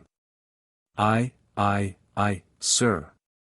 And looking for a nice pair of rattlesnakes, to articulate for a museum, when I was doomed to fall in with her and deal with her. It was just at the time of that discovery in the river. Her father had seen the discovery being towed in the river.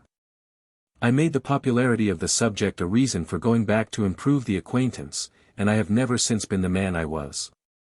My very bones is rendered flabby by brooding over it. If they could be brought to me loose, to sort, I should hardly have the face to claim them as mine. To such an extent have I fallen off under it. Mr. Wegg, less interested than he had been, glanced at one particular shelf in the dark. Why, I remember, Mr. Venus, he said in a tone of friendly commiseration, for I remember every word that falls from you, sir. I remember that you said that night, you had got up there, and then your words was, never mind. The parrot that I bought of her, said Venus, with a despondent rise and fall of his eyes. Yes, there it lies on its side, dried up, except for its plumage, very like myself. I've never had the heart to prepare it, and I never shall have now.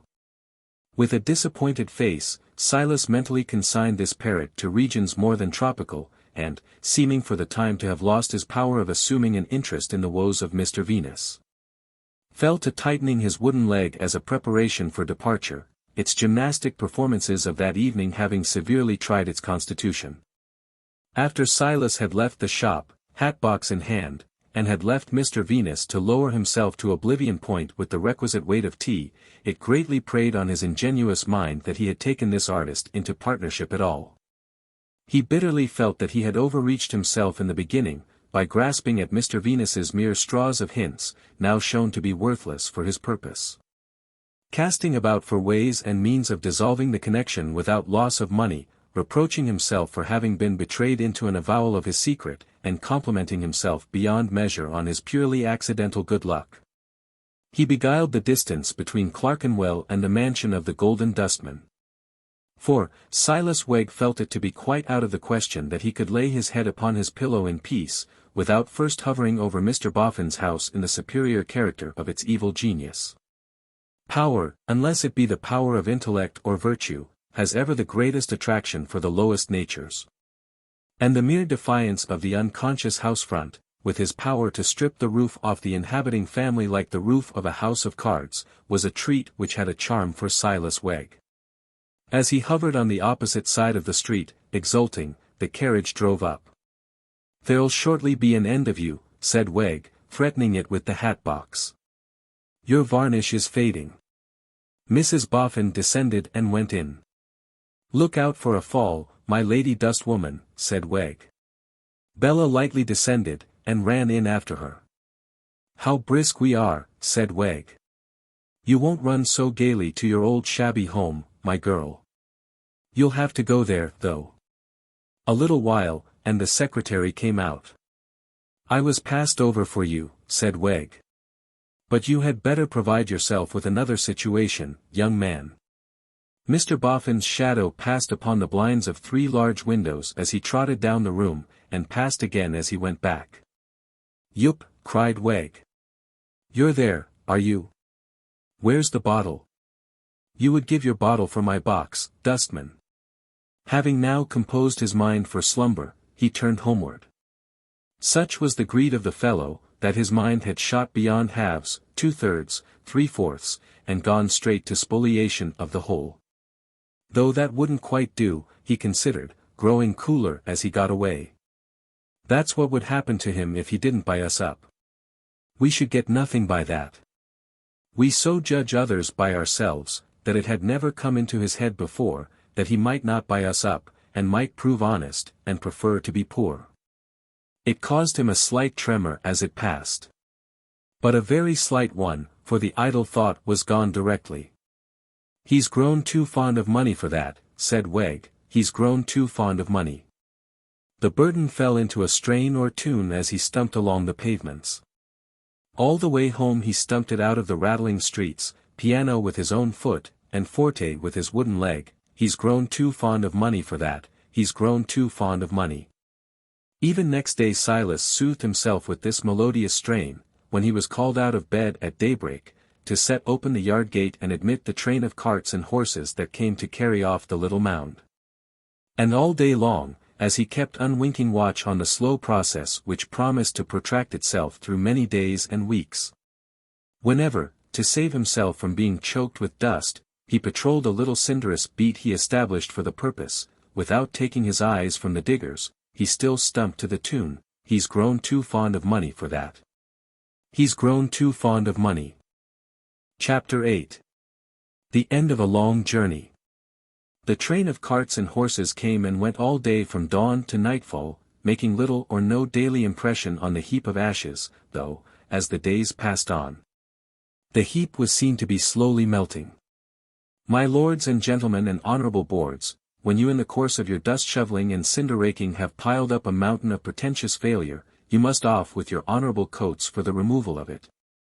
And fall to the work with the power of all the Queen's horses and all the Queen's men, or it will come rushing down and bury us alive. Yes, verily, my lords and gentlemen and honorable boards, adapting your catechism to the occasion, and by God's help so you must. For when we have got things to the pass that with an enormous treasure at disposal to relieve the poor, the best of the poor detest our mercies, hide their heads from us, and shame us by starving to death in the midst of us. It is a pass impossible of prosperity, impossible of continuance. It may not be so written in the Gospel according to Podsnappery, you may not find these words for the text of a sermon, in the returns of the Board of Trade. But they have been the truth since the foundations of the universe were laid, and they will be the truth until the foundations of the universe are shaken by the builder.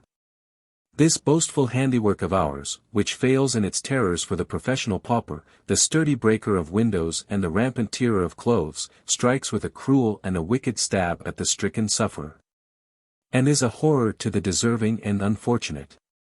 We must mend it, lords and gentlemen and honorable boards, or in its own evil hour it will mar every one of us.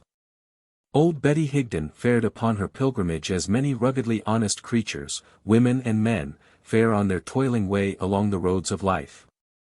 Patiently to earn a spare bare living, and quietly to die, untouched by workhouse hands, this was her highest sublunary hope. Nothing had been heard of her at Mr. Boffin's house since she trudged off. The weather had been hard and the roads had been bad, and her spirit was up. A less stanch spirit might have been subdued by such adverse influences.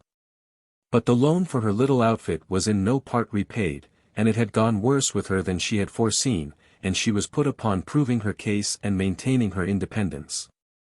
Faithful soul! When she had spoken to the secretary of that deadness that steals over me at times, her fortitude had made too little of it. Oftener and ever oftener, it came stealing over her, darker and ever darker, like the shadow of advancing death. That the shadow should be deep as it came on, like the shadow of an actual presence, was in accordance with the laws of the physical world, for all the light that shone on Betty Higden lay beyond death.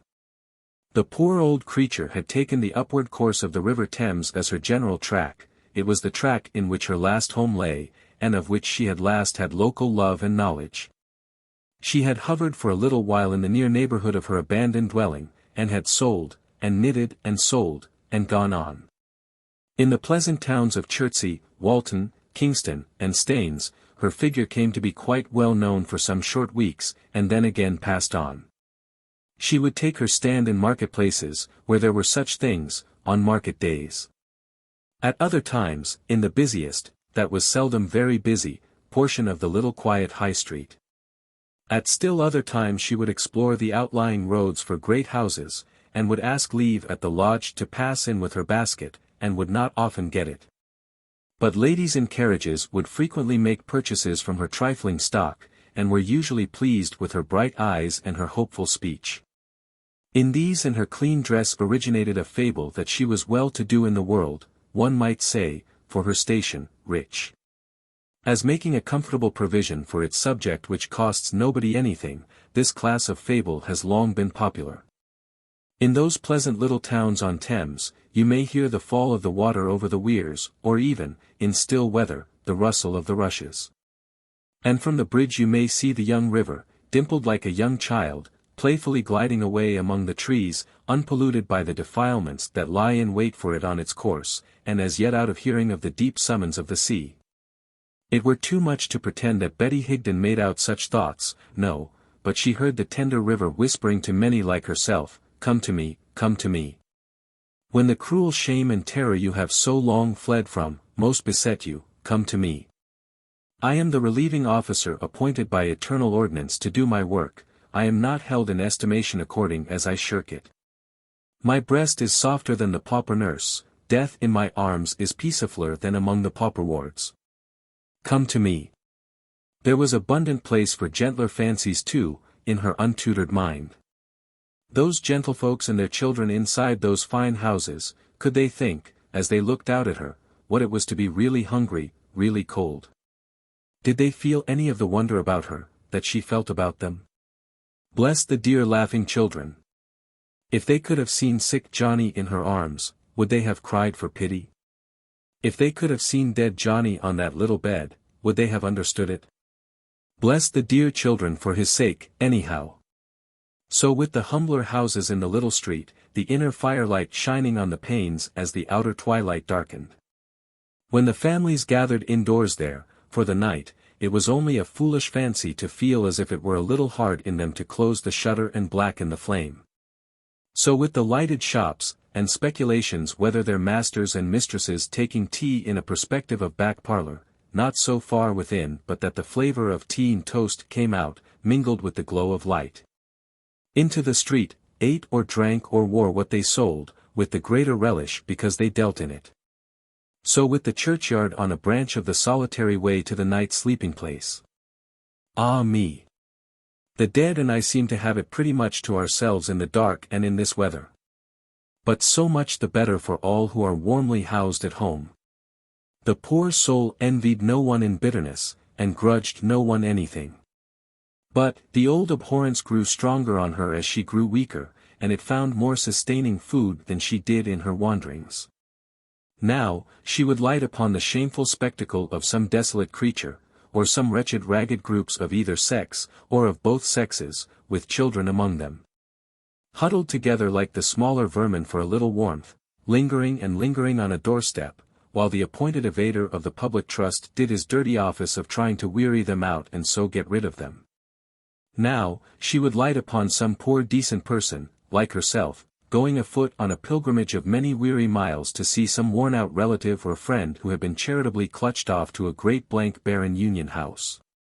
As far from old home as the county jail, the remoteness of which is always its worst punishment for small rural offenders, and in its dietary, and in its lodging, and in its tending of the sick, a much more penal establishment. Sometimes she would hear a newspaper read out, and would learn how the Registrar General cast up the units that had within the last week died of want and of exposure to the weather, for which that recording angel seemed to have a regular fixed place in his sum, as if they were its halfpence. All such things she would hear discussed, as we, my lords and gentlemen and honourable boards, in our unapproachable magnificence never hear them, and from all such things she would fly with the wings of raging despair. This is not to be received as a figure of speech. Old Betty Higden, however tired, however footsore, would start up and be driven away by her awakened horror of falling into the hands of charity. It is a remarkable Christian improvement, to have made a pursuing fury of the Good Samaritan, but it was so in this case, and it is a type of many, many, many. Two incidents united to intensify the old unreasoning abhorrence, granted in a previous place to be unreasoning, because the people always are unreasoning, and invariably make a point of producing all their smoke without fire. One day she was sitting in a marketplace on a bench outside an inn, with her little wares for sale, when the deadness that she strove against came over her so heavily that the scene departed from before her eyes. When it returned, she found herself on the ground, her head supported by some good-natured market women, and a little crowd about her. "Are you better now, mother?" asked one of the women. "Do you think you can do nicely now?" "Have I been ill then?" asked old Betty. "You have had a faint like," was the answer, "or a fit. It ain't that you've been struggling, mother, but you've been stiff and numbed." "Ah," said Betty, recovering her memory. "It's the numbness. Yes. It comes over me at times." "Was it gone?" the women asked her. "It's gone now," said Betty. "I shall be stronger than I was afore.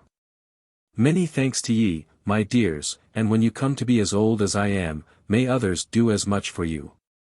They assisted her to rise, but she could not stand yet, and they supported her when she sat down again upon the bench. "My head's a bit light, and my feet are a bit heavy," said old Betty, leaning her face drowsily on the breast of the woman who had spoken before. "They'll both come nat'ral in a minute. There's nothing more the matter." "Ask her," said some farmers standing by, who had come out from their market dinner, "who belongs to her." "Are there any folks belonging to you, mother?" said the woman. "Yes sure," answered Betty. "I heerd the gentleman say it, but I couldn't answer quick enough.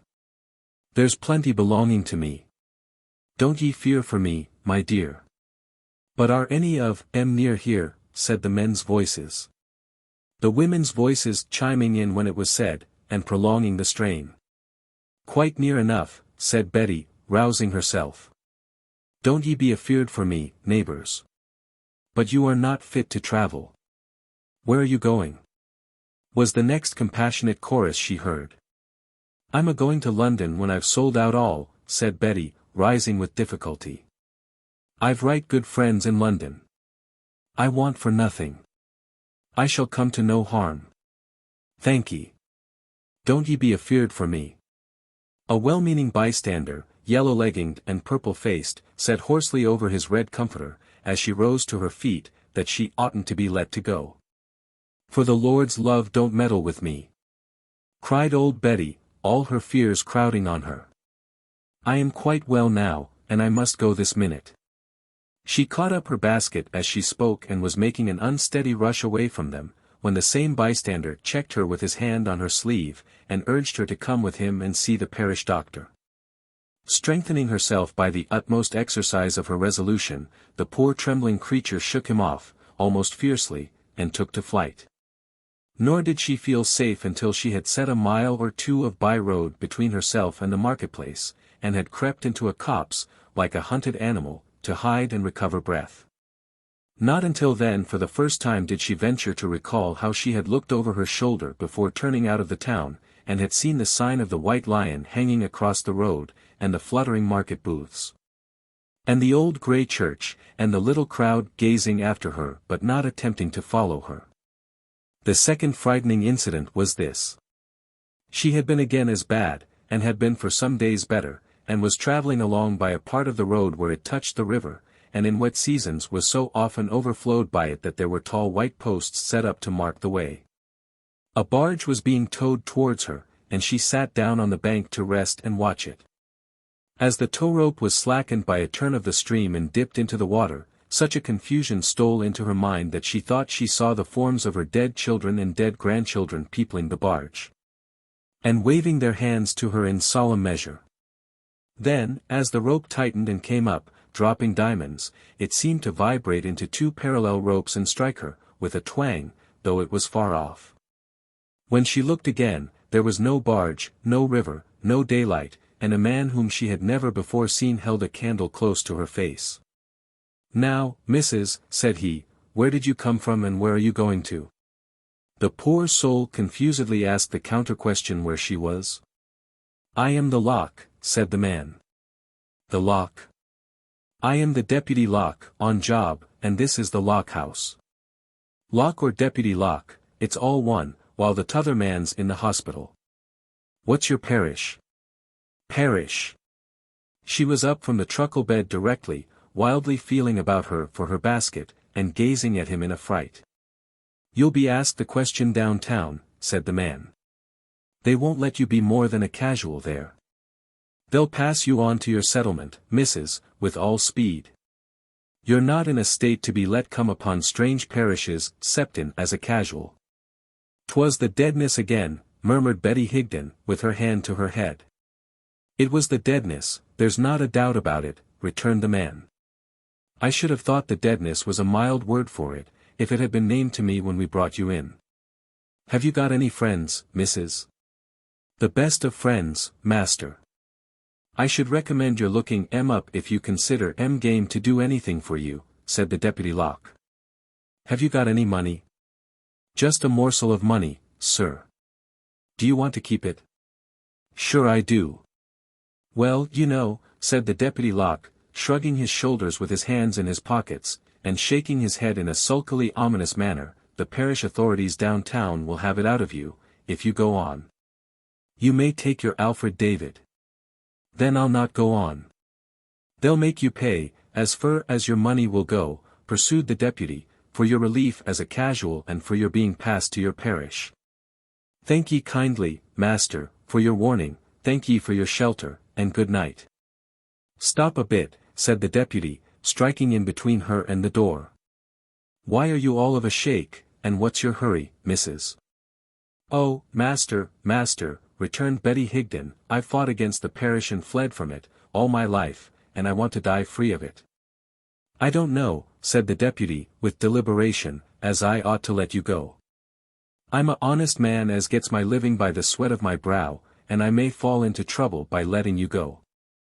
I fell into trouble afore now, by George, and I know what it is, and it's made me careful.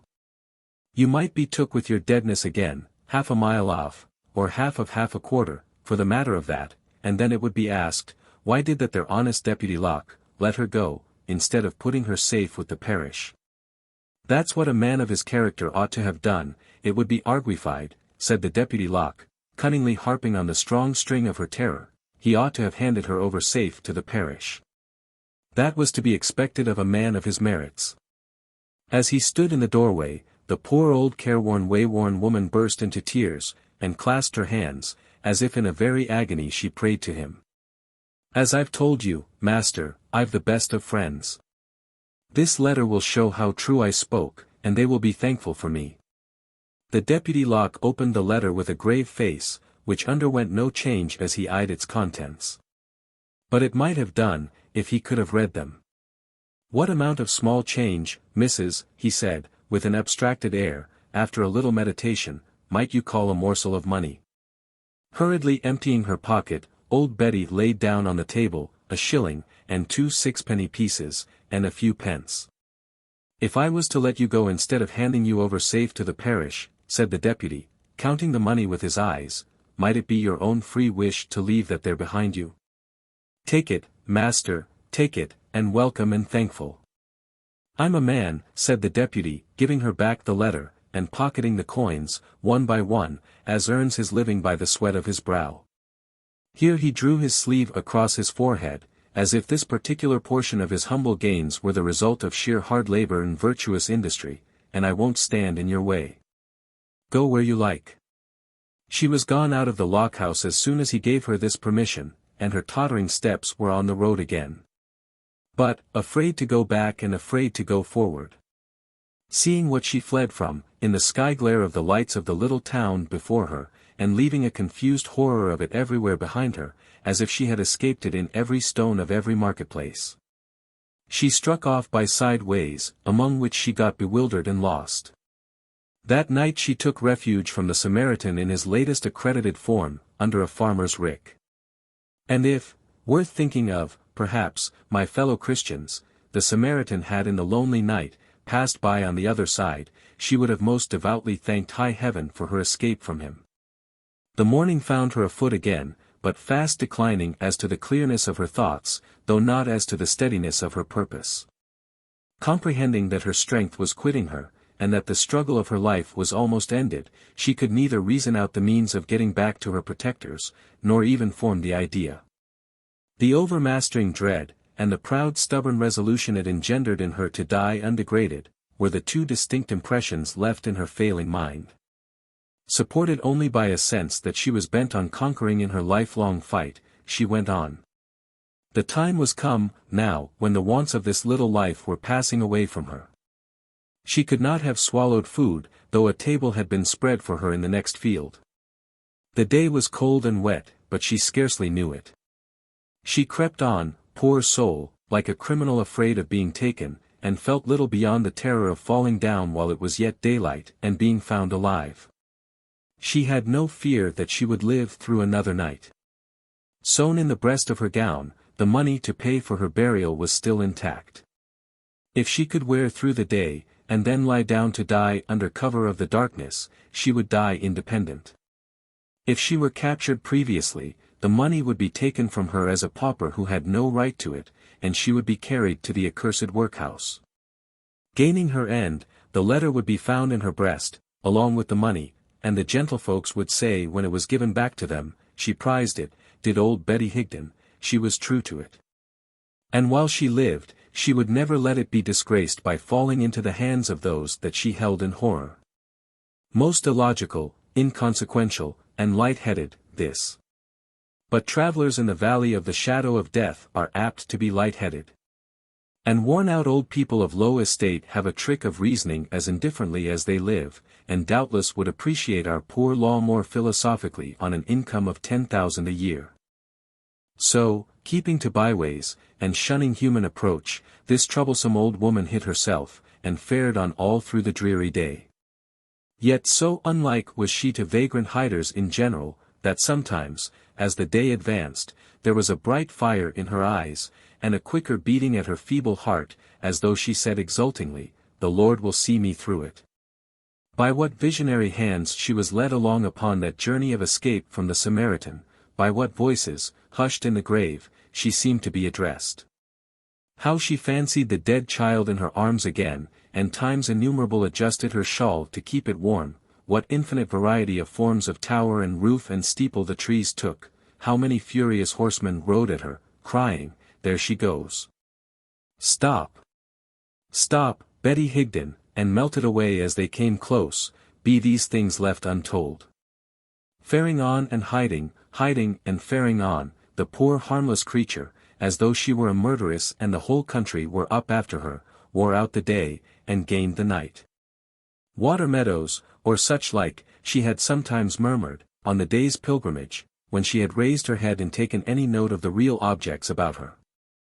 There now arose in the darkness, a great building, full of lighted windows. Smoke was issuing from a high chimney in the rear of it, and there was the sound of a water wheel at the side. Between her and the building, lay a piece of water, in which the lighted windows were reflected, and on its nearest margin was a plantation of trees. "I humbly thank the power and the glory," said Betty Higden, holding up her withered hands, "that I have come to my journey's end." She crept among the trees to the trunk of a tree whence she could see, beyond some intervening trees and branches, the lighted windows, both in their reality and their reflection in the water. She placed her orderly little basket at her side, and sank upon the ground, supporting herself against the tree. It brought to her mind the foot of the cross, and she committed herself to him who died upon it. Her strength held out to enable her to arrange the letter in her breast, so as that it could be seen that she had a paper there. It had held out for this, and it departed when this was done. "I am safe here," was her last benumbed thought. "When I am found dead at the foot of the cross, it will be by some of my own sort, some of the working people who work among the lights yonder. I cannot see the lighted windows now, but they are there. I am thankful for all. The darkness gone, and a face bending down. It cannot be the Wilfer lady. I don't understand what you say. Let me wet your lips again with this brandy. I have been away to fetch it. Did you think that I was long gone? It is as the face of a woman, shaded by a quantity of rich dark hair. It is the earnest face of a woman who is young and handsome. But all is over with me on earth, and this must be an angel. Have I been long dead? I don't understand what you say. Let me wet your lips again. I hurried all I could, and brought no one back with me, lest you should die of the shock of strangers. Am I not dead? I cannot understand what you say. Your voice is so low and broken that I cannot hear you. Do you hear me? Yes. Do you mean yes? Yes. I was coming from my work just now, along the path outside. I was up with the night hands last night, and I heard a groan, and found you lying here. What work, dearie? Did you ask what work? At the paper mill. Where is it? Your face is turned up to the sky, and you can't see it. It is close by. You can see my face, here, between you and the sky. Yes. Dare I lift you? Not yet. Not even lift your head to get it on my arm. I will do it by very gentle degrees. You shall hardly feel it. Not yet. Paper. Letter. This paper in your breast? Bless ye. Let me wet your lips again. Am I to open it? To read it? Bless ye. She reads it with surprise, and looks down with a new expression and an added interest on the motionless face she kneels beside. I know these names. I have heard them often. Will you send it, my dear? I cannot understand you. Let me wet your lips again, and your forehead. There. Oh, poor thing, poor thing. These words through her fast-dropping tears. What was it that you asked me? Wait till I bring my ear quite close. Will you send it, my dear? Will I send it to the writers? Is that your wish? Yes, certainly. You'll not give it up to anyone but them? No. As you must grow old in time, and come to your dying hour, my dear, you'll not give it up to anyone but them? No. Most solemnly. Never to the parish, with a convulsed struggle. No. Most solemnly. Nor let the parish touch me, not yet so much as look at me, with another struggle. No. Faithfully. A look of thankfulness and triumph lights the worn old face. The eyes, which have been darkly fixed upon the sky, turn with meaning in them towards the compassionate face from which the tears are dropping, and a smile is on the aged lips as they ask. What is your name, my dear? My name is Lizzie Hexam. I must be sore disfigured. Are you afraid to kiss me? The answer is, the ready pressure of her lips upon the cold but smiling mouth. Bless ye. Now lift me, my love. Lizzie Hexam very softly raised the weather-stained grey head, and lifted her as high as heaven. Chapter 9. Somebody becomes the subject of a prediction.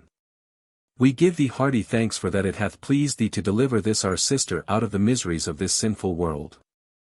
So read the Reverend Frank Milvey in a not untroubled voice, for his heart misgave him that all was not quite right between us and our sister, or say our sister-in-law, poor law, and that we sometimes read these words in an awful manner.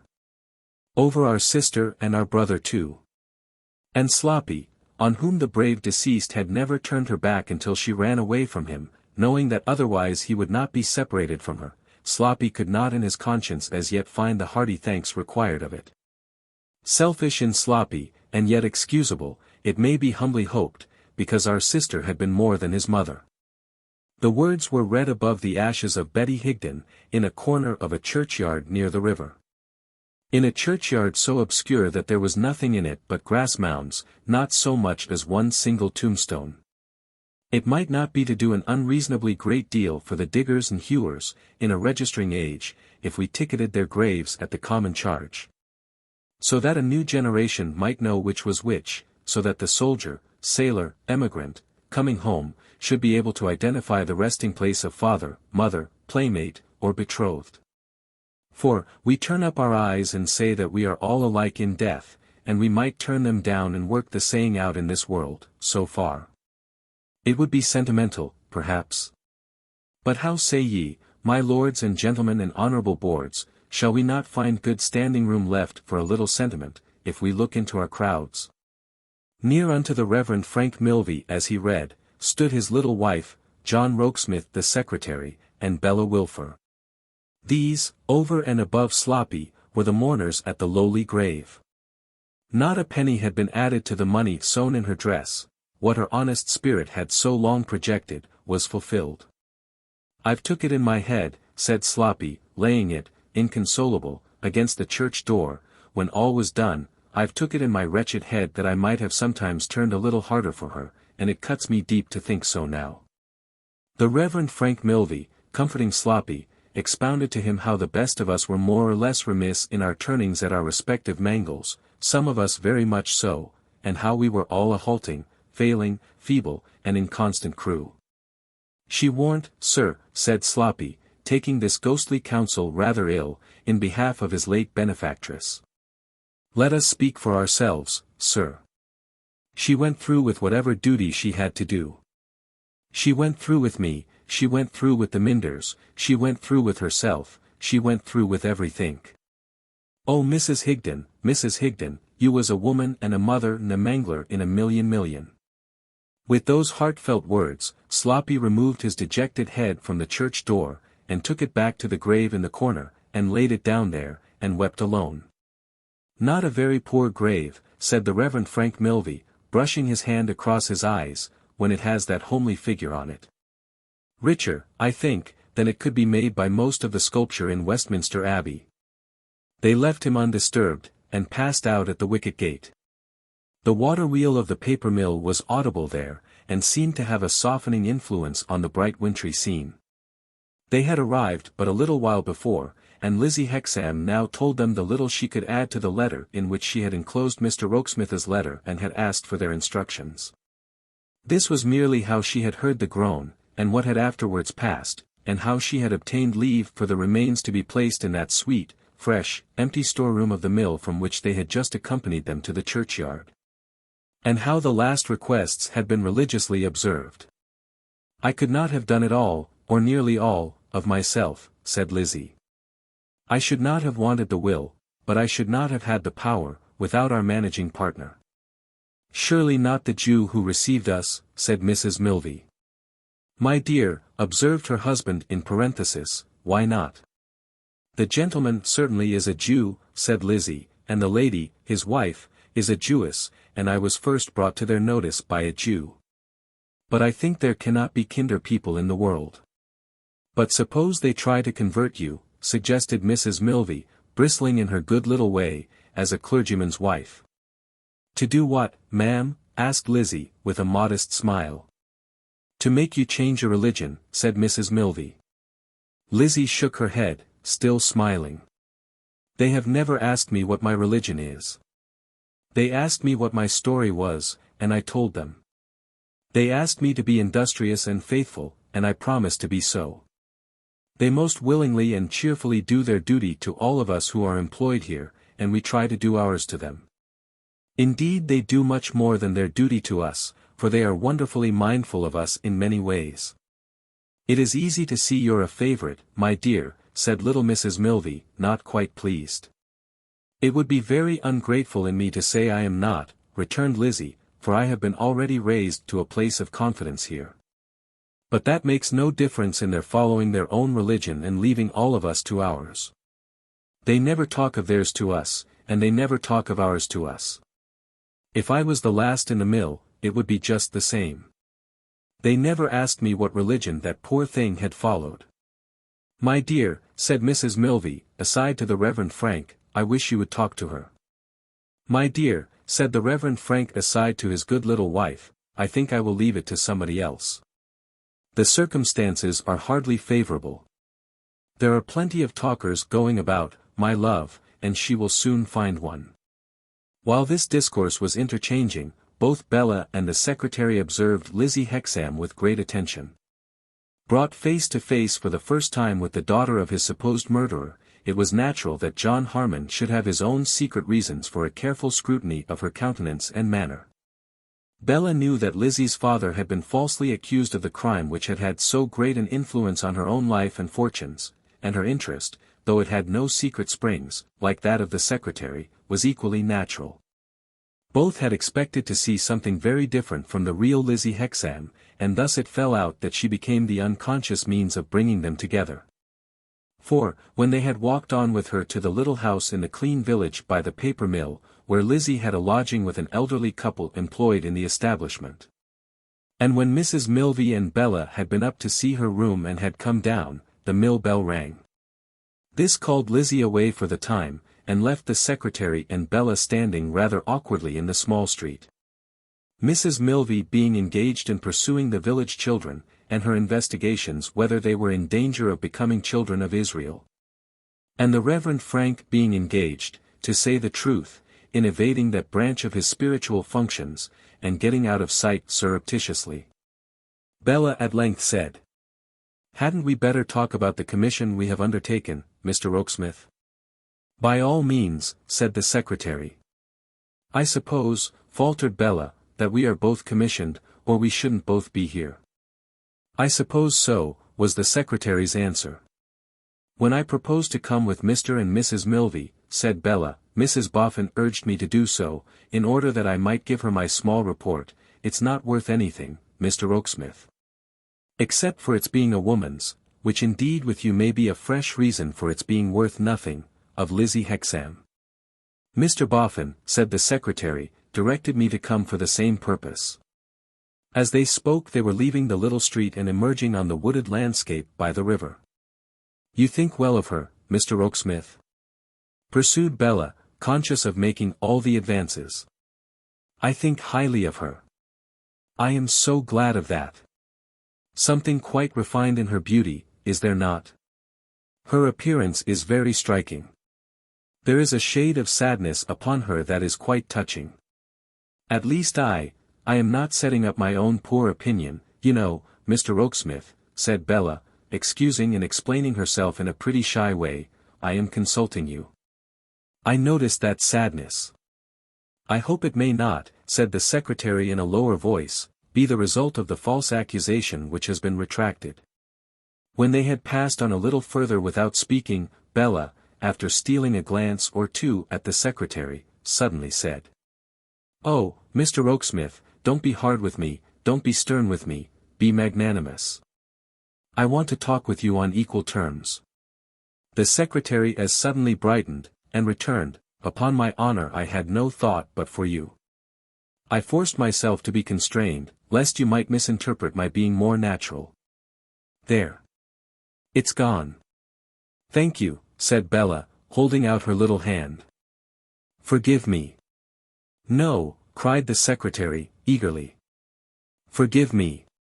For there were tears in her eyes, and they were prettier in his sight, though they smote him on the heart rather reproachfully too, than any other glitter in the world.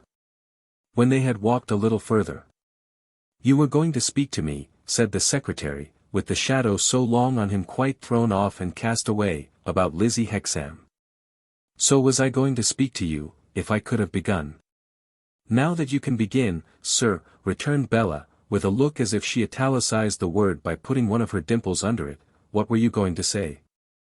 "You remember, of course, that in her short letter to Mrs. Boffin, short, but containing everything to the purpose, she stipulated that either her name, or else her place of residence, must be kept strictly a secret among us." Bella nodded yes. "It is my duty to find out why she made that stipulation. I have it in charge for Mr. Boffin to discover, and I am very desirous for myself to discover, whether that retracted accusation still leaves any stain upon her. I mean whether it places her at any disadvantage towards any one, even towards herself." "Yes," said Bella, nodding thoughtfully, "I understand. That seems wise, and considerate. You may not have noticed, Miss Wilfer, that she has the same kind of interest in you, that you have in her. Just as you are attracted by her beauty, by her appearance and manner, she is attracted by yours." "I certainly have not noticed it," returned Bella, again italicizing with the dimple, "and I should have given her credit for." The secretary with a smile held up his hand, so plainly interposing not for better taste. That Bella's color deepened over the little piece of coquetry she was checked in. "And so," resumed the secretary, "if you would speak with her alone before we go away from here, I feel quite sure that a natural and easy confidence would arise between you. Of course you would not be asked to betray it. And of course you would not, if you were. But if you do not object to put this question to her, to ascertain for us her own feeling in this one matter, you can do so at a far greater advantage than I or any else could. Mr. Boffin is anxious on the subject. And I am, added the secretary after a moment, for a special reason, very anxious. I shall be happy, Mr. Rokesmith, returned Bella, to be of the least use. For I feel, after the serious scene of today, that I am useless enough in this world. Don't say that, urged the secretary. Oh, but I mean that, said Bella, raising her eyebrows. No one is useless in this world, retorted the secretary, who lightens the burden of it for anyone else. But I assure you I don't, Mr. Rokesmith, said Bella, half crying. Not for your father. Dear, loving, self-forgetting, easily satisfied Pa. Oh, yes. He thinks so. It is enough if he only thinks so, said the secretary. Excuse the interruption, I don't like to hear you depreciate yourself. But you once depreciated me, sir, thought Bella, pouting, and I hope you may be satisfied with the consequences you brought upon your head. However, she said nothing to that purpose, she even said something to a different purpose. Mr. Rokesmith, it seems so long since we spoke together naturally, that I am embarrassed in approaching another subject. Mr. Boffin. You know I am very grateful to him, don't you? You know I feel a true respect for him, and am bound to him by the strong ties of his own generosity, now don't you? Unquestionably. And also that you are his favorite companion. That makes it, said Bella, so very difficult to speak of him. But does he treat you well? You see how he treats me, the secretary answered, with a patient and yet proud air. Yes, and I see it with pain, said Bella, very energetically. The secretary gave her such a radiant look, that if he had thanked her 100 times, he could not have said as much as the look said. I see it with pain, repeated Bella, and it often makes me miserable. Miserable, because I cannot bear to be supposed to approve of it, or have any indirect share in it. Miserable, because I cannot bear to be forced to admit to myself that fortune is spoiling Mr. Boffin. Miss Wilfer, said the secretary, with a beaming face, if you could know with what delight I make the discovery that fortune isn't spoiling you, you would know that it more than compensates me for any slight at any other hands. Oh, don't speak of me, said Bella, giving herself an impatient little slap with her glove. You don't know me as well as you know yourself, suggested the secretary, finding that she stopped. Do you know yourself? I know quite enough of myself, said Bella, with a charming air of being inclined to give herself up as a bad job, and I don't improve upon acquaintance. But Mr. Boffin. That Mr. Boffin's manner to me, or consideration for me, is not what it used to be, observed the secretary, must be admitted. It is too plain to be denied. Are you disposed to deny it, Mr. Rokesmith? Asked Bella, with a look of wonder. Ought I not to be glad to do so, if I could, though it were only for my own sake? Truly, returned Bella, it must try you very much, and, you must please promise me that you won't take ill what I am going to add, Mr. Rokesmith. I promise it with all my heart. And it must sometimes, I should think, said Bella, hesitating, a little lower you in your own estimation.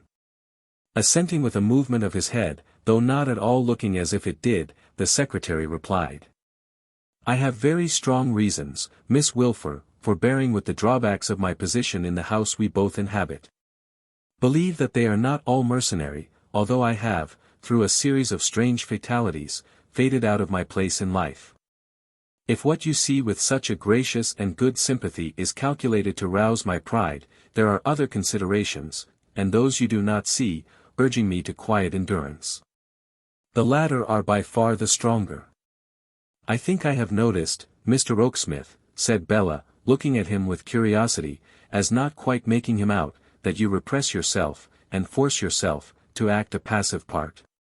You are right. I repress myself and force myself to act a part. It is not in tameness of spirit that I submit. I have a settled purpose. And a good one, I hope, said Bella. And a good one, I hope, he answered, looking steadily at her. Sometimes I have fancied, sir, said Bella, turning away her eyes, that your great regard for Mrs. Boffin is a very powerful motive with you. You are right again, it is. I would do anything for her, bear anything for her. There are no words to express how I esteem that good woman. As I do too. May I ask you one thing more, Mr. Oaksmith? Anything more? Of course you see that she really suffers, when Mr. Boffin shows how he is changing. I see it, every day, as you see it, and am grieved to give her pain. To give her pain, said Bella, repeating the phrase quickly, with her eyebrows raised. I am generally the unfortunate cause of it. Perhaps she says to you, as she often says to me, that he is the best of men, in spite of all. I often overhear her, in her honest and beautiful devotion to him, saying so to you, returned the secretary, with the same steady look, but I cannot assert that she ever says so to me. Bella met the steady look for a moment with a wistful, musing little look of her own, and then, nodding her pretty head several times, like a dimpled philosopher, of the very best school, who was moralizing on life, heaved a little sigh. And gave up things in general for a bad job, as she had previously been inclined to give up herself. But, for all that, they had a very pleasant walk. The trees were bare of leaves, and the river was bare of water lilies. But the sky was not bare of its beautiful blue, and the water reflected it, and a delicious wind ran with the stream, touching the surface crisply. Perhaps the old mirror was never yet made by human hands, which, if all the images it has in its time reflected could pass across its surface again, would fail to reveal some scene of horror or distress. But the great serene mirror of the river seemed as if it might have reproduced all it had ever reflected between those placid banks, and brought nothing to the light save what was peaceful, pastoral, and blooming. So, they walked, speaking of the newly filled-up grave, and of Johnny, and of many things. So, on their return, they met brisk Mrs. Milvey coming to seek them, with the agreeable intelligence that there was no fear for the village children, there being a Christian school in the village. And no worse Judaical interference with it than to plant its garden. So, they got back to the village as Lizzie Hexam was coming from the paper mill, and Bella detached herself to speak with her in her own home. I am afraid it is a poor room for you, said Lizzie, with a smile of welcome, as she offered the post of honor by the fireside. Not so poor as you think, my dear, returned Bella, if you knew all. Indeed, though attained by some wonderful winding narrow stairs, which seemed to have been erected in a pure white chimney, and though very low in the ceiling, and very rugged in the floor, and rather blinking as to the proportions of its lattice window, it was a pleasanter room than that despised chamber once at home, in which Bella had first bemoaned the miseries of taking lodgers. The day was closing as the two girls looked at one another by the fireside. The dusky room was lighted by the fire. The grate might have been the old brazier, and the glow might have been the old hollow down by the flare. It's quite new to me, said Lizzie, to be visited by a lady so nearly of my own age, and so pretty, as you. It's a pleasure to me to look at you. I have nothing left to begin with, returned Bella, blushing, because I was going to say that it was a pleasure to me to look at you, Lizzie. But we can begin without a beginning, can't we? Lizzie took the pretty little hand that was held out in as pretty a little frankness. Now, dear, said Bella, drawing her chair a little nearer, and taking Lizzie's arm as if they were going out for a walk, I am commissioned with something to say, and I dare say I shall say it wrong, but I won't if I can help it. It is in reference to your letter to Mr. and Mrs. Boffin, and this is what it is. Let me see. Oh yes. This is what it is. With this exordium, Bella set forth that request of Lizzie's touching secrecy, and delicately spoke of that false accusation and its retraction, and asked might she beg to be informed whether it had any bearing, near or remote, on such request. I feel, my dear, said Bella, quite amazing herself by the businesslike manner in which she was getting on, that the subject must be a painful one to you, but I am mixed up in it also. For, I don't know whether you may know it or suspect it, I am the willed-away girl who was to have been married to the unfortunate gentleman, if he had been pleased to approve of me. So I was dragged into the subject without my consent, and you were dragged into it without your consent, and there is very little to choose between us.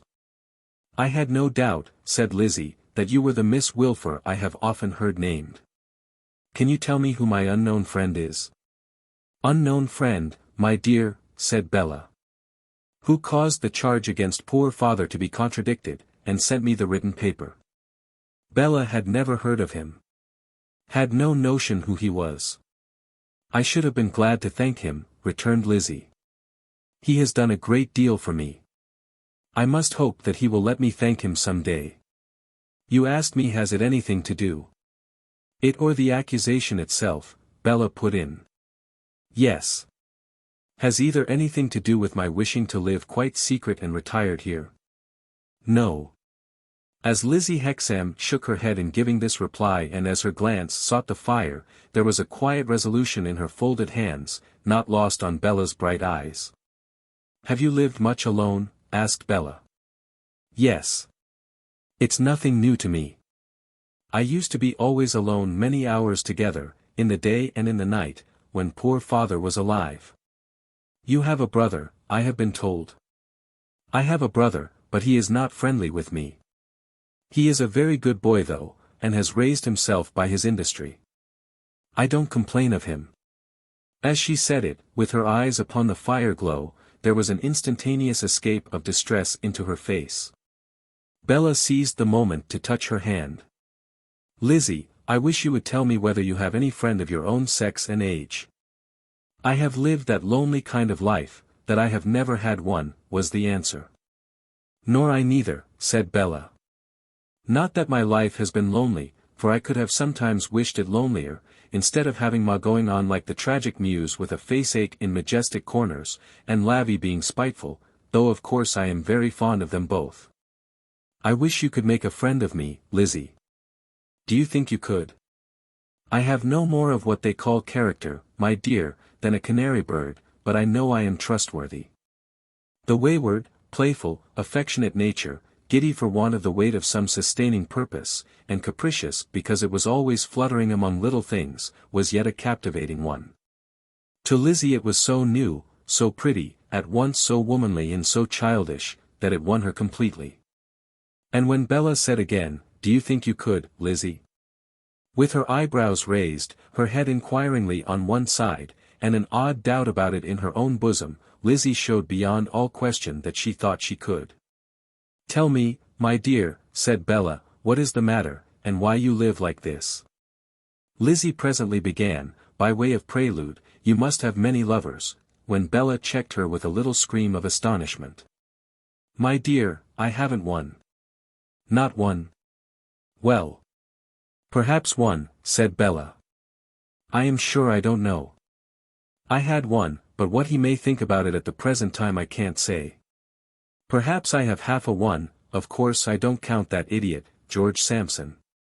However, never mind me. I want to hear about you. There is a certain man, said Lizzie, a passionate and angry man, who says he loves me, and who I must believe does love me. He is the friend of my brother. I shrank from him within myself when my brother first brought him to me.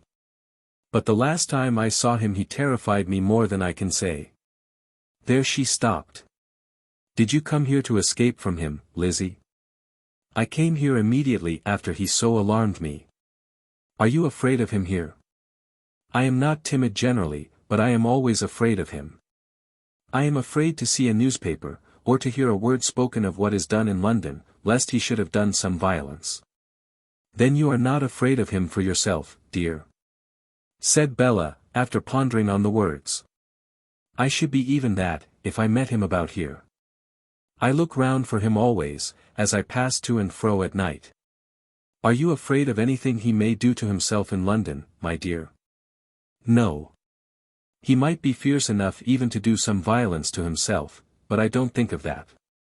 Then it would almost seem, dear, said Bella quaintly, as if there must be somebody else. Lizzie put her hands before her face for a moment before replying, the words are always in my ears, and the blow he struck upon a stone wall as he said them is always before my eyes. I have tried hard to think it not worth remembering, but I cannot make so little of it. His hand was trickling down with blood as he said to me, "Then I hope that I may never kill him." Rather startled, Bella made and clasped a girdle of her arms round Lizzie's waist, and then asked quietly, in a soft voice, as they both looked at the fire. "Kill him? Is this man so jealous, then?" "Of a gentleman," said Lizzie.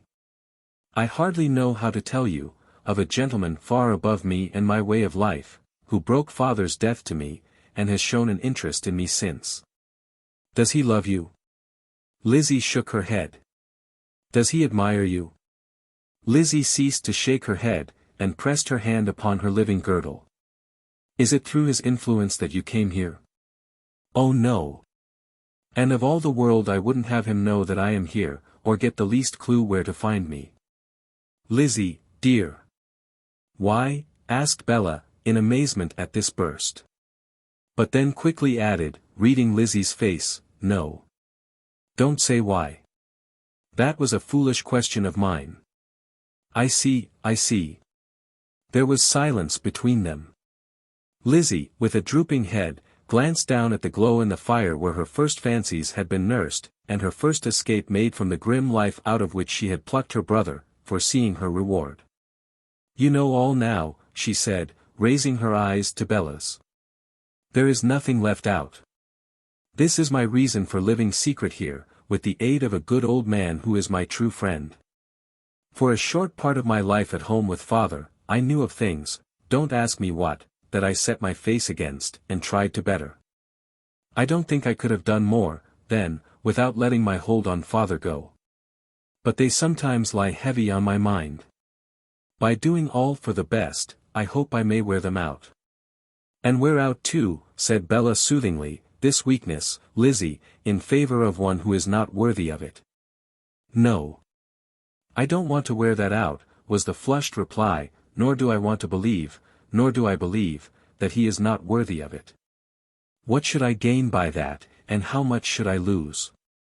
Bella's expressive little eyebrows remonstrated with the fire for some short time before she rejoined.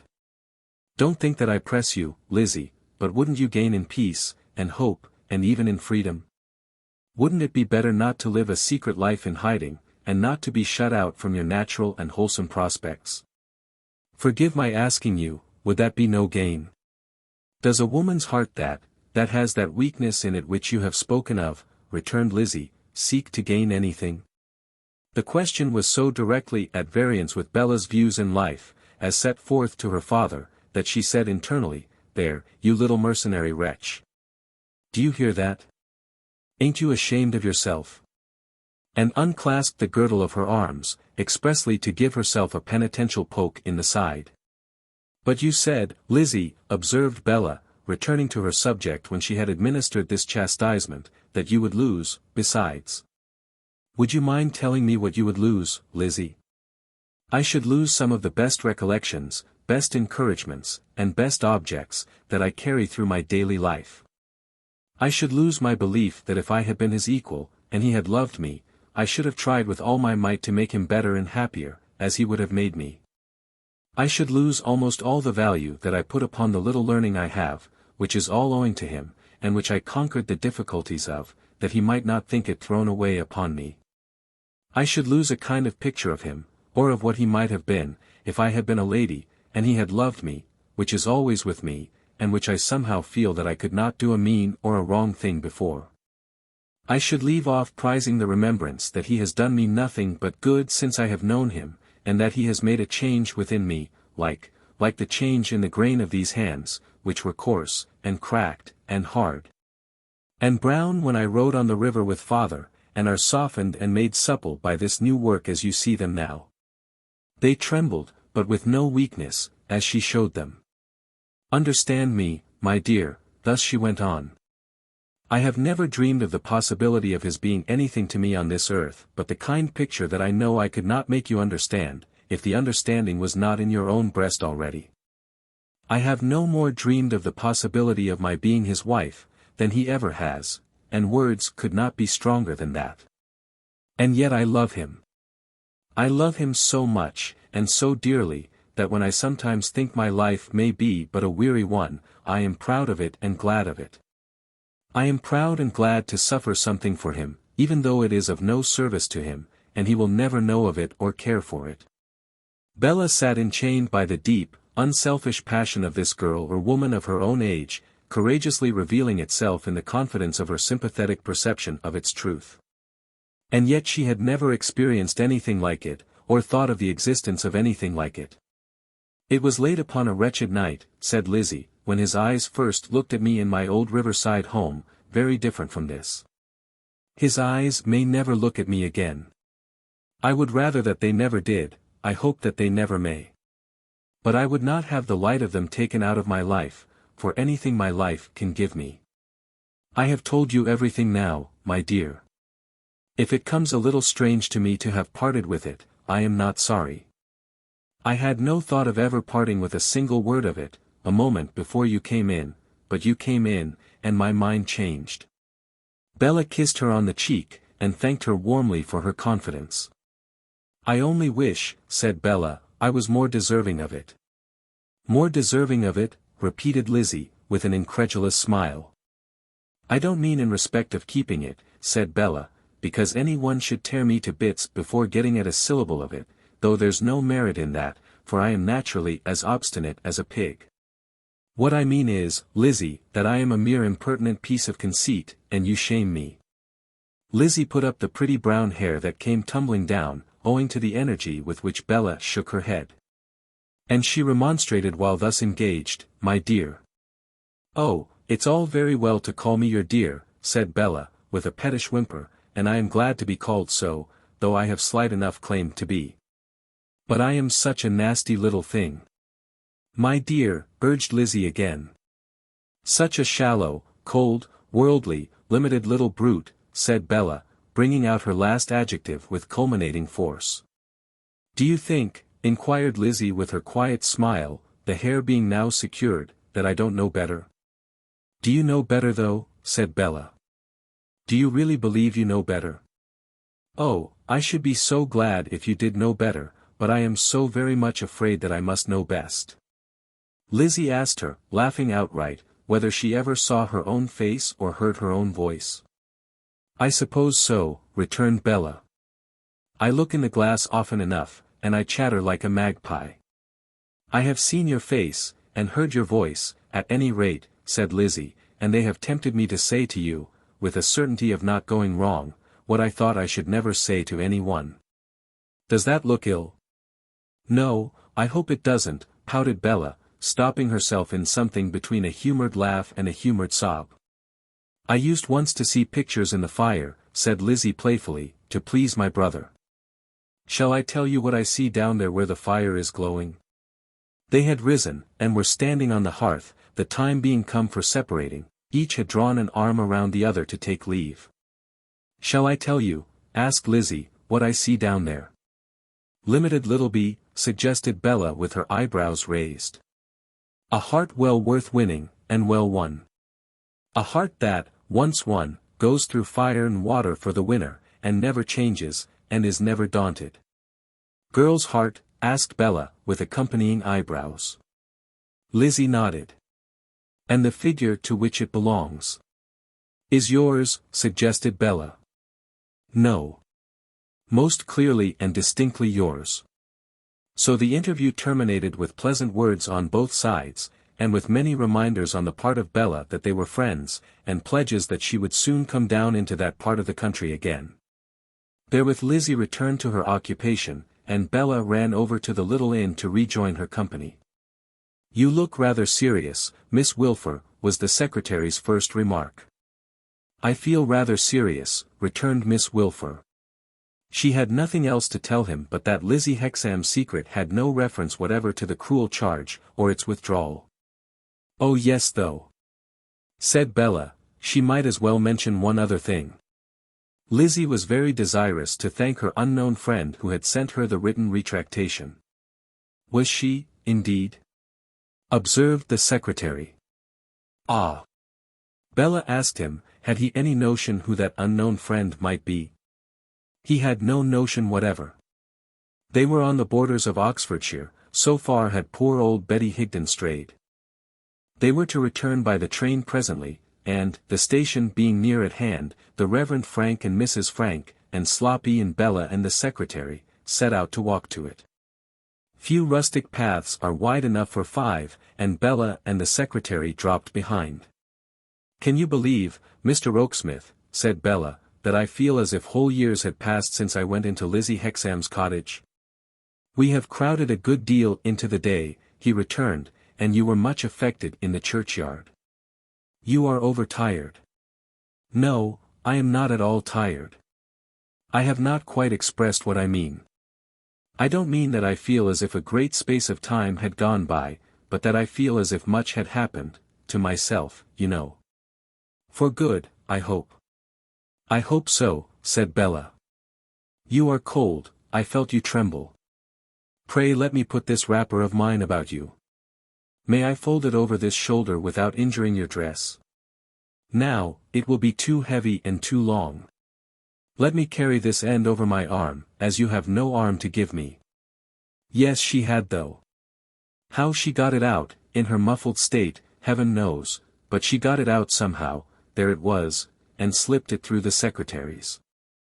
"I have had a long and interesting talk with Lizzie, Mr. Oaksmith, and she gave me her full confidence." "She could not withhold it," said the secretary. "I wonder how you come," said Bella, stopping short as she glanced at him, "to say to me just what she said about it." "I infer that it must be because I feel just as she felt about it." "And how was that, do you mean to say, sir?" asked Bella, moving again. "That if you were inclined to win her confidence, anybody's confidence, you were sure to do it." The railway, at this point, knowingly shutting a green eye and opening a red one, they had to run for it. As Bella could not run easily so wrapped up, the secretary had to help her. When she took her opposite place in the carriage corner, the brightness in her face was so charming to behold, that on her exclaiming, "What beautiful stars and what a glorious night!" the secretary said, "Yes," but seemed to prefer to see the night and the stars in the light of her lovely little countenance, to looking out of window. "Oh Booffer lady, fascinating Booffer lady!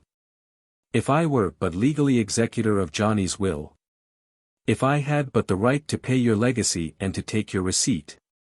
Something to this purpose surely mingled with the blast of the train as it cleared the stations, all knowingly shutting up their green eyes and opening their red ones when they prepared to let the Booffer lady pass.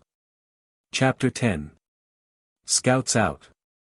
"And so, Miss Wren," said Mr. Eugene Wrayburn, "I cannot persuade you to dress me a doll." "No," replied Miss Wren snappishly, "if you want one, go and buy one at the shop." "And my charming young goddaughter," said Mr. Wrayburn plaintively, "down in Hertfordshire." "Humbugshire you mean, I think," interposed Miss Wren. "Is to be put upon the cold footing of the general public, and is to derive no advantage from my private acquaintance with the court dressmaker. If it's any advantage to your charming godchild, and oh, a precious godfather she has got," replied Miss Wren, pricking at him in the air with her needle, "to be informed that the court dressmaker knows your tricks and your manners, you may tell her so by post, with my compliments." Miss Wren was busy at her work by candlelight, and Mr. Wrayburn, half amused and half vexed, and all idle and shiftless, stood by her bench looking on. Miss Wren's troublesome child was in the corner in deep disgrace, and exhibiting great wretchedness in the shivering stage of prostration from drink. "Ugh, you disgraceful boy!" exclaimed Miss Wren, attracted by the sound of his chattering teeth, "I wish they'd all drop down your throat and play at dice in your stomach. Bo, wicked child! Beba, black sheep!" On her accompanying each of these reproaches with a threatening stamp of the foot, the wretched creature protested with a whine. "Pay 5 shillings for you indeed!" Miss Wren proceeded. "How many hours do you suppose it costs me to earn 5 shillings, you infamous boy? Don't cry like that, or I'll throw a doll at you. Pay 5 shillings fine for you indeed. Fine in more ways than one, I think. I'd give the dustman 5 shillings, to carry you off in the dust cart." "No, no," pleaded the absurd creature. "Please. He's enough to break his mother's heart, is this boy," said Miss Wren, half appealing to Eugene.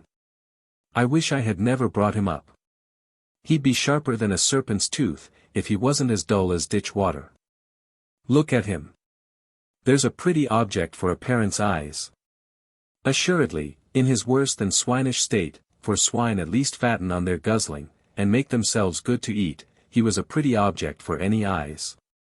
"A muddling and a swipey old child," said Miss Wren, rating him with great severity, "fit for nothing but to be preserved in the liquor that destroys him, and put in a great glass bottle as a sight for other swipey children of his own pattern. If he has no consideration for his liver, has he none for his mother? Yes.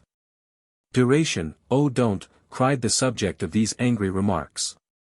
"Oh don't and oh don't," pursued Miss Wren. "It's oh do and oh do. And why do you?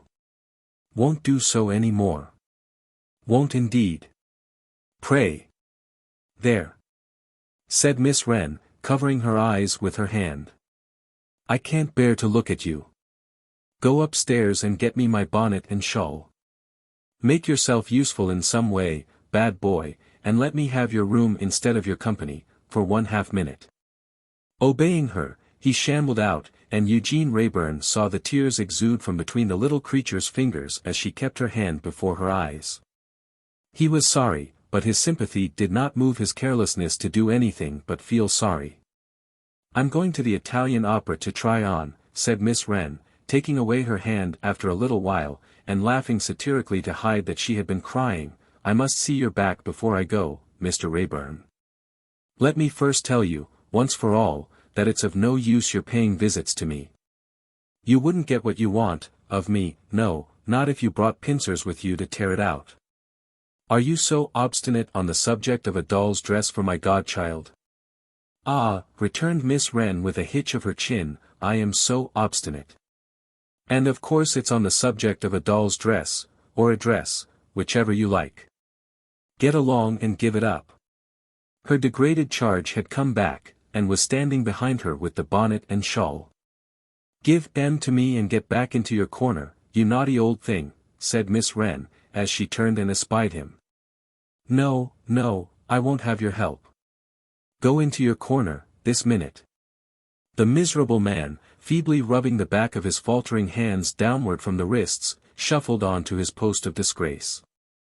But not without a curious glance at Eugene in passing him, accompanied with what seemed as if it might have been an action of his elbow, if any action of any limb or joint he had, would have answered truly to his will. Taking no more particular notice of him than instinctively falling away from the disagreeable contact, Eugene, with a lazy compliment or so to Miss Wren, begged leave to light his cigar, and departed. "Now you prodigal old son," said Jenny, shaking her head and her emphatic little forefinger at her burden, "you sit there till I come back. You dare to move out of your corner for a single instant while I'm gone, and I'll know the reason why." With this admonition, she blew her work candles out, leaving him to the light of the fire, and, taking her big door key in her pocket and her crutch stick in her hand, marched off. Eugene lounged slowly towards the temple, smoking his cigar, but saw no more of the doll's dressmaker, through the accident of their taking opposite sides of the street. He lounged along moodily, and stopped at Charing Cross to look about him, with as little interest in the crowd as any man might take, and was lounging on again, when a most unexpected object caught his eyes. No less an object than Jenny Wren's bad boy trying to make up his mind to cross the road. A more ridiculous and feeble spectacle than this tottering wretch making unsteady sallies into the roadway, and as often staggering back again, oppressed by terrors of vehicles that were a long way off or were nowhere. The streets could not have shown. Over and over again, when the course was perfectly clear, he set out, got halfway, described a loop, turned, and went back again, when he might have crossed and recrossed 6 times.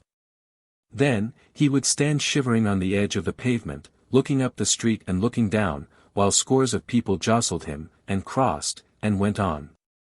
Stimulated in course of time by the sight of so many successes, he would make another sally, make another loop, would all but have his foot on the opposite pavement, would see or imagine something coming, and would stagger back again.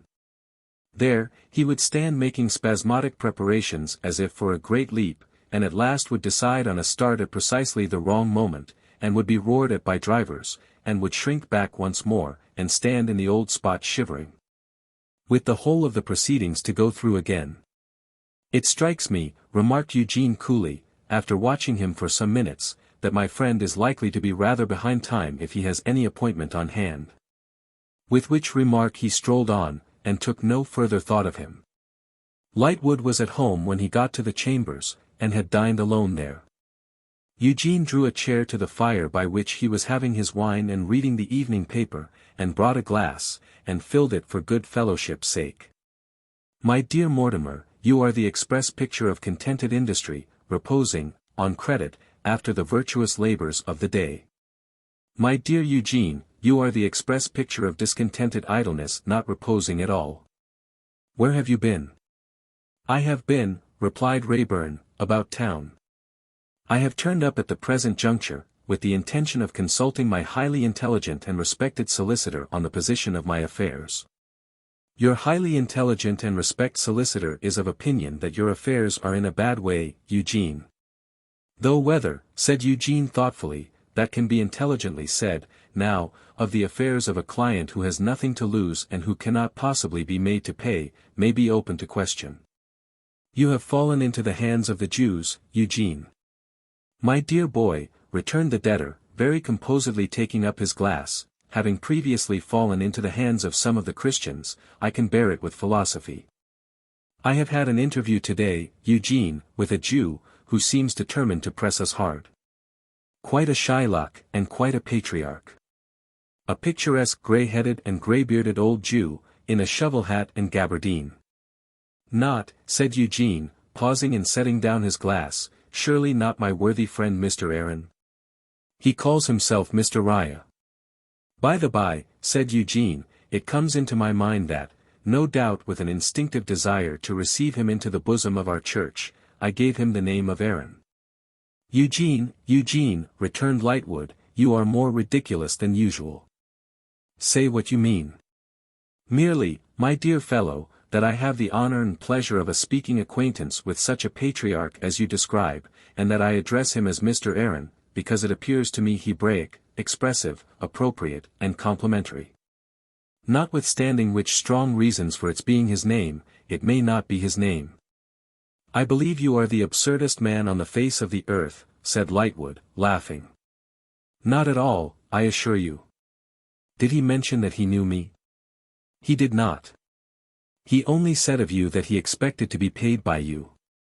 "Which looks," remarked Eugene with much gravity, "like not knowing me. I hope it may not be my worthy friend Mr. Aaron, for, to tell you the truth, Mortimer, I doubt he may have a prepossession against me. I strongly suspect him of having had a hand in spiriting away Lizzie." "Everything," returned Lightwood impatiently, "seems, by a fatality, to bring us round to Lizzie." "About town meant about Lizzie, just now, Eugene." "My solicitor, do you know," observed Eugene, turning round to the furniture, "is a man of infinite discernment. Did it not, Eugene?" "Yes, it did, Mortimer." "And yet, Eugene, you know you do not really care for her." Eugene Raeburn rose, and put his hands in his pockets, and stood with a foot on the fender, indolently rocking his body and looking at the fire. After a prolonged pause, he replied, "I don't know that. I must ask you not to say that, as if we took it for granted. But if you do care for her, so much the more should you leave her to herself." Having again paused as before, Eugene said, "I don't know that, either. But tell me. Did you ever see me take so much trouble about anything, as about this disappearance of hers? I ask, for information." "My dear Eugene, I wish I ever had." "Then you have not." "Just so. You confirm my own impression. Does that look as if I cared for her?" "I ask, for information." "I asked you for information, Eugene," said Mortimer reproachfully. "Dear boy, I know it, but I can't give it. I thirst for information." "What do I mean? If my taking so much trouble to recover her does not mean that I care for her, what does it mean? If Peter Piper picked a peck of pickled pepper, where's the peck, and?" Though he said this gaily, he said it with a perplexed and inquisitive face, as if he actually did not know what to make of himself. Look on to the end, Lightwood was beginning to remonstrate, when he caught at the words. Ah! See now. That's exactly what I am incapable of doing. How very acute you are, Mortimer, in finding my weak place. When we were at school together, I got up my lessons at the last moment, day by day and bit by bit. Now we are out in life together, I get up my lessons in the same way. In the present task I have not got beyond this, I am bent on finding Lizzie, and I mean to find her, and I will take any means of finding her that offer themselves. Fair means or foul means, are all alike to me. I ask you, for information, what does that mean? When I have found her I may ask you, also for information, what do I mean now? But it would be premature in this stage, and it's not the character of my mind. Lightwood was shaking his head over the air with which his friend held forth thus, an air so whimsically open and argumentative as almost to deprive what he said of the appearance of evasion, when a shuffling was heard at the outer door. And then an undecided knock, as though some hand were groping for the knocker. The frolicsome youth of the neighborhood, said Eugene, whom I should be delighted to pitch from this elevation into the churchyard below, without any intermediate ceremonies, have probably turned the lamp out. I am on duty tonight, and will see to the door. His friend had barely had time to recall the unprecedented gleam of determination with which he had spoken of finding this girl, and which had faded out of him with the breath of the spoken words, when Eugene came back. Ushering in a most disgraceful shadow of a man, shaking from head to foot, and clothed in shabby grease and smear. This interesting gentleman, said Eugene, is the son, the occasionally rather trying son, for he has his failings, of a lady of my acquaintance. My dear Mortimer, Mr. Dawes. Eugene had no idea what his name was, knowing the little dressmaker's to be assumed, but presented him with easy confidence under the first appellation that his associations suggested. I gather, my dear Mortimer, pursued Eugene, as Lightwood stared at the obscene visitor, from the manner of Mr. Dawes, which is occasionally complicated, that he desires to make some communication to me. I have mentioned to Mr. Dawes that you and I are on terms of confidence, and have requested Mr. Dawes to develop his views here. The wretched object being much embarrassed by holding what remained of his hat, Eugene airily tossed it to the door, and put him down in a chair. It will be necessary, I think, he observed, to wind up Mr. Dawes, before anything to any mortal purpose can be got out of him. Brandy, Mr. Dawes, or Thripp'orth rum, said Mr. Dawes. A judiciously small quantity of the spirit was given him in a wineglass, and he began to convey it to his mouth, with all kinds of falterings and gyrations on the road. The nerves of Mr. Dawes, remarked Eugene to Lightwood, are considerably unstrung. And I deem it on the whole expedient to fumigate Mr. Dawes. He took the shovel from the grate, sprinkled a few live ashes on it, and from a box on the chimney-piece took a few pot-tiles, which he set upon them. Then, with great composure began placidly waving the shovel in front of Mr. Dawes, to cut him off from his company. Lord bless my soul, Eugene, cried Lightwood, laughing again, what a mad fellow you are. Why does this creature come to see you? We shall hear, said Raeburn, very observant of his face withal. Now then. Speak out. Don't be afraid. State your business, Dawes. Mist Raeburn, said the visitor, thickly and huskily. 'Tis Mist Raeburn, ain't? With a stupid stare. Of course it is. Look at me. What do you want? Mr. Dawes collapsed in his chair, and faintly said, Thripp'orth rum. Will you do me the favor, my dear Mortimer, to wind up Mr. Dawes again, said Eugene. I am occupied with the fumigation. A similar quantity was poured into his glass, and he got it to his lips by similar circuitous ways. Having drunk it, Mr. Dawes, with an evident fear of running down again unless he made haste, proceeded to business. Mist Raeburn. Tried to nudge you, but you wouldn't. You want that direction. You want to know where she lives. Do you, Mist Raeburn? With a glance at his friend, Eugene replied to the question sternly, I do. I am her man, said Mr. Dawes, trying to smite himself on the breast, but bringing his hand to bear upon the vicinity of his eye, do it. I am man, do it. What are you the man to do? Demanded Eugene, still sternly. Give up that direction. Have you got it?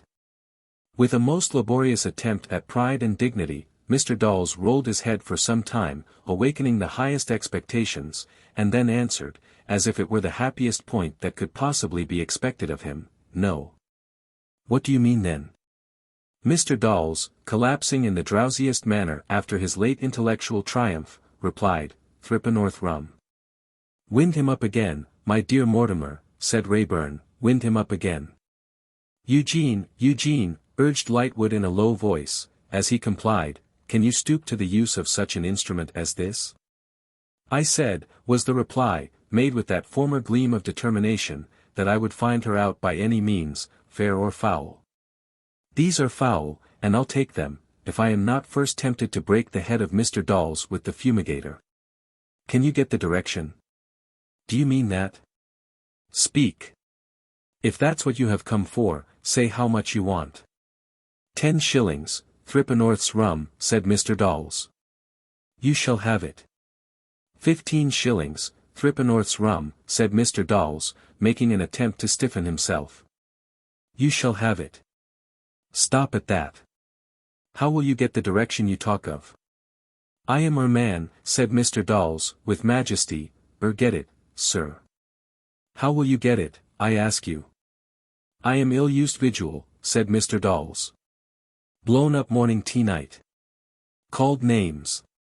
She makes mint money, sir, and never stands Threepennorth rum. Get on, rejoined Eugene, tapping his palsied head with the fire shovel, as it sank on his breast. What comes next?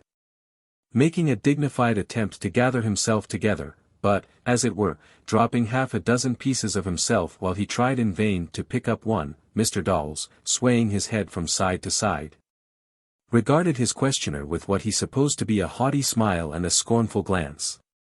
She looks upon me as mere child, sir. I am not mere child, sir. Man talent. Lures pass betwixt m. Postman lures. Easy for man talent get direction, as get his own direction. Get it then, said Eugene. Adding very heartily under his breath, you brute. Get it, and bring it here to me, and earn the money for 60 Threepennorths of rum, and drink them all, one atop of another, and drink yourself dead with all possible expedition. The latter clauses of these special instructions he addressed to the fire, as he gave it back the ashes he had taken from it, and replaced the shovel. Mr. Dawes now struck out the highly unexpected discovery that he had been insulted by Lightwood, and stated his desire to have it out with him on the spot, and defied him to come on, upon the liberal terms of a sovereign to a halfpenny. Mr. Dawes then fell a-crying, and then exhibited a tendency to fall asleep. This last manifestation, as by far the most alarming, by reason of its threatening his prolonged stay on the premises, necessitated vigorous measures. Eugene picked up his worn-out hat with the tongs, clapped it on his head, and, taking him by the collar, all this at arm's length, conducted him downstairs and out of the precincts into Fleet Street. There, he turned his face westward, and left him. When he got back, Lightwood was standing over the fire, brooding in a sufficiently low-spirited manner. I'll wash my hands of Mr. Dawes physically, said Eugene, and be with you again directly, Mortimer. I would much prefer, retorted Mortimer, your washing your hands of Mr. Dawes, morally, Eugene. So would I, said Eugene, but you see, dear boy, I can't do without him. In a minute or two he resumed his chair, as perfectly unconcerned as usual, and rallied his friend on having so narrowly escaped the prowess of their muscular visitor. I can't be amused on this theme, said Mortimer, restlessly. You can make almost any theme amusing to me, Eugene, but not this. Well, cried Eugene, I am a little ashamed of it myself, and therefore let us change the subject. It is so deplorably underhanded, said Mortimer. It is so unworthy of you, this setting on of such a shameful scout. We have changed the subject, exclaimed Eugene, airily. We have found a new one in that word, scout. Don't be like Patience on a mantelpiece frowning at dolls, but sit down, and I'll tell you something that you really will find amusing. Take a cigar. Look at this of mine. I light it, draw one puff, breathe the smoke out, there it goes, it's dolls. It's gone, and being gone you are a man again. Your subject, said Mortimer, after lighting a cigar, and comforting himself with a whiff or two, was Scouts, Eugene. Exactly. Isn't it droll that I never go out after dark, but I find myself attended, always by one Scout, and often by two? Lightwood took his cigar from his lips in surprise, and looked at his friend, as if with a latent suspicion that there must be a jest or hidden meaning in his words. On my honor, no, said Rayburn, answering the look and smiling carelessly. I don't wonder at your supposing so, but on my honor, no. I say what I mean. I never go out after dark, but I find myself in the ludicrous situation of being followed and observed at a distance, always by one Scout, and often by two. Are you sure, Eugene? Sure. My dear boy, they are always the same. But there's no process out against you. The Jews only threaten. They have done nothing. Besides, they know where to find you, and I represent you. Why take the trouble? Observe the legal mind, remarked Eugene, turning round to the furniture again, with an air of indolent rapture. Observe the dyer's hand, assimilating itself to what it works in, or would work in, if anybody would give it anything to do. Respected solicitor, it's not that. The schoolmaster's abroad. The schoolmaster. Aye. Sometimes the schoolmaster and the pupil are both abroad. Why, how soon you rust in my absence. You don't understand yet. Those fellows who were here one night. They are the Scouts I speak of, as doing me the honor to attend me after dark. How long has this been going on? Asked Lightwood, opposing a serious face to the laugh of his friend. I apprehend it has been going on, ever since a certain person went off. Probably, it had been going on some little time before I noticed it, which would bring it to about that time. Do you think they suppose you to have inveigled her away? My dear Mortimer, you know the absorbing nature of my professional occupations, I really have not had leisure to think about it. Have you asked them what they want? Have you objected? Why should I ask them what they want, dear fellow, when I am indifferent what they want? Why should I express objection, when I don't object? You are in your most reckless mood. But you called the situation just now, a ludicrous one. And most men object to that, even those who are utterly indifferent to everything else. You charm me, Mortimer, with your reading of my weaknesses. By the by, that very word, reading, in its critical use, always charms me. An actress's reading of a chambermaid, a dancer's reading of a hornpipe, a singer's reading of a song, a marine painter's reading of the sea, the kettledrum's reading of an instrumental passage, are phrases ever youthful and delightful.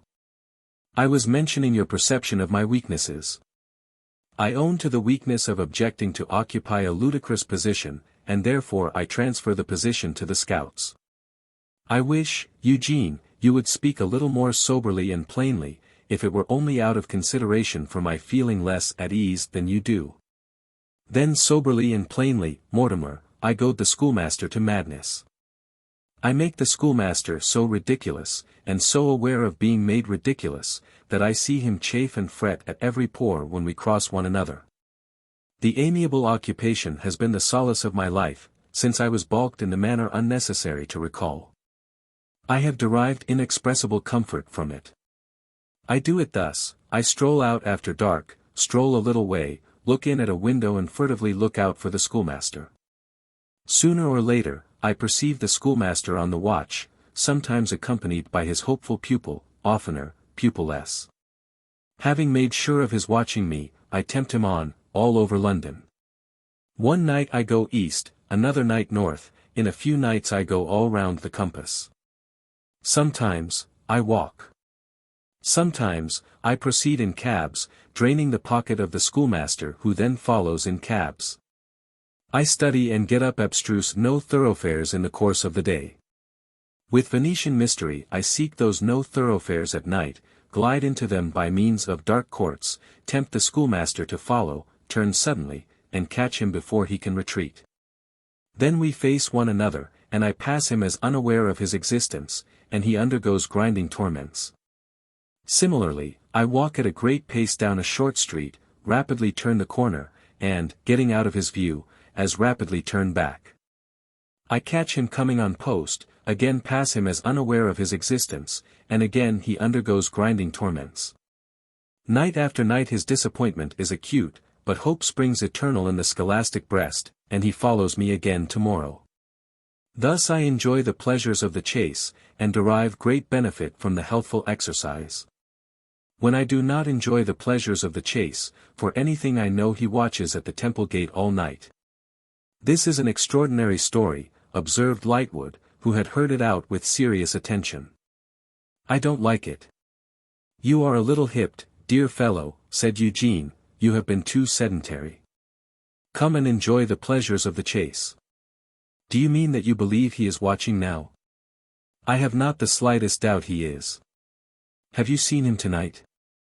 I forgot to look for him when I was last out, returned Eugene with the calmest indifference, but I dare say he was there. Come. Be a British sportsman and enjoy the pleasures of the chase. It will do you good. Lightwood hesitated, but, yielding to his curiosity, rose. Bravo, cried Eugene, rising too. Or, if yoicks would be in better keeping, consider that I said yoicks. Look to your feet, Mortimer, for we shall try your boots. When you are ready, I am, need I say with a hey-ho chivy, and likewise with a hark forward, Tantivy. Will nothing make you serious, said Mortimer, laughing through his gravity. I am always serious, but just now I am a little excited by the glorious fact that a southerly wind and a cloudy sky proclaim a hunting evening. Ready? So. We turn out the lamp and shut the door, and take the field. As the two friends passed out of the Temple into the public street, Eugene demanded with a show of courteous patronage in which direction Mortimer would you like the run to be? There is a rather difficult country about Bethnal Green, said Eugene, and we have not taken in that direction lately. What is your opinion of Bethnal Green? Mortimer assented to Bethnal Green, and they turned eastward. Now, when we come to St. Paul's churchyard, pursued Eugene, we'll loiter artfully, and I'll show you the schoolmaster. But, they both saw him, before they got there. Alone, and stealing after them in the shadow of the houses, on the opposite side of the way. Get your wind, said Eugene, for I am off directly. Does it occur to you that the boys of Merry England will begin to deteriorate in an educational light, if this lasts long? The schoolmaster can't attend to me and the boys too. Got your wind? I am off. At what a rate he went, to breathe the schoolmaster, and how he then lounged and loitered, to put his patience to another kind of wear, what preposterous ways he took, with no other object on earth than to disappoint and punish him. And how he wore him out by every piece of ingenuity that his eccentric humor could devise, all this Lightwood noted, with a feeling of astonishment that so careless a man could be so wary, and that so idle a man could take so much trouble.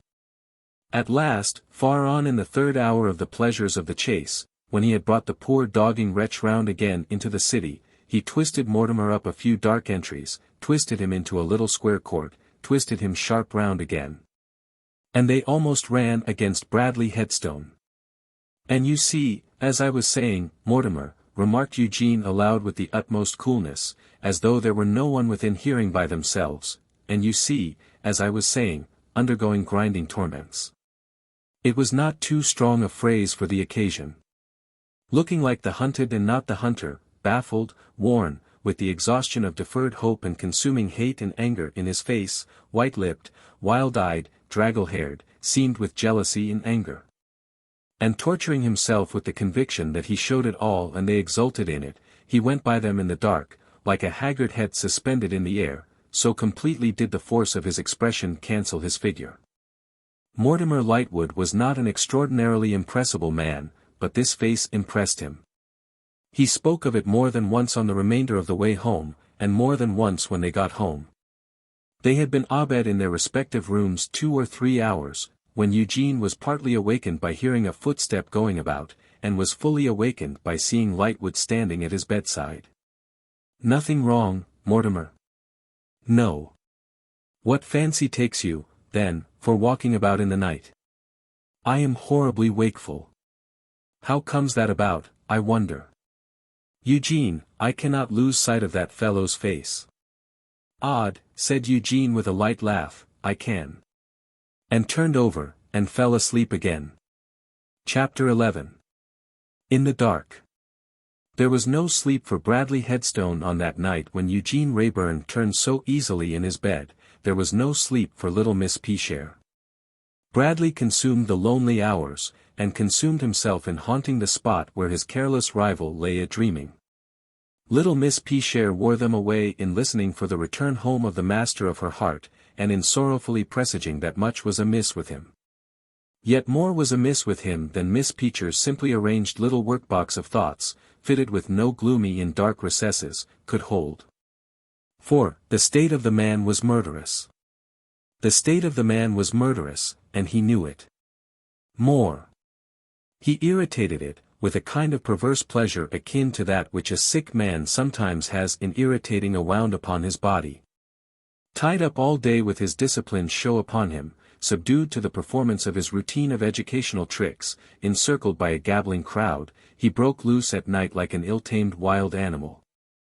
Under his daily restraint, it was his compensation, not his trouble, to give a glance towards his state at night, and to the freedom of its being indulged.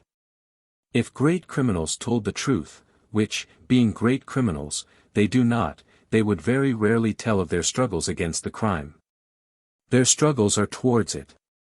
They buffet with opposing waves, to gain the bloody shore, not to recede from it.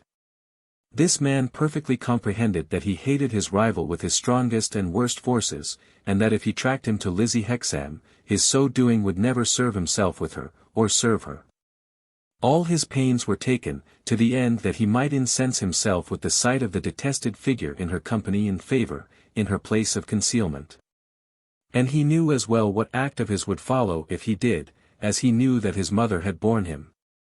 Granted, that he may not have held it necessary to make express mention to himself of the one familiar truth any more than of the other.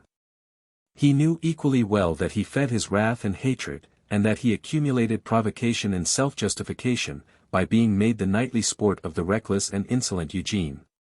Knowing all this, and still always going on with infinite endurance, pains, and perseverance, could his dark soul doubt whither he went? Baffled, exasperated, and weary, he lingered opposite the Temple gate when it closed on Wrayburn and Lightwood, debating with himself should he go home for that time or should he watch longer. Possessed in his jealousy by the fixed idea that Wrayburn was in the secret, if it were not altogether of his contriving, Bradley was as confident of getting the better of him at last by sullenly sticking to him, as he would have been, and often had been, of mastering any piece of study in the way of his vocation, by the like slow persistent process. A man of rapid passions and sluggish intelligence, it had served him often and should serve him again. The suspicion crossed him as he rested in a doorway with his eyes upon the Temple gate, that perhaps she was even concealed in that set of chambers. It would furnish another reason for Wrayburn's purposeless walks, and it might be. He thought of it, until he resolved to steal up the stairs, if the gatekeeper would let him through, and listen. So, the haggard head suspended in the air flitted across the road, like the spectre of one of the many heads erst hoisted upon neighboring Temple Bar, and stopped before the watchman. The watchman looked at it, and asked, "Who for?" "Mr. Wrayburn." "It's very late." "He came back with Mr. Lightwood, I know, near upon 2 hours ago. But if he has gone to bed, I'll put a paper in his letter-box." "I am expected." The watchman said no more, but opened the gate, though rather doubtfully. Seeing, however, that the visitor went straight and fast in the right direction, he seemed satisfied. The haggard head floated up the dark staircase, and softly descended nearer to the floor outside the outer door of the chambers. The doors of the rooms within appeared to be standing open. There were rays of candlelight from one of them, and there was the sound of a footstep going about. There were two voices. The words they uttered were not distinguishable, but they were both the voices of men. In a few moments the voices were silent, and there was no sound of footstep, and the inner light went out. If Lightwood could have seen the face which kept him awake, staring and listening in the darkness outside the door as he spoke of it, he might have been less disposed to sleep, through the remainder of the night. "Not there," said Bradley. "But she might have been." The head arose to its former height from the ground, floated down the staircase again, and passed on to the gate. A man was standing there, in parley with the watchman. "Oh," said the watchman. "Here he is." Perceiving himself to be the antecedent, Bradley looked from the watchman to the man. "This man is leaving a letter for Mr. Lightwood," the watchman explained, showing it in his hand. "And I was mentioning that a person had just gone up to Mr. Lightwood's chambers. It might be the same business perhaps." "No," said Bradley, glancing at the man, who was a stranger to him. "No," the man assented in a surly way. "My letter, it's wrote by my daughter, but it's mine, is about my business, and my business ain't nobody else's business." As Bradley passed out at the gate with an undecided foot, he heard it shut behind him, and heard the footstep of the man coming after him. "'Scuse me," said the man, who appeared to have been drinking and rather stumbled at him than touched him, to attract his attention, "but might you be acquainted with the t'other governor?" "With whom?" asked Bradley. "With," returned the man, pointing backward over his right shoulder with his right thumb, "the t'other governor." "I don't know what you mean." "Why look here," hooking his proposition on his left-hand fingers with the forefinger of his right. "There's two governors, ain't there?" "One and one, two, Lawyer Lightwood, my first finger, he's one, ain't he?" "Well, might you be acquainted with my middle finger, the t'other?" "I know quite as much of him," said Bradley, with a frown and a distant look before him, "as I want to know." "Who cried the man. "Who are t'other governor? Who are t'otherest governor?" "I am of your way of thinkin', Dot. Don't make such a noise at this dead hour of the night." "What are you talking about?" "Look here, t'otherest governor," replied the man, becoming hoarsely confidential. "The t'other governor he's always joked his jokes agin me, owing, as I believe, to my being a honest man as gets my living by the sweat of my brow. Which he ain't, and he don't. What is that to me?"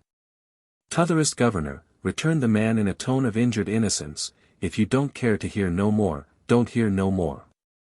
You begun it. You said, and likeways showed pretty plain, as you warn't by no means friendly to him. But I don't seek to force my company nor yet my opinions on no man. I am a honest man, that's what I am.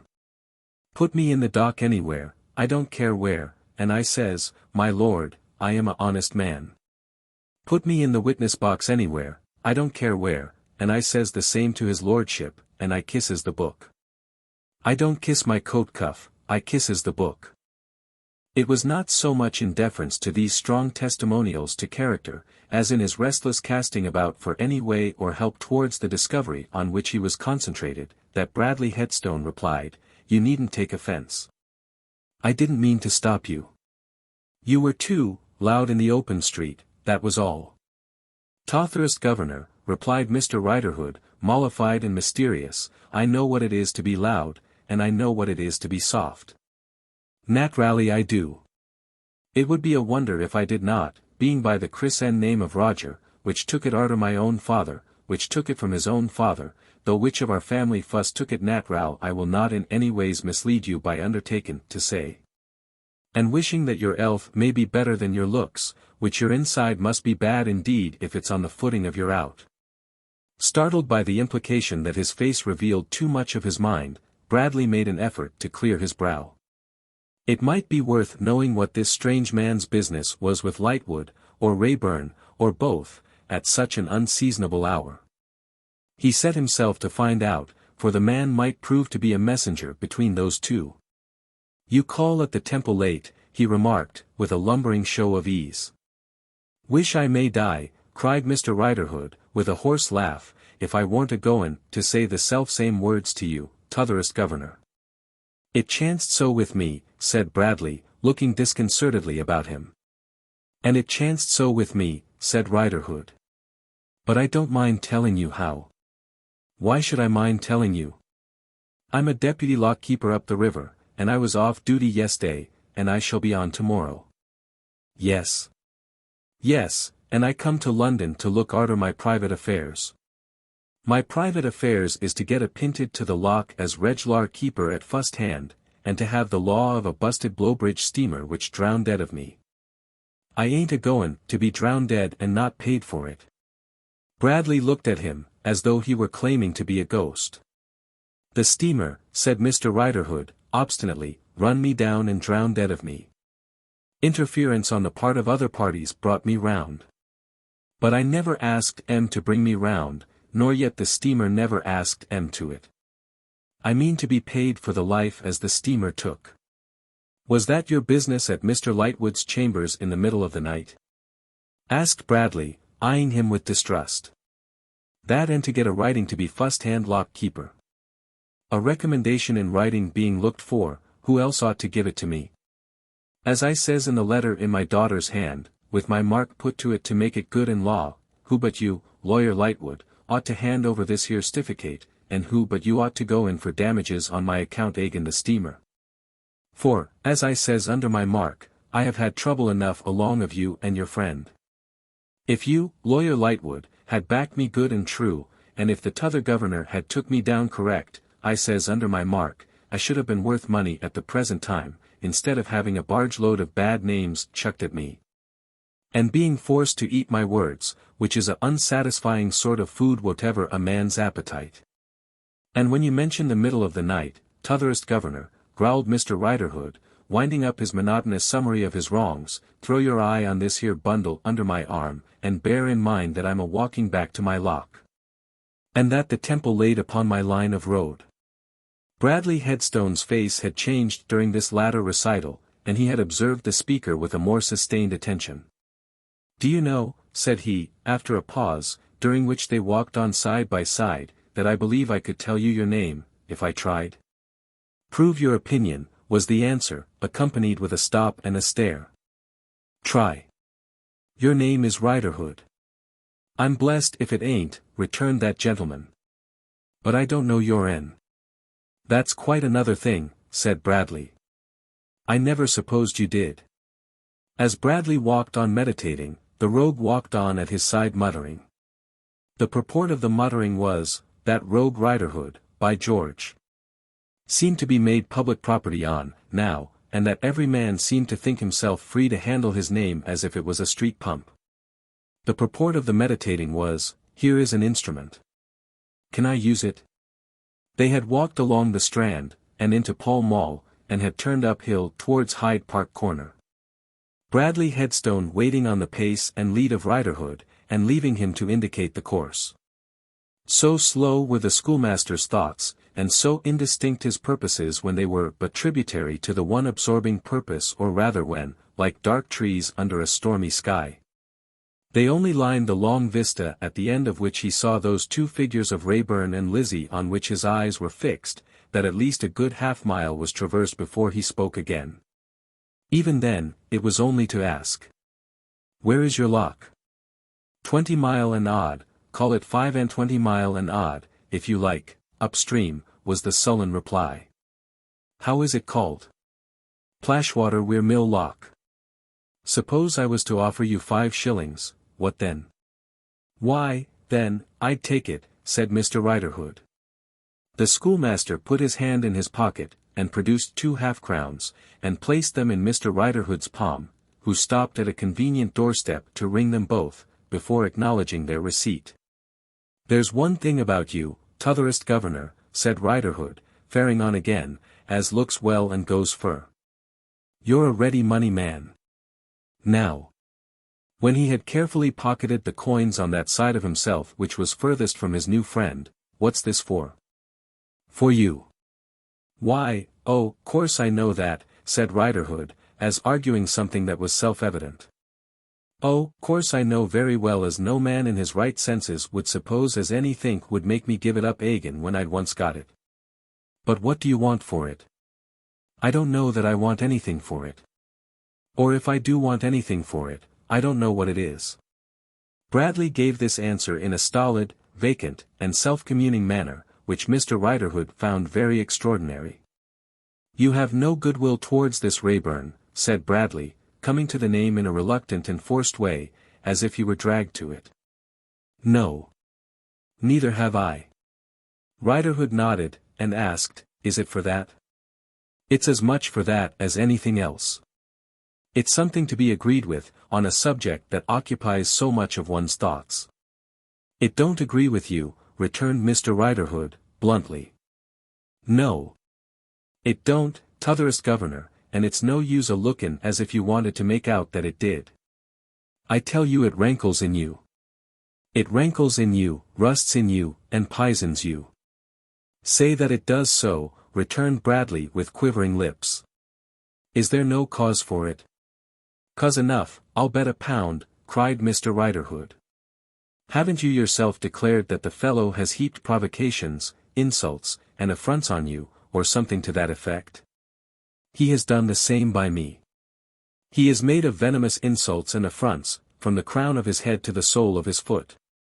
Are you so hopeful or so stupid, as not to know that he and the other will treat your application with contempt, and light their cigars with it? I shouldn't wonder if they did, by George, said Riderhood, turning angry. If they did. They will. Let me ask you a question. I know something more than your name about you. I knew something about Gaffer Hexam. When did you last set eyes upon his daughter? When did I last set eyes upon his daughter, t'otherest governor, repeated Mr. Riderhood, growing intentionally slower of comprehension as the other quickened in his speech. Yes. Not to speak to her. To see her, anywhere. The rogue had got the clue he wanted, though he held it with a clumsy hand. Looking perplexedly at the passionate face, as if he were trying to work out a sum in his mind, he slowly answered. I ain't set eyes upon her, never once, not since the day of Gaffer's death. You know her well, by sight. I should think I did. No one better. And you know him as well? Who's him? Asked Riderhood, taking off his hat and rubbing his forehead, as he directed a dull look at his questioner. Curse the name. Is it so agreeable to you that you want to hear it again? Oh. Him, said Riderhood, who had craftily worked the schoolmaster into this corner, that he might again take note of his face under its evil possession. I'd know him among 1,000. Did you? Bradley tried to ask it quietly. But, do what he might with his voice, he could not subdue his face. Did you ever see them together? The rogue had got the clue in both hands now. I see 'em together, t'otherest governor, on the very day when Gaffer was towed ashore. Bradley could have hidden a reserved piece of information from the sharp eyes of a whole inquisitive class, but he could not veil from the eyes of the ignorant Riderhood the withheld question next in his breast. You shall put it plain if you want it answered, thought the rogue, doggedly. I ain't going a volunteering. Well. Was he insolent to her too? Asked Bradley after a struggle. Or did he make a show of being kind to her? He made a show of being most uncommon kind to her, said Riderhood. By George. Now I. His flying off at a tangent was indisputably natural. Bradley looked at him for the reason. Now I think of it, said Mr. Riderhood, evasively, for he was substituting those words for, now I see you so jealous, which was the phrase really in his mind. Praps he went and took me down wrong, a purpose, on account being sweet upon her. The baseness of confirming him in this suspicion or pretense of one, for he could not have really entertained it, was a line's breadth beyond the mark the schoolmaster had reached. The baseness of communing and intriguing with the fellow who would have set that stain upon her, and upon her brother too, was attained. The line's breadth further, lay beyond. He made no reply, but walked on with a lowering face. What he might gain by this acquaintance, he could not work out in his slow and cumbrous thoughts. The man had an injury against the object of his hatred, and that was something. Though it was less than he supposed, for there dwelt in the man no such deadly rage and resentment as burned in his own breast. The man knew her, and might by a fortunate chance see her, or hear of her. That was something, as enlisting one pair of eyes and ears the more. The man was a bad man, and willing enough to be in his pay. That was something, for his own state and purpose were as bad could be, and he seemed to derive a vague support from the possession of a congenial instrument, though it might never be used. Suddenly he stood still, and asked Riderhood point-blank if he knew where she was. Clearly, he did not know. He asked Riderhood if he would be willing, in case any intelligence of her, or of Rayburn as seeking her or associating with her, should fall in his way, to communicate it if it were paid for. He would be very willing indeed. He was agin them both, he said with an oath, and for why? 'Cause they had both stood betwixt him and his getting his living by the sweat of his brow. It will not be long then, said Bradley Headstone, after some more discourse to this effect, before we see one another again. Here is the country road, and here is the day. Both have come upon me by surprise. But, t'otherest governor, urged Mr. Riderhood, I don't know where to find you. It is of no consequence. I know where to find you, and I'll come to your lock. But, t'otherest governor, urged Mr. Riderhood again, no luck never come yet of a dry acquaintance. Let's wet it, in a mouthful of rum and milk, t'otherest governor. Bradley assenting, went with him into an early public house, haunted by unsavory smells of musty hay and stale straw, where returning carts, farmers' men, gaunt dogs, fowls of a beery breed, and certain human nightbirds fluttering home to roost, were solacing themselves after their several manners. And where not one of the nightbirds hovering about the sloppy bar failed to discern at a glance in the passion-wasted nightbird with respectable feathers, the worst nightbird of all. An inspiration of affection for a half-drunken carter going his way led to Mr. Riderhood's being elevated on a high heap of baskets on a wagon, and pursuing his journey recumbent on his back with his head on his bundle. Bradley then turned to retrace his steps, and by and by struck off through little traversed ways, and by and by reached school and home. Up came the sun to find him washed and brushed, methodically dressed in decent black coat and waistcoat, decent formal black tie, and pepper and salt pantaloons, with his decent silver watch in its pocket, and its decent hair-guard round his neck, a scholastic huntsman clad for the field, with his fresh pack yelping and barking around him. Yet more really bewitched than the miserable creatures of the much-lamented times, who accused themselves of impossibilities under a contagion of horror and the strongly suggestive influences of torture. He had been ridden hard by evil spirits in the night that was newly gone. He had been spurred and whipped and heavily sweated.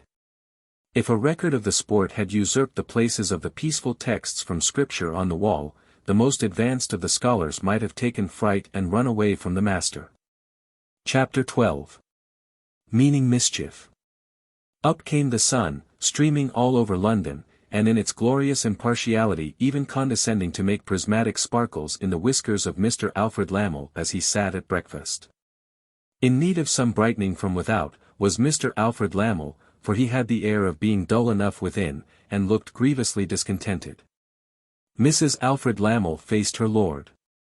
The happy pair of swindlers, with the comfortable tie between them that each had swindled the other, sat moodily observant of the tablecloth.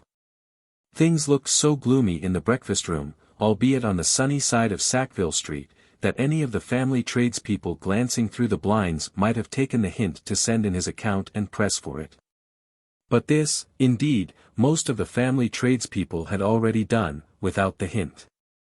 It seems to me, said Mrs. Lammle, that you have had no money at all, ever since we have been married. What seems to you, said Mr. Lammle, to have been the case, may possibly have been the case. It doesn't matter. Was it the speciality of Mr. and Mrs. Lammle, or does it ever obtain with other loving couples? In these matrimonial dialogues they never addressed each other, but always some invisible presence that appeared to take a station about midway between them. Perhaps the skeleton in the cupboard comes out to be talked to, on such domestic occasions. I have never seen any money in the house, said Mrs. Lammle to the skeleton, except my own annuity. That I swear. You needn't take the trouble of swearing, said Mr. Lammle to the skeleton, once more, it doesn't matter. You never turned your annuity to so good an account. Good an account. In what way? Asked Mrs. Lamel. In the way of getting credit, and living well, said Mr. Lamel. Perhaps the skeleton laughed scornfully on being entrusted with this question and this answer. Certainly Mrs. Lamel did, and Mr. Lamel did. And what is to happen next? Asked Mrs. Lamel of the skeleton. Smash is to happen next, said Mr. Lamel to the same authority. After this, Mrs. Lamel looked disdainfully at the skeleton, but without carrying the look on to Mr. Lamel, and drooped her eyes. After that, Mr. Lamel did exactly the same thing, and drooped his eyes. A servant then entering with toast, the skeleton retired into the closet, and shut itself up. Sophronia, said Mr. Lamel, when the servant had withdrawn. And then, very much louder, Sophronia. Well? Attend to me, if you please. He eyed her sternly until she did attend, and then went on. I want to take counsel with you. Come, come, no more trifling. You know our league and covenant. We are to work together for our joint interest, and you are as knowing a hand as I am. We shouldn't be together, if you were not. What's to be done? We are hemmed into a corner. What shall we do? Have you no scheme on foot that will bring in anything? Mr. Lamel plunged into his whiskers for reflection, and came out hopeless. No. As adventurers we are obliged to play rash games for chances of high winnings, and there has been a run of luck against us. She was resuming, have you nothing, when he stopped her. We, Sophronia. We. Have we nothing to sell? Deuce a bit. I have given a Jew a bill of sale on this furniture, and he could take it tomorrow, today, now. He would have taken it before now, I believe, but for Flegiby. What has Flegiby to do with him? Knew him. Cautioned me against him before I got into his claws. Couldn't persuade him then, in behalf of somebody else. Do you mean that Flegiby has at all softened him towards you? Us, Sophronia. Us. Towards us. I mean that the Jew has not yet done what he might have done, and that Flegiby takes the credit of having got him to hold his hand. Do you believe Flegiby? Sophronia, I never believe anybody. I never have, my dear, since I believed you. But it looks like it. Having given her this backhanded reminder of her mutinous observations to the skeleton, Mr. Lamel rose from table, perhaps, the better to conceal a smile, and a white dint or two about his nose, and took a turn on the carpet and came to the hearth-rug. If we could have packed the brute off with Georgiana, but however, that's spilled milk.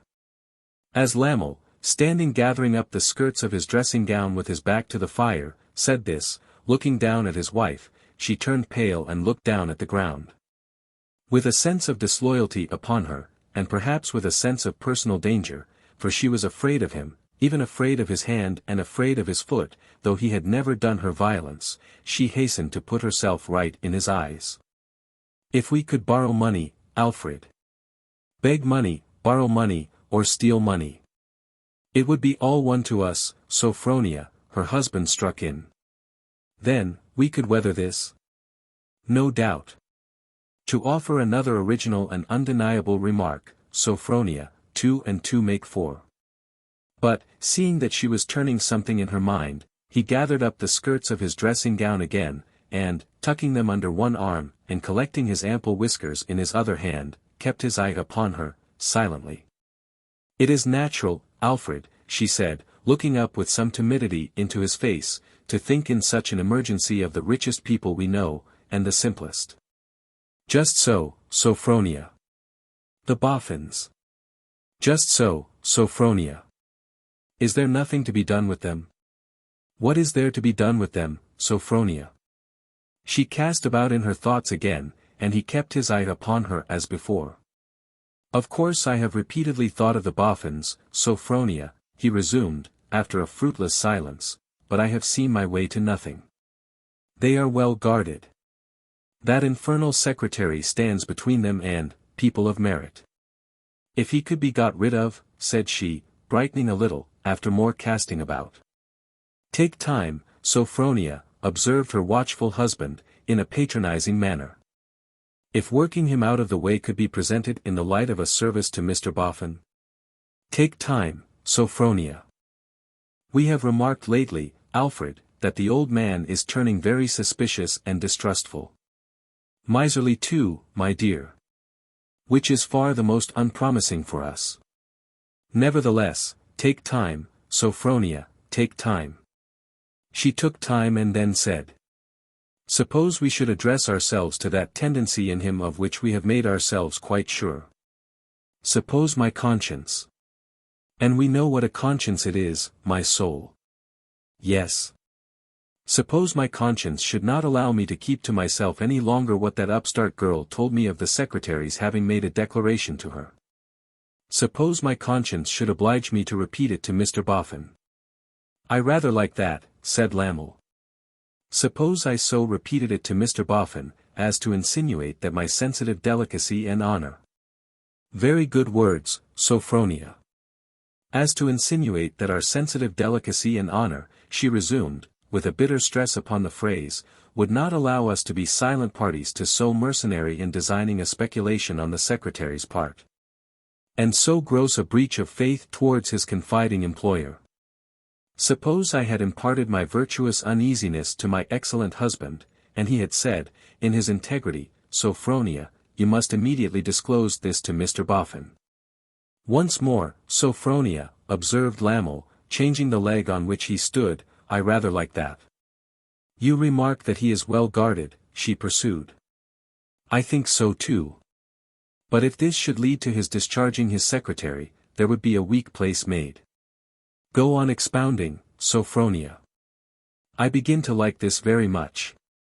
Having, in our unimpeachable rectitude, done him the service of opening his eyes to the treachery of the person he trusted, we shall have established a claim upon him and a confidence with him. Whether it can be made much of, or little of, we must wait, because we can't help it, to see. Probably we shall make the most of it that is to be made. Probably, said Lamel. Do you think it impossible, she asked, in the same cold plodding way, that you might replace the secretary? Not impossible, Sophronia. It might be brought about. At any rate it might be skillfully led up to. She nodded her understanding of the hint, as she looked at the fire. Mr. Lamel, she said, musingly, not without a slight ironical touch, Mr. Lamel would be so delighted to do anything in his power. Mr. Lamel, himself a man of business as well as a capitalist. Mr. Lamel, accustomed to be entrusted with the most delicate affairs. Mr. Lamel, who has managed my own little fortune so admirably, but who, to be sure, began to make his reputation with the advantage of being a man of property, above temptation, and beyond suspicion. Mr. Lamel smiled, and even patted her on the head. In his sinister relish of the scheme, as he stood above her, making it the subject of his cogitations, he seemed to have twice as much nose on his face as he had ever had in his life. He stood pondering, and she sat looking at the dusty fire without moving, for some time. But, the moment he began to speak again she looked up with a wince and attended to him, as if that double dealing of hers had been in her mind, and the fear were revived in her of his hand or his foot.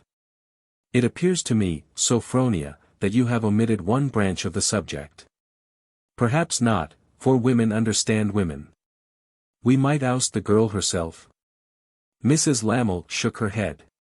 She has an immensely strong hold upon them both, Alfred. Not to be compared with that of a paid secretary. But the dear child, said Lamel, with a crooked smile, ought to have been open with her benefactor and benefactress. The darling love ought to have reposed unbounded confidence in her benefactor and benefactress. Sophronia shook her head again. Well. Women understand women, said her husband, rather disappointed. I don't press it. It might be the making of our fortune to make a clean sweep of them both. With me to manage the property, and my wife to manage the people, phew. Again shaking her head, she returned, they will never quarrel with the girl. They will never punish the girl. We must accept the girl, rely upon it. Well, cried Lamel, shrugging his shoulders, so be it, only always remember that we don't want her. Now, the sole remaining question is, said Mrs. Lamel, when shall I begin? You cannot begin too soon, Sophronia. As I have told you, the condition of our affairs is desperate, and may be blown upon at any moment. I must secure Mr. Boffin alone, Alfred. If his wife was present, she would throw oil upon the waters.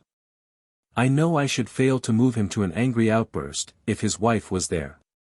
And as to the girl herself, as I am going to betray her confidence, she is equally out of the question. It wouldn't do to write for an appointment, said Lamel. No, certainly not. They would wonder among themselves why I wrote, and I want to have him wholly unprepared. Call, and ask to see him alone, suggested Lamel. I would rather not do that either. Leave it to me. Spare me the little carriage for today, and for tomorrow, if I don't succeed today, and I'll lie in wait for him. It was barely settled when a manly form was seen to pass the windows and heard to knock and ring. Here's Fledgeby, said Lamel. He admires you, and has a high opinion of you. I'll be out. Coax him to use his influence with the Jew. His name is Riah, of the house of Pubsey and Company.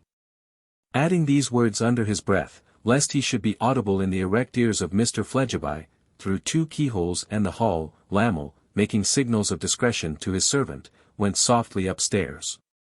Mr. Fledgeby, said Mrs. Lamel, giving him a very gracious reception, so glad to see you. My poor dear Alfred, who is greatly worried just now about his affairs, went out rather early. Dear Mr. Fledgeby, do sit down. Dear Mr. Fledgeby did sit down, and satisfied himself, or, judging from the expression of his countenance, dissatisfied himself, that nothing new had occurred in the way of Whiskersprout since he came round the corner from the Albany. Dear Mr. Fledgeby, it was needless to mention to you that my poor dear Alfred is much worried about his affairs at present, for he has told me what a comfort you are to him in his temporary difficulties. And what a great service you have rendered him. Oh, said Mr. Fledgeby. Yes, said Mrs. Lamel. I didn't know, remarked Mr. Fledgeby, trying a new part of his chair, but that Lamel might be reserved about his affairs. Not to me, said Mrs. Lamel, with deep feeling. Oh, indeed? Said Fledgeby. Not to me, dear Mr. Fledgeby. I am his wife. Yes. I always understood so, said Mr. Fledgeby. And as the wife of Alfred, may I, dear Mr. Fledgeby, wholly without his authority or knowledge, as I am sure your discernment will perceive, entreat you to continue that great service. And once more use your well-earned influence with Mr. Riah for a little more indulgence. The name I have heard Alfred mention, tossing in his dreams, is Riah, is it not? The name of the creditor is Riah, said Mr. Fledgeby, with a rather uncompromising accent on his noun substantive. St. Mary Axe. Pubsey and Company. Oh yes! Exclaimed Mrs. Lamel, clasping her hands with a certain gushing wildness. Pubsey and Company. The pleading of the feminine, Mr. Fledgeby began, and there stuck so long for a word to get on with, that Mrs. Lamel offered him sweetly, heart. No, said Mr. Fledgeby, gender, is ever what a man is bound to listen to, and I wish it rested with myself. But this Riah is a nasty one, Mrs. Lamel, he really is. Not if you speak to him, dear Mr. Fledgeby. Upon my soul and body he is. Said Fledgeby. Try. Try once more, dearest Mr. Fledgeby. What is there you cannot do, if you will? Thank you, said Fledgeby, you're very complimentary to say so. I don't mind trying him again, at your request. But of course I can't answer for the consequences. Riah is a tough subject, and when he says he'll do a thing, he'll do it. Exactly so, cried Mrs. Lamel, and when he says to you he'll wait, he'll wait. She is a devilish clever woman, thought Fledgeby. I didn't see that opening, but she spies it out and cuts into it as soon as it's made. In point of fact, dear Mr. Fledgeby, Mrs. Lamel went on in a very interesting manner, not to affect concealment of Alfred's hopes, to you who are so much his friend, there is a distant break in his horizon. This figure of speech seemed rather mysterious to Fascination Fledgeby, who said, "There's a what in his, eh? Alfred, dear Mr. Fledgeby, discussed with me this very morning before he went out, some prospects he has, which might entirely change the aspect of his present troubles." "Really?" said Fledgeby. "Oh yes." Here Mrs. Lamel brought her handkerchief into play.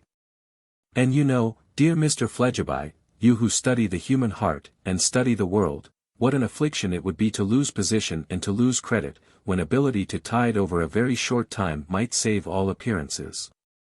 "Oh," said Fledgeby. "Then you think, Mrs. Lamel, that if Lamel got time, he wouldn't burst up, to use an expression, Mr. Fledgeby apologetically explained, which is adopted in the money market." "Indeed yes. Truly, yes. That makes all the difference," said Fledgeby. "I'll make a point of seeing Rhea at once." "Blessings on you, dearest Mr. Fledgeby." "Not at all," said Fledgeby.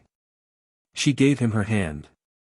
"The hand," said Mr. Fledgeby, "of a lovely and superior-minded female is ever the repayment of a noble action," said Mrs. Lamel, extremely anxious to get rid of him. "It wasn't what I was going to say," returned Fledgeby, who never would, under any circumstances, accept a suggested expression, "but you're very complimentary. May I imprint a one, upon it? Good morning. I may depend upon your promptitude, dearest Mr. Fledgeby?" Said Fledgeby, looking back at the door and respectfully kissing his hand, "You may depend upon it." In fact, Mr. Fledgeby sped on his errand of mercy through the streets, at so brisk a rate that his feet might have been winged by all the good spirits that wait on generosity. They might have taken up their station in his breast, too, for he was blithe and merry. There was quite a fresh trill in his voice, when, arriving at the counting-house in St. Mary Axe, and finding it for the moment empty, he trolled forth at the foot of the staircase, "Now, Judah, what are you up to there?" The old man appeared, with his accustomed deference. "Hullo," said Fledgeby, falling back, with a wink. "You mean mischief, Jerusalem." The old man raised his eyes inquiringly. "Yes you do," said Fledgeby. "Oh, you sinner. Oh, you dodger. What? You're going to act upon that bill of sale at Lamel's, are you? Nothing will turn you, won't it? You won't be put off for another single minute, won't you?" Ordered to immediate action by the master's tone and look, the old man took up his hat from the little counter where it lay. "You have been told that he might pull through it, if you didn't go in to win, wide awake, have you?" said Fledgeby. "And it's not your game that he should pull through it, ain't it? You having got security, and there being enough to pay you? Oh, you Jew!" The old man stood irresolute and uncertain for a moment, as if there might be further instructions for him in reserve. "Do I go, sir?" he at length asked in a low voice. "Asks me if he is going," exclaimed Fledgeby. "Asks me, as if he didn't know his own purpose. Asks me, as if he hadn't got his hat on ready. Asks me, as if his sharp old eye, why, it cuts like a knife, wasn't looking at his walking stick by the door. Do I go, sir? Do you go?" sneered Fledgeby. "Yes, you do go. Toddle, Judah." Chapter 13. Give a dog a bad name, and hang him. Fascination Fledgeby, left alone in the counting-house, strolled about with his hat on one side, whistling, and investigating the drawers. And prying here and there for any small evidences of his being cheated, but could find none. "Not his merit that he don't cheat me," was Mr. Fledgeby's commentary delivered with a wink, "but my precaution." He then with a lazy grandeur asserted his rights as Lord of Pubsey and Company. By poking his cane at the stools and boxes, and spitting in the fireplace, and so loitered royally to the window and looked out into the narrow street, with his small eyes just peering over the top of Pubsey and Company's blind. As a blind in more senses than one, it reminded him that he was alone in the counting-house with the front door open. He was moving away to shut it, lest he should be injudiciously identified with the establishment, when he was stopped by someone coming to the door. This someone was the doll's dressmaker, with a little basket on her arm, and her crutch stick in her hand. Her keen eyes had espied Mr. Fledgeby before Mr. Fledgeby had espied her, and he was paralyzed in his purpose of shutting her out, not so much by her approaching the door, as by her favoring him with a shower of nods, the instant he saw her. This advantage she improved by hobbling up the steps with such dispatch that before Mr. Fledgeby could take measures for her finding nobody at home, she was face to face with him in the counting-house. "Hope I see you well, sir," said Miss Wren. "Mr. Riah in?" Fledgeby had dropped into a chair, in the attitude of one waiting wearily. "I suppose he will be back soon," he replied. "He has cut out and left me expecting him back, in an odd way." "Haven't I seen you before?" "Once before, if you had your eyesight," replied Miss Wren, the conditional clause in an undertone.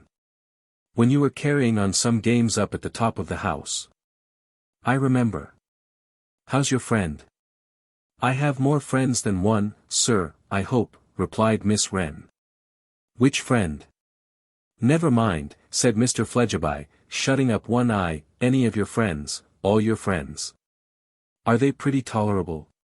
Somewhat confounded, Miss Wren parried the pleasantry, and sat down in a corner behind the door, with her basket in her lap. "By and by," she said, breaking a long impatient silence. "I beg your pardon, sir, but I am used to find Mr. Riah at this time, and so I generally come at this time. I only want to buy my poor little 2 shillings worth of waste. Perhaps you'll kindly let me have it, and I'll trot off to my work." "I let you have it," said Fledgeby, turning his head towards her, for he had been sitting blinking at the light, and feeling his cheek.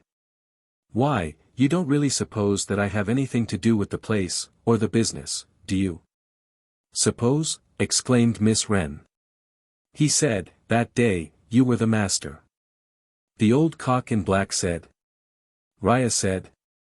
"Why, he'd say anything." "Well. But you said so too," returned Miss Wren. "Or at least you took on like the master, and didn't contradict him." "One of his dodges," said Mr. Fledgeby, with a cool and contemptuous shrug. "He's made of dodges. He said to me, 'Come up to the top of the house, sir, and I'll show you a handsome girl. But I shall call you the master.' So I went up to the top of the house and he showed me the handsome girl, very well worth looking at she was, and I was called the master. I don't know why. I dare say he don't.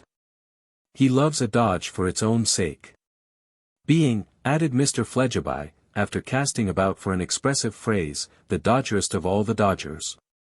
"Oh my head," cried the doll's dressmaker, holding it with both her hands, as if it were cracking. "You can't mean what you say." "I can, my little woman," retorted Fledgeby, "and I do, I assure you." This repudiation was not only an act of deliberate policy on Fledgeby's part, in case of his being surprised by any other caller, but was also a retort upon Miss Wren for her oversharpness. And a pleasant instance of his humor as regarded the old Jew. "He has got a bad name as an old Jew, and he is paid for the use of it, and I'll have my money's worth out of him." This was Fledgeby's habitual reflection in the way of business, and it was sharpened just now by the old man's presuming to have a secret from him, though of the secret itself, as annoying somebody else whom he disliked, he by no means disapproved. Miss Wren with a fallen countenance sat behind the door looking thoughtfully at the ground, and the long and patient silence had again set in for some time. When the expression of Mr. Fledgeby's face betokened that through the upper portion of the door, which was of glass, he saw some one faltering on the brink of the counting-house. Presently there was a rustle and a tap, and then some more rustling and another tap. Fledgeby taking no notice, the door was at length softly opened, and the dried face of a mild little elderly gentleman looked in. "Mr. Riah?" said this visitor, very politely. "I am waiting for him, sir," returned Mr. Fledgeby. "He went out and left me here. I expect him back every minute. Perhaps you had better take a chair." The gentleman took a chair, and put his hand to his forehead, as if he were in a melancholy frame of mind. Mr. Fledgeby eyed him aside, and seemed to relish his attitude. "A fine day, sir," remarked Fledgeby. The little dried gentleman was so occupied with his own depressed reflections that he did not notice the remark until the sound of Mr. Fledgeby's voice had died out of the counting-house. Then he started, and said, "I beg your pardon, sir.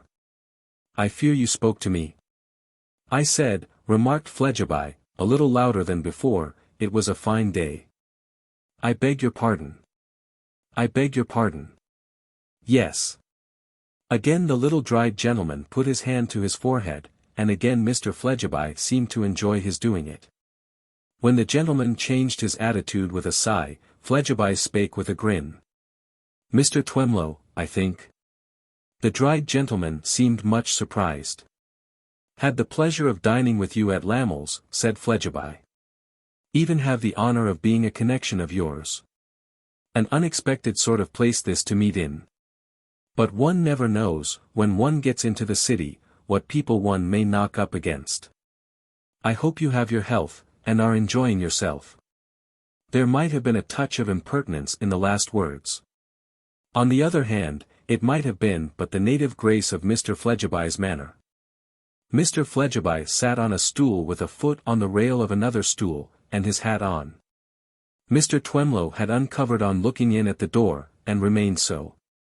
Now the conscientious Twemlow, knowing what he had done to thwart the gracious Fledgeby, was particularly disconcerted by this encounter. He was as ill at ease as a gentleman well could be. He felt himself bound to conduct himself stiffly towards Fledgeby, and he made him a distant bow. Fledgeby made his small eyes smaller in taking special note of his manner. The doll's dressmaker sat in her corner behind the door, with her eyes on the ground and her hands folded on her basket, holding her crutch stick between them, and appearing to take no heed of anything. "He's a long time," muttered Mr. Fledgeby, looking at his watch. "What time may you make it, Mr. Twemlow?" Mr. Twemlow made it 10 minutes past 12, sir. "As near as a toucher," assented Fledgeby. "I hope, Mr. Twemlow, your business here may be of a more agreeable character than mine." "Thank you, sir," said Mr. Twemlow. Fledgeby again made his small eyes smaller, as he glanced with great complacency at Twemlow, who was timorously tapping the table with a folded letter. "What I know of Mr. Riah," said Fledgeby, with a very disparaging utterance of his name, "leads me to believe that this is about the shop for disagreeable business. I have always found him the bitingest and tightest screw in London." Mr. Twemlow acknowledged the remark with a little distant bow. It evidently made him nervous.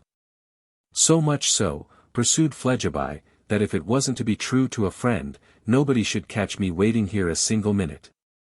But if you have friends in adversity, stand by them. That's what I say and act up to." The equitable Twemlow felt that this sentiment, irrespective of the utterer, demanded his cordial assent. "You are very right, sir," he rejoined with spirit. "You indicate the generous and manly course." "Glad to have your approbation," returned Fledgeby. "It's a coincidence, Mr. Twemlow," here he descended from his perch, and sauntered towards him, "that the friends I am standing by today are the friends at whose house I met you. The Lambless. She's a very taking and agreeable woman." Conscience smote the gentle Twemlow pale. "Yes," he said. "She is. And when she appealed to me this morning, to come and try what I could do to pacify their creditor, this Mr. Riah, that I certainly have gained some little influence with in transacting business for another friend. But nothing like so much as she supposes, and when a woman like that spoke to me as her dearest Mr. Fledgeby, and shed tears, why what could I do, you know?" Twemlow gasped, "Nothing but come. Nothing but come. And so I came." "But why," said Fledgeby, putting his hands in his pockets and counterfeiting deep meditation, "why Riah should have started up, when I told him that the Lambless entreated him to hold over a bill of sale he has on all their effects. And why he should have cut out, saying he would be back directly, and why he should have left me here alone so long, I cannot understand." The chivalrous Twemlow, knight of the simple heart, was not in a condition to offer any suggestion. He was too penitent, too remorseful. For the first time in his life he had done an underhanded action, and he had done wrong. He had secretly interposed against this confiding young man, for no better real reason than because the young man's ways were not his ways. But the confiding young man proceeded to heap coals of fire on his sensitive head. "I beg your pardon, Mr. Twemlow, you see I am acquainted with the nature of the affairs that are transacted here. Is there anything I can do for you here? You have always been brought up as a gentleman, and never as a man of business. Another touch of possible impertinence in this place, and perhaps you are but a poor man of business. What else is to be expected?" "I am even a poorer man of business than I am a man, sir," returned Twemlow, "and I could hardly express my deficiency in a stronger way. I really do not so much as clearly understand my position in the matter on which I am brought here. But there are reasons which make me very delicate of accepting your assistance. I am greatly disinclined to profit by it. I don't deserve it. Good childish creature. Condemned to a passage through the world by such narrow little dimly lighted ways, and picking up so few specks or spots on the road." "Perhaps," said Fledgeby, "you may be a little proud of entering on the topic, having been brought up as a gentleman." "It's not that, sir," returned Twemlow, "it's not that. I hope I distinguish between true pride and false pride." "I have no pride at all, myself," said Fledgeby, "and perhaps I don't cut things so fine as to know one from t'other. But I know this is a place where even a man of business needs his wits about him. And if mine can be of any use to you here, you're welcome to them." "You are very good," said Twemlow, faltering. "But I am most unwilling. I don't, you know," proceeded Fledgeby with an ill-favored glance, "entertain the vanity of supposing that my wits could be of any use to you in society, but they might be here. You cultivate society and society cultivates you, but Mr. Rya's not society. In society, Mr. Rya is kept dark, Mr. Twemlow." Twemlow, much disturbed, and with his hand fluttering about his forehead, replied, "Quite true." The confiding young man besought him to state his case. The innocent Twemlow, expecting Fledgeby to be astounded by what he should unfold, and not for an instant conceiving the possibility of its happening every day, but treating of it as a terrible phenomenon occurring in the course of ages, related how that he had had a deceased friend, a married civil officer with a family, who had wanted money for change of place or change of post, and how he, Twemlow, had given him his name, with the usual, but in the eyes of Twemlow almost incredible result that he had been left to repay what he had never had. How, in the course of years, he had reduced the principal by trifling sums, having, said Twemlow, always to observe great economy, being in the enjoyment of a fixed income limited in extent, and that depending on the munificence of a certain nobleman, and had always pinched the full interest out of himself with punctual pinches. How he had come, in course of time, to look upon this one only debt of his life as a regular quarterly drawback, and no worse, when his name had some way fallen into the possession of Mr. Rya, who had sent him notice to redeem it by paying up in full, in one plump sum, or take tremendous consequences. This, with hazy remembrances of how he had been carried to some office to confess judgment, as he recollected the phrase, and how he had been carried to another office where his life was assured for somebody not wholly unconnected with the sherry trade, whom he remembered by the remarkable circumstance that he had a Stradivarius violin to dispose of, and also a Madonna, formed the sum and substance of Mr. Twemlow's narrative, through which stalked the shadow of the awful Snigsworth, eyed afar off by money-lenders as security in the mist, and menacing Twemlow with his baronial truncheon. To all, Mr. Fledgeby listened with the modest gravity becoming a confiding young man who knew it all beforehand, and, when it was finished, seriously shook his head. "I don't like, Mr. Twemlow," said Fledgeby, "I don't like Rya's calling in the principal. If he's determined to call it in, it must come." "But supposing, sir," said Twemlow, downcast, "that it can't come?" "Then," retorted Fledgeby, "you must go, you know." "Where?" asked Twemlow, faintly. "To prison," returned Fledgeby. Whereat Mr. Twemlow leaned his innocent head upon his hand, and moaned a little moan of distress and disgrace. "However," said Fledgeby, appearing to pluck up his spirits, we'll hope it's not so bad as that comes to. If you'll allow me, I'll mention to Mr. Raya when he comes in, who you are, and I'll tell him you're my friend, and I'll say my say for you, instead of your saying it for yourself. I may be able to do it in a more businesslike way. You won't consider it a liberty? I thank you again and again, sir, said Twemlow. I am strongly, disinclined to avail myself of your generosity, though my helplessness yields. For I cannot but feel that to put it in the mildest form of speech, that I have done nothing to deserve it. Where can he be, muttered Fledgeby, referring to his watch again.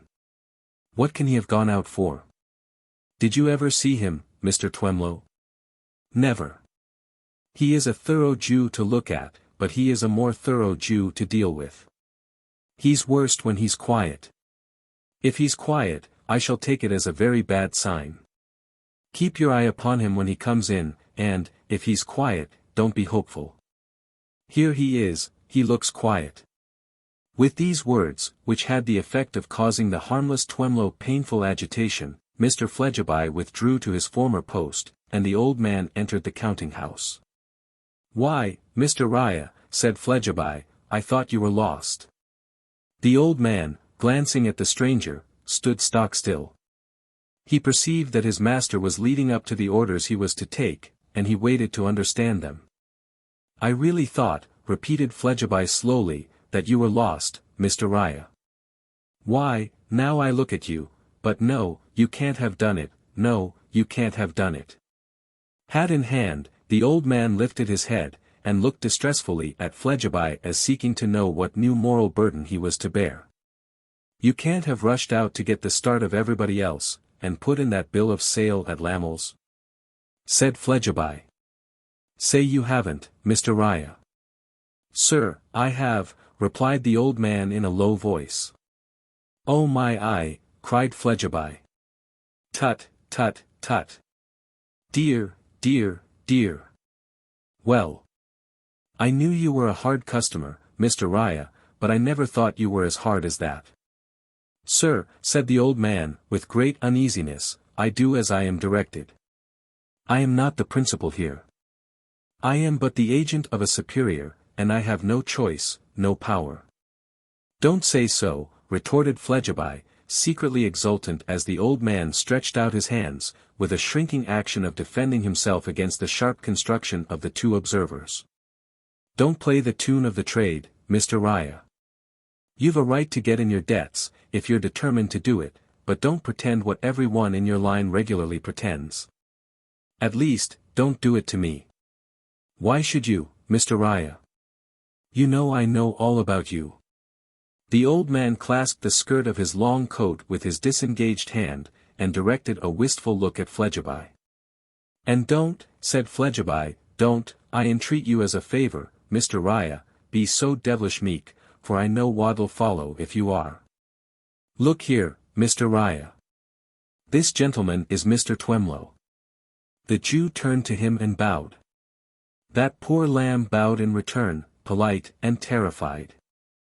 I have made such a failure, proceeded Fledgeby, in trying to do anything with you for my friend Lamell, that I've hardly a hope of doing anything with you for my friend, and connection indeed, Mr. Twemlow. But I do think that if you would do a favor for anybody, you would for me, and I won't fail for want of trying, and I've passed my promise to Mr. Twemlow besides. Now, Mr. Raya, here is Mr. Twemlow. Always good for his interest, always coming up to time, always paying his little way. Now, why should you press Mr. Twemlow? You can't have any spite against Mr. Twemlow. Why not be easy with Mr. Twemlow? The old man looked into Fledgeby's little eyes for any sign of leave to be easy with Mr. Twemlow, but there was no sign in them. Mr. Twemlow is no connection of yours, Mr. Raya, said Fledgeby. You can't want to be even with him for having through life gone in for a gentleman and hung on to his family. If Mr. Twemlow has a contempt for business, what can it matter to you? But pardon me, interposed the gentle victim, I have not. I should consider it presumption. There, Mr. Raya, said Fledgeby, isn't that handsomely said? Come. Make terms with me for Mr. Twemlow. The old man looked again for any sign of permission to spare the poor little gentleman. No. Mr. Fledgeby meant him to be racked. "I am very sorry, Mr. Twemlow," said Riah. "I have my instructions. I am invested with no authority for diverging from them. The money must be paid." "In full and slapped down, do you mean, Mr. Riah?" asked Fledgeby, to make things quite explicit. "In full, sir, and at once," was Riah's answer.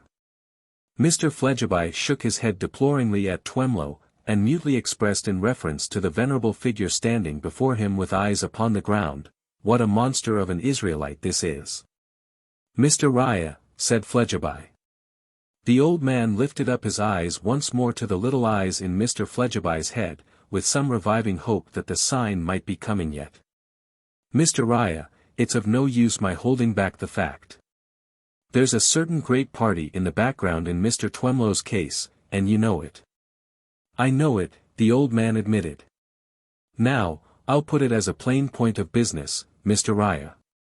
Are you fully determined, as a plain point of business, either to have that said great party's security, or that said great party's money?" "Fully determined," answered Riah, as he read his master's face, and learnt the book. "Not at all caring for, and indeed as it seems to me rather enjoying," said Fledgeby, with peculiar unction, "the precious kick-up and row that will come off between Mr. Twemlow and the said great party." This required no answer, and received none. Poor Mr. Twemlow, who had betrayed the keenest mental terrors since his noble kinsman loomed in the perspective, rose with a sigh to take his departure. "I thank you very much, sir," he said, offering Fledgeby his feverish hand. "You have done me an unmerited service." "Thank you, thank you." "Don't mention it," answered Fledgeby. "It's a failure so far, but I'll stay behind, and take another touch at Mr. Riah." "Do not deceive yourself, Mr. Twemlow," said the Jew, then addressing him directly for the first time. "There is no hope for you. You must expect no leniency here. You must pay in full, and you cannot pay too promptly, or you will be put to heavy charges. Trust nothing to me, sir. Money, money, money." When he had said these words in an emphatic manner, he acknowledged Mr. Twemlow's still polite motion of his head, and that amiable little worthy took his departure in the lowest spirits.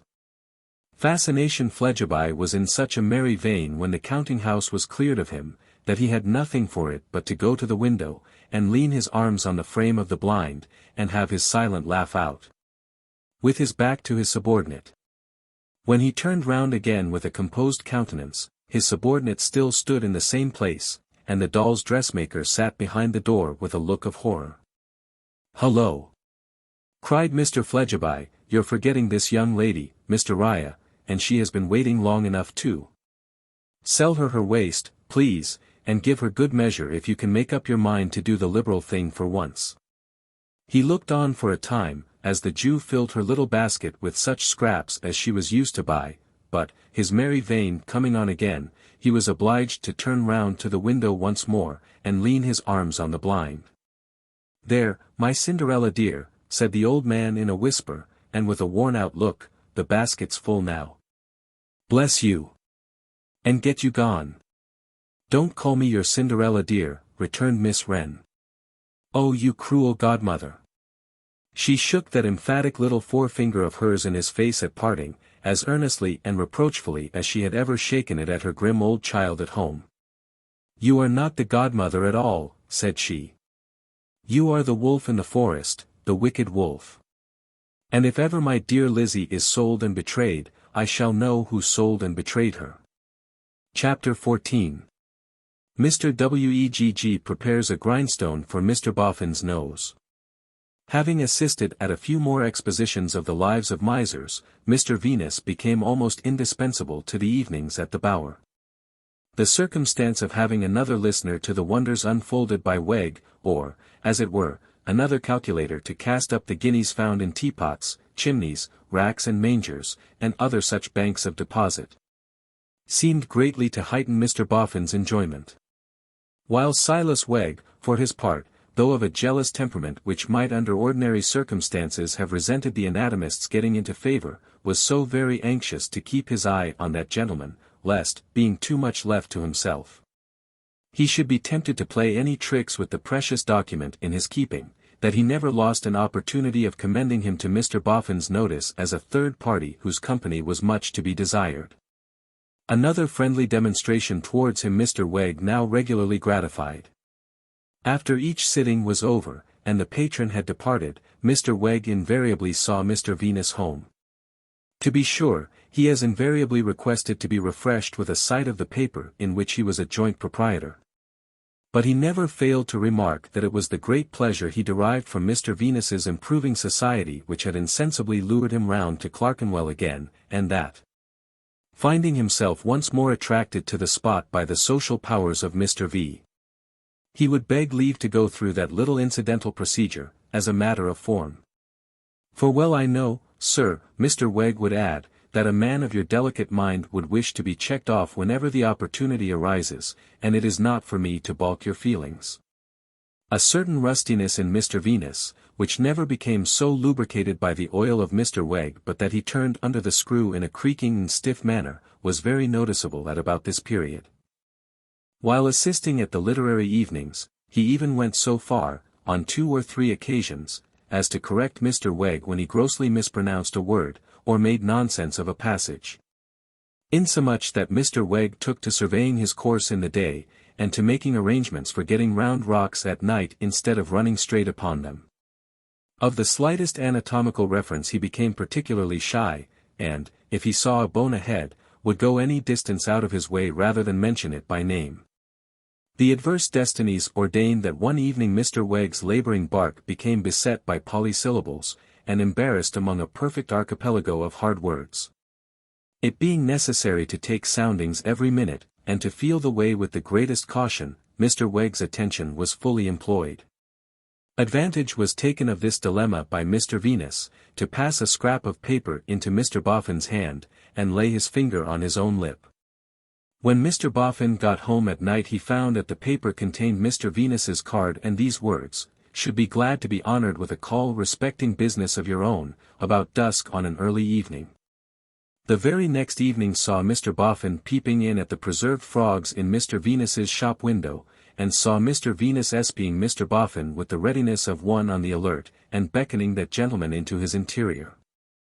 Responding, Mr. Boffin was invited to seat himself on the box of human miscellanies before the fire, and did so, looking round the place with admiring eyes.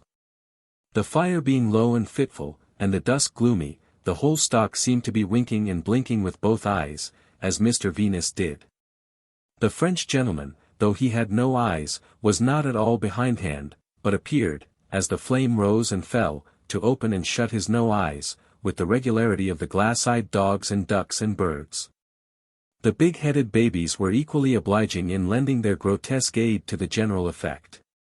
"You see, Mr. Venus, I've lost no time," said Mr. Boffin. "Here I am." "Here you are, sir," assented Mr. Venus. "I don't like secrecy," pursued Mr. Boffin, "at least, not in a general way I don't, but I dare say you'll show me good reason for being secret so far." "I think I shall, sir," returned Venus. "Good," said Mr. Boffin. "You don't expect Wegg, I take it for granted?" "No, sir. I expect no one but the present company." Mr. Boffin glanced about him, as accepting under that inclusive denomination the French gentleman and the circle in which he didn't move, and repeated, "The present company." "Sir," said Mr. Venus, "before entering upon business, I shall have to ask you for your word and honour that we are in confidence." "Let's wait a bit and understand what the expression means," answered Mr. Boffin. "In confidence for how long?" "In confidence for ever and a day."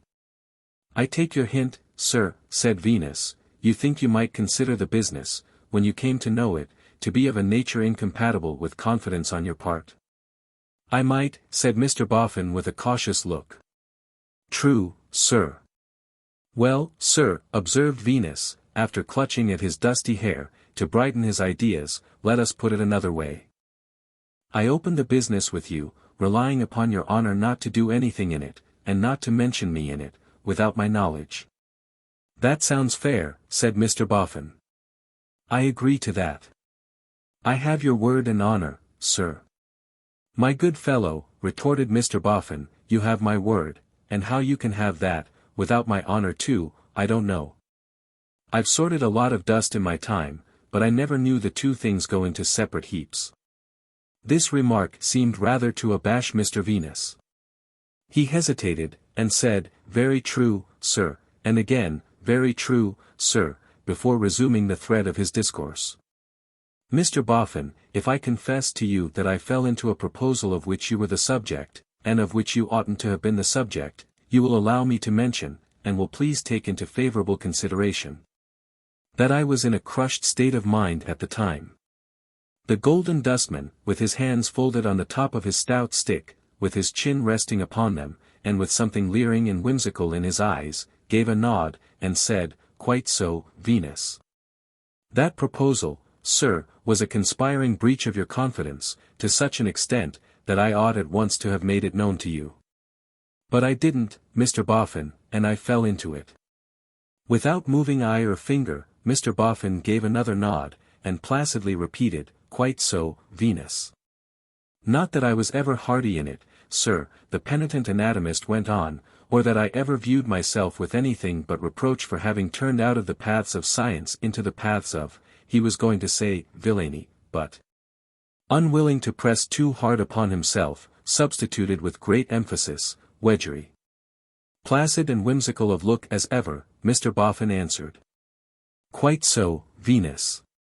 And now, sir, said Venus, having prepared your mind in the rough, I will articulate the details. With which brief professional exordium, he entered on the history of the friendly move, and truly recounted it. One might have thought that it would have extracted some show of surprise or anger, or other emotion, from Mr. Boffin, but it extracted nothing beyond his former comment. Quite so, Venus. I have astonished you, sir, I believe, said Mr. Venus, pausing dubiously. Mr. Boffin simply answered as aforesaid, quite so, Venus. By this time the astonishment was all on the other side. It did not, however, so continue. For, when Venus passed to Wegg's discovery, and from that to their having both seen Mr. Boffin dig up the Dutch bottle, that gentleman changed color, changed his attitude, became extremely restless. And ended, when Venus ended, by being in a state of manifest anxiety, trepidation, and confusion. Now, sir, said Venus, finishing off, you best know what was in that Dutch bottle, and why you dug it up, and took it away. I don't pretend to know anything more about it than I saw. All I know is this, I am proud of my calling after all, though it has been attended by one dreadful drawback which has told upon my heart, and almost equally upon my skeleton, and I mean to live by my calling. Putting the same meaning into other words, I do not mean to turn a single dishonest penny by this affair. As the best amends I can make you for having ever gone into it, I make known to you, as a warning, what Wegg has found out. My opinion is, that Wegg is not to be silenced at a modest price, and I build that opinion on his beginning to dispose of your property the moment he knew his power. Whether it's worth your while to silence him at any price, you will decide for yourself, and take your measures accordingly. As far as I am concerned, I have no price. If I am ever called upon for the truth, I tell it, but I want to do no more than I have now done and ended. Thank ye, Venus, said Mr. Boffin, with a hearty grip of his hand, thank ye, Venus, thank ye, Venus. And then walked up and down the little shop in great agitation. But look here, Venus, he by and by resumed, nervously sitting down again, if I have to buy Wegg up, I shan't buy him any cheaper for your being out of it.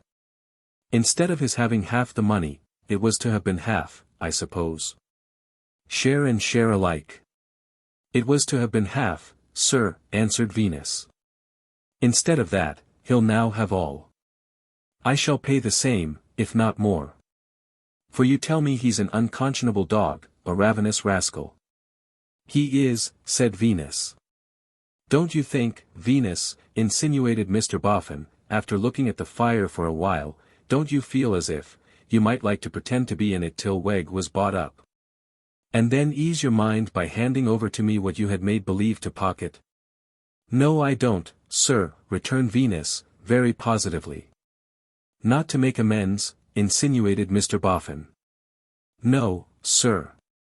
It seems to me, after maturely thinking it over, that the best amends for having got out of the square is to get back into the square. Humph, mused Mr. Boffin. When you say the square, you mean? I mean, said Venus, stoutly and shortly, the right. It appears to me, said Mr. Boffin, grumbling over the fire in an injured manner, that the right is with me, if it's anywhere. I have much more right to the old man's money than the crown can ever have. What was the crown to him except the king's taxes? Whereas, me and my wife, we was all in all to him. Mr. Venus, with his head upon his hands, rendered melancholy by the contemplation of Mr. Boffin's avarice, only murmured to steep himself in the luxury of that frame of mind, she did not wish so to regard herself, nor yet to be so regarded. And how am I to live, asked Mr. Boffin, piteously, if I'm to be going buying fellows up out of the little that I've got? And how am I to set about it? When am I to get my money ready? When am I to make a bid? You haven't told me when he threatens to drop down upon me. Venus explained under what conditions, and with what views, the dropping down upon Mr. Boffin was held over until the mounds should be cleared away. Mr. Boffin listened attentively. I suppose, said he, with a gleam of hope, there's no doubt about the genuineness and date of this confounded will? None whatever, said Mr. Venus. Where might it be deposited at present? Asked Mr. Boffin, in a wheedling tone. It's in my possession, sir. Is it? He cried, with great eagerness. Now, for any liberal sum of money that could be agreed upon, Venus, would you put it in the fire? No, sir, I wouldn't, interrupted Mr. Venus. Nor pass it over to me? That would be the same thing. No, sir, said Mr. Venus. The Golden Dustman seemed about to pursue these questions, when a stumping noise was heard outside, coming towards the door. Hush! Here's Weg, said Venus. Get behind the young alligator in the corner, Mr. Boffin, and judge him for yourself. I won't light a candle till he's gone, there'll only be the glow of the fire. Weg's well acquainted with the alligator, and he won't take particular notice of him. Draw your legs in, Mr. Boffin, at present I see a pair of shoes at the end of his tail. Get your head well behind his smile, Mr. Boffin, and you'll lie comfortable there, you'll find plenty of room behind his smile. He's a little dusty, but he's very like you in tone. Are you right, sir? Mr. Boffin had but whispered an affirmative response, when Weg came stumping in. Partner, said that gentleman in a sprightly manner, how's yourself? Tolerable, returned Mr. Venus. Not much to boast of. Indeed. Said Weg, sorry, partner, that you're not picking up faster, but your soul's too large for your body, sir, that's where it is. And how's our stock in trade, partner? Safe find, partner. Is that about it? Do you wish to see it? Asked Venus. If you please, partner, said Weg, rubbing his hands. I wish to see it gently with yourself. Or, in similar words to some that was set to music some time back.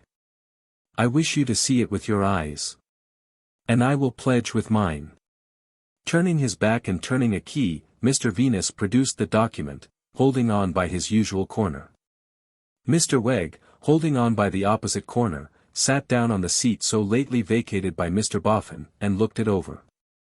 All right, sir, he slowly and unwillingly admitted, in his reluctance to loose his hold, all right. And greedily watched his partner as he turned his back again, and turned his key again. There's nothing new, I suppose? Said Venus, resuming his low chair behind the counter. Yes there is, sir, replied Weg, there was something new this morning. That foxy old grasper and griper. Mr. Boffin? Inquired Venus, with a glance towards the alligator's yard or two of smile. Mr. Be blowed, cried Weg, yielding to his honest indignation. Boffin. Dusty Boffin. That foxy old grunter and grinder, sir, turns into the yard this morning, to meddle with our property, a menial tool of his own, a young man by the name of Sloppy. Ecod, when I say to him, what do you want here, young man? This is a private yard, he pulls out a paper from Boffin's other blackguard, the one I was passed over for. This is to authorize Sloppy to overlook the carting and to watch the work. That's pretty strong, I think, Mr. Venus. Remember he doesn't know yet of our claim on the property, suggested Venus. Then he must have a hint of it, said Wegg, and a strong one that'll jog his terrors a bit. Give him an inch, and he'll take an ell. Let him alone this time, and what'll he do with our property next? I tell you what, Mr. Venus, it comes to this, I must be overbearing with Boffin, or I shall fly into several pieces. I can't contain myself when I look at him. Every time I see him putting his hand in his pocket, I see him putting it into my pocket. Every time I hear him jingling his money, I hear him taking liberties with my money. Flesh and blood can't bear it. No, said Mr. Wegg, greatly exasperated, and I'll go further.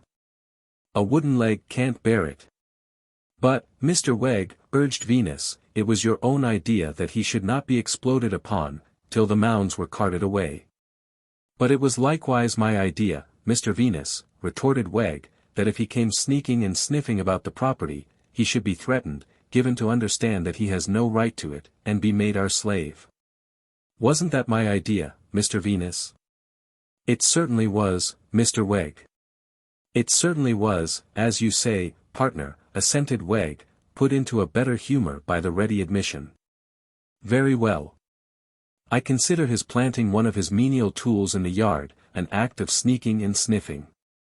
And his nose shall be put to the grindstone for it.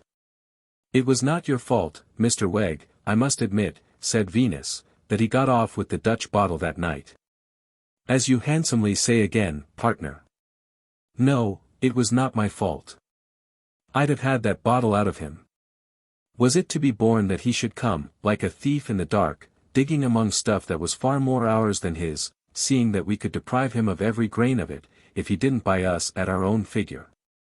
And carrying off treasure from its bowels? No, it was not to be borne. And for that, too, his nose shall be put to the grindstone. How do you propose to do it, Mr. Wegg? To put his nose to the grindstone? I propose, returned that estimable man, to insult him openly. And, if looking into this eye of mine, he dares to offer a word in answer, to retort upon him before he can take his breath, add another word to that, you dusty old dog, and you're a beggar. Suppose he says nothing, Mr. Wegg?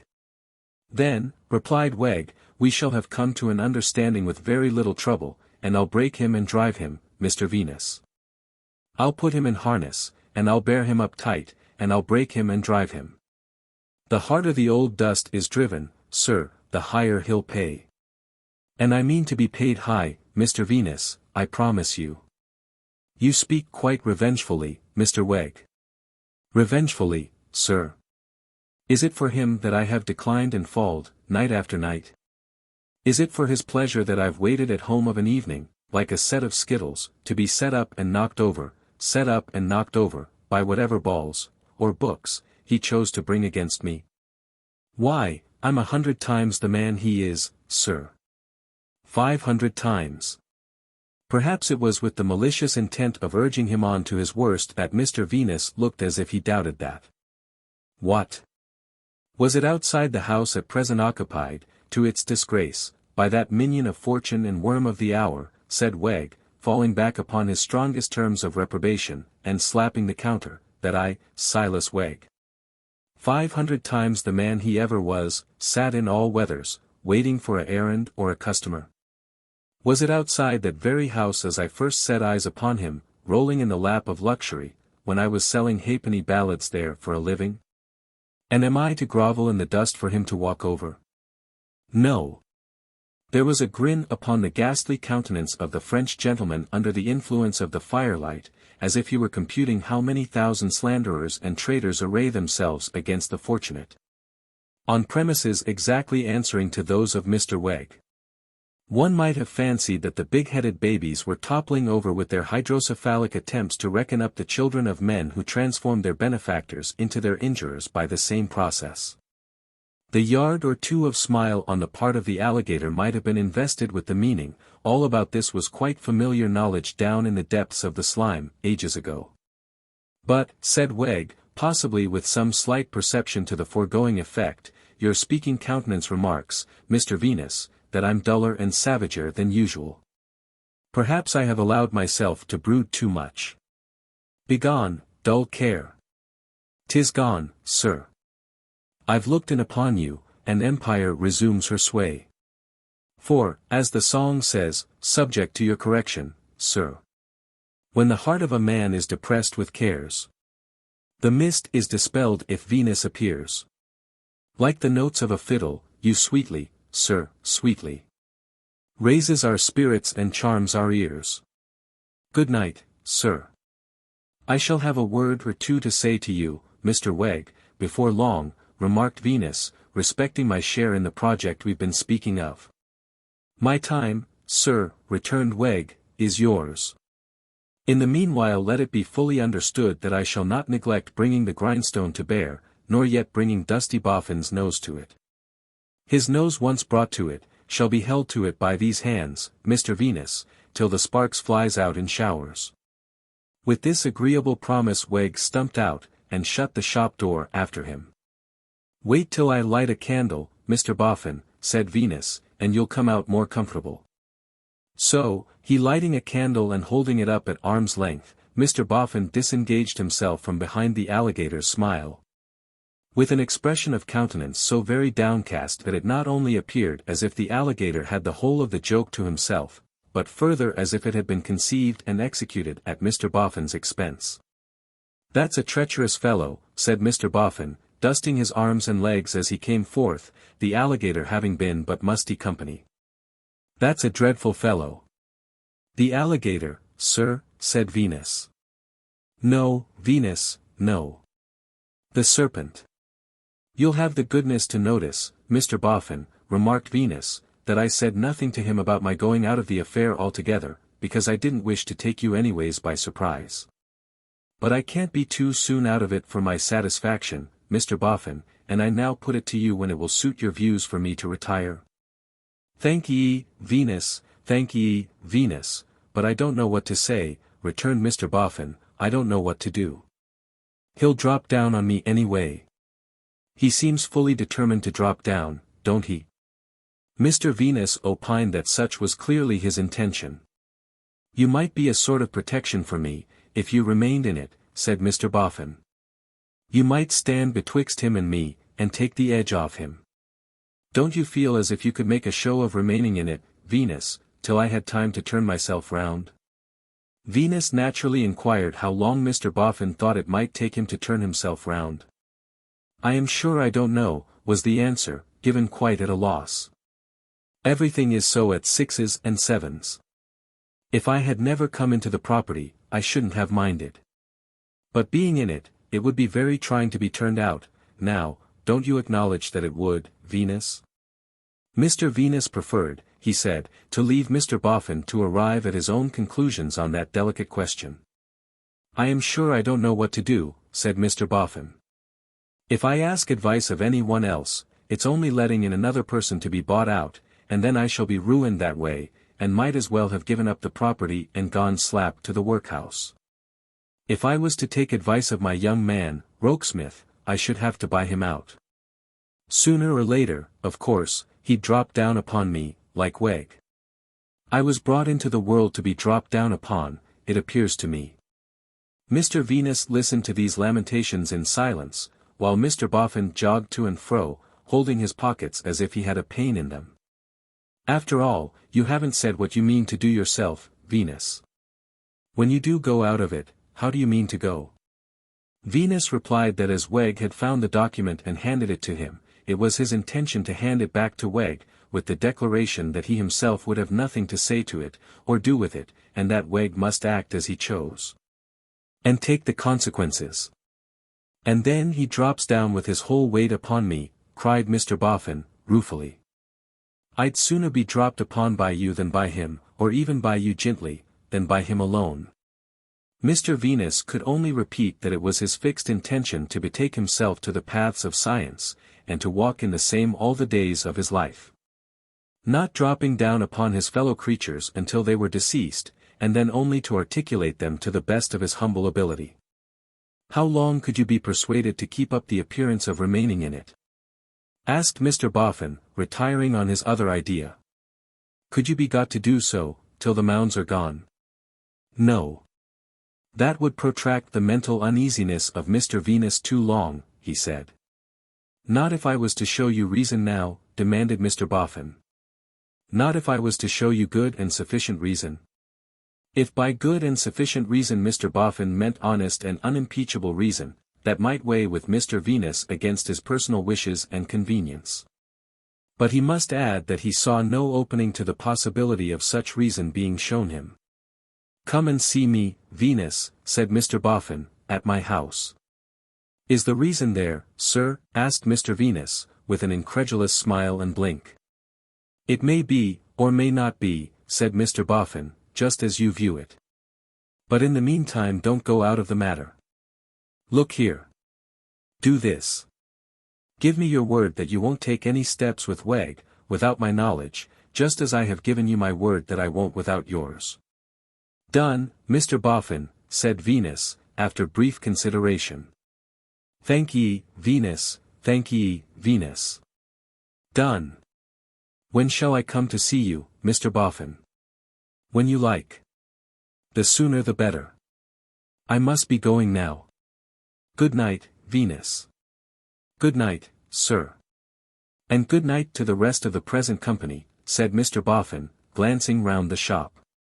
They make a queer show, Venus, and I should like to be better acquainted with them some day. Good night, Venus, good night. Thankee, Venus, thankee, Venus. With that he jogged out into the street, and jogged upon his homeward way. Now, I wonder, he meditated as he went along, nursing his stick, whether it can be, that Venus is setting himself to get the better of Wegg? Whether it can be, that he means, when I have bought Wegg out, to have me all to himself and to pick me clean to the bones. It was a cunning and suspicious idea, quite in the way of his school of misers, and he looked very cunning and suspicious as he went jogging through the streets.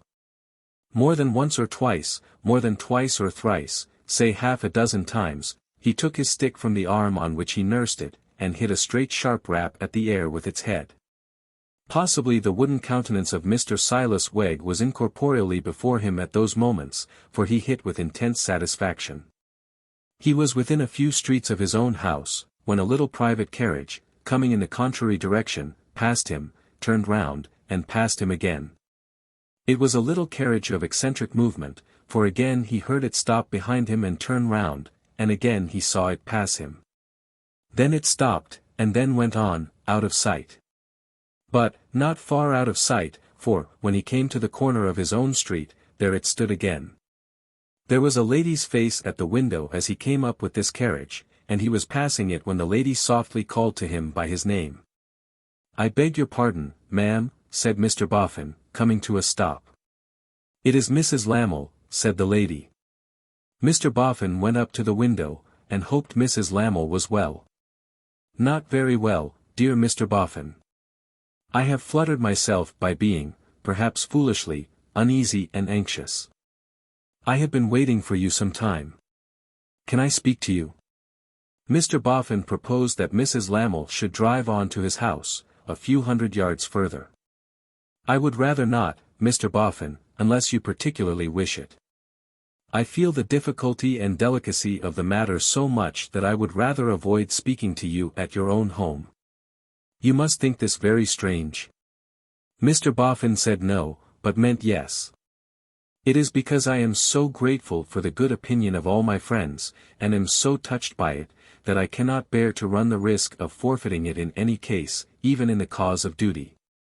I have asked my husband, my dear Alfred, Mr. Boffin, whether it is the cause of duty, and he has most emphatically said yes. I wish I had asked him sooner. It would have spared me much distress. Can this be more dropping down upon me? thought Mr. Boffin, quite bewildered. It was Alfred who sent me to you, Mr. Boffin. Alfred said, don't come back, Sophronia, until you have seen Mr. Boffin, and told him all. Whatever he may think of it, he ought certainly to know it. Would you mind coming into the carriage? Mr. Boffin answered, not at all, and took his seat at Mrs. Lammle's side. Drive slowly anywhere, Mrs. Lammle called to her coachman, and don't let the carriage rattle. It must be more dropping down, I think, said Mr. Boffin to himself. What next? Chapter 15. The Golden Dustman at his worst. The breakfast table at Mr. Boffin's was usually a very pleasant one, and was always presided over by Bella.